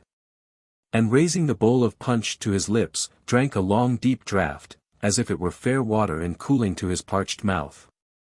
Setting it down abruptly, and resuming his preparations, he went on with his soliloquy. "There's Sally," he said, with flashing eyes, "the woman has spirit, determination, purpose. Was she asleep, or petrified? She could have stabbed him, poisoned him safely. She might have seen this coming on. Why does she give me notice when it's too late? When he sat there, yonder there, over there, with his white face, and red head, and sickly smile, why didn't I know what was passing in his heart? It should have stopped beating, that night, if I had been in his secret, or there are no drugs to lull a man to sleep, or no fire to burn him." Another draught from the bowl. And, cowering over the fire with a ferocious aspect, he muttered to himself again.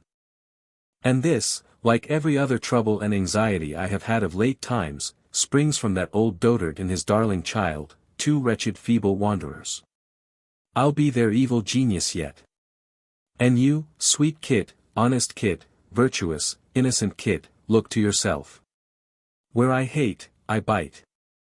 I hate you, my darling fellow, with good cause, and proud as you are tonight, I'll have my turn. What's that?" A knocking at the gate he had closed. A loud and violent knocking. Then, a pause, as if those who knocked had stopped to listen. Then, the noise again, more clamorous and importunate than before. "So soon," said the dwarf. "And so eager. I am afraid I shall disappoint you. It's well I'm quite prepared. Sally, I thank you." As he spoke, he extinguished the candle. In his impetuous attempts to subdue the brightness of the fire, he overset the stove, which came tumbling forward, and fell with a crash upon the burning embers it had shot forth in its descent, leaving the room in pitchy darkness. The noise at the gate still continuing, he felt his way to the door, and stepped into the open air. At that moment the knocking ceased. It was about 8 o'clock. But the dead of the darkest night would have been as noonday in comparison with the thick cloud which then rested upon the earth, and shrouded everything from view. He darted forward for a few paces, as if into the mouth of some dim, yawning cavern, then, thinking he had gone wrong, changed the direction of his steps, then stood still, not knowing where to turn. "If they would knock again," said Quilp, trying to peer into the gloom by which he was surrounded, "the sound might guide me. Come. Batter the gate once more." He stood listening intently, but the noise was not renewed. Nothing was to be heard in that deserted place, but, at intervals, the distant barkings of dogs. The sound was far away, now in one quarter, now answered in another, nor was it any guide, for it often came from shipboard, as he knew. "If I could find a wall or fence," said the dwarf, stretching out his arms, and walking slowly on, "I should know which way to turn. A good, black, devil's night this, to have my dear friend here. If I had but that wish, it might, for anything I cared, never be day again." As the word passed his lips, he staggered and fell, and next moment was fighting with the cold dark water. For all its bubbling up and rushing in his ears, he could hear the knocking at the gate again, could hear a shout that followed it, could recognize the voice. For all his struggling and plashing, he could understand that they had lost their way, and had wandered back to the point from which they started, that they were all but looking on, while he was drowned. That they were close at hand, but could not make an effort to save him, that he himself had shut and barred them out. He answered the shout, with a yell, which seemed to make the 100 fires that danced before his eyes tremble and flicker, as if a gust of wind had stirred them. It was of no avail. The strong tide filled his throat, and bore him on, upon its rapid current.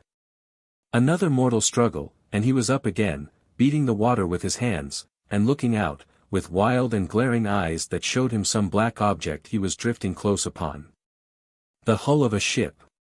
He could touch its smooth and slippery surface with his hand. One loud cry, now, but the resistless water bore him down before he could give it utterance, and, driving him under it, carried away a corpse. It toyed and sported with its ghastly freight, now bruising it against the slimy piles, now hiding it in mud or long rank grass, now dragging it heavily over rough stones and gravel, now feigning to yield it to its own element.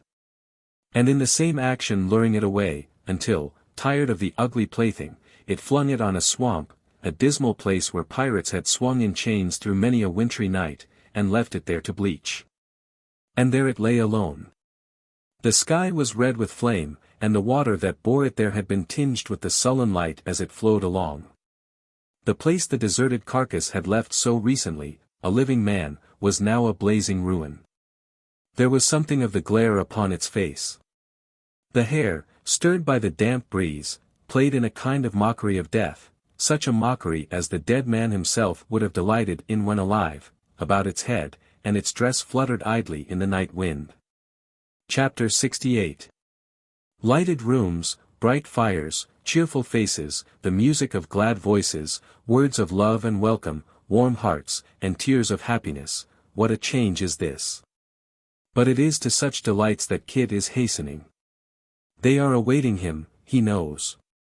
He fears he will die of joy, before he gets among them. They have prepared him for this, all day. He is not to be carried off tomorrow with the rest, they tell him first. By degrees they let him know that doubts have arisen, that inquiries are to be made, and perhaps he may be pardoned after all. At last, the evening being come, they bring him to a room where some gentlemen are assembled. Foremost among them is his good old master, who comes and takes him by the hand. He hears that his innocence is established, and that he is pardoned. He cannot see the speaker, but he turns towards the voice, and in trying to answer, falls down insensible. They recover him again, and tell him he must be composed, and bear this like a man. Somebody says he must think of his poor mother. It is because he does think of her so much, that the happy news had overpowered him. They crowd about him, and tell him that the truth has gone abroad, and that all the town and country ring with sympathy for his misfortunes. He has no ears for this. His thoughts, as yet, have no wider range than home. Does she know it? What did she say? Who told her? He can speak of nothing else. They make him drink a little wine, and talk kindly to him for a while, until he is more collected, and can listen, and thank them. He is free to go. Mr. Garland thinks, if he feels better, it is time they went away. The gentlemen cluster round him, and shake hands with him. He feels very grateful to them for the interest they have in him, and for the kind promises they make. But the power of speech is gone again, and he has much ado to keep his feet, even though leaning on his master's arm. As they come through the dismal passages, some officers of the jail who are in waiting there, congratulate him, in their rough way, on his release. The newsmonger is of the number, but his manner is not quite hearty, there is something of surliness in his compliments. He looks upon Kit as an intruder, as one who has obtained admission to that place on false pretenses, who has enjoyed a privilege without being duly qualified. He may be a very good sort of young man, he thinks, but he has no business there, and the sooner he is gone, the better. The last door shuts behind them. They have passed the outer wall, and stand in the open air, in the street he has so often pictured to himself when hemmed in by the gloomy stones, and which has been in all his dreams. It seems wider and more busy than it used to be. The night is bad, and yet how cheerful and gay in his eyes. One of the gentlemen, in taking leave of him, pressed some money into his hand. He has not counted it. But when they have gone a few paces beyond the box for poor prisoners, he hastily returns and drops it in. Mr. Garland has a coach waiting in a neighboring street, and, taking Kit inside with him, bids the man drive home. At first, they can only travel at a foot pace, and then with torches going on before, because of the heavy fog. But, as they get farther from the river, and leave the closer portions of the town behind, they are able to dispense with this precaution and to proceed at a brisker rate. On the road, hard galloping would be too slow for Kit. But, when they are drawing near their journey's end, he begs they may go more slowly, and, when the house appears in sight, that they may stop, only for a minute or two, to give him time to breathe. But there is no stopping then, for the old gentleman speaks stoutly to him, the horses mend their pace, and they are already at the garden gate. Next minute, they are at the door. There is a noise of tongues, and tread of feet, inside. It opens. Kit rushes in, and finds his mother clinging round his neck. And there, too, is the ever-faithful Barbara's mother, still holding the baby as if she had never put it down since that sad day when they little hoped to have such joy as this. There she is, heaven bless her, crying her eyes out. And sobbing as never woman sobbed before. And there is little Barbara, poor little Barbara, so much thinner and so much paler, and yet so very pretty, trembling like a leaf and supporting herself against the wall. And there is Mrs. Garland, neater and nicer than ever, fainting away stone dead with nobody to help her, and there is Mr. Abel, violently blowing his nose, and wanting to embrace everybody. And there is the single gentleman hovering round them all, and constant to nothing for an instant.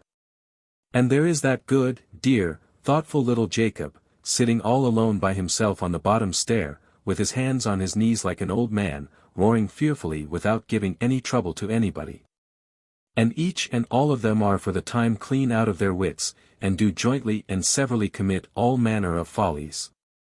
And even when the rest have in some measure come to themselves again, and can find words and smiles, Barbara, that soft-hearted, gentle, foolish little Barbara, is suddenly missed, and found to be in a swoon by herself in the back parlor.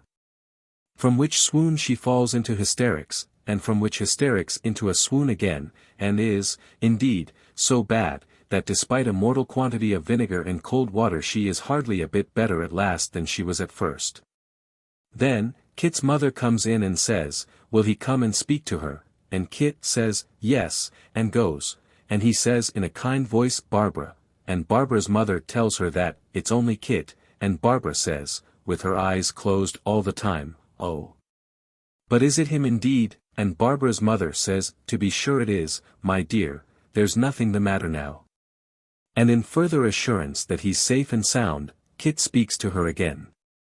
And then Barbara goes off into another fit of laughter, and then into another fit of crying, and then Barbara's mother and Kit's mother nod to each other and pretend to scold her, but only to bring her to herself the faster, bless you.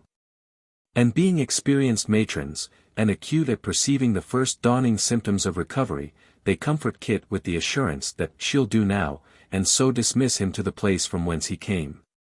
Well, in that place, which is the next room, there are decanters of wine, and all that sort of thing, set out as grand as if Kit and his friends were first-rate company.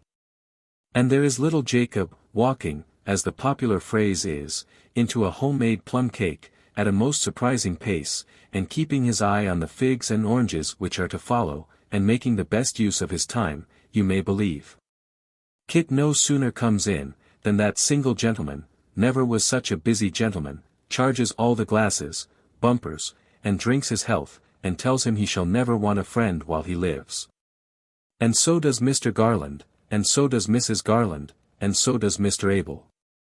But even this honor and distinction is not all, for the single gentleman forthwith pulls out of his pocket a massive silver watch, going hard, and right to half a second, and upon the back of this watch is engraved Kit's name. With flourishes all over. And in short it is Kit's watch, bought expressly for him, and presented to him on the spot. You may rest assured that Mr. and Mrs. Garland can't help hinting about their present, in store, and that Mr. Abel tells outright that he has his. And that Kit is the happiest of the happy. There is one friend he has not seen yet, and as he cannot be conveniently introduced into the family circle, by reason of his being an iron-shod quadruped, Kit takes the first opportunity of slipping away and hurrying to the stable. The moment he lays his hand upon the latch, the pony neighs the loudest pony's greeting. Before he has crossed the threshold, the pony is capering about his loose box, for he brooks not the indignity of a halter, mad to give him welcome. And when Kit goes up to caress and pat him, the pony rubs his nose against his coat, and fondles him more lovingly than ever pony fondled man. It is the crowning circumstance of his earnest, heartfelt reception. And Kit fairly puts his arm round Whisker's neck and hugs him. But how comes Barbara to trip in there? And how smart she is again. She has been at her glass since she recovered. How comes Barbara in the stable, of all places in the world? Why, since Kit has been away, the pony would take his food from nobody but her, and Barbara, you see, not dreaming that Christopher was there, and just looking in, to see that everything was right, has come upon him unawares. Blushing little Barbara. It may be that Kit has caressed the pony enough, it may be that there are even better things to caress than ponies. He leaves him for Barbara at any rate, and hopes she is better. Yes. Barbara is a great deal better. She is afraid, and here Barbara looks down and blushes more, that he must have thought her very foolish. Not at all, says Kit. Barbara is glad of that, and coughs, just the slightest cough possible, not more than that. What a discreet pony when he chooses.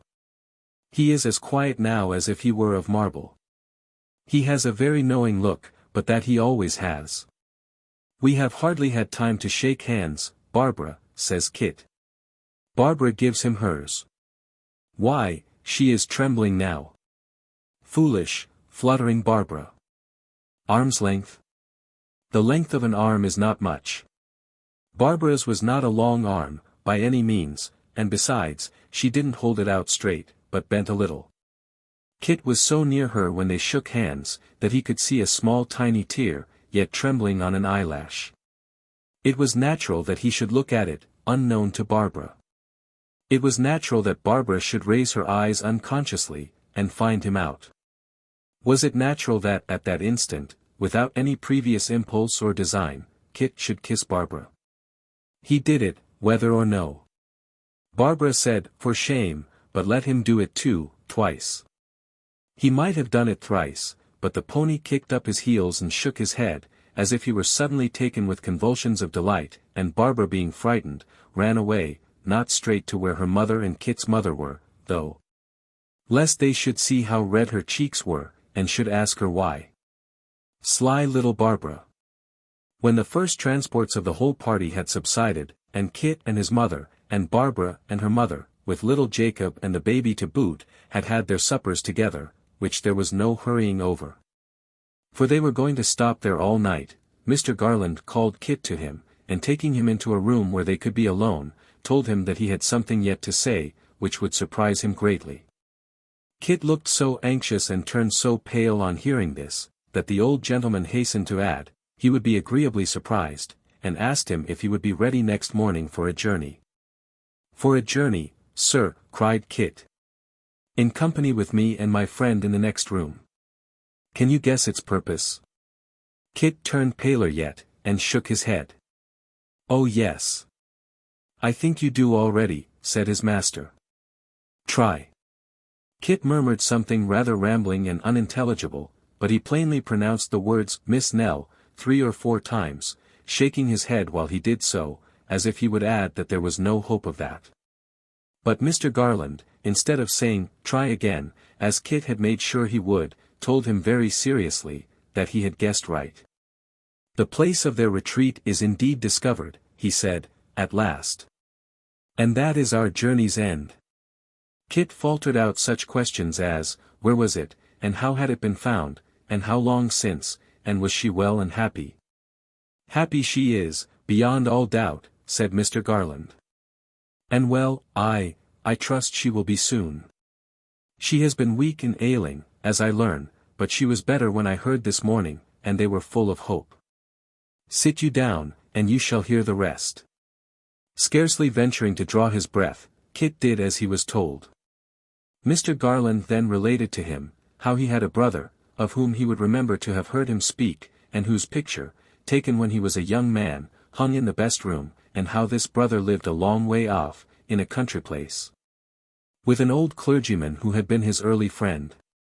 How, although they loved each other as brothers should, they had not met for many years, but had communicated by letter from time to time, always looking forward to some period when they would take each other by the hand once more. And still letting the present time steal on, as it was the habit for men to do, and suffering the future to melt into the past. How this brother, whose temper was very mild and quiet and retiring, such as Mr. Abel's, was greatly beloved by the simple people among whom he dwelt, who quite revered the bachelor, for so they called him. And had every one experienced his charity and benevolence. How even those slight circumstances had come to his knowledge, very slowly and in course of years, for the bachelor was one of those whose goodness shuns the light, and who have more pleasure in discovering and extolling the good deeds of others, than in trumpeting their own, be they never so commendable. How, for that reason, he seldom told them of his village friends.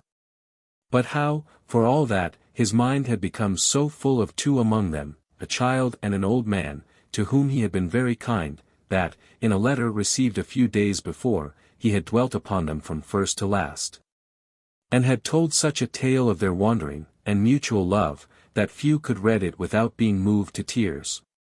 How he, the recipient of that letter, was directly led to the belief that these must be the very wanderers for whom so much search had been made, and whom heaven had directed to his brother's care. How he had written for such further information as would put the fact beyond all doubt, how it had that morning arrived, had confirmed his first impression into a certainty, and was the immediate cause of that journey being planned, which they were to take tomorrow. "In the meantime," said the old gentleman rising, and laying his hand on Kit's shoulder, "you have a great need of rest. For such a day as this would wear out the strongest man. Good night, and heaven send our journey may have a prosperous ending." Chapter 69. Kit was no sluggard next morning, but, springing from his bed some time before day, began to prepare for his welcome expedition. The hurry of spirits consequent upon the events of yesterday, and the unexpected intelligence he had heard at night, had troubled his sleep through the long dark hours, and summoned such uneasy dreams about his pillow that it was best to rise. But, had it been the beginning of some great labor with the same end in view, had it been the commencement of a long journey, to be performed on foot in that inclement season of the year, to be pursued under very privation and difficulty, and to be achieved only with great distress, fatigue, and suffering, had it been the dawn of some painful enterprise, certain to task his utmost powers of resolution and endurance, and to need his utmost fortitude, but only likely to end, if happily achieved, in good fortune and delight to Nell, Kit's cheerful zeal would have been as highly roused, Kit's ardor and impatience would have been, at least, the same. Nor was he alone excited and eager. Before he had been up a quarter of an hour the whole house were astir and busy. Everybody hurried to do something towards facilitating the preparations. The single gentleman, it is true, could do nothing himself, but he overlooked everybody else and was more locomotive than anybody. The work of packing and making ready went briskly on, and by daybreak every preparation for the journey was completed. Then Kit began to wish they had not been quite so nimble. For the traveling carriage which had been hired for the occasion was not to arrive until 9 o'clock, and there was nothing but breakfast to fill up the intervening blank of 1 hour and a half. Yes, there was, though. There was Barbara. Barbara was busy, to be sure, but so much the better. Kit could help her, and that would pass away the time better than any means that could be devised. Barbara had no objection to this arrangement, and Kit, tracking out the idea which had come upon him so suddenly overnight, began to think that surely Barbara was fond of him, and surely he was fond of Barbara. Now, Barbara, if the truth must be told, as it must and ought to be, Barbara seemed, of all the little household, to take least pleasure in the bustle of the occasion. And when Kit, in the openness of his heart, told her how glad and overjoyed it made him, Barbara became more downcast still, and seemed to have even less pleasure in it than before. "You have not been home so long, Christopher," said Barbara, and it is impossible to tell how carelessly she said it. "You have not been home so long, that you need to be glad to go away again, I should think." "But for such a purpose," returned Kit. "To bring back Miss Nell. To see her again. Only think of that." "I am so pleased too, to think that you will see her, Barbara, at last." Barbara did not absolutely say that she felt no gratification on this point, but she expressed the sentiment so plainly by one little toss of her head, that Kit was quite disconcerted, and wondered, in his simplicity, why she was so cool about it. "You'll say she has the sweetest and beautifulest face you ever saw, I know," said Kit, rubbing his hands. "I'm sure you'll say that." Barbara tossed her head again. "What's the matter, Barbara?" said Kit. "Nothing," cried Barbara. And Barbara pouted, not sulkily, or in an ugly manner, but just enough to make her look more cherry-lipped than ever. There is no school in which a pupil gets on so fast, as that in which Kit became a scholar when he gave Barbara the kiss. He saw what Barbara meant now, he had his lesson by heart all at once, she was the book, there it was before him, as plain as print. "Barbara," said Kit, "you're not cross with me?" "Oh dear no. Why should Barbara be cross? And what right had she to be cross? And what did it matter whether she was cross or not? Who minded her?" "Why, I do," said Kit. "Of course I do." Barbara didn't see why it was of course, at all. Kit was sure she must. Would she think again? Certainly, Barbara would think again. No, she didn't see why it was of course. She didn't understand what Christopher meant. And besides, she was sure they wanted her upstairs by this time, and she must go, indeed. "No, but Barbara," said Kit, detaining her gently, "let us part friends. I was always thinking of you, in my troubles. I should have been a great deal more miserable than I was, if it hadn't been for you." Goodness gracious, how pretty Barbara was when she colored, and when she trembled, like a little shrinking bird. "I am telling you the truth, Barbara, upon my word, but not half so strong as I could wish," said Kit. "When I want you to be pleased to see Miss Nell, it's only because I like you to be pleased with what pleases me, that's all. As to her, Barbara, I think I could almost die to do her service, but you would think so too, if you knew her as I do." "I am sure you would." Barbara was touched, and sorry to have appeared indifferent. "I have been used, you see," said Kit, "to talk and think of her, almost as if she was an angel. When I look forward to meeting her again, I think of her smiling as she used to do, and being glad to see me, and putting out her hand and saying, 'It's my own old Kit,' or some such words as those, like what she used to say.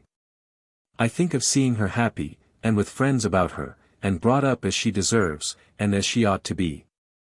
When I think of myself, it's as her old servant, and one that loved her dearly, as his kind, good, gentle mistress. And who would have gone, yes, and still would go, through any harm to serve her. Once, I couldn't help being afraid that if she came back with friends about her she might forget, or be ashamed of having known, a humble lad like me, and so might speak coldly, which would have cut me, Barbara, deeper than I can tell. But when I came to think again, I felt sure that I was doing her wrong in this, and so I went on, as I did at first, hoping to see her once more, just as she used to be. Hoping this, and remembering what she was, has made me feel as if I would always try to please her, and always be what I should like to seem to her if I was still her servant. If I'm the better for that, and I don't think I'm the worse, I am grateful to her for it, and love and honor her the more. That's the plain honest truth, dear Barbara, upon my word it is." Little Barbara was not of a wayward or capricious nature, and, being full of remorse, melted into tears. To what more conversation this might have led, we need not stop to inquire.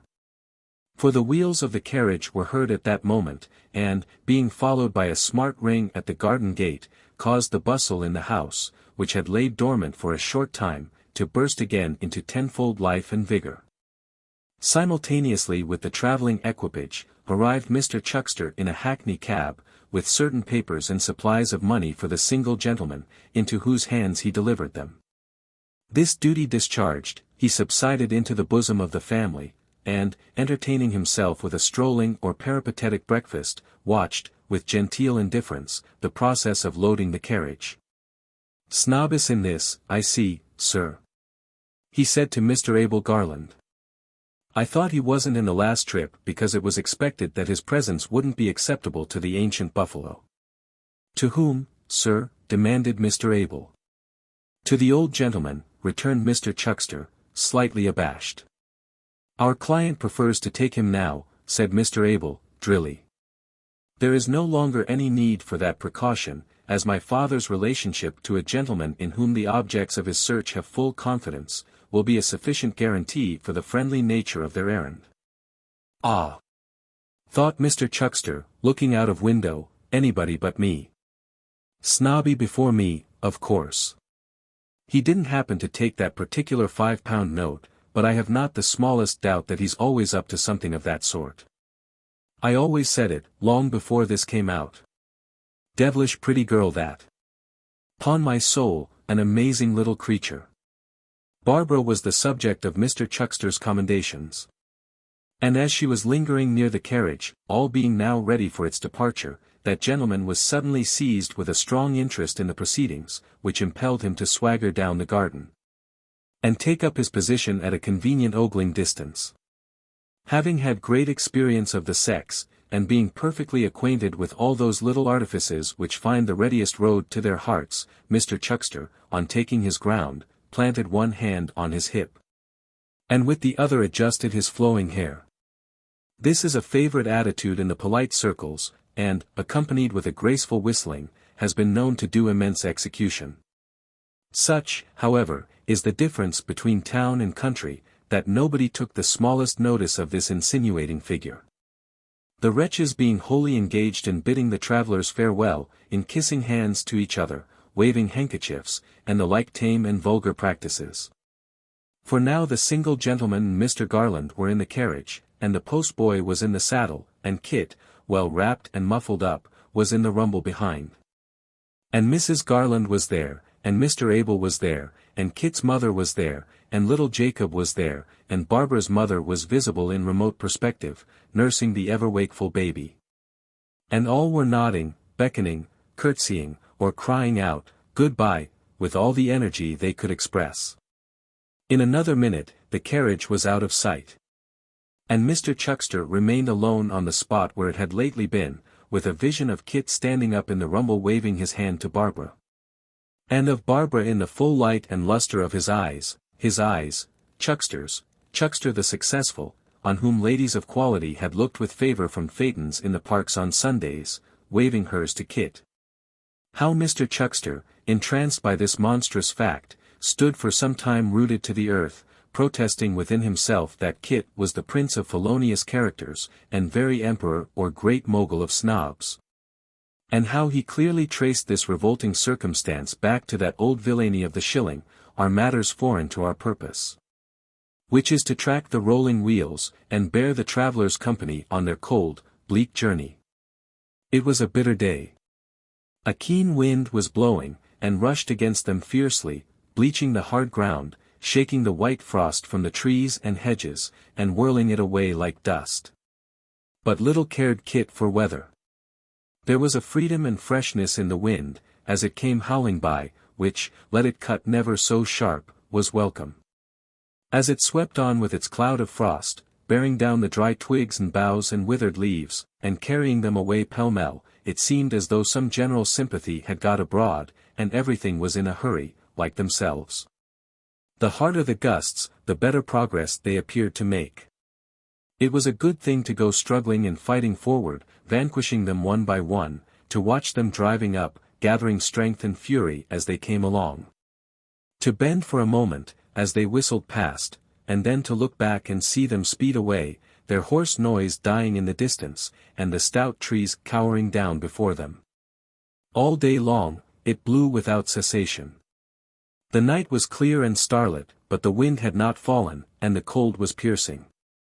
Sometimes, towards the end of a long stage, Kit could not help wishing it were a little warmer, but when they stopped to change horses, and he had had a good run, and what with that, and the bustle of paying the old postilion, and rousing the new one, and running to and fro again until the horses were put to, he was so warm that the blood tingled and smarted in his fingers' ends. Then he felt as if to have it 1 degree less cold would be to lose half the delight and glory of the journey, and up he jumped again, right cheerily, singing to the merry music of the wheels as they rolled away, and, leaving the townspeople in their warm beds, pursued their course along the lonely road. Meantime the 2 gentlemen inside, who were little disposed to sleep, beguiled the time with conversation. As both were anxious and expectant, it naturally turned upon the subject of their expedition, on the manner in which it had been brought about, and on the hopes and fears they entertained respecting it. Of the former they had many, of the latter few, none perhaps beyond that indefinable uneasiness which is inseparable from suddenly awakened hope, and protracted expectation. In one of the pauses of their discourse, and when half the night had worn away, the single gentleman, who had gradually become more and more silent and thoughtful, turned to his companion and said abruptly, "Are you a good listener?" "Like most other men, I suppose," returned Mr. Garland, smiling. "I can be, if I am interested, and if not interested, I should still try to appear so." "Why do you ask?" "I have a short narrative on my lips," rejoined his friend, "and will try you with it. It is very brief." Pausing for no reply, he laid his hand on the old gentleman's sleeve, and proceeded thus. There were once 2 brothers, who loved each other dearly.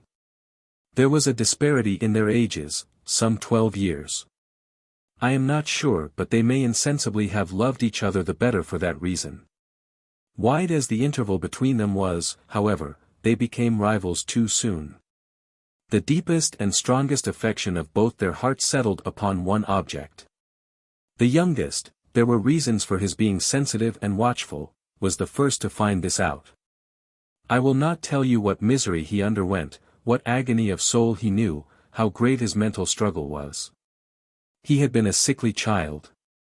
His brother, patient and considerate in the midst of his own high health and strength, had many and many a day denied himself the sports he loved, to sit beside his couch, telling him old stories till his pale face lighted up with an unwonted glow.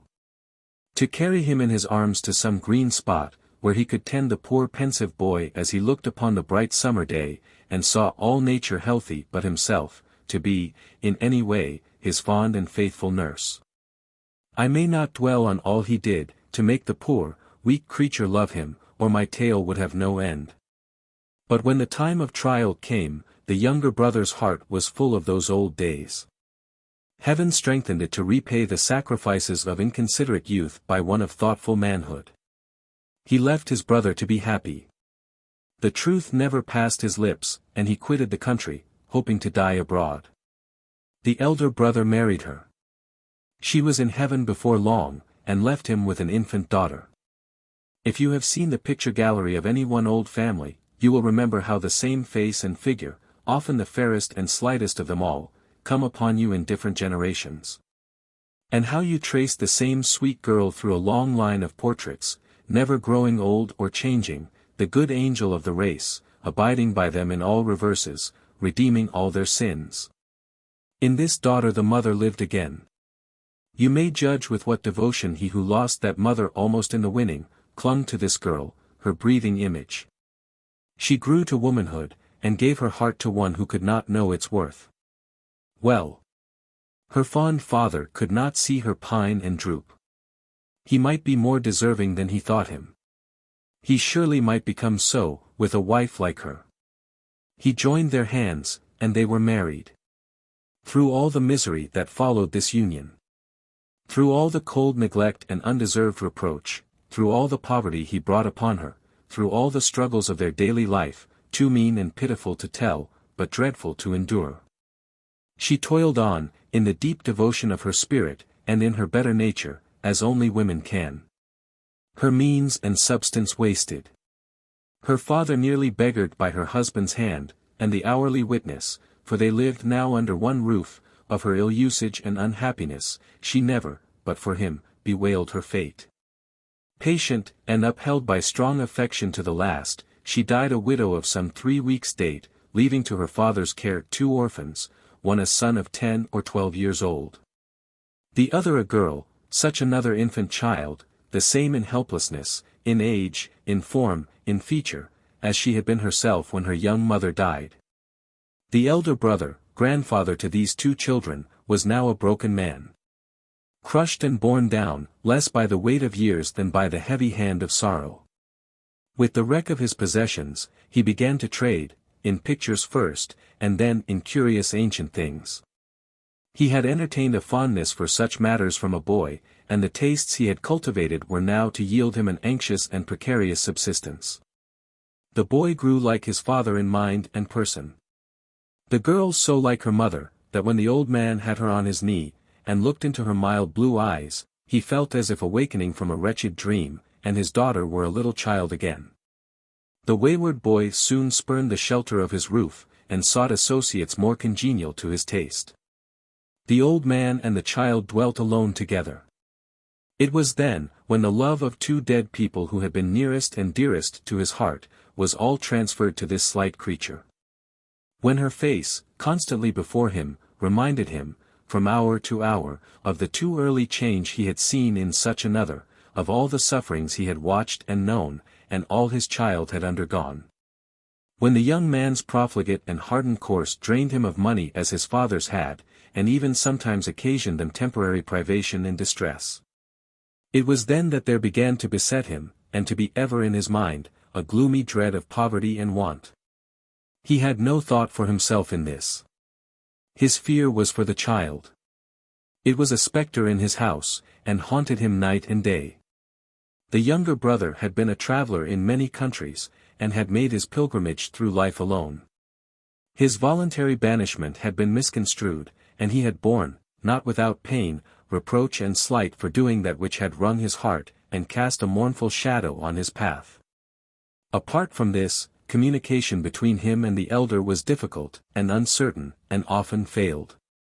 Still, it was not so wholly broken off but that he learnt, with long blanks and gaps between each interval of information, all that I have told you now. Then, dreams of their young, happy life, happy to him though laden with pain and early care, visited his pillow yet oftener than before, and every night, a boy again, he was at his brother's side. With the utmost speed he could exert, he settled his affairs, converted into money all the goods he had. And, with honorable wealth enough for both, with open heart and hand, with limbs that trembled as they bore him on, with emotion such as men can hardly bear and live, arrived one evening at his brother's door. The narrator, whose voice had faltered lately, stopped. "The rest," said Mr. Garland, pressing his hand after a pause, "I know." "Yes," rejoined his friend, "we may spare ourselves the sequel. You know the poor result of all my search. Even when by dint of such inquiries as the utmost vigilance and sagacity could set on foot, we found they had been seen with 2 poor travelling showmen, and in time discovered the men themselves, and in time, the actual place of their retreat. Even then, we were too late. Pray God, we are not too late again." "We cannot be," said Mr. Garland. "This time we must succeed." "I have believed and hoped so," returned the other. "I try to believe and hope so still. But a heavy weight has fallen on my spirits, my good friend, and the sadness that gathers over me, will yield to neither hope nor reason." "That does not surprise me," said Mr. Garland. "It is a natural consequence of the events you have recalled. Of this dreary time and place, and above all, of this wild and dismal night." "A dismal night, indeed. Hark! How the wind is howling." Chapter 70. Day broke, and found them still upon their way. Since leaving home, they had halted here and there for necessary refreshment, and had frequently been delayed, especially in the night time, by waiting for fresh horses. They had made no other stoppages, but the weather continued rough, and the roads were often steep and heavy. It would be night again before they reached their place of destination. Kit, all bluff and hardened with the cold, went on manfully. And, having enough to do to keep his blood circulating, to picture to himself the happy end of this adventurous journey, and to look about him and be amazed at everything, had little spare time for thinking of discomforts.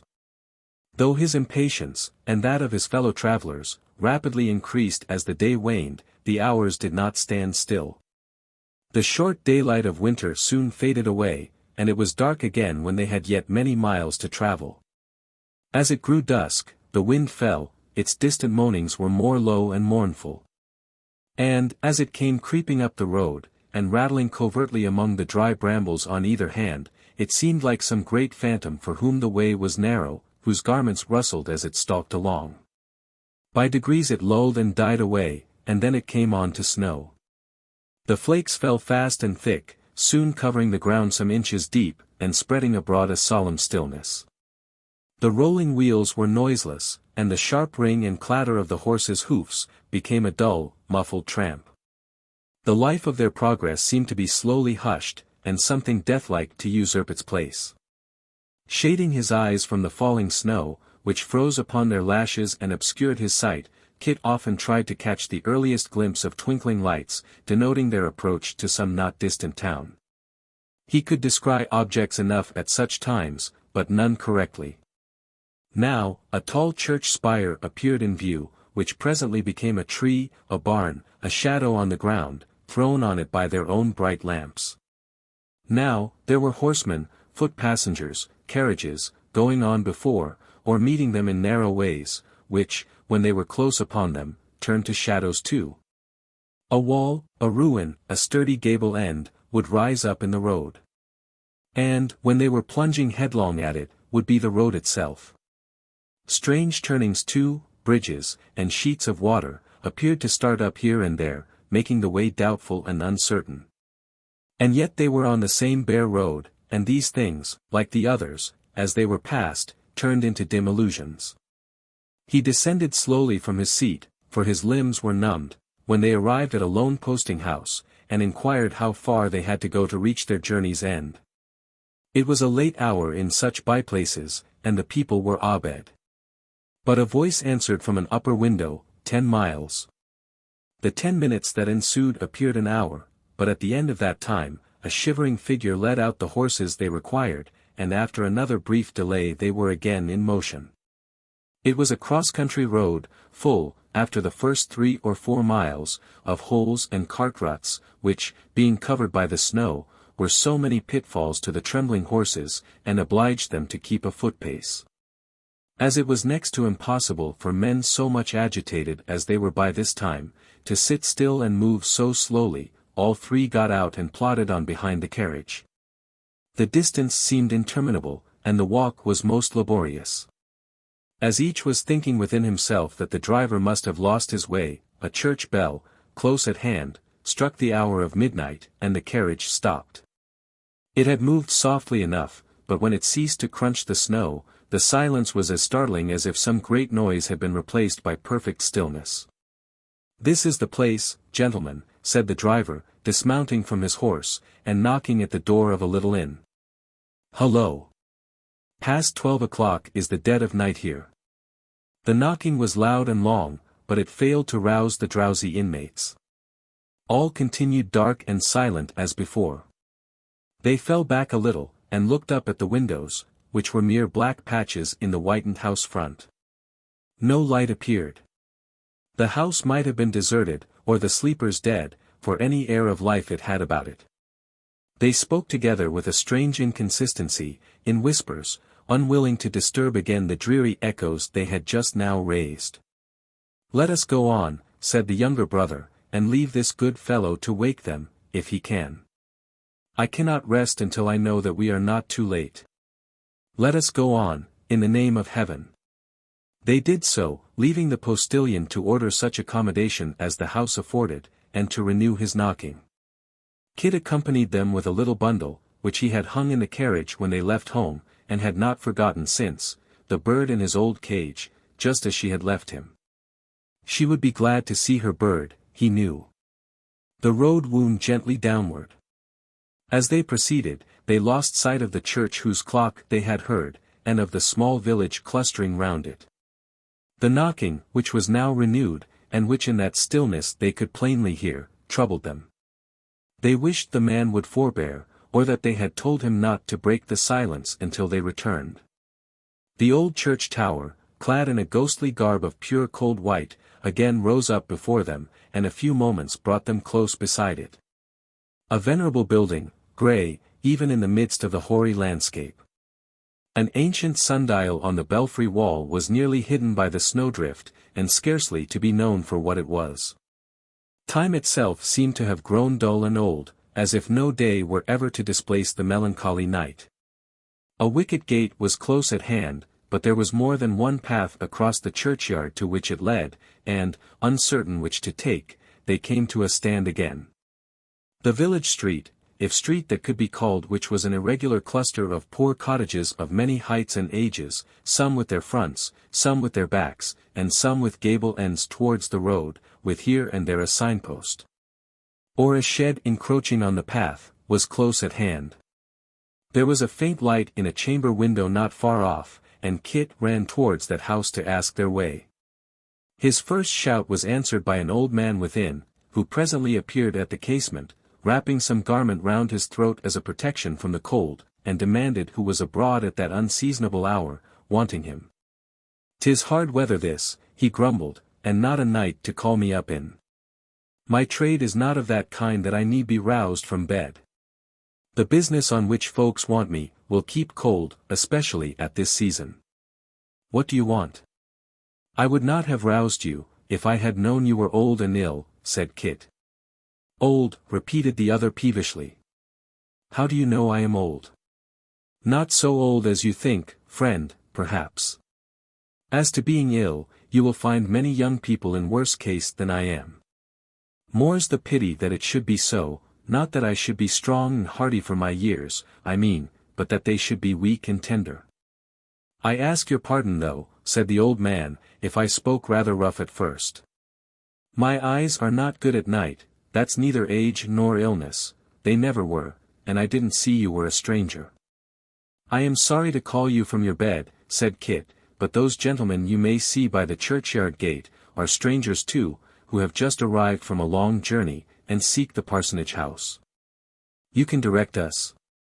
"I should be able to," answered the old man, in a trembling voice, "for, come next summer, I have been sexton here, good 50 years.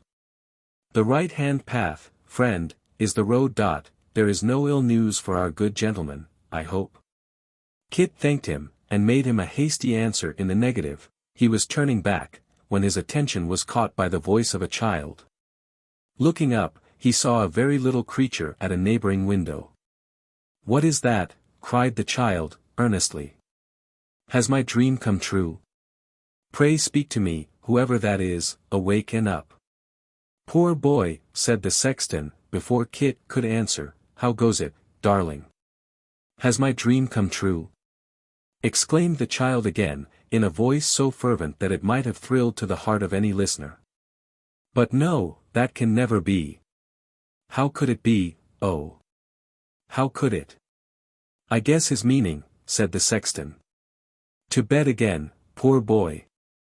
"I," cried the child, in a burst of despair. "I knew it could never be, I felt too sure of that, before I asked. But, all tonight, and last night too, it was the same. I never fall asleep, but that cruel dream comes back." "Try to sleep again," said the old man, soothingly. "It will go in time." "No, no, I would rather that it stayed, cruel as it is, I would rather that it stayed," rejoined the child. "I am not afraid to have it in my sleep, but I am so sad, so very, very sad." The old man blessed him, the child in tears replied good night, and Kit was again alone. He hurried back, moved by what he had heard, though more by the child's manner than by anything he had said, as his meaning was hidden from him. They took the path indicated by the sexton, and soon arrived before the parsonage wall.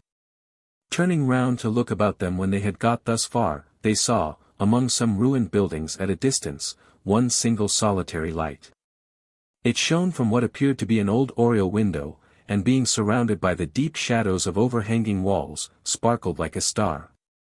Bright and glimmering as the stars above their heads, lonely and motionless as they, it seemed to claim some kindred with the eternal lamps of heaven, and to burn in fellowship with them. "What light is that?" said the younger brother. "It is surely," said Mr. Garland, "in the ruin where they live. I see no other ruin hereabouts." "They cannot," returned the brother hastily, "be waking at this late hour." Kit interposed directly, and begged that, while they rang and waited at the gate, they would let him make his way to where this light was shining, and try to ascertain if any people were about. Obtaining the permission he desired, he darted off with breathless eagerness, and, still carrying the birdcage in his hand, made straight towards the spot. It was not easy to hold that pace among the graves, and at another time he might have gone more slowly, or round by the path. Unmindful of all obstacles, however, he pressed forward without slackening his speed, and soon arrived within a few yards of the window. He approached as softly as he could, and advancing so near the wall as to brush the whitened ivy with his dress, listened. There was no sound inside. The church itself was not more quiet. Touching the glass with his cheek, he listened again. No. And yet there was such a silence all around, that he felt sure he could have heard even the breathing of a sleeper, if there had been one there. A strange circumstance, a light in such a place at that time of night, with no one near it. A curtain was drawn across the lower portion of the window, and he could not see into the room. But there was no shadow thrown upon it from within. To have gained a footing on the wall and tried to look in from above, would have been attended with some danger, certainly with some noise, and the chance of terrifying the child, if that really were her habitation. Again and again he listened. Again and again the same wearisome blank. Leaving the spot with slow and cautious steps, and skirting the ruin for a few paces, he came at length to a door. He knocked. No answer. But there was a curious noise inside. It was difficult to determine what it was. It bore a resemblance to the low moaning of one in pain, but it was not that, being far too regular and constant. Now it seemed a kind of song, now a wail, seemed, that is, to his changing fancy, for the sound itself was never changed or checked. It was unlike anything he had ever heard, and in its tone there was something fearful, chilling, and unearthly. The listener's blood ran colder now than ever it had done in frost and snow, but he knocked again. There was no answer, and the sound went on without any interruption. He laid his hand softly upon the latch, and put his knee against the door. It was secured on the inside, but yielded to the pressure, and turned upon its hinges. He saw the glimmering of a fire upon the old walls, and entered. Chapter 71. The dull, red glow of a wood fire, for no lamp or candle burnt within the room, showed him a figure, seated on the hearth with its back towards him, bending over the fitful light. The attitude was that of one who sought the heat. It was, and yet was not. The stooping posture and the cowering form were there, but no hands were stretched out to meet the grateful warmth, no shrug or shiver compared its luxury with the piercing cold outside. With limbs huddled together, head bowed down, arms crossed upon the breast, and fingers tightly clenched, it rocked to and fro upon its seat without a moment's pause, accompanying the action with the mournful sound he had heard. The heavy door had closed behind him on his entrance, with a crash that made him start. The figure neither spoke, nor turned to look, nor gave in any other way the faintest sign of having heard the noise. The form was that of an old man, his white head akin in color to the mouldering embers upon which he gazed. He, and the failing light and dying fire, the time-worn room, the solitude, the wasted life, and gloom, were all in fellowship. Ashes, and dust, and ruin. Kit tried to speak, and did pronounce some words, though what they were he scarcely knew. Still the same terrible low cry went on, still the same rocking in the chair, the same stricken figure was there, unchanged and heedless of his presence. He had his hand upon the latch, when something in the form, distinctly seen as one log broke and fell, and, as it fell, blazed up, arrested it. He returned to where he had stood before, advanced a pace, another still. Another, and he saw the face. Yes. Changed as it was, he knew it well. "Master," he cried, stooping on one knee and catching at his hand. "Dear master. Speak to me." The old man turned slowly towards him, and muttered in a hollow voice, "This is another. How many of these spirits there have been tonight?" "No spirit, master. No one but your old servant. You know me now, I am sure." "Miss Nell, where is she, where is she?" "They all say that," cried the old man. "They all ask the same question. A spirit." "Where is she?" demanded Kit. "Oh, tell me but that, dear master." "She is asleep, yonder, in there." "Thank God." "Aye. Thank God," returned the old man. "I have prayed to him, many, and many, and many a livelong night, when she has been asleep, he knows. Hark! Did she call? I heard no voice." "You did. You hear her now. Do you tell me that you don't hear that?" He started up, and listened again. "Nor that?" he cried, with a triumphant smile, "can anybody know that voice so well as I?" "Hush! Hush!" Motioning to him to be silent, he stole away into another chamber. After a short absence, during which he could be heard to speak in a softened soothing tone, he returned, bearing in his hand a lamp. "She is still asleep," he whispered. "You were right. She did not call, unless she did so in her slumber. She has called to me in her sleep before now, sir, as I have sat by, watching. I have seen her lips move, and have known, though no sound came from them, that she spoke of me. I feared the light might dazzle her eyes and wake her, so I brought it here." He spoke rather to himself than to the visitor, but when he had put the lamp upon the table, he took it up, as if impelled by some momentary recollection or curiosity, and held it near his face. Then, as if forgetting his motive in the very action, he turned away and put it down again. "She is sleeping soundly," he said, "but no wonder. Angel hands have strewn the ground deep with snow, that the lightest footstep may be lighter yet. And the very birds are dead, that they may not wake her. She used to feed them, sir. Though never so cold and hungry, the timid things would fly from us. They never flew from her." Again he stopped to listen, and scarcely drawing breath, listened for a long, long time. That fancy past, he opened an old chest, took out some clothes as fondly as if they had been living things, and began to smooth and brush them with his hand. "Why dost thou lie so idle there, dear Nell?" he murmured, "when there are bright red berries out of doors waiting for thee to pluck them? Why dost thou lie so idle there, when thy little friends come creeping to the door, crying, 'Where is Nell, sweet Nell?' and sob, and weep, because they do not see thee? She was always gentle with children. The wildest would do her bidding, she had a tender way with them, indeed she had." Kit had no power to speak. His eyes were filled with tears. "Her little homely dress, her favorite," cried the old man, pressing it to his breast, and patting it with his shriveled hand. "She will miss it when she wakes. They have hid it here in sport, but she shall have it, she shall have it. I would not vex my darling, for the wide world's riches. See here, these shoes, how worn they are," she kept them to remind her of our last long journey. "You see where the little feet went bare upon the ground. They told me, afterwards, that the stones had cut and bruised them. She never told me that. No, no, God bless her. And, I have remembered since, she walked behind me, sir, that I might not see how lame she was, but yet she had my hand in hers, and seemed to lead me still." He pressed them to his lips, and having carefully put them back again, went on communing with himself, looking wistfully from time to time towards the chamber he had lately visited. She was not wont to be a lie-abed, but she was well then. We must have patience.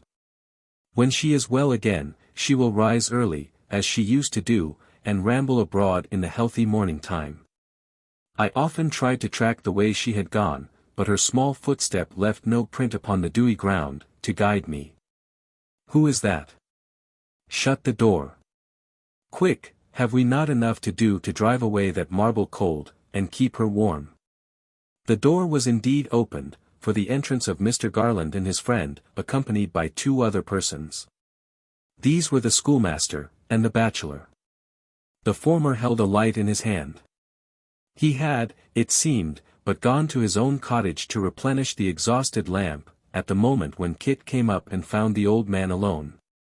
He softened again at sight of these 2 friends, and, laying aside the angry manner, if to anything so feeble and so sad the term can be applied, in which he had spoken when the door opened, resumed his former seat and subsided by little and little into the old action, and the old, dull, wandering sound. Of the strangers, he took no heed whatever. He had seen them, but appeared quite incapable of interest or curiosity. The younger brother stood apart. The bachelor drew a chair towards the old man, and sat down close beside him. After a long silence, he ventured to speak. "Another night, and not in bed," he said softly. "I hoped you would be more mindful of your promise to me. Why do you not take some rest?" "Sleep has left me," returned the old man. "It is all with her." "It would pain her very much to know that you were watching thus," said the bachelor. "You would not give her pain." "I am not so sure of that, if it would only rouse her. She has slept so very long. And yet I am rash to say so. It is a good and happy sleep, eh?" "Indeed it is," returned the bachelor. Indeed, it is." "That's well, and the waking," faltered the old man. "Happy too. Happier than tongue can tell, or heart of man conceive." They watched him as he rose and stole on tiptoe to the other chamber where the lamp had been replaced. They listened as he spoke again within its silent walls. They looked into the faces of each other, and no man's cheek was free from tears. He came back, whispering that she was still asleep, but that he thought she had moved. It was her hand, he said, a little, a very, very little, but he was pretty sure she had moved it, perhaps in seeking his. He had known her do that, before now, though in the deepest sleep the while. And when he had said this, he dropped into his chair again, and clasping his hands above his head, uttered a cry never to be forgotten. The poor schoolmaster motioned to the bachelor that he would come on the other side, and speak to him. They gently unlocked his fingers, which he had twisted in his grey hair, and pressed them in their own. "He will hear me," said the schoolmaster, "I am sure. He will hear either me or you if we beseech him." "She would, at all times. I will hear any voice she liked to hear," cried the old man. "I love all she loved." "I know you do," returned the schoolmaster. "I am certain of it. Think of her, think of all the sorrows and afflictions you have shared together, of all the trials, and all the peaceful pleasures, you have jointly known." "I do. I do. I think of nothing else." "I would have you think of nothing else tonight, of nothing but those things which will soften your heart, dear friend, and open it to old affections and old times. It is so that she would speak to you herself, and in her name it is that I speak now." "You do well to speak softly," said the old man. "We will not wake her. I should be glad to see her eyes again, and to see her smile. There is a smile upon her young face now, but it is fixed and changeless. I would have it come and go. That shall be in heaven's good time. We will not wake her. Let us not talk of her in her sleep, but as she used to be when you were journeying together, far away, as she was at home, in the old house from which you fled together, as she was, in the old cheerful time," said the schoolmaster. "She was always cheerful, very cheerful," cried the old man, looking steadfastly at him. "There was ever something mild and quiet about her, I remember, from the first, but she was of a happy nature. We have heard you say," pursued the schoolmaster, "that in this and in all goodness, she was like her mother. You can think of, and remember her?" He maintained his steadfast look, but gave no answer. "Or even one before her," said the bachelor. "It is many years ago, and affliction makes the time longer, but you have not forgotten her whose death contributed to make this child so dear to you, even before you knew her worth or could read her heart. Say, that you could carry back your thoughts to very distant days, to the time of your early life, when, unlike this fair flower, you did not pass your youth alone. Say, that you could remember, long ago, another child who loved you dearly, you being but a child yourself. Say, that you had a brother, long forgotten, long unseen, long separated from you, who now, at last, in your utmost need came back to comfort and console you. To be to you what you were once to him, cried the younger, falling on his knee before him. To repay your old affection, brother dear, by constant care, solicitude, and love, to be, at your right hand, what he has never ceased to be when oceans rolled between us. To call to witness his unchanging truth and mindfulness of bygone days, whole years of desolation. Give me but one word of recognition, brother, and never, no never, in the brightest moment of our youngest days, when, poor silly boys, we thought to pass our lives together, have we been half as dear and precious to each other as we shall be from this time hence. The old man looked from face to face, and his lips moved, but no sound came from them in reply. If we were knit together then, pursued the younger brother, what will be the bond between us now? Our love and fellowship began in childhood, when life was all before us, and will be resumed when we have proved it, and are but children at the last.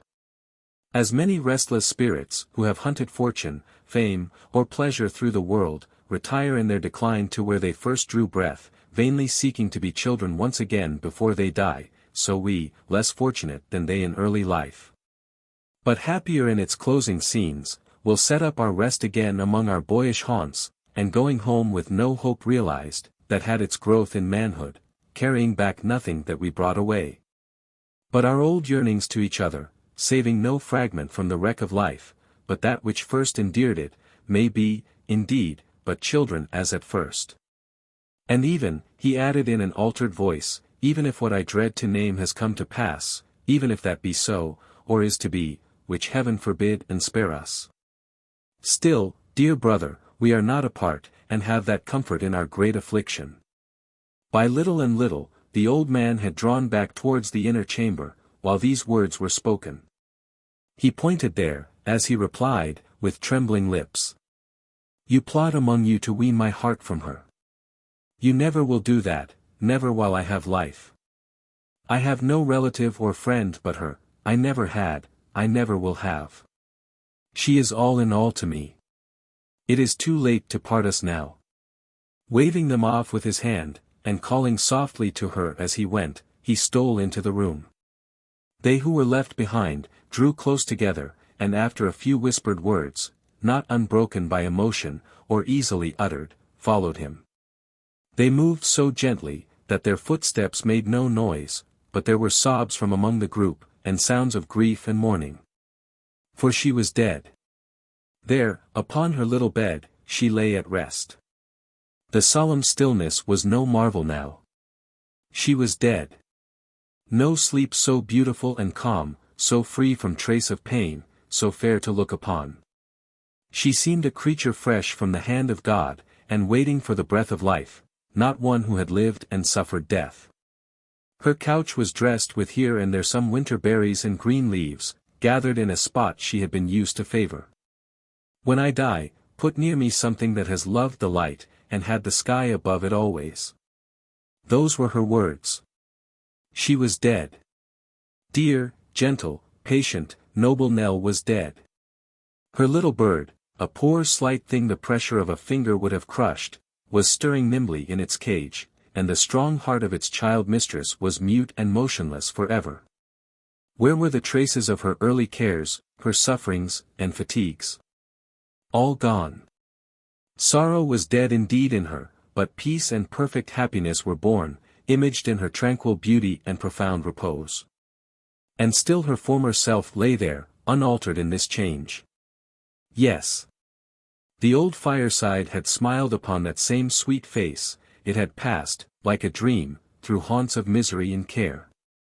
At the door of the poor schoolmaster on the summer evening, before the furnace fire upon the cold wet night, at the still bedside of the dying boy, there had been the same mild lovely look. so shall we know the angels in their majesty, after death. The old man held one languid arm in his, and had the small hand tight folded to his breast, for warmth. It was the hand she had stretched out to him with her last smile, the hand that had led him on, through all their wanderings. Ever and anon he pressed it to his lips, then hugged it to his breast again, murmuring that it was warmer now, and, as he said it, he looked, in agony, to those who stood around, as if imploring them to help her. She was dead, and past all help, or need of it. The ancient rooms she had seemed to fill with life. Even while her own was waning fast, the garden she had tended, the eyes she had gladdened, the noiseless haunts of many a thoughtful hour, the paths she had trodden as it were but yesterday, could know her never more. "It is not," said the schoolmaster, as he bent down to kiss her on the cheek, and gave his tears free vent, "it is not on earth that heaven's justice ends. Think what earth is, compared with the world to which her young spirit has winged its early flight, and say, if one deliberate wish expressed in solemn terms above this bed could call her back to life, which of us would utter it?" Chapter 72. When morning came, and they could speak more calmly on the subject of their grief, they heard how her life had closed. She had been dead 2 days. They were all about her at the time, knowing that the end was drawing on. She died soon after daybreak. They had read and talked to her in the earlier portion of the night, but as the hours crept on, she sunk to sleep. They could tell, by what she faintly uttered in her dreams, that they were of her journeyings with the old man. They were of no painful scenes, but of people who had helped and used them kindly, for she often said, "God bless you," with great fervor. Waking, she never wandered in her mind but once, and that was a beautiful music which she said was in the air. God knows. It may have been. Opening her eyes at last, from a very quiet sleep, she begged that they would kiss her once again. That done, she turned to the old man with a lovely smile upon her face, such, they said, as they had never seen, and never could forget, and clung with both her arms about his neck. They did not know that she was dead, at first. She had spoken very often of the 2 sisters, who, she said, were like dear friends to her. She wished they could be told how much she thought about them, and how she had watched them as they walked together, by the riverside at night. She would like to see poor Kit, she had often said of late. She wished there was somebody to take her love to Kit. And, even then, she never thought or spoke about him, but with something of her old, clear, merry laugh. For the rest, she had never murmured or complained, but with a quiet mind, and manner quite unaltered, save that she every day became more earnest and more grateful to them, faded like the light upon a summer's evening. The child who had been her little friend came there, almost as soon as it was day, with an offering of dried flowers which he begged them to lay upon her breast. It was he who had come to the window overnight and spoken to the sexton, and they saw in the snow traces of small feet, where he had been lingering near the room in which she lay, before he went to bed. He had a fancy, it seemed, that they had left her there alone, and could not bear the thought. He told them of his dream again, and that it was of her being restored to them, just as she used to be. He begged hard to see her, saying that he would be very quiet, and that they need not fear his being alarmed, for he had sat alone by his young brother all day long when he was dead, and had felt glad to be so near him. They let him have his wish. And indeed he kept his word, and was, in his childish way, a lesson to them all. Up to that time, the old man had not spoken once, except to her, or stirred from the bedside. But, when he saw her little favorite, he was moved as they had not seen him yet, and made as though he would have him come nearer. Then, pointing to the bed, he burst into tears for the first time, and they who stood by, knowing that the sight of this child had done him good, left them alone together. Soothing him with his artless talk of her, the child persuaded him to take some rest, to walk abroad, to do almost as he desired him. And when the day came on, which must remove her in her earthly shape from earthly eyes for ever, he led him away, that he might not know when she was taken from him. They were to gather fresh leaves and berries for her bed. It was Sunday, a bright, clear, wintry afternoon, and as they traversed the village street, those who were walking in their path drew back to make way for them, and gave them a softened greeting. Some shook the old man kindly by the hand, some stood uncovered while he tottered by, and many cried, "God help him," as he passed along. "Neighbor," said the old man, stopping at the cottage where his young guide's mother dwelt, "how is it that the folks are nearly all in black today? I have seen a mourning ribbon or a piece of crape on almost every one." She could not tell, the woman said. "Why, you yourself, you wear the color too," he said. "Windows are closed that never used to be by day. What does this mean?" Again the woman said she could not tell. "We must go back," said the old man, hurriedly. "We must see what this is." "No, no," cried the child, detaining him. "Remember what you promised. Our way is to the old green lane, where she and I so often were, and where you found us, more than once, making those garlands for her garden. Do not turn back." "Where is she now?" said the old man. "Tell me that." "Do you not know?" returned the child. "Did we not leave her, but just now?" "True. True. It was her we left, was it?" He pressed his hand upon his brow, looked vacantly round, and as if impelled by a sudden thought, crossed the road, and entered the sexton's house. He and his deaf assistant were sitting before the fire. Both rose up, on seeing who it was. The child made a hasty sign to them with his hand. It was the action of an instant, but that, and the old man's look, were quite enough. Do you bury anyone today?" he said, eagerly. "No, no. Who should we bury, sir?" returned the sexton. Who indeed? I say with you, who indeed? It is a holiday with us, good sir," returned the sexton mildly. "We have no work to do today." "Why then, I'll go where you will," said the old man, turning to the child. "You're sure of what you tell me? You would not deceive me? I am changed, even in the little time since you last saw me." "Go thy ways with him, sir," cried the sexton, "and heaven be with ye both." "I am quite ready," said the old man, meekly. "Come, boy, come," and so submitted to be led away. And now the bell she had so often heard, by night and day, and listened to with solemn pleasure almost as a living voice, rung its remorseless toll, for her, so young, so beautiful, so good.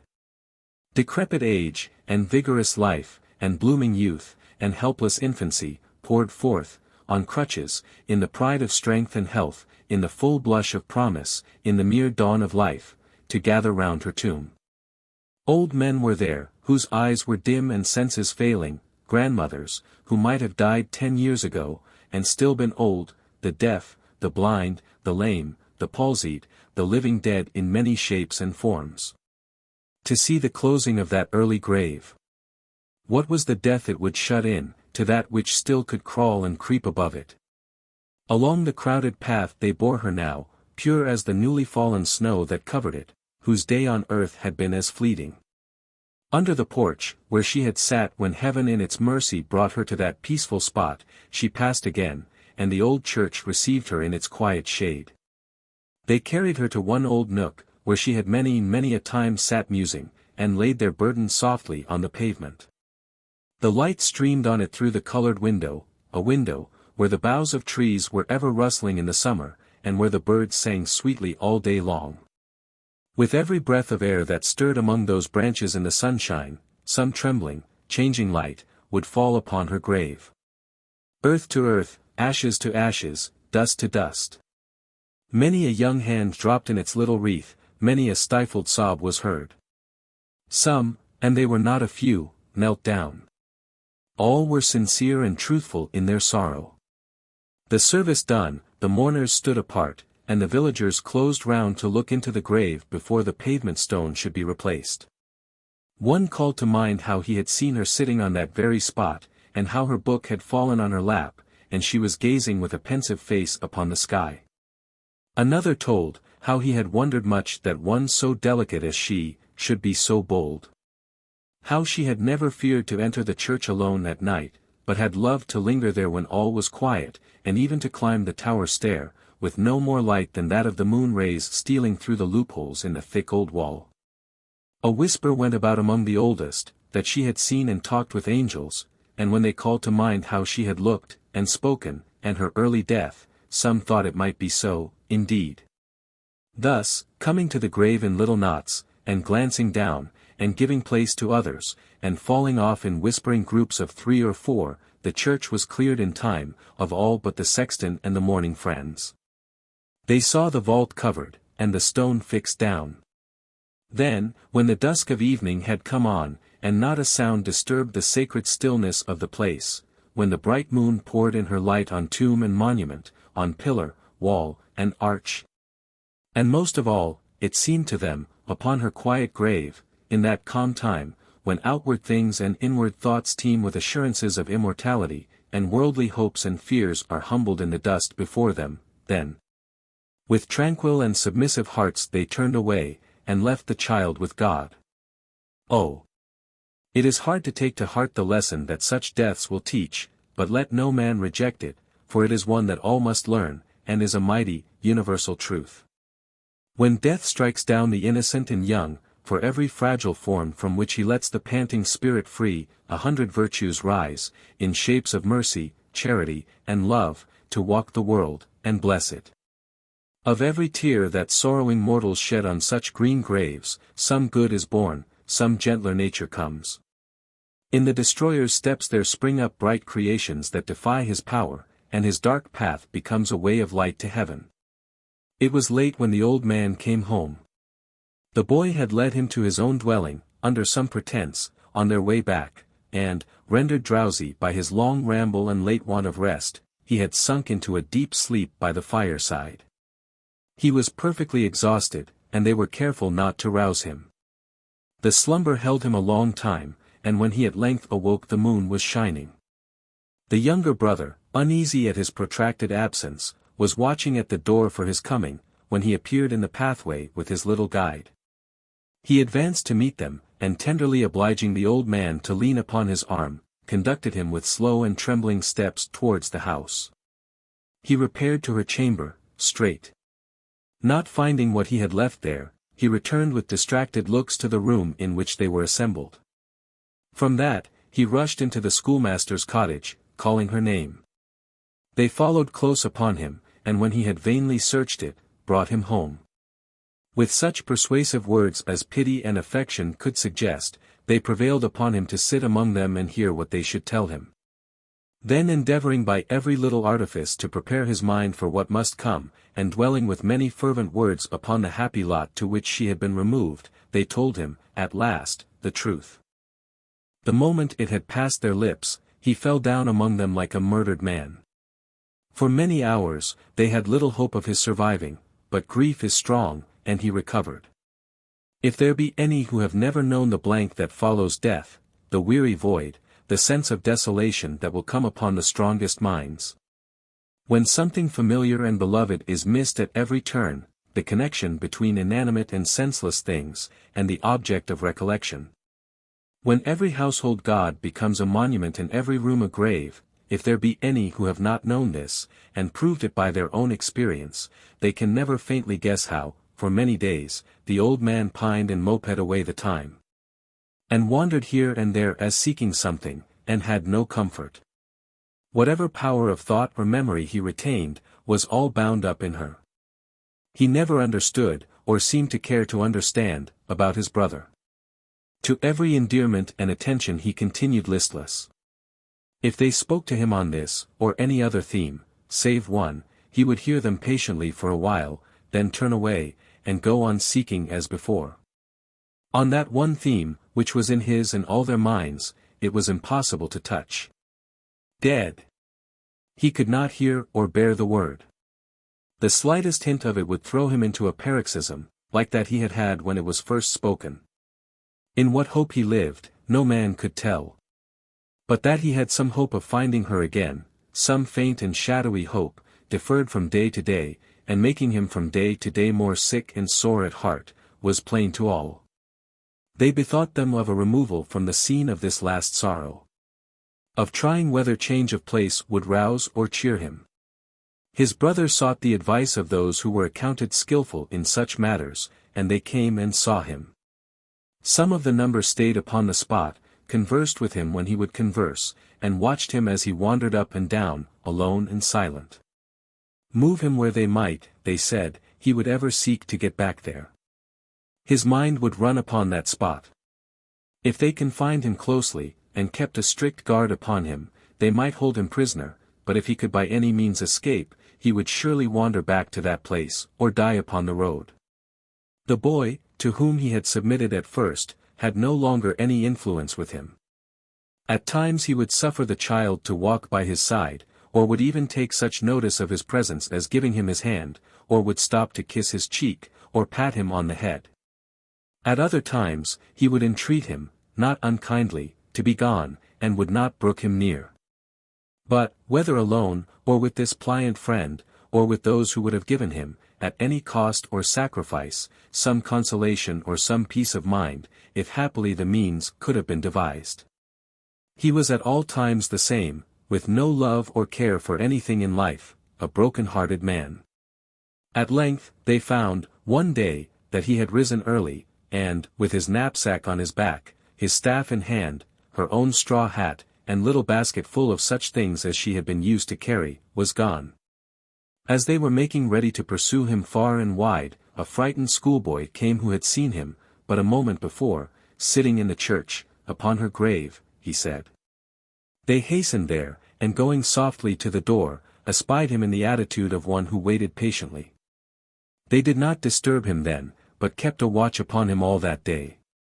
When it grew quite dark, he rose and returned home, and went to bed, murmuring to himself, "She will come tomorrow."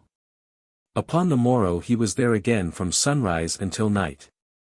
And still at night he laid him down to rest, and murmured, "She will come tomorrow." And thenceforth, every day, and all day long, he waited at her grave, for her. How many pictures of new journeys over pleasant country, of resting places under the free broad sky, of rambles in the fields and woods, and paths not often trodden, how many tones of that one well-remembered voice, how many glimpses of the form. The fluttering dress, the hair that waved so gaily in the wind, how many visions of what had been, and what he hoped was yet to be, rose up before him, in the old, dull, silent church. He never told them what he thought, or where he went. He would sit with them at night, pondering with a secret satisfaction, they could see, upon the flight that he and she would take before night came again. And still they would hear him whisper in his prayers, "Lord, let her come tomorrow." The last time was on a genial day in spring. He did not return at the usual hour, and they went to seek him. He was lying dead upon the stone. They laid him by the side of her whom he had loved so well, and, in the church where they had often prayed, and mused, and lingered hand in hand, the child and the old man slept together. Chapter 73. The magic reel, which, rolling on before, has led the chronicler thus far, now slackens in its pace, and stops. It lies before the goal, the pursuit is at an end. It remains but to dismiss the leaders of the little crowd who have borne us company upon the road, and so to close the journey. Foremost among them, smooth Samson Brass and Sally, arm in arm, claim our polite attention. Mr. Samson, then, being detained, as already has been shown, by the justice upon whom he called, and being so strongly pressed to protract his stay that he could by no means refuse, remained under his protection for a considerable time, during which the great attention of his entertainer kept him so extremely close, that he was quite lost to society, and never even went abroad for exercise saving into a small paved yard.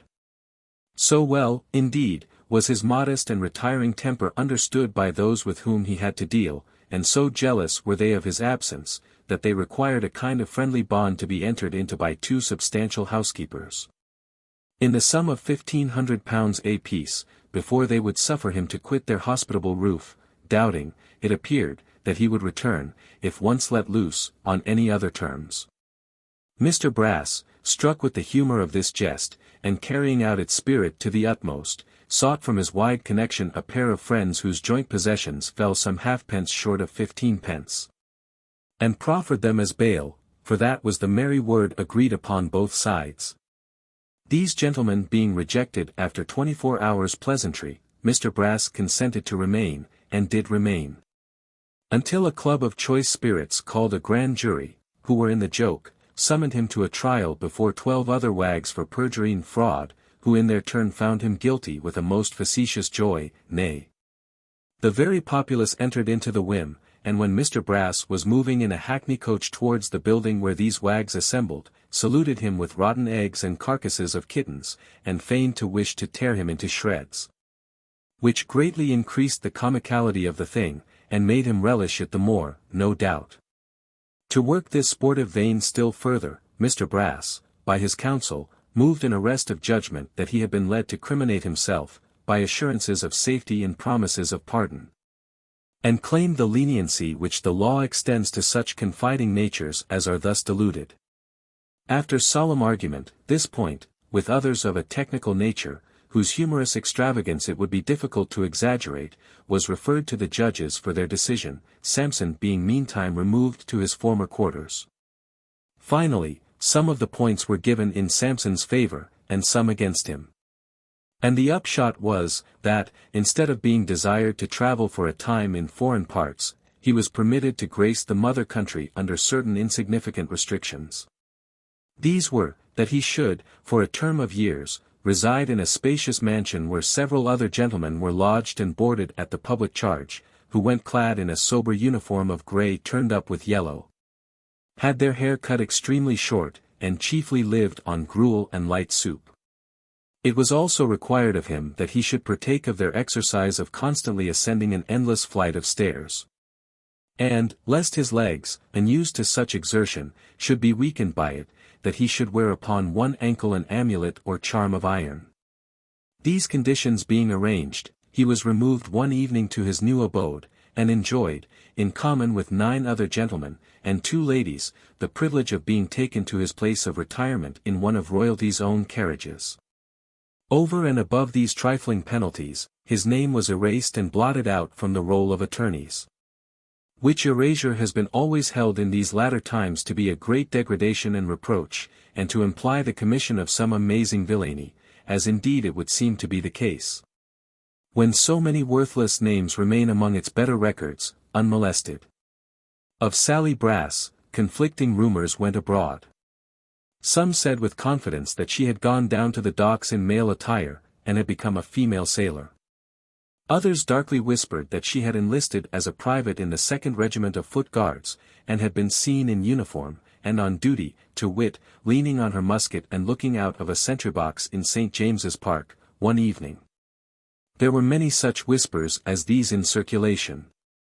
But the truth appears to be that, after the lapse of some 5 years, during which there is no direct evidence of her having been seen at all, 2 wretched people were more than once observed to crawl at dusk from the inmost recesses of St. Giles's, and to take their way along the streets, with shuffling steps and cowering shivering forms, looking into the roads and kennels as they went in search of refused food or disregarded offal.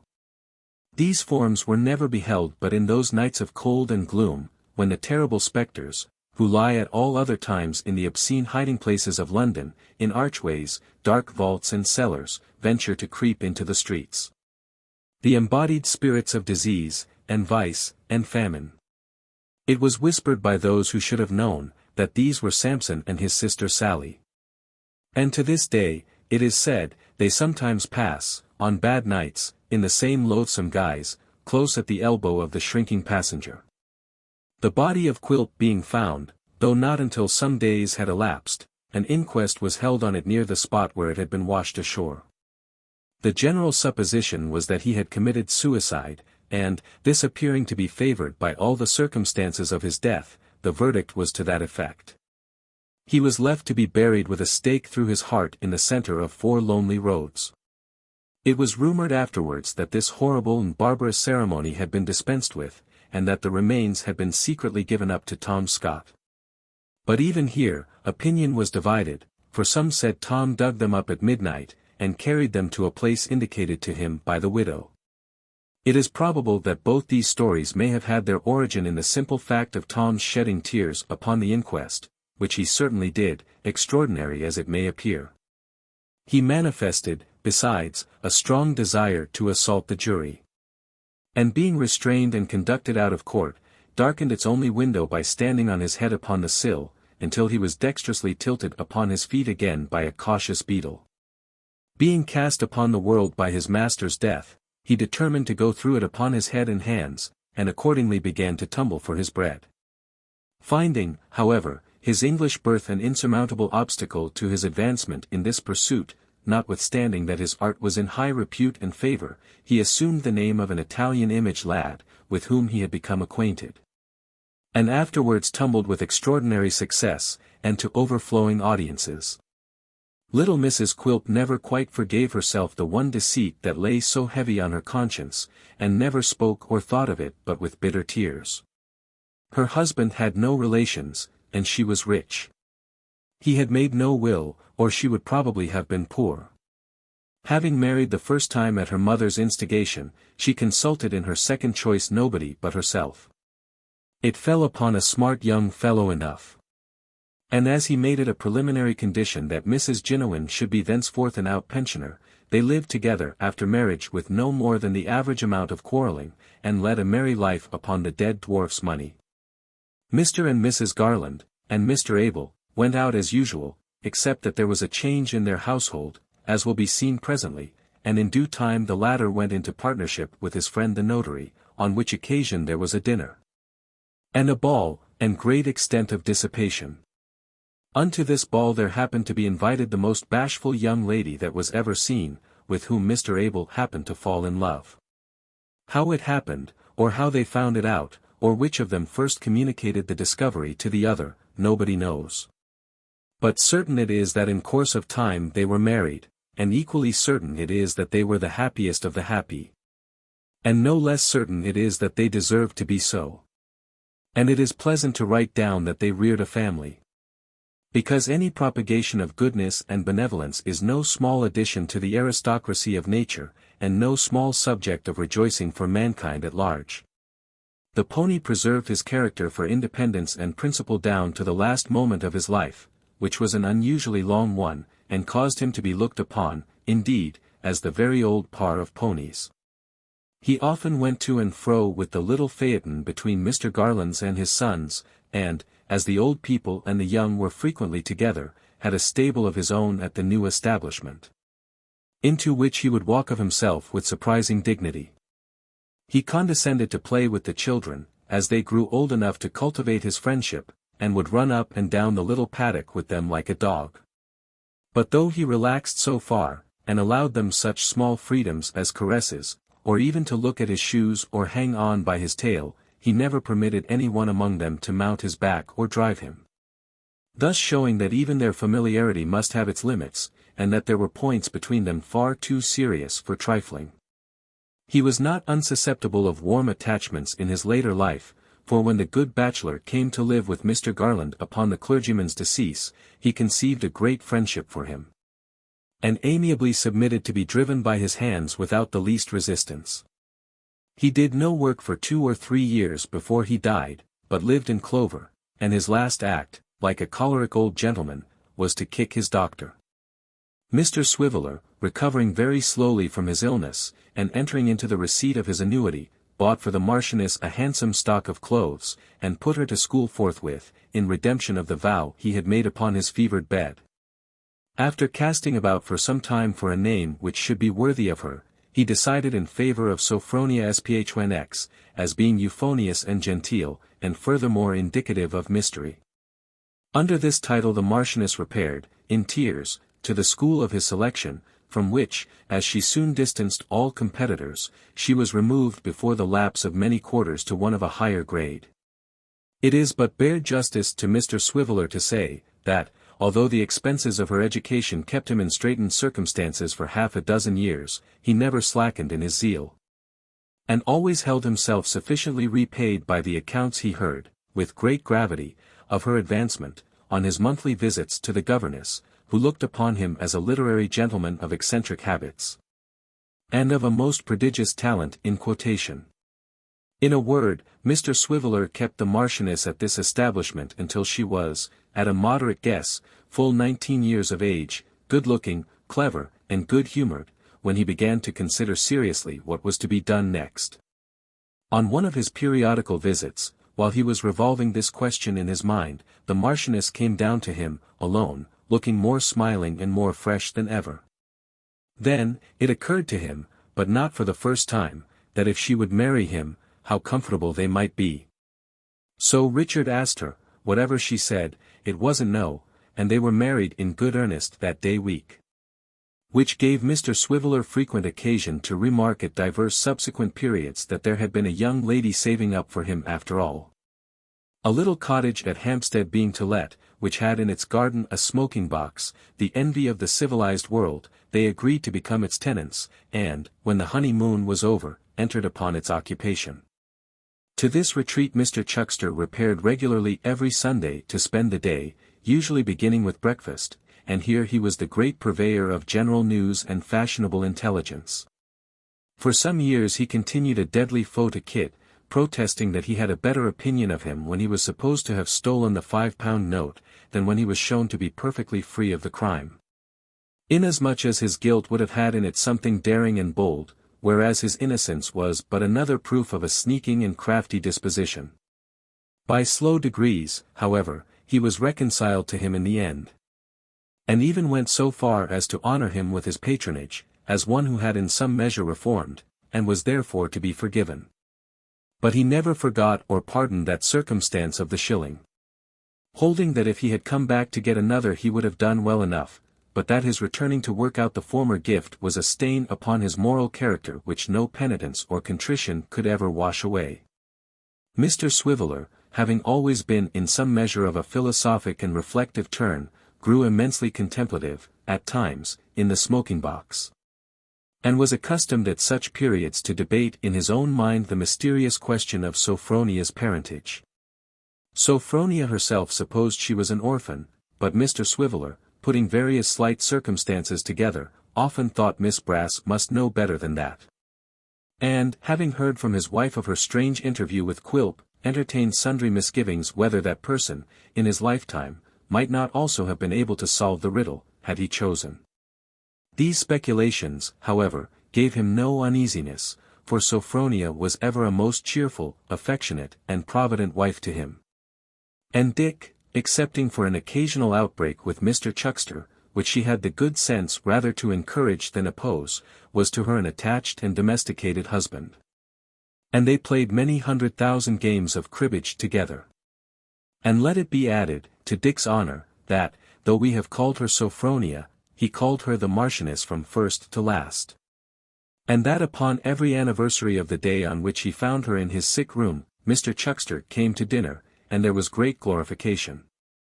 The gamblers, Isaac List and Jowl, with their trusty confederate Mr. James Groves of unimpeachable memory, pursued their course with varying success, until the failure of a spirited enterprise in the way of their profession dispersed them in various directions, and caused their career to receive a sudden check from the long and strong arm of the law. This defeat had its origin in the untoward detection of a new associate, young Frederick Trent, who thus became the unconscious instrument of their punishment and his own. For the young man himself, he rioted abroad for a brief term, living by his wits, which means by the abuse of every faculty that worthily employed raises man above the beasts, and so degraded, sinks him far below them. It was not long before his body was recognized by a stranger, who chanced to visit that hospital in Paris where the drowned are laid out to be owned. Despite the bruises and disfigurements which were said to have been occasioned by some previous scuffle. But the stranger kept his own counsel until he returned home, and it was never claimed or cared for. The younger brother, or the single gentleman, for that designation is more familiar, would have drawn the poor schoolmaster from his lone retreat, and made him his companion and friend. But the humble village teacher was timid of venturing into the noisy world, and had become fond of his dwelling in the old churchyard. Calmly happy in his school, and in the spot, and in the attachment of her little mourner, he pursued his quiet course in peace. And was, through the righteous gratitude of his friend, let this brief mention suffice for that, a poor schoolmaster no more. That friend, single gentleman, or younger brother, which you will, had at his heart a heavy sorrow. But it bred in him no misanthropy or monastic gloom. He went forth into the world, a lover of his kind. For a long, long time, it was his chief delight to travel in the steps of the old man and the child, so far as he could trace them from her last narrative, to halt where they had halted, sympathize where they had suffered, and rejoice where they had been made glad. Those who had been kind to them, did not escape his search. The sisters at the school, they who were her friends, because themselves so friendless, Mrs. Jarley of the waxwork, Codlin, Short, he found them all. And trust me, the man who fed the furnace fire was not forgotten. Kit's story having got abroad, raised him up a host of friends, and many offers of provision for his future life. He had no idea at first of ever quitting Mr. Garland's service. But, after serious remonstrance and advice from that gentleman, began to contemplate the possibility of such a change being brought about in time. A good post was procured for him, with a rapidity which took away his breath, by some of the gentlemen who had believed him guilty of the offence laid to his charge, and who had acted upon that belief. Through the same kind agency, his mother was secured from want, and made quite happy.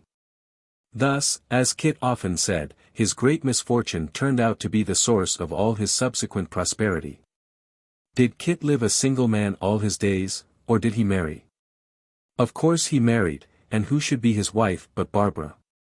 And the best of it was, he married so soon that little Jacob was an uncle, before the calves of his legs, already mentioned in this history, had ever been encased in broadcloth pantaloons, though that was not quite the best either.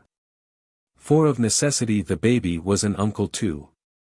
The delight of Kit's mother and of Barbara's mother upon the great occasion is past all telling.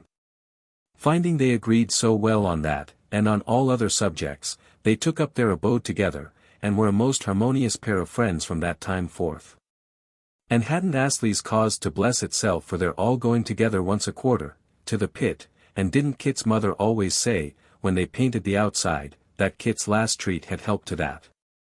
And wonder what the manager would feel if he but knew it as they passed his house. When Kit had children 6 and 7 years old, there was a Barbara among them, and a pretty Barbara she was. Nor was there wanting an exact facsimile and copy of little Jacob, as he appeared in those remote times when they taught him what oysters meant. Of course there was an Abel, own godson to the Mr. Garland of that name. And there was a Dick, whom Mr. Swiveller did especially favour. The little group would often gather round him of a night and beg him to tell again that story of good Miss Nell who died. This, Kit would do. And when they cried to hear it, wishing it longer too, he would teach them how she had gone to heaven, as all good people did. And how, if they were good, like her, they might hope to be there too, one day, and to see and know her as he had done when he was quite a boy. Then, he would relate to them how needy he used to be, and how she had taught him what he was otherwise too poor to learn, and how the old man had been used to say, "She always laughs at Kit." At which they would brush away their tears, and laugh themselves to think that she had done so, and be again quite merry. He sometimes took them to the street where she had lived. But new improvements had altered it so much, it was not like the same. The old house had been long ago pulled down, and a fine broad road was in its place. At first he would draw with his stick a square upon the ground to show them where it used to stand. But he soon became uncertain of the spot, and could only say it was thereabouts, he thought, and these alterations were confusing. Such are the changes which a few years bring about, and so do things pass away, like a tale that is told.